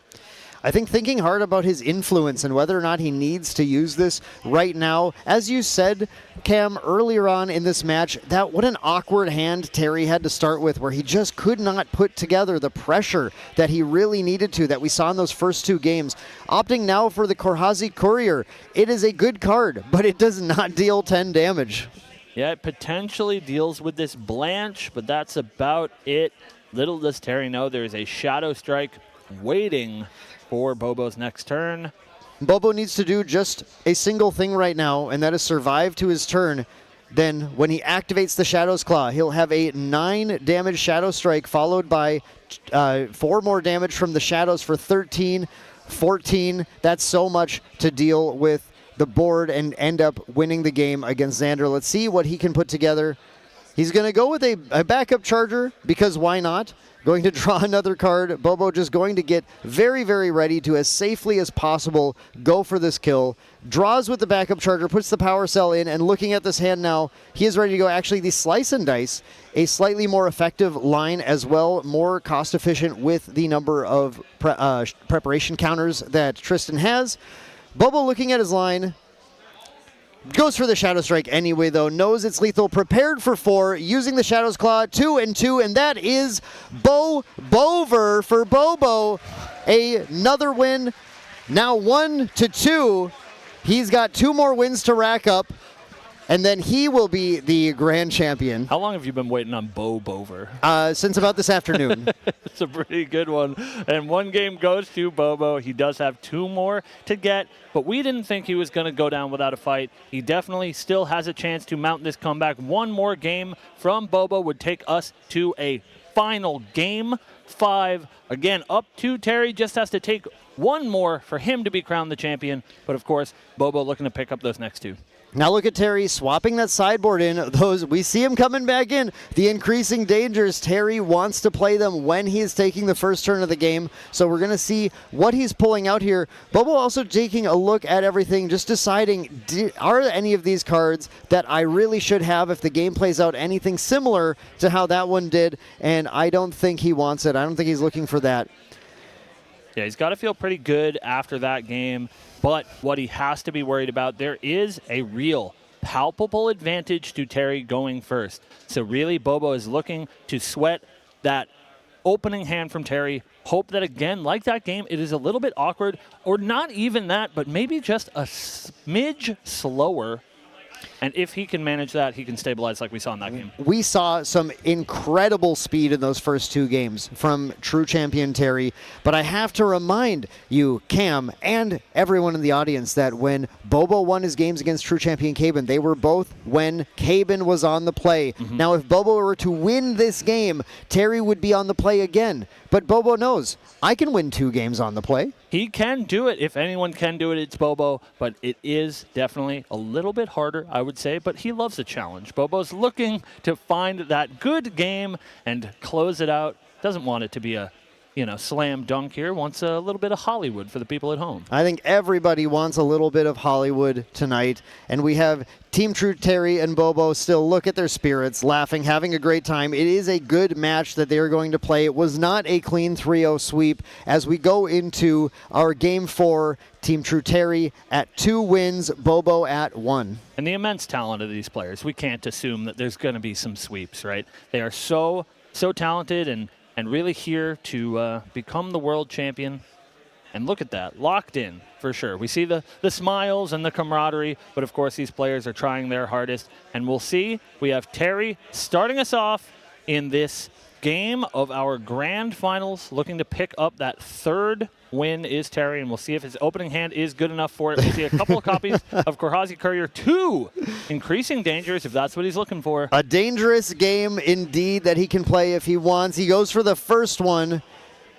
Draws into hand, draws into memory, and Bobo gets a draw into memory as well. But of course, he will not pick that up on the first turn of the game due to skipping the recollection phase. A pretty big pickup from that draw in Clumsy Apprentice as well. Should he play this next increasing danger, he can then play the Clumsy, but let's see if he wants to take that risk.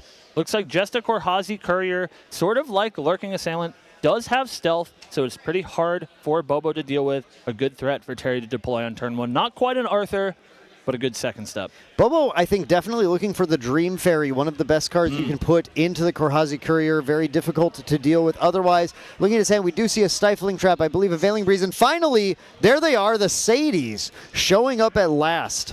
This is a pretty good one, Dan. We see, again, a lot of interaction, Trap, Veiling Breeze, but yeah, Sadie, Dungeon Guide, both really important. Bobo was able to stabilize by going the hard level to 3 in the last game, but certainly happy to see the Dungeon Guide here, especially considering Terry's hand is nowhere near as awkward as it was in the previous game. This Korhazi Courier is pretty scary, though. Do you think Bobo considers firing off something like this Stifling Trap? The Stifling Trap is something Bobo will certainly hold on to, as it will be able to deal with that Korhazi Courier, but is going to wait until Terry starts to push the damage. But I think that will be a nice little advantage in Bobo's favor, as it will give him just a little bit more breathing room. Actually, he'll fire it right now. Not going to give any quarter at all to Terry. Says the easiest thing I can do is just take that thing off the board. Yeah, if he knows he has to play it, no reason to walk into any sort of unforeseen advantage here for Terry keeping that on the board. And then after that, going to pass pretty comfortably back to Terry. Does have that Veiling Breeze. If anything catastrophic goes wrong on this first materialize from Terry. I'd say overall, this is the kind of hand that Bobo was winning against Caben with earlier. These Sadies potentially able to deal with the board and provide in crucial action economy to Bobo. That Veiling Breeze going to be clutch when Terry goes for his turn to buy some breathing room against it. And then ultimately that Dungeon Guide to 3. The main thing Bobo is looking for is preparation counter gain, because one easy route he has to victory is getting to 3 and simply attacking with the Shadow's Claw and getting those shadows in. Terry going for the second Korhazi Courier. I told you that Dream Fairy would have been hot. Yeah, for sure. This is an excellent card to help Terry filter out his hand, find the hand that he needs. We've seen him grab that Poison Dagger, so he will be looking for a pretty explosive turn next turn, and he does have a much better hand set up for it than we saw last game. But really, look at the difference in speed between his first 2 games and this one. He has managed to get 1 damage on Bobo and is set up with that dagger, but Bobo waiting with that Veiling Breeze is going to make that turn a lot harder to make explosive. Bobo instead going directly for the level this time, not playing around, not going to be drawing any cards. Basically, I'm super impressed with this game sense that we're seeing from Bobo, where last game he could tell how awkward things were for Terry, but this game he knows, I don't have time for that. Yeah, he sees this Korhazi Courier lurking. He sees this Poison Dagger. He knows that Xander level 1 is coming next turn, and that could be an immense amount of damage. So he just wants to get that extra buffer and maybe the ability to use some of those class bonus cards in his hand. An interesting thing right now is choosing to take the preparation counter instead of the agility. We did see the agility when he wanted to make an Ensnaring Fumes play on a previous turn, but in this case now, he's just going to take that prep counter again. It's something he's looking for. He wants to get to at least 3. While a lot of players will play Tristan going to make sure they get to 4, Bobo's goal is to get to 3 so that on the Shadow Dancer on enter, he has 4 to get the Shadow's Claw out. 3 is very achievable with these Sadies in play, so we'll see how Bobo approaches this. Look at this excellent pickup with the draw step. Picks up another copy of Stifling Trap. So good at dealing with these pesky stealth allies, and even something like a Rococo, which is really, really scary on a Poison Dagger turn. Oh, very, very scary on the turn. Bobo finding that Stifling Trap when Terry finds the second Korhazi Courier is... Yeah, I was waiting to see Terry's response to this. I can't believe you have another one. Okay. Yep, every action has a reaction, and that reaction is Stifling Trap to deal with that second Korhazi Courier. Yeah, very powerful use of those Stifling Traps from Bobo, cards that he is very happy to have in his deck right now, as many of the allies in this Fire Xander deck are just 2 life or less. Very, very easy to take off the board. Terry is sitting on that Vermilion Decree, and man, we saw the destruction that it caused previously, and Terry has this capability to do something like level in the next turn, pop the dagger, and then Vermilion Decree to take advantage of the damage to face that it can deal, but it may be ready to be met with Bobo's Veiling Breeze if he does go for it. Yeah, Terry's got to be thinking about that too. We'll see if he goes for it. Maybe he decides to grab something really proactive like a mirror. Looks like Terrafring is actually the grab, just going to try to keep the pressure on, stop any of the allies from Bobo from making a dent on a board that he's looking to establish. Bobo has to feel a little bit of relief right now, and I think the one reason we do see the Terrafring being gone for is that any time, again, your Tristan opponent is at level 1, you have to expect that level 3 can happen next turn, which in Bobo's case, it definitely could. If Bobo were holding on to a Surveil the Winds as well, we could see a really, really strong level to 3 in the following turn, and Terry is simply going to respect that and put that Terrafring out to try and dampen the damage that those shadows could deal. We will see that Vermilion Decree in his Recollection step, modes being 3 damage to target champion, and each player draws a card. Bobo considers if this is the time to Veiling Breeze or not. Bobo going to go for it, says, I don't want to take any sources of damage whenever possible. Going to Veiling Breeze, it is just for 2 right now, but 2 is plenty. Just going to end up taking 1 more and then dampening a lot of the damage that can be dealt. Those Blazing Bowmen certainly can push in, but those will start to expend more of Terry's resources as well. Both players getting a draw card here too. Bobo's got to feel a little bit okay about that.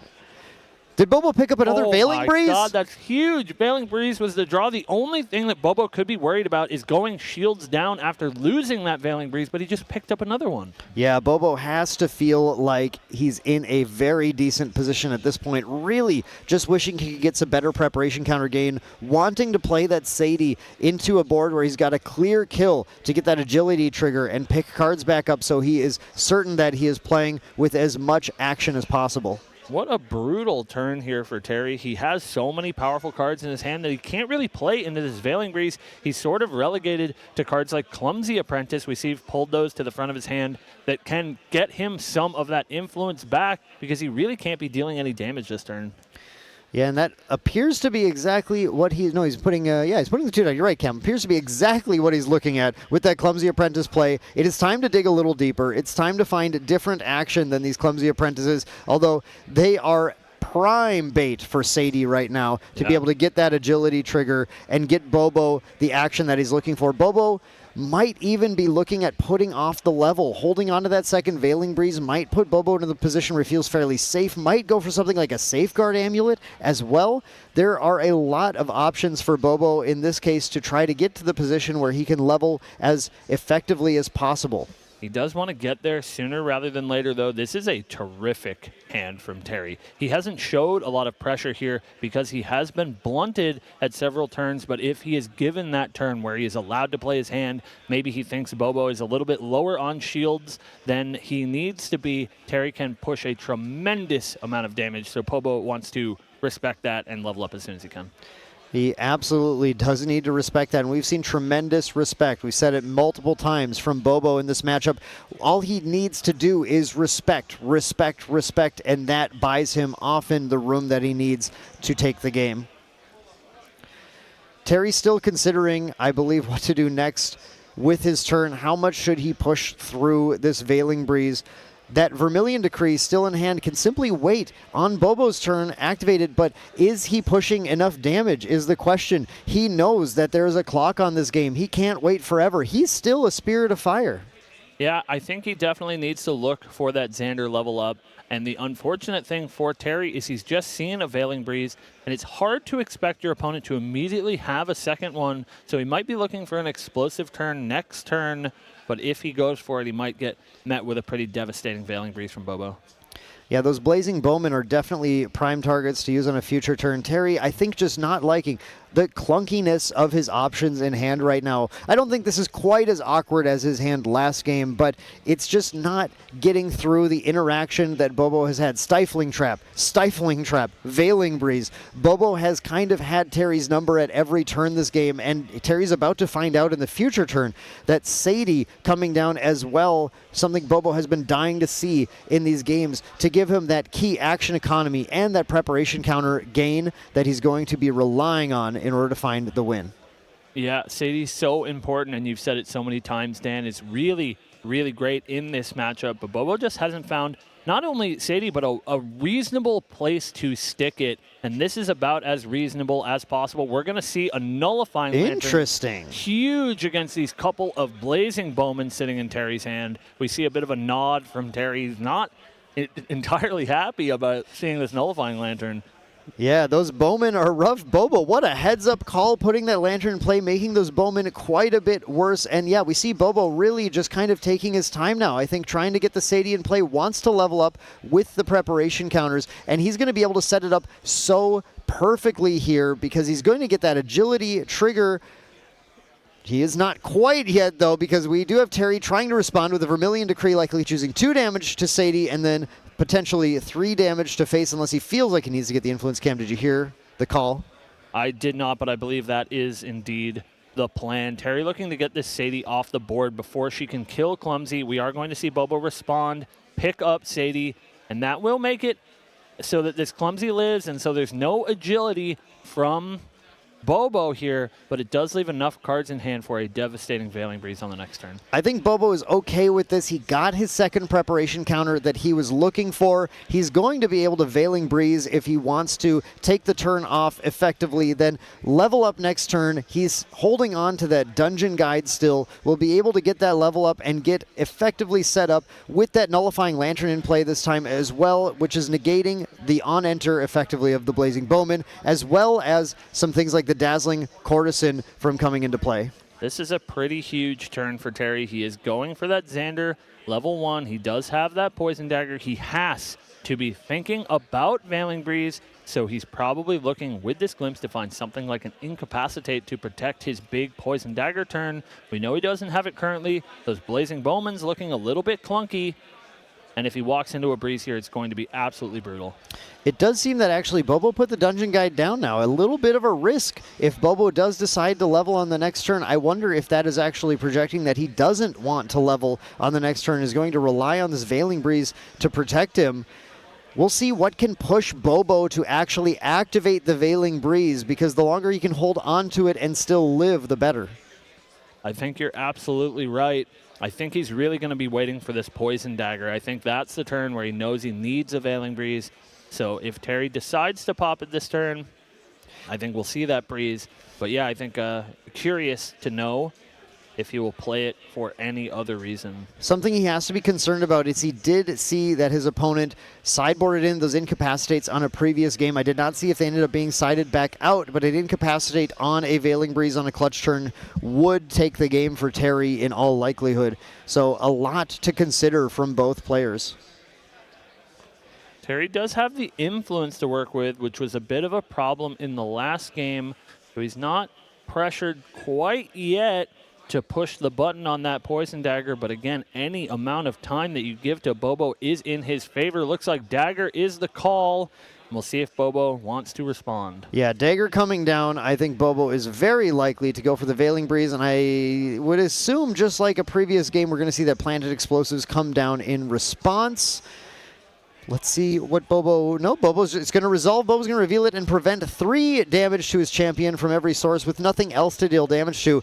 That's going to be a massive blunt on the damage that Terry is able to deal. Keep in mind that Nullifying Lantern is preventing those Blazing Bowmen from getting an effective on-enter, so even those Blazing Bowmen are fully prevented even through the Poison Dagger. And look at this hand, Dan. What does Terry do here? 2 Heated Vengeance not doing anything. An Increasing Danger just digging the hole deeper. Rococo, 2 Blazing Bowmen's really ineffectual, especially after this Veiling Breeze.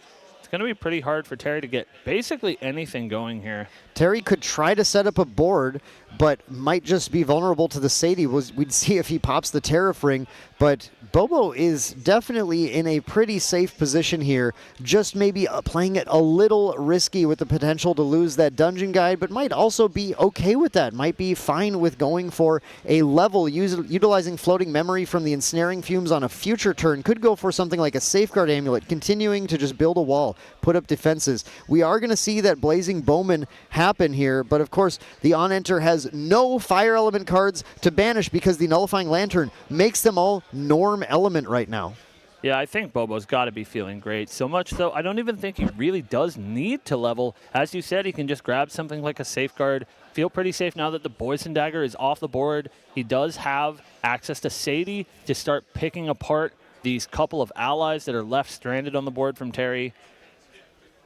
Yeah, I'm just doing a little bit of math on the number of cards that he has access to figure out if a successfully attacking Sadie would potentially give him the room to get an Ensnaring Fumes off as well on the future turn, which could be really, really huge. But we do know that Terry passed the turn holding onto that Planted Explosives. I think there's going to be a lot of coy play around the Sadie where Terry's going to continue to expend resources to try and prevent Bobo from getting the massive agility advantage that it provides. Yeah, he's pretty close to being able to play Sadie, have it get planted, pick it back up, and play it again, thus getting that agility 3, and that would keep him pretty safe. I believe right now he's a little short. Thinking about his Materialize here. The considerations definitely include simply drawing cards, Grand Crusader's Ring. There are a number of options to Bobo, defensive plays, progressive plays, or risky plays going to level 2 as well. Bobo, a seasoned player, a conservative player in a lot of situations. We'll see what he ends up deciding to do, though, because at some point you do have to take a few risks in order to become the world champion. But it does take a player like Bobo to be able to do it. This deck is so hard to pilot, so many options, so many routes that you can take, and it really does take this world championship material to be able to make the right decision when it counts.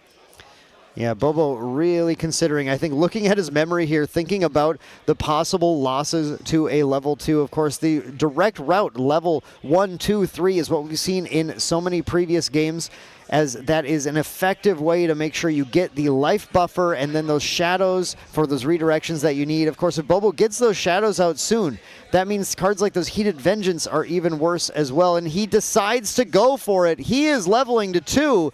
Tristan coming in. 2 cards are going to be banished, and there's a lot to potentially lose, but a lot to gain here as well. Losing the Sadie, losing the Windmill Engineer. Dungeon Guide still in hand. Going to get to draw a card as well. Bobo in not the worst position. That Sadie was nice, but he was holding on to 2, so he still has that second Sadie as well. Bobo is really pretty happy about losing those 2 cards, and I think his decision to go to level 2 here, Cam. Surely thrilled. I think those are best possible hits, and this leaves Such a clean dungeon guide. Again, we have to mention, we saw in this match a dungeon guide sort of out of desperation, bringing him to 1 influence, but so many cards available to him. He can take a nice, safe dungeon guide that really sets him up for the late game. Terry deciding to pop the Tariff Ring, which is going to protect his board just a little bit. Again, that dungeon guide was going to be pretty strong at dealing with at least that Blazing Bowman that turn. Bobo will have to commit resources to attack with it if he wants to go for it, but I think that dungeon guide is a very clear play. Yeah, I think even using that dungeon guide to clear this Blazing Bowman seems pretty favorable. He has so many layers of protection, that Nullifying Lantern. He will have that Shadow Dancer in play post dungeon guide. It seems pretty reasonable for him to weather basically anything that Terry can have here with no Poison Dagger. But Bobo has to be careful. We watched in those first 2 games how Terry taxed those preparation counters. He may have layers of protection, but can he still win after he loses all of the prep counters? If Tristan is not fully prepared, her routes to victory really, really close in. We're going to see the dungeon guide, 2 cards selected. Terry considering any sort of response here. I think only the prepared explosives available, so I'm not sure what he's planning to do right now. Goes for the roll here. Let's see what Taylor loses. Of course, these are the best things for him to possibly lose. Just goes for a couple of his early drop allies. Not necessary anymore. Taylor now hitting that Tristan level 3, getting into a strong position. That 3rd preparation counter as well. And Taylor with just 3 cards in hand, not enough to play the Sadie, but hoping to potentially get it down on a future turn. Going to pay the 2, like you said, Cam, to get that attack off on the Bowman and plan to weather the storm with 20 life available. Nullifying Lantern in play, and as a last-ditch effort, that redirect to a Shadow. And not to mention that, he's also holding the Ensnaring Fumes as his only card in hand, and he does have access to that alternate activation cost. So many layers here Bobo has, he has to be feeling confident. He has to feel all right now. That Planted Explosive, 4 damage, going to lower that threshold quite a bit. Still 16 damage for Terry to string together on his turn. We did already go through the Poison Dagger, though. Only a Clumsy Apprentice in play. Terry has a decent influence, but it is dwindling. Impact Hammer plus Heated Vengeance looks so attractive here, but it will just get redirected to one of these shadows. So Terry's kind of struggling to come up with a game plan to close this game through these shadows. Such a tremendous pain for this FISA deck to get through. Yeah, Terry, the onus is really on Terry right now. And like you said, Cam, that Impact Hammer coming down, I think Terry's going to go for it, trying to simply tax preparation counters and get there with the rest of his hand. Going to start with the Clumsy Apprentice, of course. No redirection for Bobo on that one. But now with 15 to deal, he goes for this full Heated Vengeance play using the Impact Hammer. And Bobo, we've seen Bobo often just simply take this. If it's not lethal, I'm not sure he's going to redirect. Yeah, I mean, Terry's really looking. It looks like we will see a redirect here to a shadow. He does decide to. Terry's really looking for this second Heated Vengeance. He has another in hand, and he thinks if he can take these 2 preparation counters off of Bobo and he cannot generate another one on his next turn, he can push through a second Heated Vengeance past those shadows, and that's about all he can do, Dan. Or you mean Shadow, because I do have to point out it is a 7 damage swing with the Impact Hammer, which is enough to get through the layer of prevention that the Shadow has, leaving Bobo with only 1 Shadow left, and then the Rococo coming down from Terry to push damage even further. But Terry's influence is getting very low, and Bobo, with equally low influence, is at a much superior position on board, putting out the Safeguard Amulet now, another layer of protection. It's now up to Bobo to simply try and rebuild those preparation counters and find a kill as he plinks away with the Dungeon Guide on the board. Going to put that Sadie into play, and now he is able to start rebuilding, getting that Agility 3 trigger. Bobo grabbing everything to hand. A Surveil the Winds and a Blanche in hand as well. A lot of options. That Surveil the Winds could be clutch to get the preparation counter, in addition to having that option with Sadie to redirect more attacks. Yeah, both massive in protecting him from future attacks like the Heated Vengeance we know Terry's holding on to. Has so many layers of protection that Blanche now can be activated at fast speed to stop any potential Vermilion Decrees or Blazing Throws. It seems like he has just about every door closed in front of Terry. Terry looking at his material deck, I think not seeing the kind of options he would like to have now. He's been forced to use several of these powerful cards, the Terrafring earlier. Bobo is in that super commanding state that he's looking to be in. Is it possible for Terry to win? Yes, but it's going to require a lot to go correct. Yeah, again, feels like that last game. Bobo has successfully gotten his game plan set up, and once that happens, it's going to be so difficult for Terry to get through. Not impossible, but very difficult. So he's going to have to string together some pretty impressive plays here. Going to start with that Wind Resonance Bobble, pick up another increasing danger. Not exactly what you want here, Dan. No, and you look at things like that Arthur and that Blazing Bowman that Terry has. A lot of these take up his entire turn and do almost nothing on the board. And let's talk about that danger. There is no need and no desire to increase the danger that much from Terry at this point, because more cards for Bobo is just going to push the game in Bobo's favor. Even if he spends his turn doing this Heated Vengeance with that hammer, it's a huge chunk, but Bobo will simply redirect it with those preparation counters, running Terry out of all of his steam. And not to mention that Impact Hammer doing some real work on Terry's life total, going to bring him to a pretty high number, all things considered, that Bobo might be able to find a pretty quick way to close the game out. Bobo totally okay with losing both Shadows now. He's managed to lose the entire Impact Hammer and 2 of the Heated Vengeance. Terry's attacks are looking pretty weak at this point. There's no need to redirect, and he can simply find a win, having already pushed 10 damage on Terry, getting some retaliates with their Shadows in as well. He just needs to deal 9, and that's all totally doable if he just finds an ally strategy. Yeah, and we know he at least has this Sadie that can start doing some work when he can play her safely. He is a little bit low on protection now. Who knows how much he actually needs, but he might want to play a little bit judicious when it comes to playing allies to the board. We're going to see a Grand Crusader's Ring grabbed. Just a little bit more influence. See if you can find one of those powerful attacks in his deck, like a Slice and Dice. We're going to see a Surveil as well to start rebuilding those preparation counters. Does find a Fairy Whispers too. So much selection here from Bobo. Everything he needs right now is coming. He's looking at the top 3, figuring out what's useful. We do see another Lookout if he wants to grab those preparation counters, and it looks like he's totally okay with that. Lookout's also going to put additional pressure on Terry. Terry is losing turns to be able to close the game, and Bobo continues to simply build influence and has tons of options in front of him.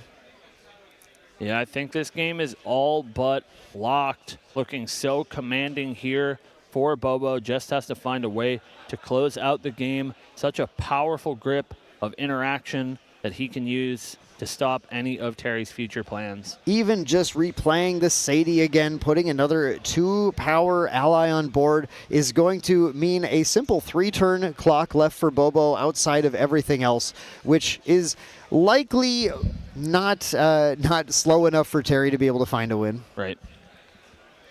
But of course, going to consider all the options are both players. Bobo really considering if he can afford to put something like that on the board. Just knows that he doesn't really have to make any decisions here. He can just wait until he finds his win condition. He has so much locked up from Terry. We're going to pass back over to Terry. He's going to grab a Quicksilver Grail.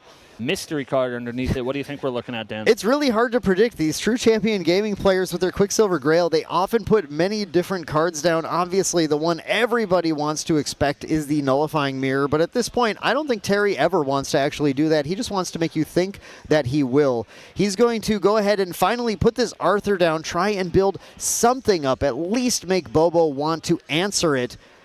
And he is going to, I think, considering in response to the Arthur right now, whether or not he's going to use any on-enter ability, and I think no.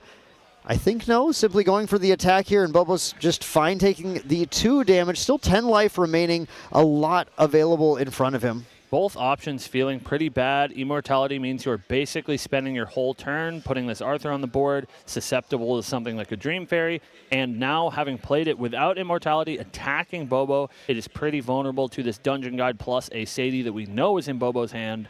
A really tough position to be in for Terry. Yeah, Bobo, I think, very happy to have the Sadie right now. It's going to allow him to continue to just wait Terry out. But Bobo does need to be cognizant of closing the game at some point, looking for a lethal line. Even if he finds a Shadow Strike, I think the remarkable thing about that is it's still just a 4 damage attack, Cam, and he could always materialize the Assassin's Ripper to make it 7, so really a lethal line is right in front of him if he can just find a single of the 3 purple cards in his deck. Yeah, easier said than done, but enough allies, enough of these sort of little chip damage pieces will be enough to get it done. But you're right, you don't want to give Terry too much time, any amount of time. Even if Terry just says draw, go for a couple of turns, he can rebuild a hand that can provide lethal. And so Bobo does want to look to close the game before it's too late. Another option is these boots. The boots that Bobo have not played that will give him the additional preparation counter gain every turn, which he is really trying to carefully build into so that he can continue to protect himself. Not a terrible option. Yeah, something that you normally don't get to materialize in an aggressive matchup like this until you're in this sort of position. And here it does look pretty good if he's just looking to find something like a Slice and Dice or a Shadow Strike. He will need those preparation counters to finish the job. Bobo does have plenty of allies to play as well. It's not as if he is out of options, but going for the backup charger, I think just digging a little deeper, perfectly reasonable play with this big hand. Plenty of options going to be available in front of him as well. And again, you know, lethal lines presenting themselves pretty quickly here if he finds exactly the right card. Still holding on to that Ensnaring Fumes. If Terry's goal is to build a board of allies, Bobo is going to almost entirely negate the turn a second Ensnaring Fumes.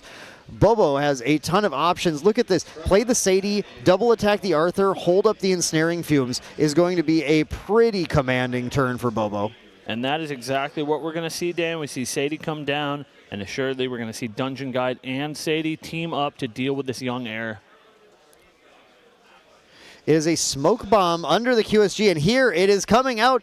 There's the smoke bomb, which is going to negate the attacks here, but Bobo's turn is still looking okay. He's got the Sadie in play. The Arthur might make it, but with that Sadie in play, that ability to gain a preparation counter and redirect an attack is going to make it continually difficult for Terry to find the lethal line still, but that turn was certainly dampened by that key play from Terry to prevent the Sadie from getting that on kill. Yeah, really heads-up play from Terry. Did take basically his whole turn to play out this Arthur, and so he did use that QSG to protect it. Wants to be able to wake up with at least something on the board, some amount of tempo, some pressure that he can push towards Bobo, and Arthur is a great way to do it. We'll see if Bobo can find the extra points of damage to deal with this Arthur. Looks like he's thinking about something before he passes the turn. Bobo is still holding on to a Stifling Trap, so the Stifling Trap could be clutch because I believe that Dungeon Guide attack did go in, so Arthur simply has 2 remaining. Bobo just has to decide if it's worth using that Stifling Trap now, not getting that Agility 3 trigger from Sadie, but I think this is in response to the smoke bombs. We actually have the Surveil the Winds, so we do not have a resolution yet of the smoke bombs, and then a return of Sadie to hand as well, getting to the 3 preparation counters required, and Bobo just going to simply Ensnaring Fumes right now during his turn, picking everything back up, and the key to this is it's not going to give Terry an additional influence on his turn, instead going to essentially set Terry back an entire turn cycle, saying, okay, if you liked that, you can do it again. Yeah, really smart. Also stops the draw from smoke bombs. So Arthur put back into hand, and again, we saw that the turn prior, it took Terry's entire turn, and it would again to play that Arthur, and I'm sure that Bobo's fine taking 2 damage for his trouble if that's what Terry wants to do. Really, really commanding position here for Bobo. That was an incredible play from Bobo, negating the smoke bombs by removing the target, so no draw occurred. That really is setting Terry back a lot on this influence. He continues to simply be struggling to find any plays that achieve anything, and we even hear him saying, at this point, I'm not sure that it even matters. He's going to continue to try and commit to board, but Bobo's influence has reached such an incredible amount after he gave everything up earlier to get to Tristan level 3. We show the true power of the shadows that Tristan has in controlling the pace of this game. The true power versus the true Terry. Looks like this game is coming out on Bobo's side. Terry going to continue to find any line that he can, going with the Arthur once again, dealing 2 damage. Oh no, he's going Immortal this time, actually. Going to go for the Immortal Arthur. He does not have the smoke bombs to be able to save him, so he's simply going to pass with an Immortal Arthur on board.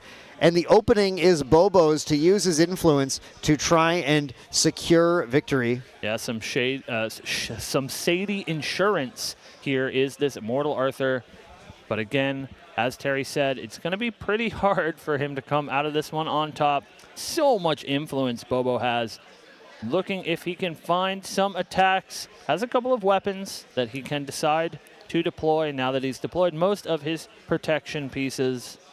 I think the boots are a good call at this point for Bobo. If he's not going to be getting attacks yet, he could use the preparation counters, but actually deciding, going for the Blinding Orb, going to use that Ensnaring Fumes to draw just another card, really digging, trying to find everything that he needs to stay safe. Finds a Shadow Strike. Solid pickup, even without preparation counters, a 4 damage attack, pushing the ball into Terry's court to be able to close the game in just another turn. Yeah, we can see something like Sadie pick up Sadie, get a preparation counter, followed by a prepared Shadow Strike, and that is close. Very close to lethal, but not quite there. We do see a Reclaim picked up as well, and I think Bobo just going for the preparation counters here. Oh, I wonder if he's done some math with this Windblast Lookout. We get another attack here, 7 remaining. Shadow Strike is currently at 5. He just needs to find a way to push it a little higher or find 2 more damage. Yeah, I believe this is it. Sadie the Sadie for 3. And then there it is. That's the 2 more damage. And then the Shadow Strike for 5. Lethal. Bobo taking game 4, pushing our grand finals to the 5th and final game. It is anybody's game. 2-2. True champion Terry versus Bobo. We are about to crown a champion. This is it. We are really seeing it come down to the wire, and as you said, Dan, anyone can take it. We've really seen the depth of this matchup. Those first 2 games going so convincingly to Terry, and then these last 2, Bobo able to weather the storm, wade through that aggression from Terry, and now it is anyone's game. See who can find the win in this last game of our grand finals. We are starting off with Team True Terry going first. This is going to be remarkable. Actually, this is unprecedented, Cam, because our last World Championship went to game 4 before it concluded. But instead, we're going into game 5. This is going to be just... The tension is unbelievable, Cam. For sure, yeah. Both of these players, again, really, really looking to pick up this, become the next world champion. But again, they look so relaxed, Dan. How do they do it? Bobo plays a lot. That's how it. Bobo, Terry. Bobo plays a lot, and Terry plays even more. Is actually the answer to that, Cam. These two play Grand Archive so much. These reps they put in, their ability to play the game is absolutely at the top tier, and you have seen such amazing plays from both players. Terry finding crazy fast damage lines. Bobo clinging on, using every tool available to establish commanding board presences in the following 2 games. And now going into the game 5 here with Terry on the play, we are going to see who gets the skill and luck combined to become crowned the champion. Again, it's all going to be about those opening hands. They're so important for both players. Bobo looking to find the pieces of interaction that he needs to deal with Terry's aggression, and Terry looking to find that aggression, needs to find the right cards like he did in those first 2 games to hit the ground running and really put the pressure on Bobo. As soon as Bobo is not playing on the back foot, that is when Terry has it under control. But as soon as Bobo gets to dictate the pace of the game, it's pretty set in stone. So we'll see how this one goes. Again, Terry going first. Looking for any crack in Bobo's armor at all. Like you said, Cam, it's about what parts of his deck he draws. It's also about what interaction Bobo finds the players are ready to begin. Game 5. The final game of the Grand Archive 2025 World Championship. After this game, we will crown a new world champion. Will it be Team True Terry on Fire Xander, or main deck Taylor Bobo on Win Tristan? We'll find out Terry with his opening hand, 7 cards. There's that Vermilion Decree, 2 Vermilion Decrees again. A very powerful start from Terry. That is actually one of the strongest starts that your fire deck can have, but we do see a Norm Element card standing in the way of the double Imbue. But he does have, as we saw in one of those first games, that Demolition as well, Dan, so he can set up that Vermilion Decree into a Demolition like we saw on the first game of our grand finals. Terry going instead for a Clumsy Apprentice, though, going to take 2 and draw, simply going with this and then going into likely that Vermilion Decree, or actually going for the Arthur start this time, the ally start. Terry holding back that action card damage, putting the allies on board, and Bobo starting to draw a 7-card hand with Spirit of Wind. We'll see if this strategy works. This is the terrifying start that you worry about from these fire aggro decks. An Immortal Arthur on the board, so hard to deal with. We do find a Blanche, 2 Reclaims, not a whole lot of defense here though, Dan. Ensnaring Fumes there is available. We see the Black Market Broker, something Bobo never has the influence really to play, but we do see that that Windbless. Look out. That is a strong card for Bobo in all of these matches for Buildings Preparation counters and multiple Reclaims, but can a hand like this weather the storm of the action cards Terry has? Terry's hand is really quite strong. It looks almost, dare I say, ideal in this scenario. I think Terry relying on the ally board here, going to push as much damage as possible into Bobo, really only fearing if Bobo had that Dream Fairy, but no Dream Fairy in sight for Bobo, only in his dreams. Yeah, kind of an insane start here for Terry, and does get to keep his board intact. Going to be a huge turn. As you said, has that action card damage paired with these allies already on board, can attack from 2 different fronts. It's, oh man, Bobo does look like he's feeling, we see a sigh, a little bit of pressure here. Not the perfect hand to respond to this. Really wishing he had a Veiling Breeze. I think the #1 thing he would want to see right now, other than maybe that Dream Fairy to totally answer the board. But Terry with all of the answers available. Vermilion Decree, such a powerful card, and not just 1, but 2, and a Demolition backing it up. Terry might even be able to find a turn 2 kill. It's possible. It's really close, Dan, and especially Bobo has to be thinking about that, and maybe he has to deploy something like this Blanche, though she will fall pretty quickly either to allies or otherwise. It might be the road bump that Bobo needs just to make it another turn. Yeah, Bobo has to really consider this turn carefully. All of the options are on the table. I think just hoping that Terry's turn is very ally-based is maybe the best thing he can do, thinking about that Ensnaring Fumes. Whatever he can hold back to try and prevent as much damage as possible, but Terry is not going to make that easy. The problem here is Bobo sort of has to draw a line in the sand. He cannot hold up everything. He cannot use all of the interaction. He has to choose a route, and that is the hardest part about a matchup like this.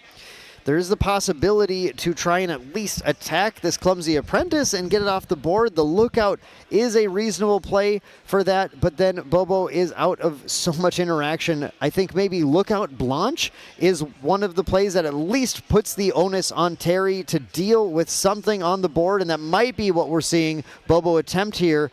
Or will he hold the Blanche back so he can keep up a Reclaim?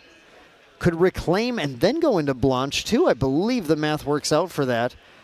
Yeah, there's so much face-down information in the 2 games that he has just won. He has been able to get through these first turns from a clunky draw from Terry, and so there's no way for Bobo to know, will my opponent have a clunky draw like he had last game, or is he going to come out swinging? Do I need this Blanche immediately on the board? Can I afford to hold up this Reclaim to protect this Lookout? Bobo is really wishing Terry's hand was more like Game 3 at this point. Terry's hand is going to be coming to bear here pretty soon, and Bobo might not be prepared for it. What is he going to do to try and make sure he is as ready as possible? This is maybe the most important decision of this Game 5 in our grand finals of the World Championship, so Bobo's going to take the time to make sure that he makes the right choice. Not just of this game, but, I mean, likely the most important decision of the tournament for Bobo right now. his ability to take the world champion title might depend entirely on how he plays this out. And he goes for a pass turn, holding up 2 reclaims to potentially try and respond to the reclaim. I think hoping that Terry's hand is just a little bit slower. Terry has been certainly sitting here calculating math. If the board is intact, if the Arthur's in play, which of course with that immortality, very unlikely to leave unless Bobo sandbagged that Dream Fairy. Terry is doing that math here and going to find out if he's got game. It's so much damage here. We see 2 Vermilion Decrees, but also a devastating pairing of allies in Blazing Bowman and Rococo, if he can get his influence low enough, are devastating with Arthur on board. We'll see what the materialize is. Pulled a Poison Dagger to the front, going to set up for that big Poison Dagger turn should this turn not be good enough, but it is going to be a pretty impressive one. 2 across from Arthur. Bobo at least might have an opportunity to level to Tristan level 1 here, but Terry setting up with that level to Xander 1, and then in Recollection, start to play these fast speed action cards to deal damage with the Poison Dagger available to him to increase it. Terry not maybe looking for a turn 2 kill, but a huge amount of pressure still, pushing into an easy turn 3 victory if Bobo can't find something like a Veiling Breeze to keep himself in the game. 7 already on the first turn that Terry's able to attack. A huge start, and these are the starts that we saw in the first couple of games. As you said, it's really the onus now is on Bobo to find some protection, to find some time in this last game. Bobo does have these reclaims. Perhaps he can resolve a reclaim, then get that float, get that level, and if he's lucky enough, draw into exactly what he needs to survive. Sometimes that's what it comes down to, Dan. Not everything can come down to the decisions you can make. Sometimes you need just a little bit of help from the top of your deck. Bobo going for the wake up, not actually going for the reclaim yet. Is he putting Terry on that action card damage, going for the safeguard amulet? Huge. He is. The safeguard amulet, huge protection for Bobo right now, going to force a lot of action from Terry. That safeguard will certainly protect him from a ton of this. With that ensnaring fumes backed up, Bobo taking, I think, the safest route he possibly can. A huge heads-up play from Bobo, and that is going to stop a lot of the frightening cards that Terry has here, at least for the turn that safeguard is popped. Gets that Blanche in play as well, but is he holding enough for ensnaring now? It doesn't look no, I like don't. it. I don't believe so. I don't believe so. So I don't believe an ensnaring is in the cards. Although Bobo can at least take that Blazing Bowman off, and having that safeguard amulet and that Blanche in play is going to force a lot of action from Terry. One coming in from Blanche. We'll see if maybe this planted explosives wants to be the answer, but would be walking right into a reclaim. Just going to take one, and then one coming across, I have to assume, that Blazing Bowman. Yeah, that Blazing Bowman is now being hit, and Terry has taken a couple of damage. Of course, Bobo is not looking for any fast kill. Actually going for the Black Market Broker. He did 1 damage into the Arthur before. The Black Market Broker coming down to finish it off, putting him at 2 prep counters. Bobo really putting on Terry, you have spells. You don't have more allies, at least not enough. And that safeguard amulet might be keeping him alive. Bobo feeling a lot of pressure, going full hands down against Terry. What do you have, Terry? And it is spells mostly that we're looking at. He does have a copy of Lurking Assailant and a copy of Rococo, but other than that, it is a lot of action damage, planted explosive, demolition, 2 Vermilion Decrees. And so now, Terry, who had a really, really fast start, is looking to be kind of under some pressure from these allies on the side of Bobo. At least slowed down a little bit. And yeah, at some point, Terry has to feel a little bit of that pressure.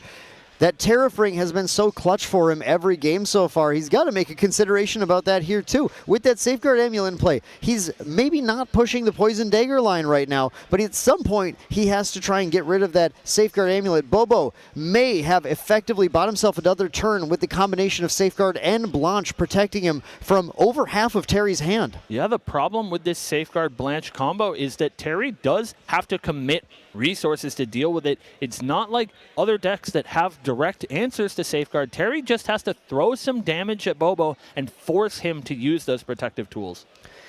And as we saw in those previous games, the more resources Terry spends, the more the game pulls into Bobo's favor as he establishes that level up, that life control, that plenty of wiggle room to be able to continue to play the game until he gets to 3 and locks everything down. We'll see if Terry's hand's so incredible, but can he push through? Yeah, it's going to be a lot of tricky maneuvering here from Terry. He's going to need to place his cards exactly where they need to be to make Bobo's protection the least effective. We'll see what the materialize is. I believe he pulled an impact hammer out. It is the hammer. No heated vengeance now, but able to maybe use this to clear something like that Blanche that is really giving him some difficulties. Finds an Arthur off the top. Yeah, the hammer is great. We've seen that used as the Blanche removal before because it does sit out there again to be thrown or to be used on a future drawn heated vengeance. So it is a great answer using the card in your material deck to simply get the Blanche off the board and maybe force Bobo to pop that safeguard amulet when you push for it as well. So pretty great play from Terry here as he's trying to control the board, but we have to keep in mind if he uses that hammer to attack, he's going to take 3 more damage and Bobo has an ally-filled board. Yeah, definitely a tough situation to be in. A lot of times this Fire Xander deck has to sort of just assume that your opponent can't cobble together enough damage to kill you because so many of your cards require you to go sort of shields down. We'll see what Terry chooses here. That Arthur is a pretty big pickup if he wants to take this turn slow, but again, we've said that could be dangerous. There is a huge consideration for Terry right now, being that Bobo is sitting at 2 preparation counters. And this hasn't quite come up in any of these games yet, but early Slice and Dice, dealing 9 damage on its own, is going to be lethal unless Terry clears the entire board after that Impact Hammer is used. And that is extremely dangerous. All Bobo would have to have is any of his preparation counter gain 2 reserve cost cards in order to then slice and dice for lethal on the following turn. Terry, I don't think, can really risk a lot of that damage, but he has to. He has to make a play here. Yeah, maybe that risk has to be made, but you're exactly right, Dan. That's something that we haven't seen in this matchup. We've really seen Bobo taking the controlling route, but this Tristan deck can do a deceptive amount of damage very quickly, and of course that has to be at the back of Terry's mind. Yeah, both of these players know all of the lines. They're considering everything. You look at Terry. Terry is lost in the math right now, trying to figure out exactly what makes the most sense in a board where not a lot actually makes a ton of sense. I have to say that Black Market Broker from the Bobo, I really like that play. Even though he's going hands down here, he is in such a protected spot, and he's put so many threats on the board that Terry simply has to try and respond to at some point, or Bobo will start leveling and gaining the full control of the game that he's looking for. Yeah, I think a huge play. I agree 100%. You have to be proactive sometimes. You can't always just hold up cards, be reacting to your opponent. You do have to present some things that have to be dealt with, and Black Market Broker is one of those. But Terry really laboring over how he is going to deal with this pretty substantial ally board from Bobo. You have to think it's not just the cards in hand here, but cards like Vermilion Decree with multiple mode options. Terry has this ability to choose to have both players draw a card, a big risk, but maybe it finds that Heated Vengeance or something that he's looking for to be able to chunk a ton of damage in. Also has modes to target various allies in play. Of course, the Blanche has to go first. That's why that hammer is out here. But again, can he risk taking the 3 damage? Can he clear that entire board? That Black Market Broker doesn't have stealth now, but if it gets one more turn, it very well might as well. This might be his last chance to try and take that off the board with an attack.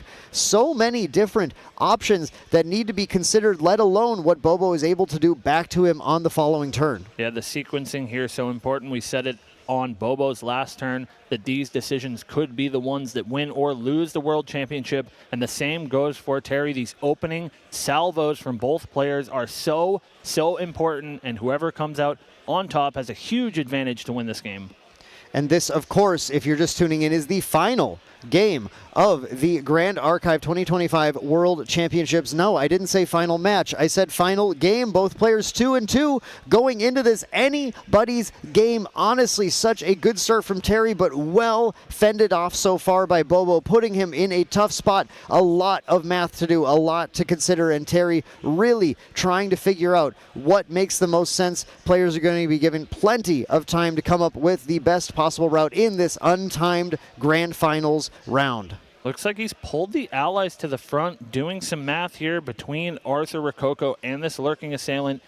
And again, this sort of approach where he has two different avenues he can take. He has to decide which is the safer option. Looks like Lurking Assailant might be the choice. He may be considering just commit the allies to board, do as much damage as he can with those allies while Bobo is hands down, and hope to maneuver those spells around later. That Poison Dagger is still not something that he can really use this turn. Remember, it is a class bonus to deal the additional damage from every source you control. So currently the Poison Dagger just representing a single ping of damage here. Not exactly what Terry needs to push a huge swing. But we are going to see that Lurking Assailant coming into the Blanche, leaving the Impact Hammer available to use. Maybe Terry considering that Slice and Dice play is just too risky, and he passes the turn to Bobo, dealing no extra damage to Bobo on that turn. A big pickup as far as game momentum for Bobo here, as he did lose the Blanche, but he did manage to make it another turn with only those 7 damage counters. Certainly has to be going for that level up. There it is to level 1. Tristan this turn going to lose a random card, and then that key decision, Cam. Preparation counter or agility 3? I think the preparation counter with this sort of commanding position he has looks pretty good. I think it depends, Dan. It all comes down to, does he have access to that Slice and Dice?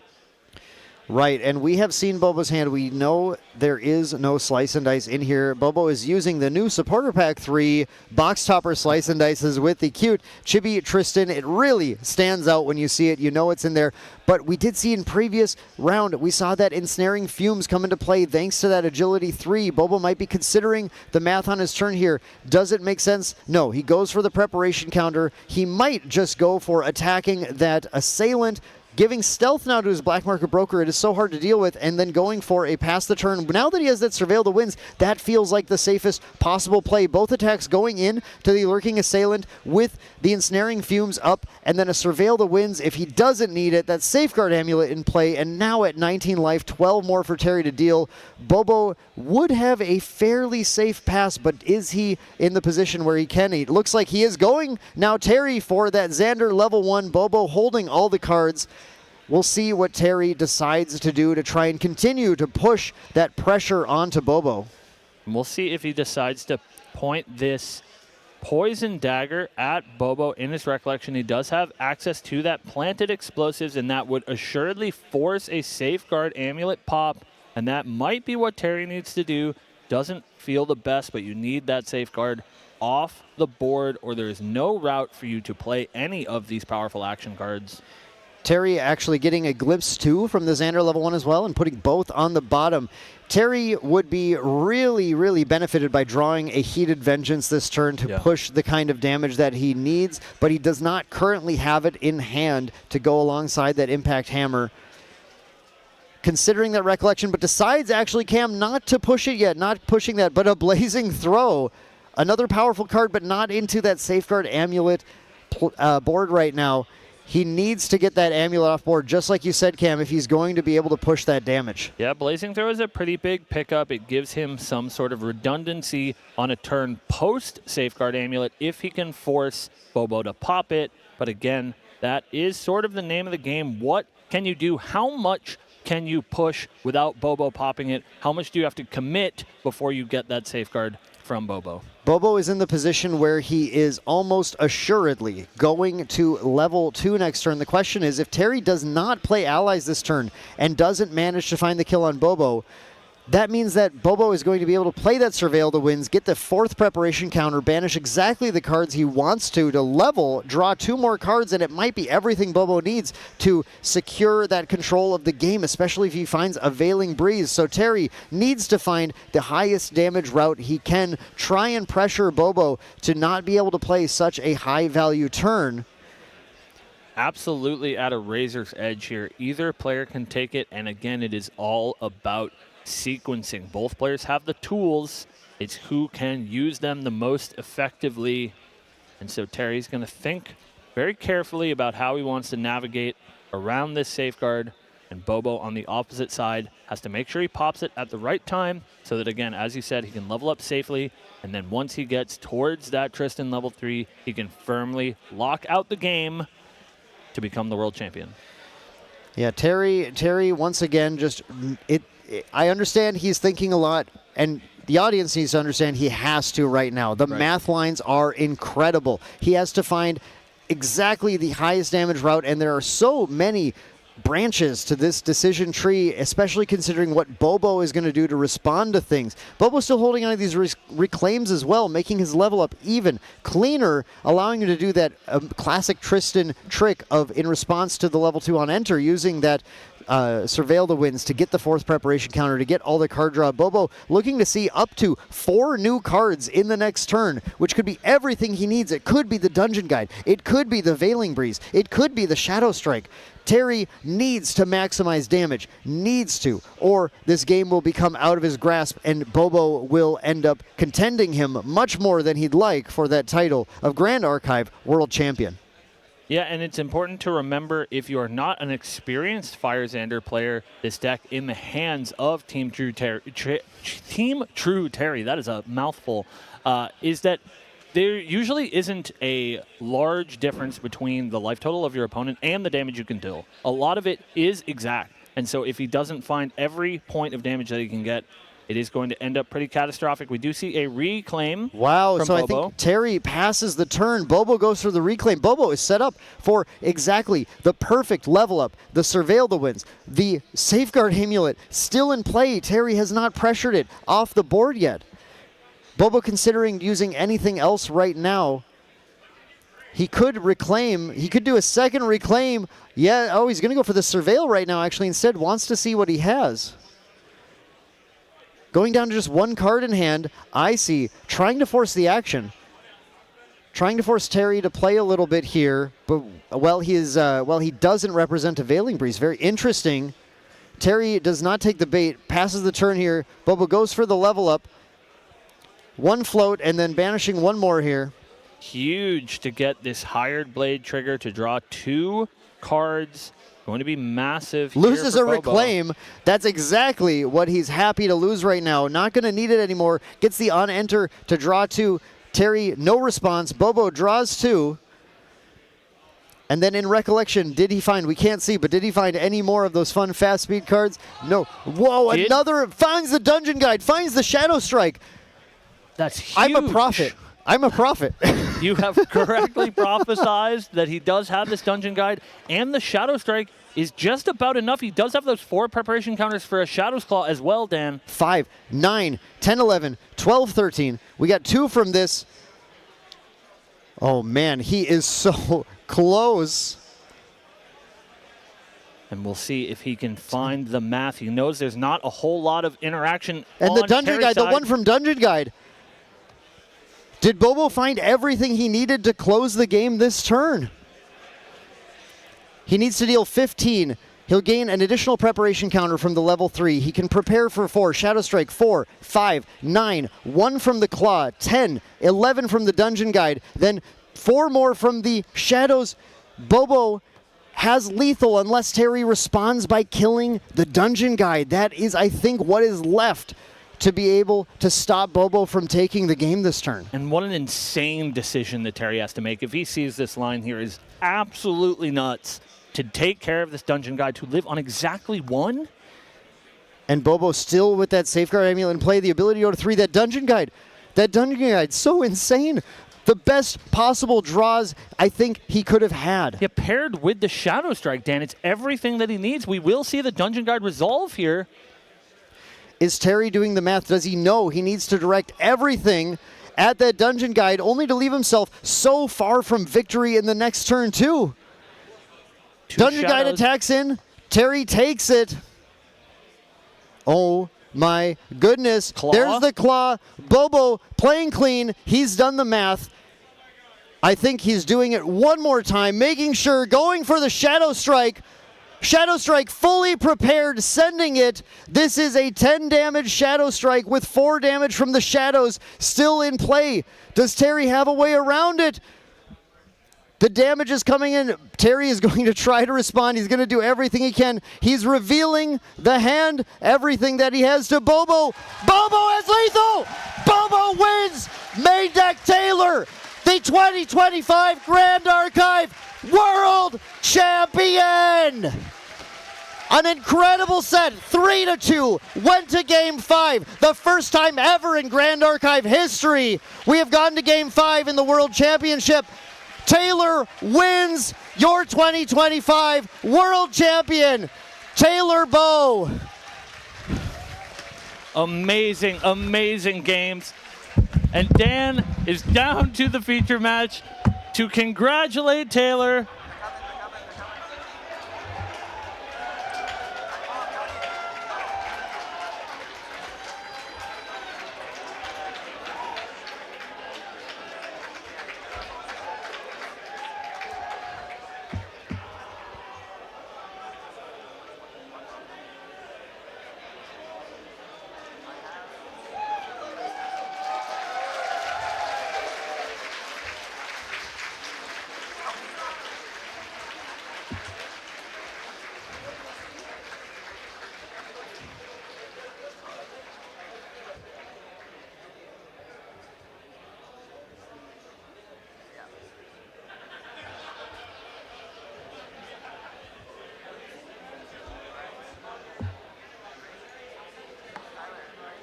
Can I have all top 32 participants of the World Championship please report to the stage, the caster's area.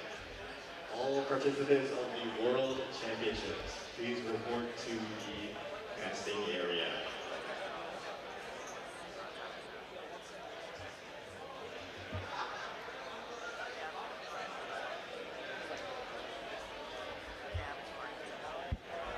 Thank you, sir. Thank you.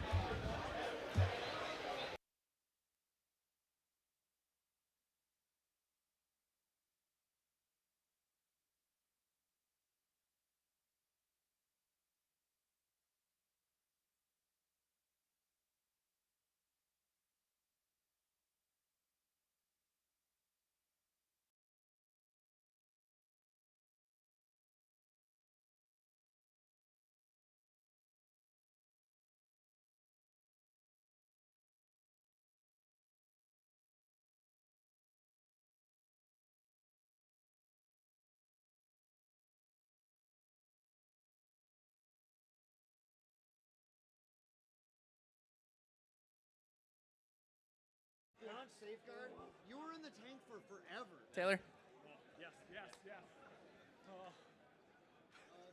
Taylor, congratulations to start with. You have made it. You've made it. You're the guy. You're him. Sure, yeah. How are you feeling right now, Taylor? Oh my God, I'm so relieved. That was the tightest game of like Grand Archive I think I've played all weekend. That was insane. That was, oh my gosh.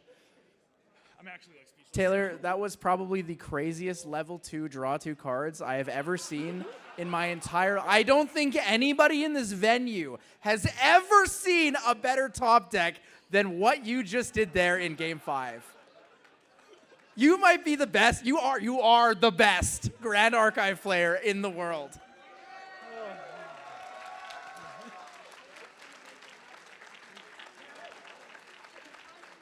Taylor, we're going to let it set in here, but I do have a couple questions for you about your game here. Yeah. You managed one of the craziest things in any sport, in any esport, in any card game. You took the grand finals with a reverse sweep against a fire aggro deck that went first. Yeah, that's wild. That's wild. I am baffled. I'm absolutely baffled. It was fantastic. You have a masterful execution at your ability to play this deck. The first question I have for you here is, I mean, I already asked you how you feel, but Taylor, how do you really feel now that it's setting in? This is amazing. This is like top 3 thing to ever happen. Just 100%, easy. Not just to me, but everywhere. I'll throw that one out there. Top 3 things to happen anywhere, guys. You heard it here. Anywhere, top 3. You are now Grand Archives 2025 World Champion. That means we saw all the love from your teammates, from your friends, from everybody here in the venue. Guys, give it up again for Main Deck Taylor.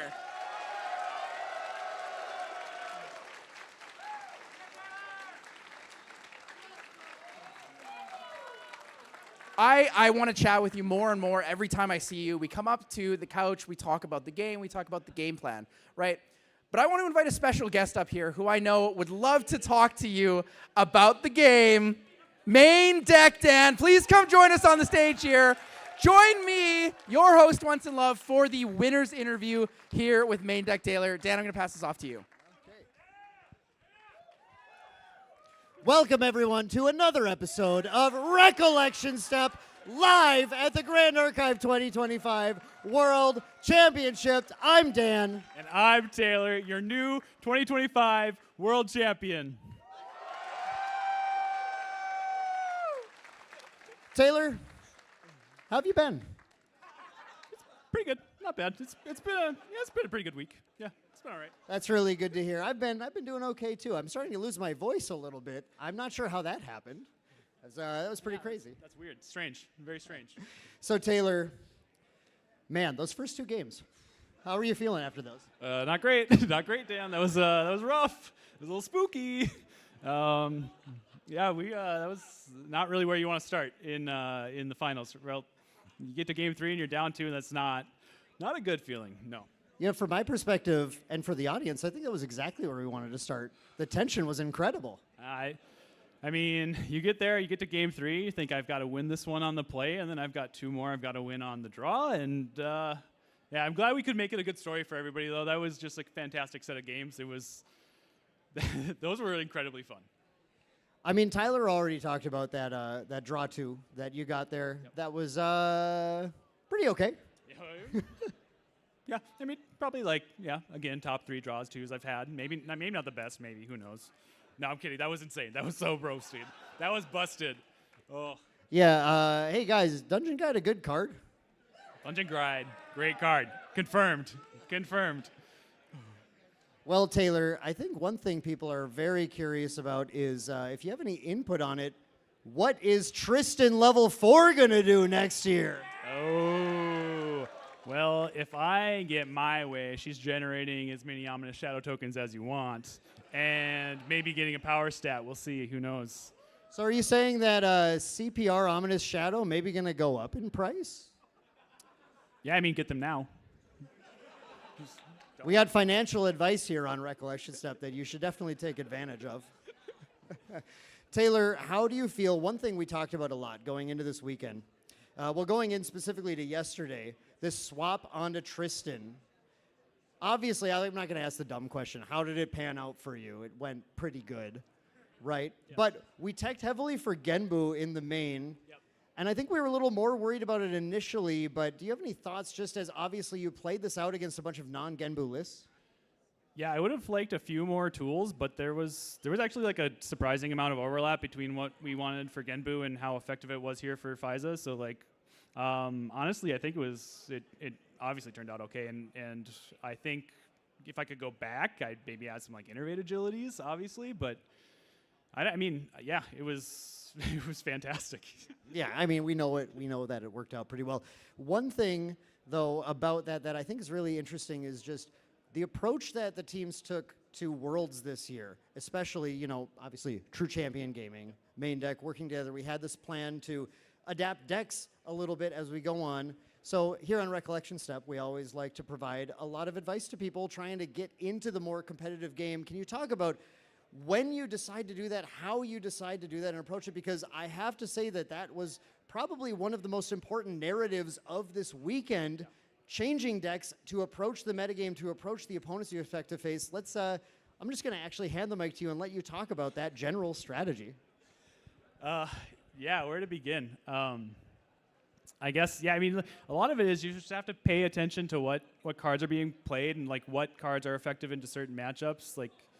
Going coming out of NA Nats before the Dissonant Fractal ban, everybody's ramping up on Fractal hate, and then that just goes away after the Fractal ban. So you see opportunities to swap decks like these, but a lot of that also comes down to having the practice and the reps on these decks too to be able to pull them out when you need to, like when you see the meta shifting in a certain way, right?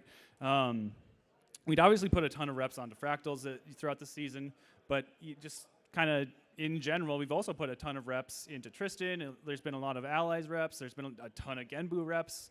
So it's just really important to like have these pocket picks ready. Like that's exactly what Terry did and True Champion did as well. They had like Faiza just ready to go because they've always got like an aggro deck just that they're practicing and getting it fine-tuned for whatever metagame they're ready. So a lot of it really, I say this every single episode, but it's always just, it comes down to practicing. You gotta like wake up, play some games, and reflect on what happened and figure out what to do from there. Yeah, I mean, it sounds simple because it is. It's that simple to become the 2025 world champion. Just do it. Okay. That's fair. But I think one thing that you might have left out about that is really the knowledge that you have, not just of like playing decks and matchups. And I suggest that everybody play lots of different decks, like you're saying, get experience with them. Even if you're not going to play that deck at competitive tournaments, knowing how it plays helps you fight it. But also, Taylor, I see you all the time. You're watching the metagame. You can name so many players in this room and the decks that they have been practicing on, which allows you to go into these events and have a pretty good prediction of what you're going to see. And I have to think, tell me if I'm wrong, but that played a lot into this as well. Oh yeah, I mean that was huge. That was we've been doing that. I've been watching that for like basically the whole year. That's how we got Mitch into the finals of Santa Clara, and winning that is because we knew Mill coming in was like becoming very strongly positioned. And I'm going to shout out M-Duo for creating and maintaining Fractal of Insight, because that is... Shout out to M-Duo! That is such a helpful tool.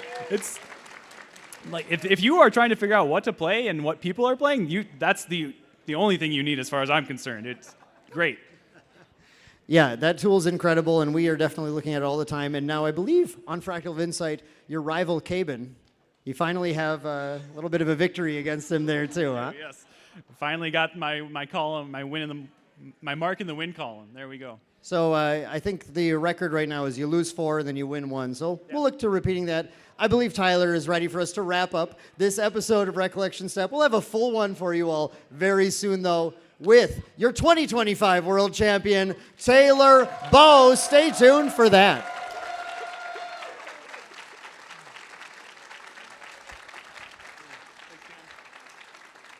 We're not quite looking to wrap up here, but the podcast does have to find a momentary end here. You guys can definitely check them out, as they are a fantastic piece of content here in the Grand Archive sphere. Dan, big shout out to you. Thank you so much for joining us. Thank you for making it a little bit more special for your teammate and your really good friend here, Main Deck Taylor. So before we wrap up, I know we're still riding the high, got some crazy stuff going on. Dan mentioned the 1-4 against Cabin, but at the end of the day, it's only the right one that matters, right? Going into today's matchups, how did you feel about your journey? How did you feel? Did you feel like you were going to be at an advantage? Did you feel really on the back foot, knowing that you had teched pretty hard for that Genbu, like we talked about before? I mean, oh, thank you. It was. Yeah, it was. I was not feeling like I was really going to come in and stomp all over, because clearly that did not happen. That was a fight. I knew it was going to be a grind and a slog. Like, Terry and Cabin are both just incredible players. They are, I mean, easily some of the best in the world. Again, they're up here, obviously. So, I was hoping that Tristan was going to play well into them, but at the same time, being on the play, there's just so many variables, and like those decks just have so much potential to just wipe you out on turn 2. So yeah, I was not expecting any sort of easy. Like this is pretty much what I was expecting as far as difficulty goes. Like I knew it was just going to be a fight all day. Yeah, looking into it, I mean, you overcame all of the obstacles. You have climbed and clawed your way all the way up here to be Grand Archive's 2025 World Champion. Taylor, congratulations. You had a fantastic game, a fantastic showing, and I'm so honored to have the chance to thank you for showing us how you play Grand Archive. Thank you.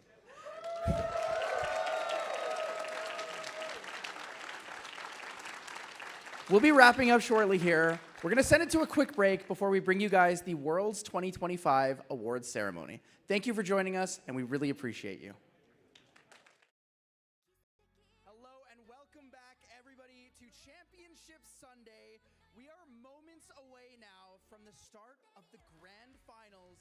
Grand Archive's 2025 World Championship. Are you guys excited? Give it up for true champion Terry. Main deck Taylor. I have never, ever been as excited to be here in the casting booth. But as we start off, this is the Grand Finals, Game 1. Now this is going to be a best of 5, starting with Team True Terry on Fire Xander, taking the first turn against Bobo on this Wind Tristan deck. Bobo goes on the attack of Arthur immediately for the Ensnaring Fumes, getting 2 more cards back in hand. Those Windblast Lookouts returning to his hand, but Terry now with a stacked hand just has to find a way to deal 6 damage. Impact Hammer in play. He's going to do the math. It is not terribly difficult for Terry. Yeah, it looks like there's an ignited stab. He finds another. He has the other Vengeance. It doesn't matter. Heated Vengeance going to make a decisive Game 1. Go to Team True Terry here in the Grand Finals. It's going to be the play. Hey, for one first. Hey, there you go. The crowd cheered for that one. Yeah, we're playing that guy. Yeah, bounce. You got it. Eat one of those assailants, please. See ya. With the 2 preparation counters gone, Bobo is in a position where he does not have enough to actually completely stop the Impact Hammer, and still look at him laugh again as he reveals 3 non-win cards to Fairy Whispers, but does reveal a Fairy Whispers on top this time. No. We did it again. No.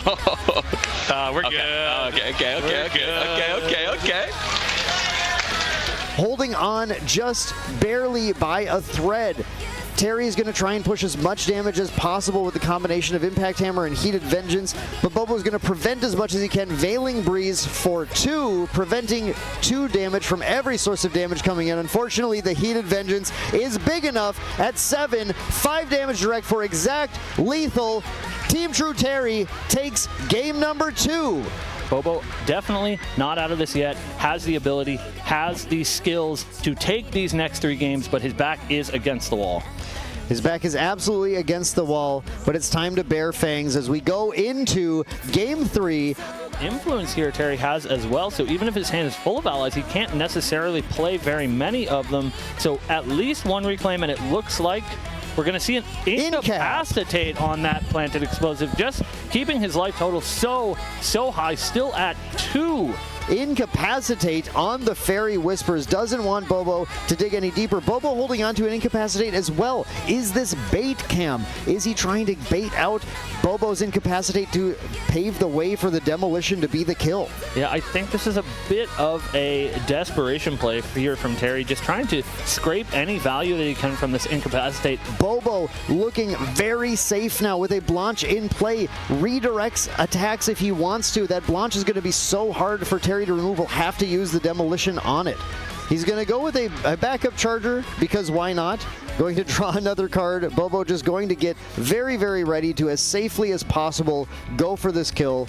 Draws with the backup charger, puts the power cell in, and looking at this hand now, he is ready to go. Actually, the Slice and Dice, a slightly more effective line as well, more cost efficient with the number of preparation counters that Tristan has.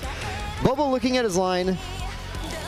Goes for the Shadow Strike anyway, though. Knows it's lethal. Prepared for 4. Using the Shadow's Claw. 2 and 2. And that is Bover for Bobo. Another win. Now 1-2. We see the smiles and the camaraderie, but of course these players are trying their hardest. And we'll see. We have Terry starting us off in this game of our Grand Finals, looking to pick up that 3rd win is Terry, and we'll see if his opening hand is good enough for it. Let's get that thing again. Oh, come on, man. Did Bobo pick up another Veiling Breeze? Oh my god, that's huge. Veiling Breeze was the draw. The only thing that Bobo could be worried about is going shields down. You know, dude. Terry, you have too many crazy plays. Dude, I need you gotta see these hands, man. It'd make a grown man cry. I'm not lying. This is in response to the smoke bombs. We actually have the Surveil the Winds, so we do not have a resolution yet of the smoke bombs, and then a return of Sadie to hand as well, getting to the 3 preparation counters required, and Bobo just going to simply ensnaring Fumes right now during his turn, picking everything back up, and the key to this is it's not going to give Terry an additional influence on his turn. Oh, I wonder if he's done some math with this Wind Blast Lookout. We get another attack here, 7 remaining. Shadow Strike is currently at 5. He just needs to find a way to push it a little higher or find 2 more damage. Yeah, I believe this is it. Sadie the Sadie for 3, and then there it is. That's the 2 more damage, and then the Shadow Strike for 5. Lethal. Bobo taking game 4, pushing our grand finals to the 5th and final game. It is anybody's game. 2-2. True champion Terry versus Bobo. We are about to crown a champion. This is it. Game 5, the final game of the Grand Archive 2025 World Championship. Oh, man, we got a barn burner for a last one, huh? And then in recollection, did he find, we can't see, but did he find any more of those fun fast speed cards? No. Whoa, another, finds the Dungeon Guide, finds the Shadow Strike. That's huge. I'm a prophet. I'm a prophet. You have correctly prophesized. Does Terry have a way around it? The damage is coming in. Terry is going to try to respond. He's going to do everything he can. He's revealing the hand, everything that he has to Bobo. Bobo has lethal! Bobo wins! Main deck Taylor, the 2025 Grand Archive World Champion! An incredible set, 3-2, went to game 5. The first time ever in Grand Archive history we have gone to game 5 in the World Championship. Taylor wins your 2025 World Champion, Taylor Bow. And Dan is down to the feature match to congratulate Taylor.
ったものを嘆く声迫られる選択の日々正しい道の方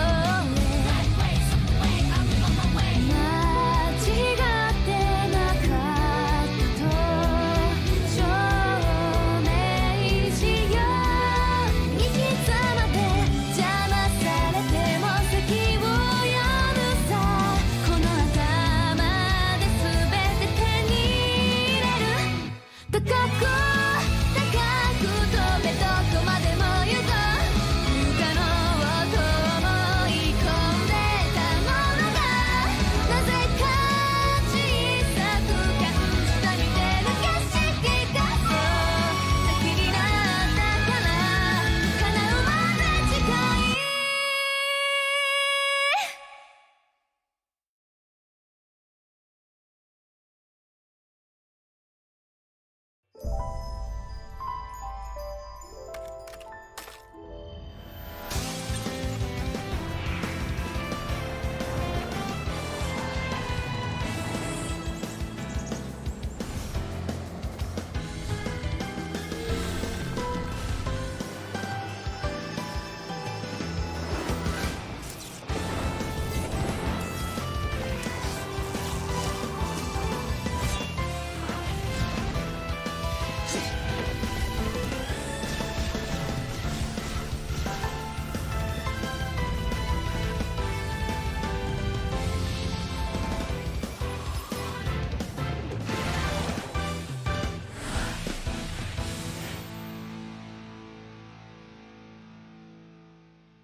間違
Welcome, everybody, to the World's 2025 Awards Ceremony.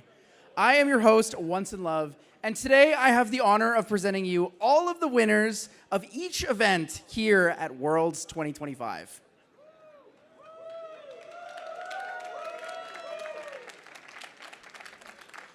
Starting off, the Cosplay Contest Top 8 Audience Choice.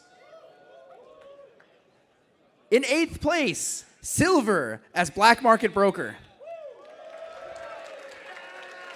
In 7th place, X-Storm as Gwendolyn. In 6th place, Gyumj as Gwoja. In 5th place, Hidden Grotto as Storm Slime.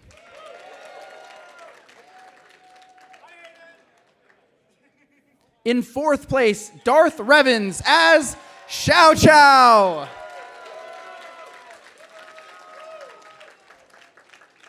In 3rd place, Neon Pink Gata as the Harbinger of Lightning.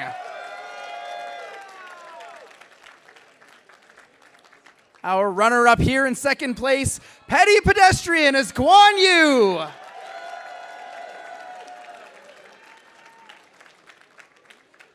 And your World's 2025 cosplay winner, Wildflower as Diao-chan.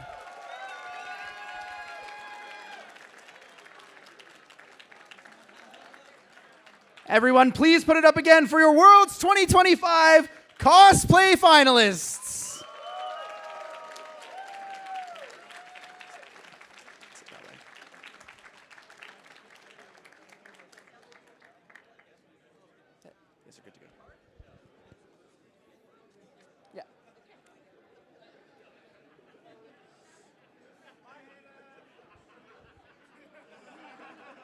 Moving on, we now have the Ascent World's Path of Silver. Now, as a reminder, if your name is called, please come up to the stage to receive your prize cards here from Chowbo and remain on the stage for a group photo.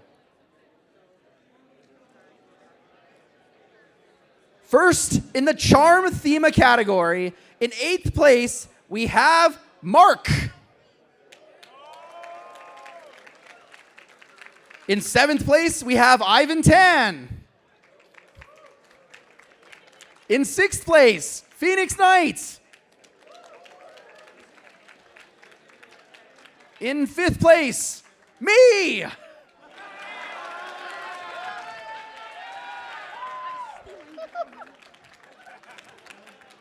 In 4th place, Hidden Grotto.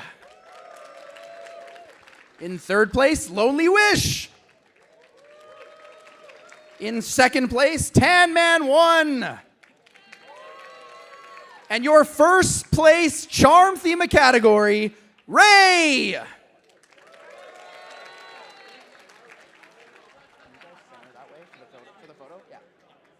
That way for the photo.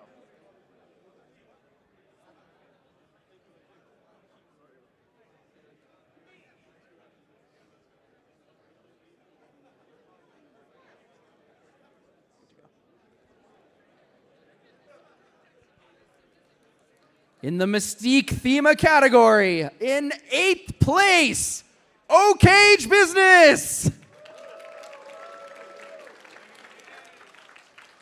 In 7th place, Miss Mokame.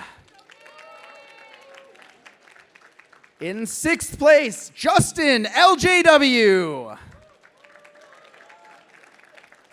In 5th place, Mojo Loco.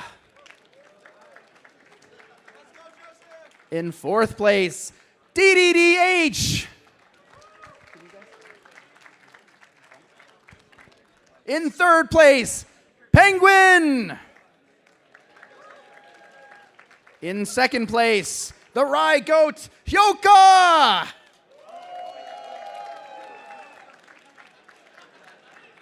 And in 1st place, Nish.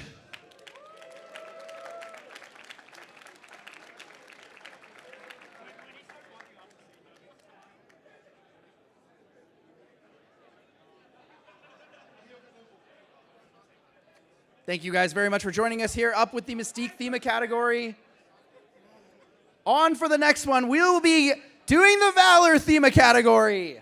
In 8th place for Valor, we have Dark Pikachu 007.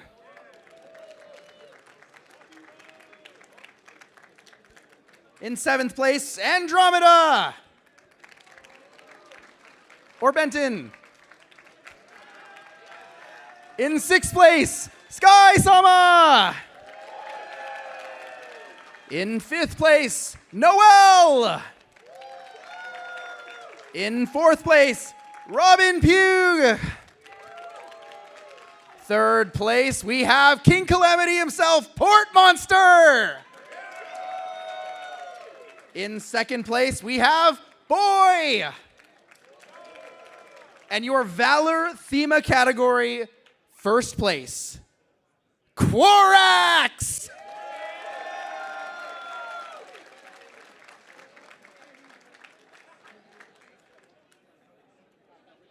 Thank you, everyone, and congratulations on your Valor theme category. We will now be introducing your top 8 Path of Silver winners. Starting here at number 8, we have Team Acrojam. Or Other Me again. In 7th place, Kevin C. In 6th place, Lamb Chops Yum.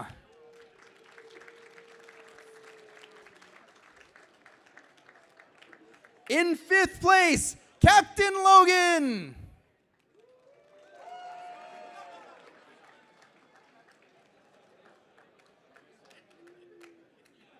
In 4th place, Marupio, who could not join us for this part. In 3rd place, Blue Sky Candy. In 2nd place, we have Mark from Solar Games.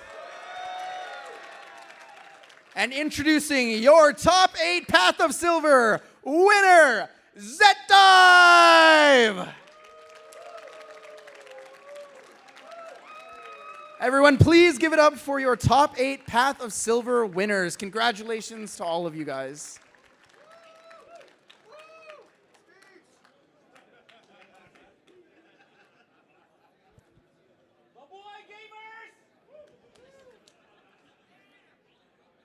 Moving on now, we have the Ascent Worlds 3v3 Team Standard Format winners. In 4th place, Team Triple Shot.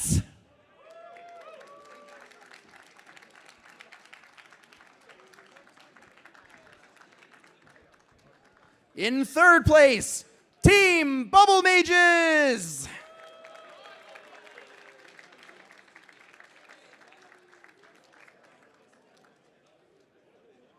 In 2nd place, Team TM06.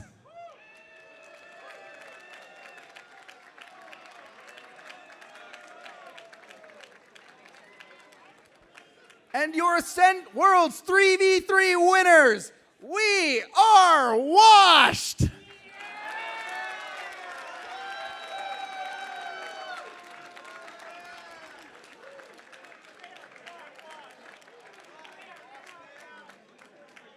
Congratulations again to all of the Ascent Worlds 3v3 Team Standard winners.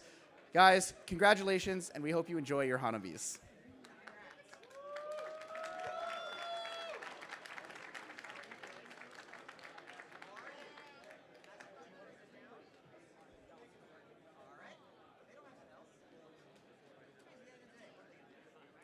And last but not least, we will now be presenting the 2025 World Championship finalists here at the World's 2025 Awards Ceremony.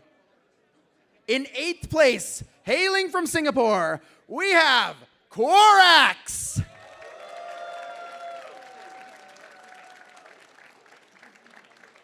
Your 7th place finalist, hailing from the USA, Gurathos.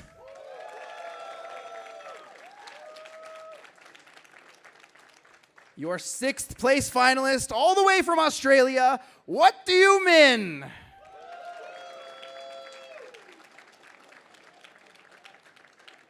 Your 5th place finalist from the USA, it's Perfy!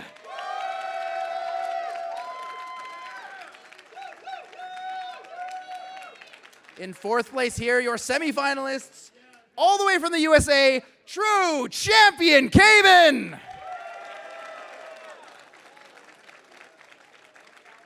In 3rd place, all the way from Denmark, we have Hanky the Goat! The Netherlands, my apologies.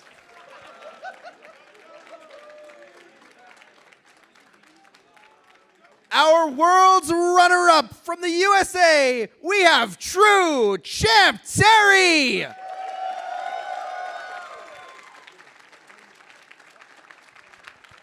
Now, a huge congratulations to all of you. And guys, before we crown our 2025 world champion, I have the honor of introducing you to 2024's world champion, Glenn Williams.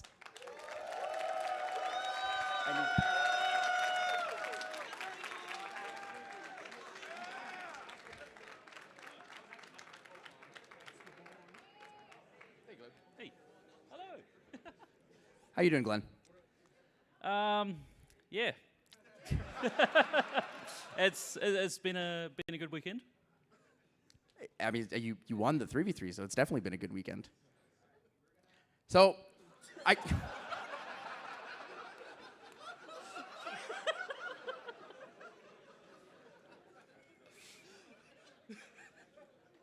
introducing the 2025 world champion, Main Deck Taylor.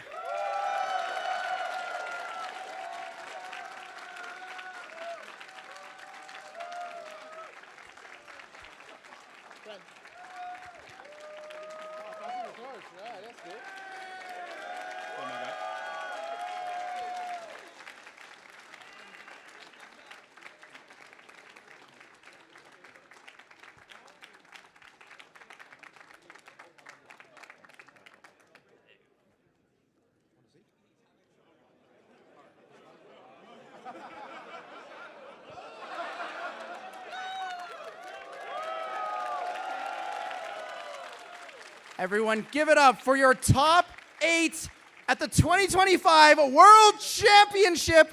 Your winner, Main Deck Taylor!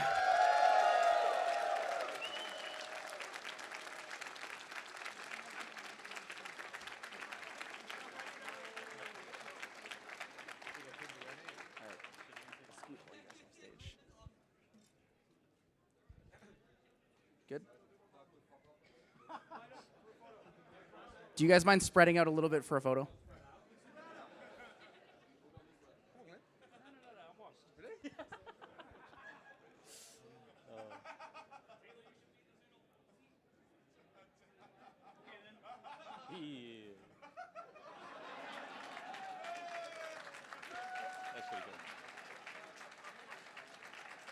Again, everyone, give it up for your top 8 world champion finalists. Thank you guys so much for giving us the most wonderful weekend of games, and congratulations to all of you.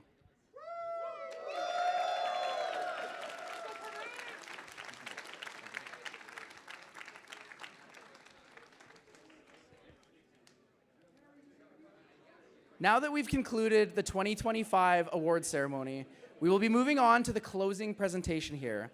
And to take us through the closing presentation, please give it up for the Director of Operations, Roger Chen.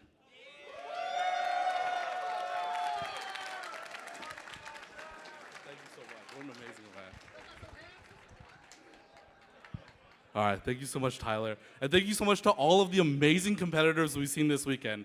What an incredible showing. And what an incredible event and full of festivities and amazing activities this weekend has been. I want to give a great shout out to the competitors, but not only that, the amazing production crew that set this event up together, all of the fantastic staff, and the Herculean volunteers that have made this endeavor possible, and all of our amazing judge staff throughout this entire weekend. Without you, none of this would have been possible, and I don't think a year ago at our first Worlds, we would even have thought and dreamt of the scale that this 2025 World Championships has been.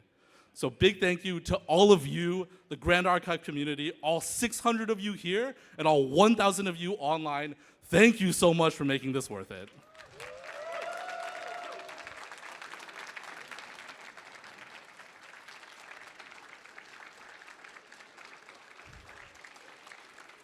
Now, of course, we have some reminders to go through before we talk about what's to look forward to next. So let's look at some closing presentations, shall we? So, of course, what am I looking at? Of course, coming up next, we have Ascent Boston in 2 months, August 23rd and 24th. Tickets are still on sale now, so get them while they're stashed. And of course, next will be Ascent Taipei, September 13th to 14th, with tickets running out fast quickly. And finally, to wrap up the DTR season, we have Ascent Akihabara, November 22nd to 23rd. I'm super excited to see all 800 of you there around the world. Now, that doesn't finish our DTR season. Super happy to announce a couple more events coming up. Ascent Niagara Falls, October 24th to 25th, our return back to the wonderful land of Canada. And then another reprise, Ascent Auckland, returning November 1st to November 2nd, 2025. Now, those 5 events will wrap up our DTR season, but that's still not all. We've already planned and booked our 2026 schedule. So welcome back to LA and SoCal for Ascent Los Angeles, March 22nd to 23rd, for 2026.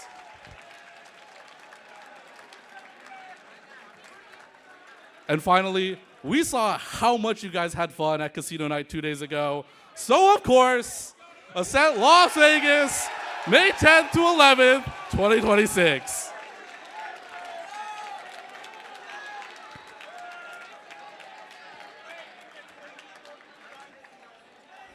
And now, a year into the future, looking towards this event next year, I am super proud to announce that Worlds 2026 will be in Singapore, August 2026.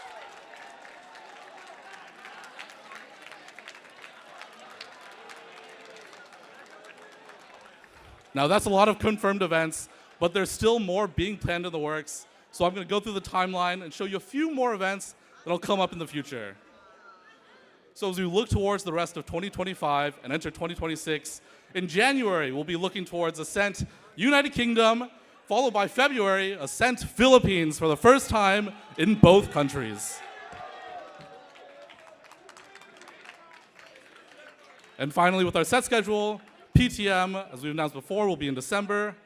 RDO, codenamed, will be in March, and it'll be our first capstone set. Now, of course, the first question is, what is a capstone set? Well, as we approach set 9, and almost 3 years into our Grand Archive journey, it'll be our first set that summarizes all the sets of the past and brings all 4 worlds, including the home world, together. It'll be the first set that represents all 7 advanced elements so far of Grand Archive.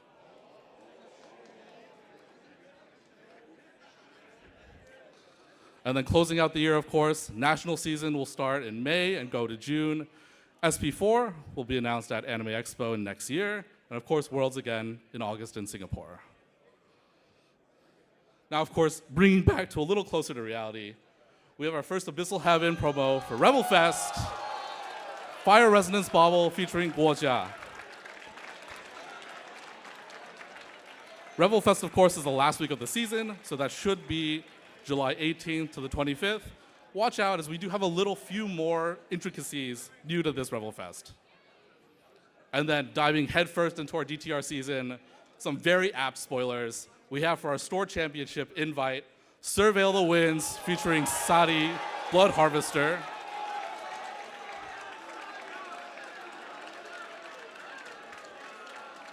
Smoke Bombs featuring Tristan.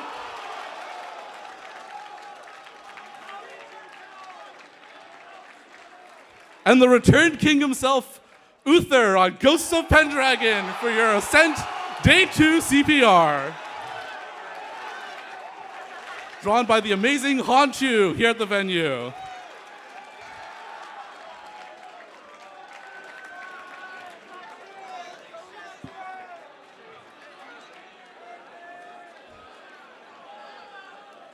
The energy is unbelievable, and I still can't believe I have so much more to share with you.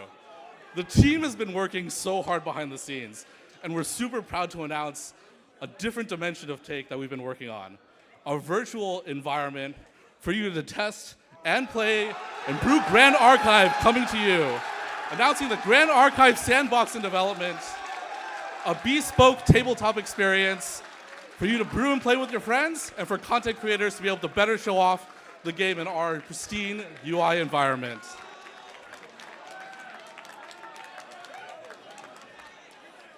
And finally, wrapping up our official Set 8, Phantom Monarchs, releasing early December 2025.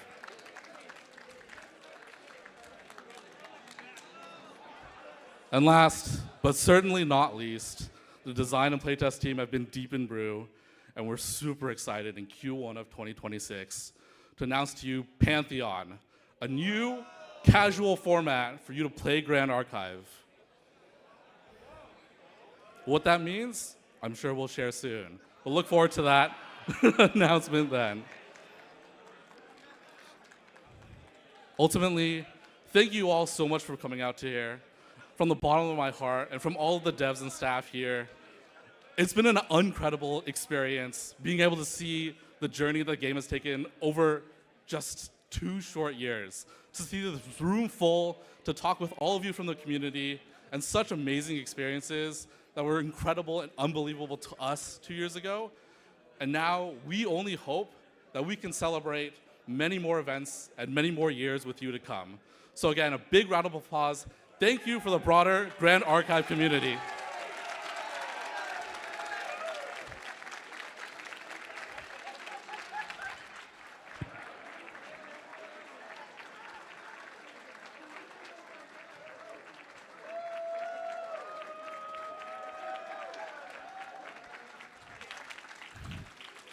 And with that, Worlds is a wrap.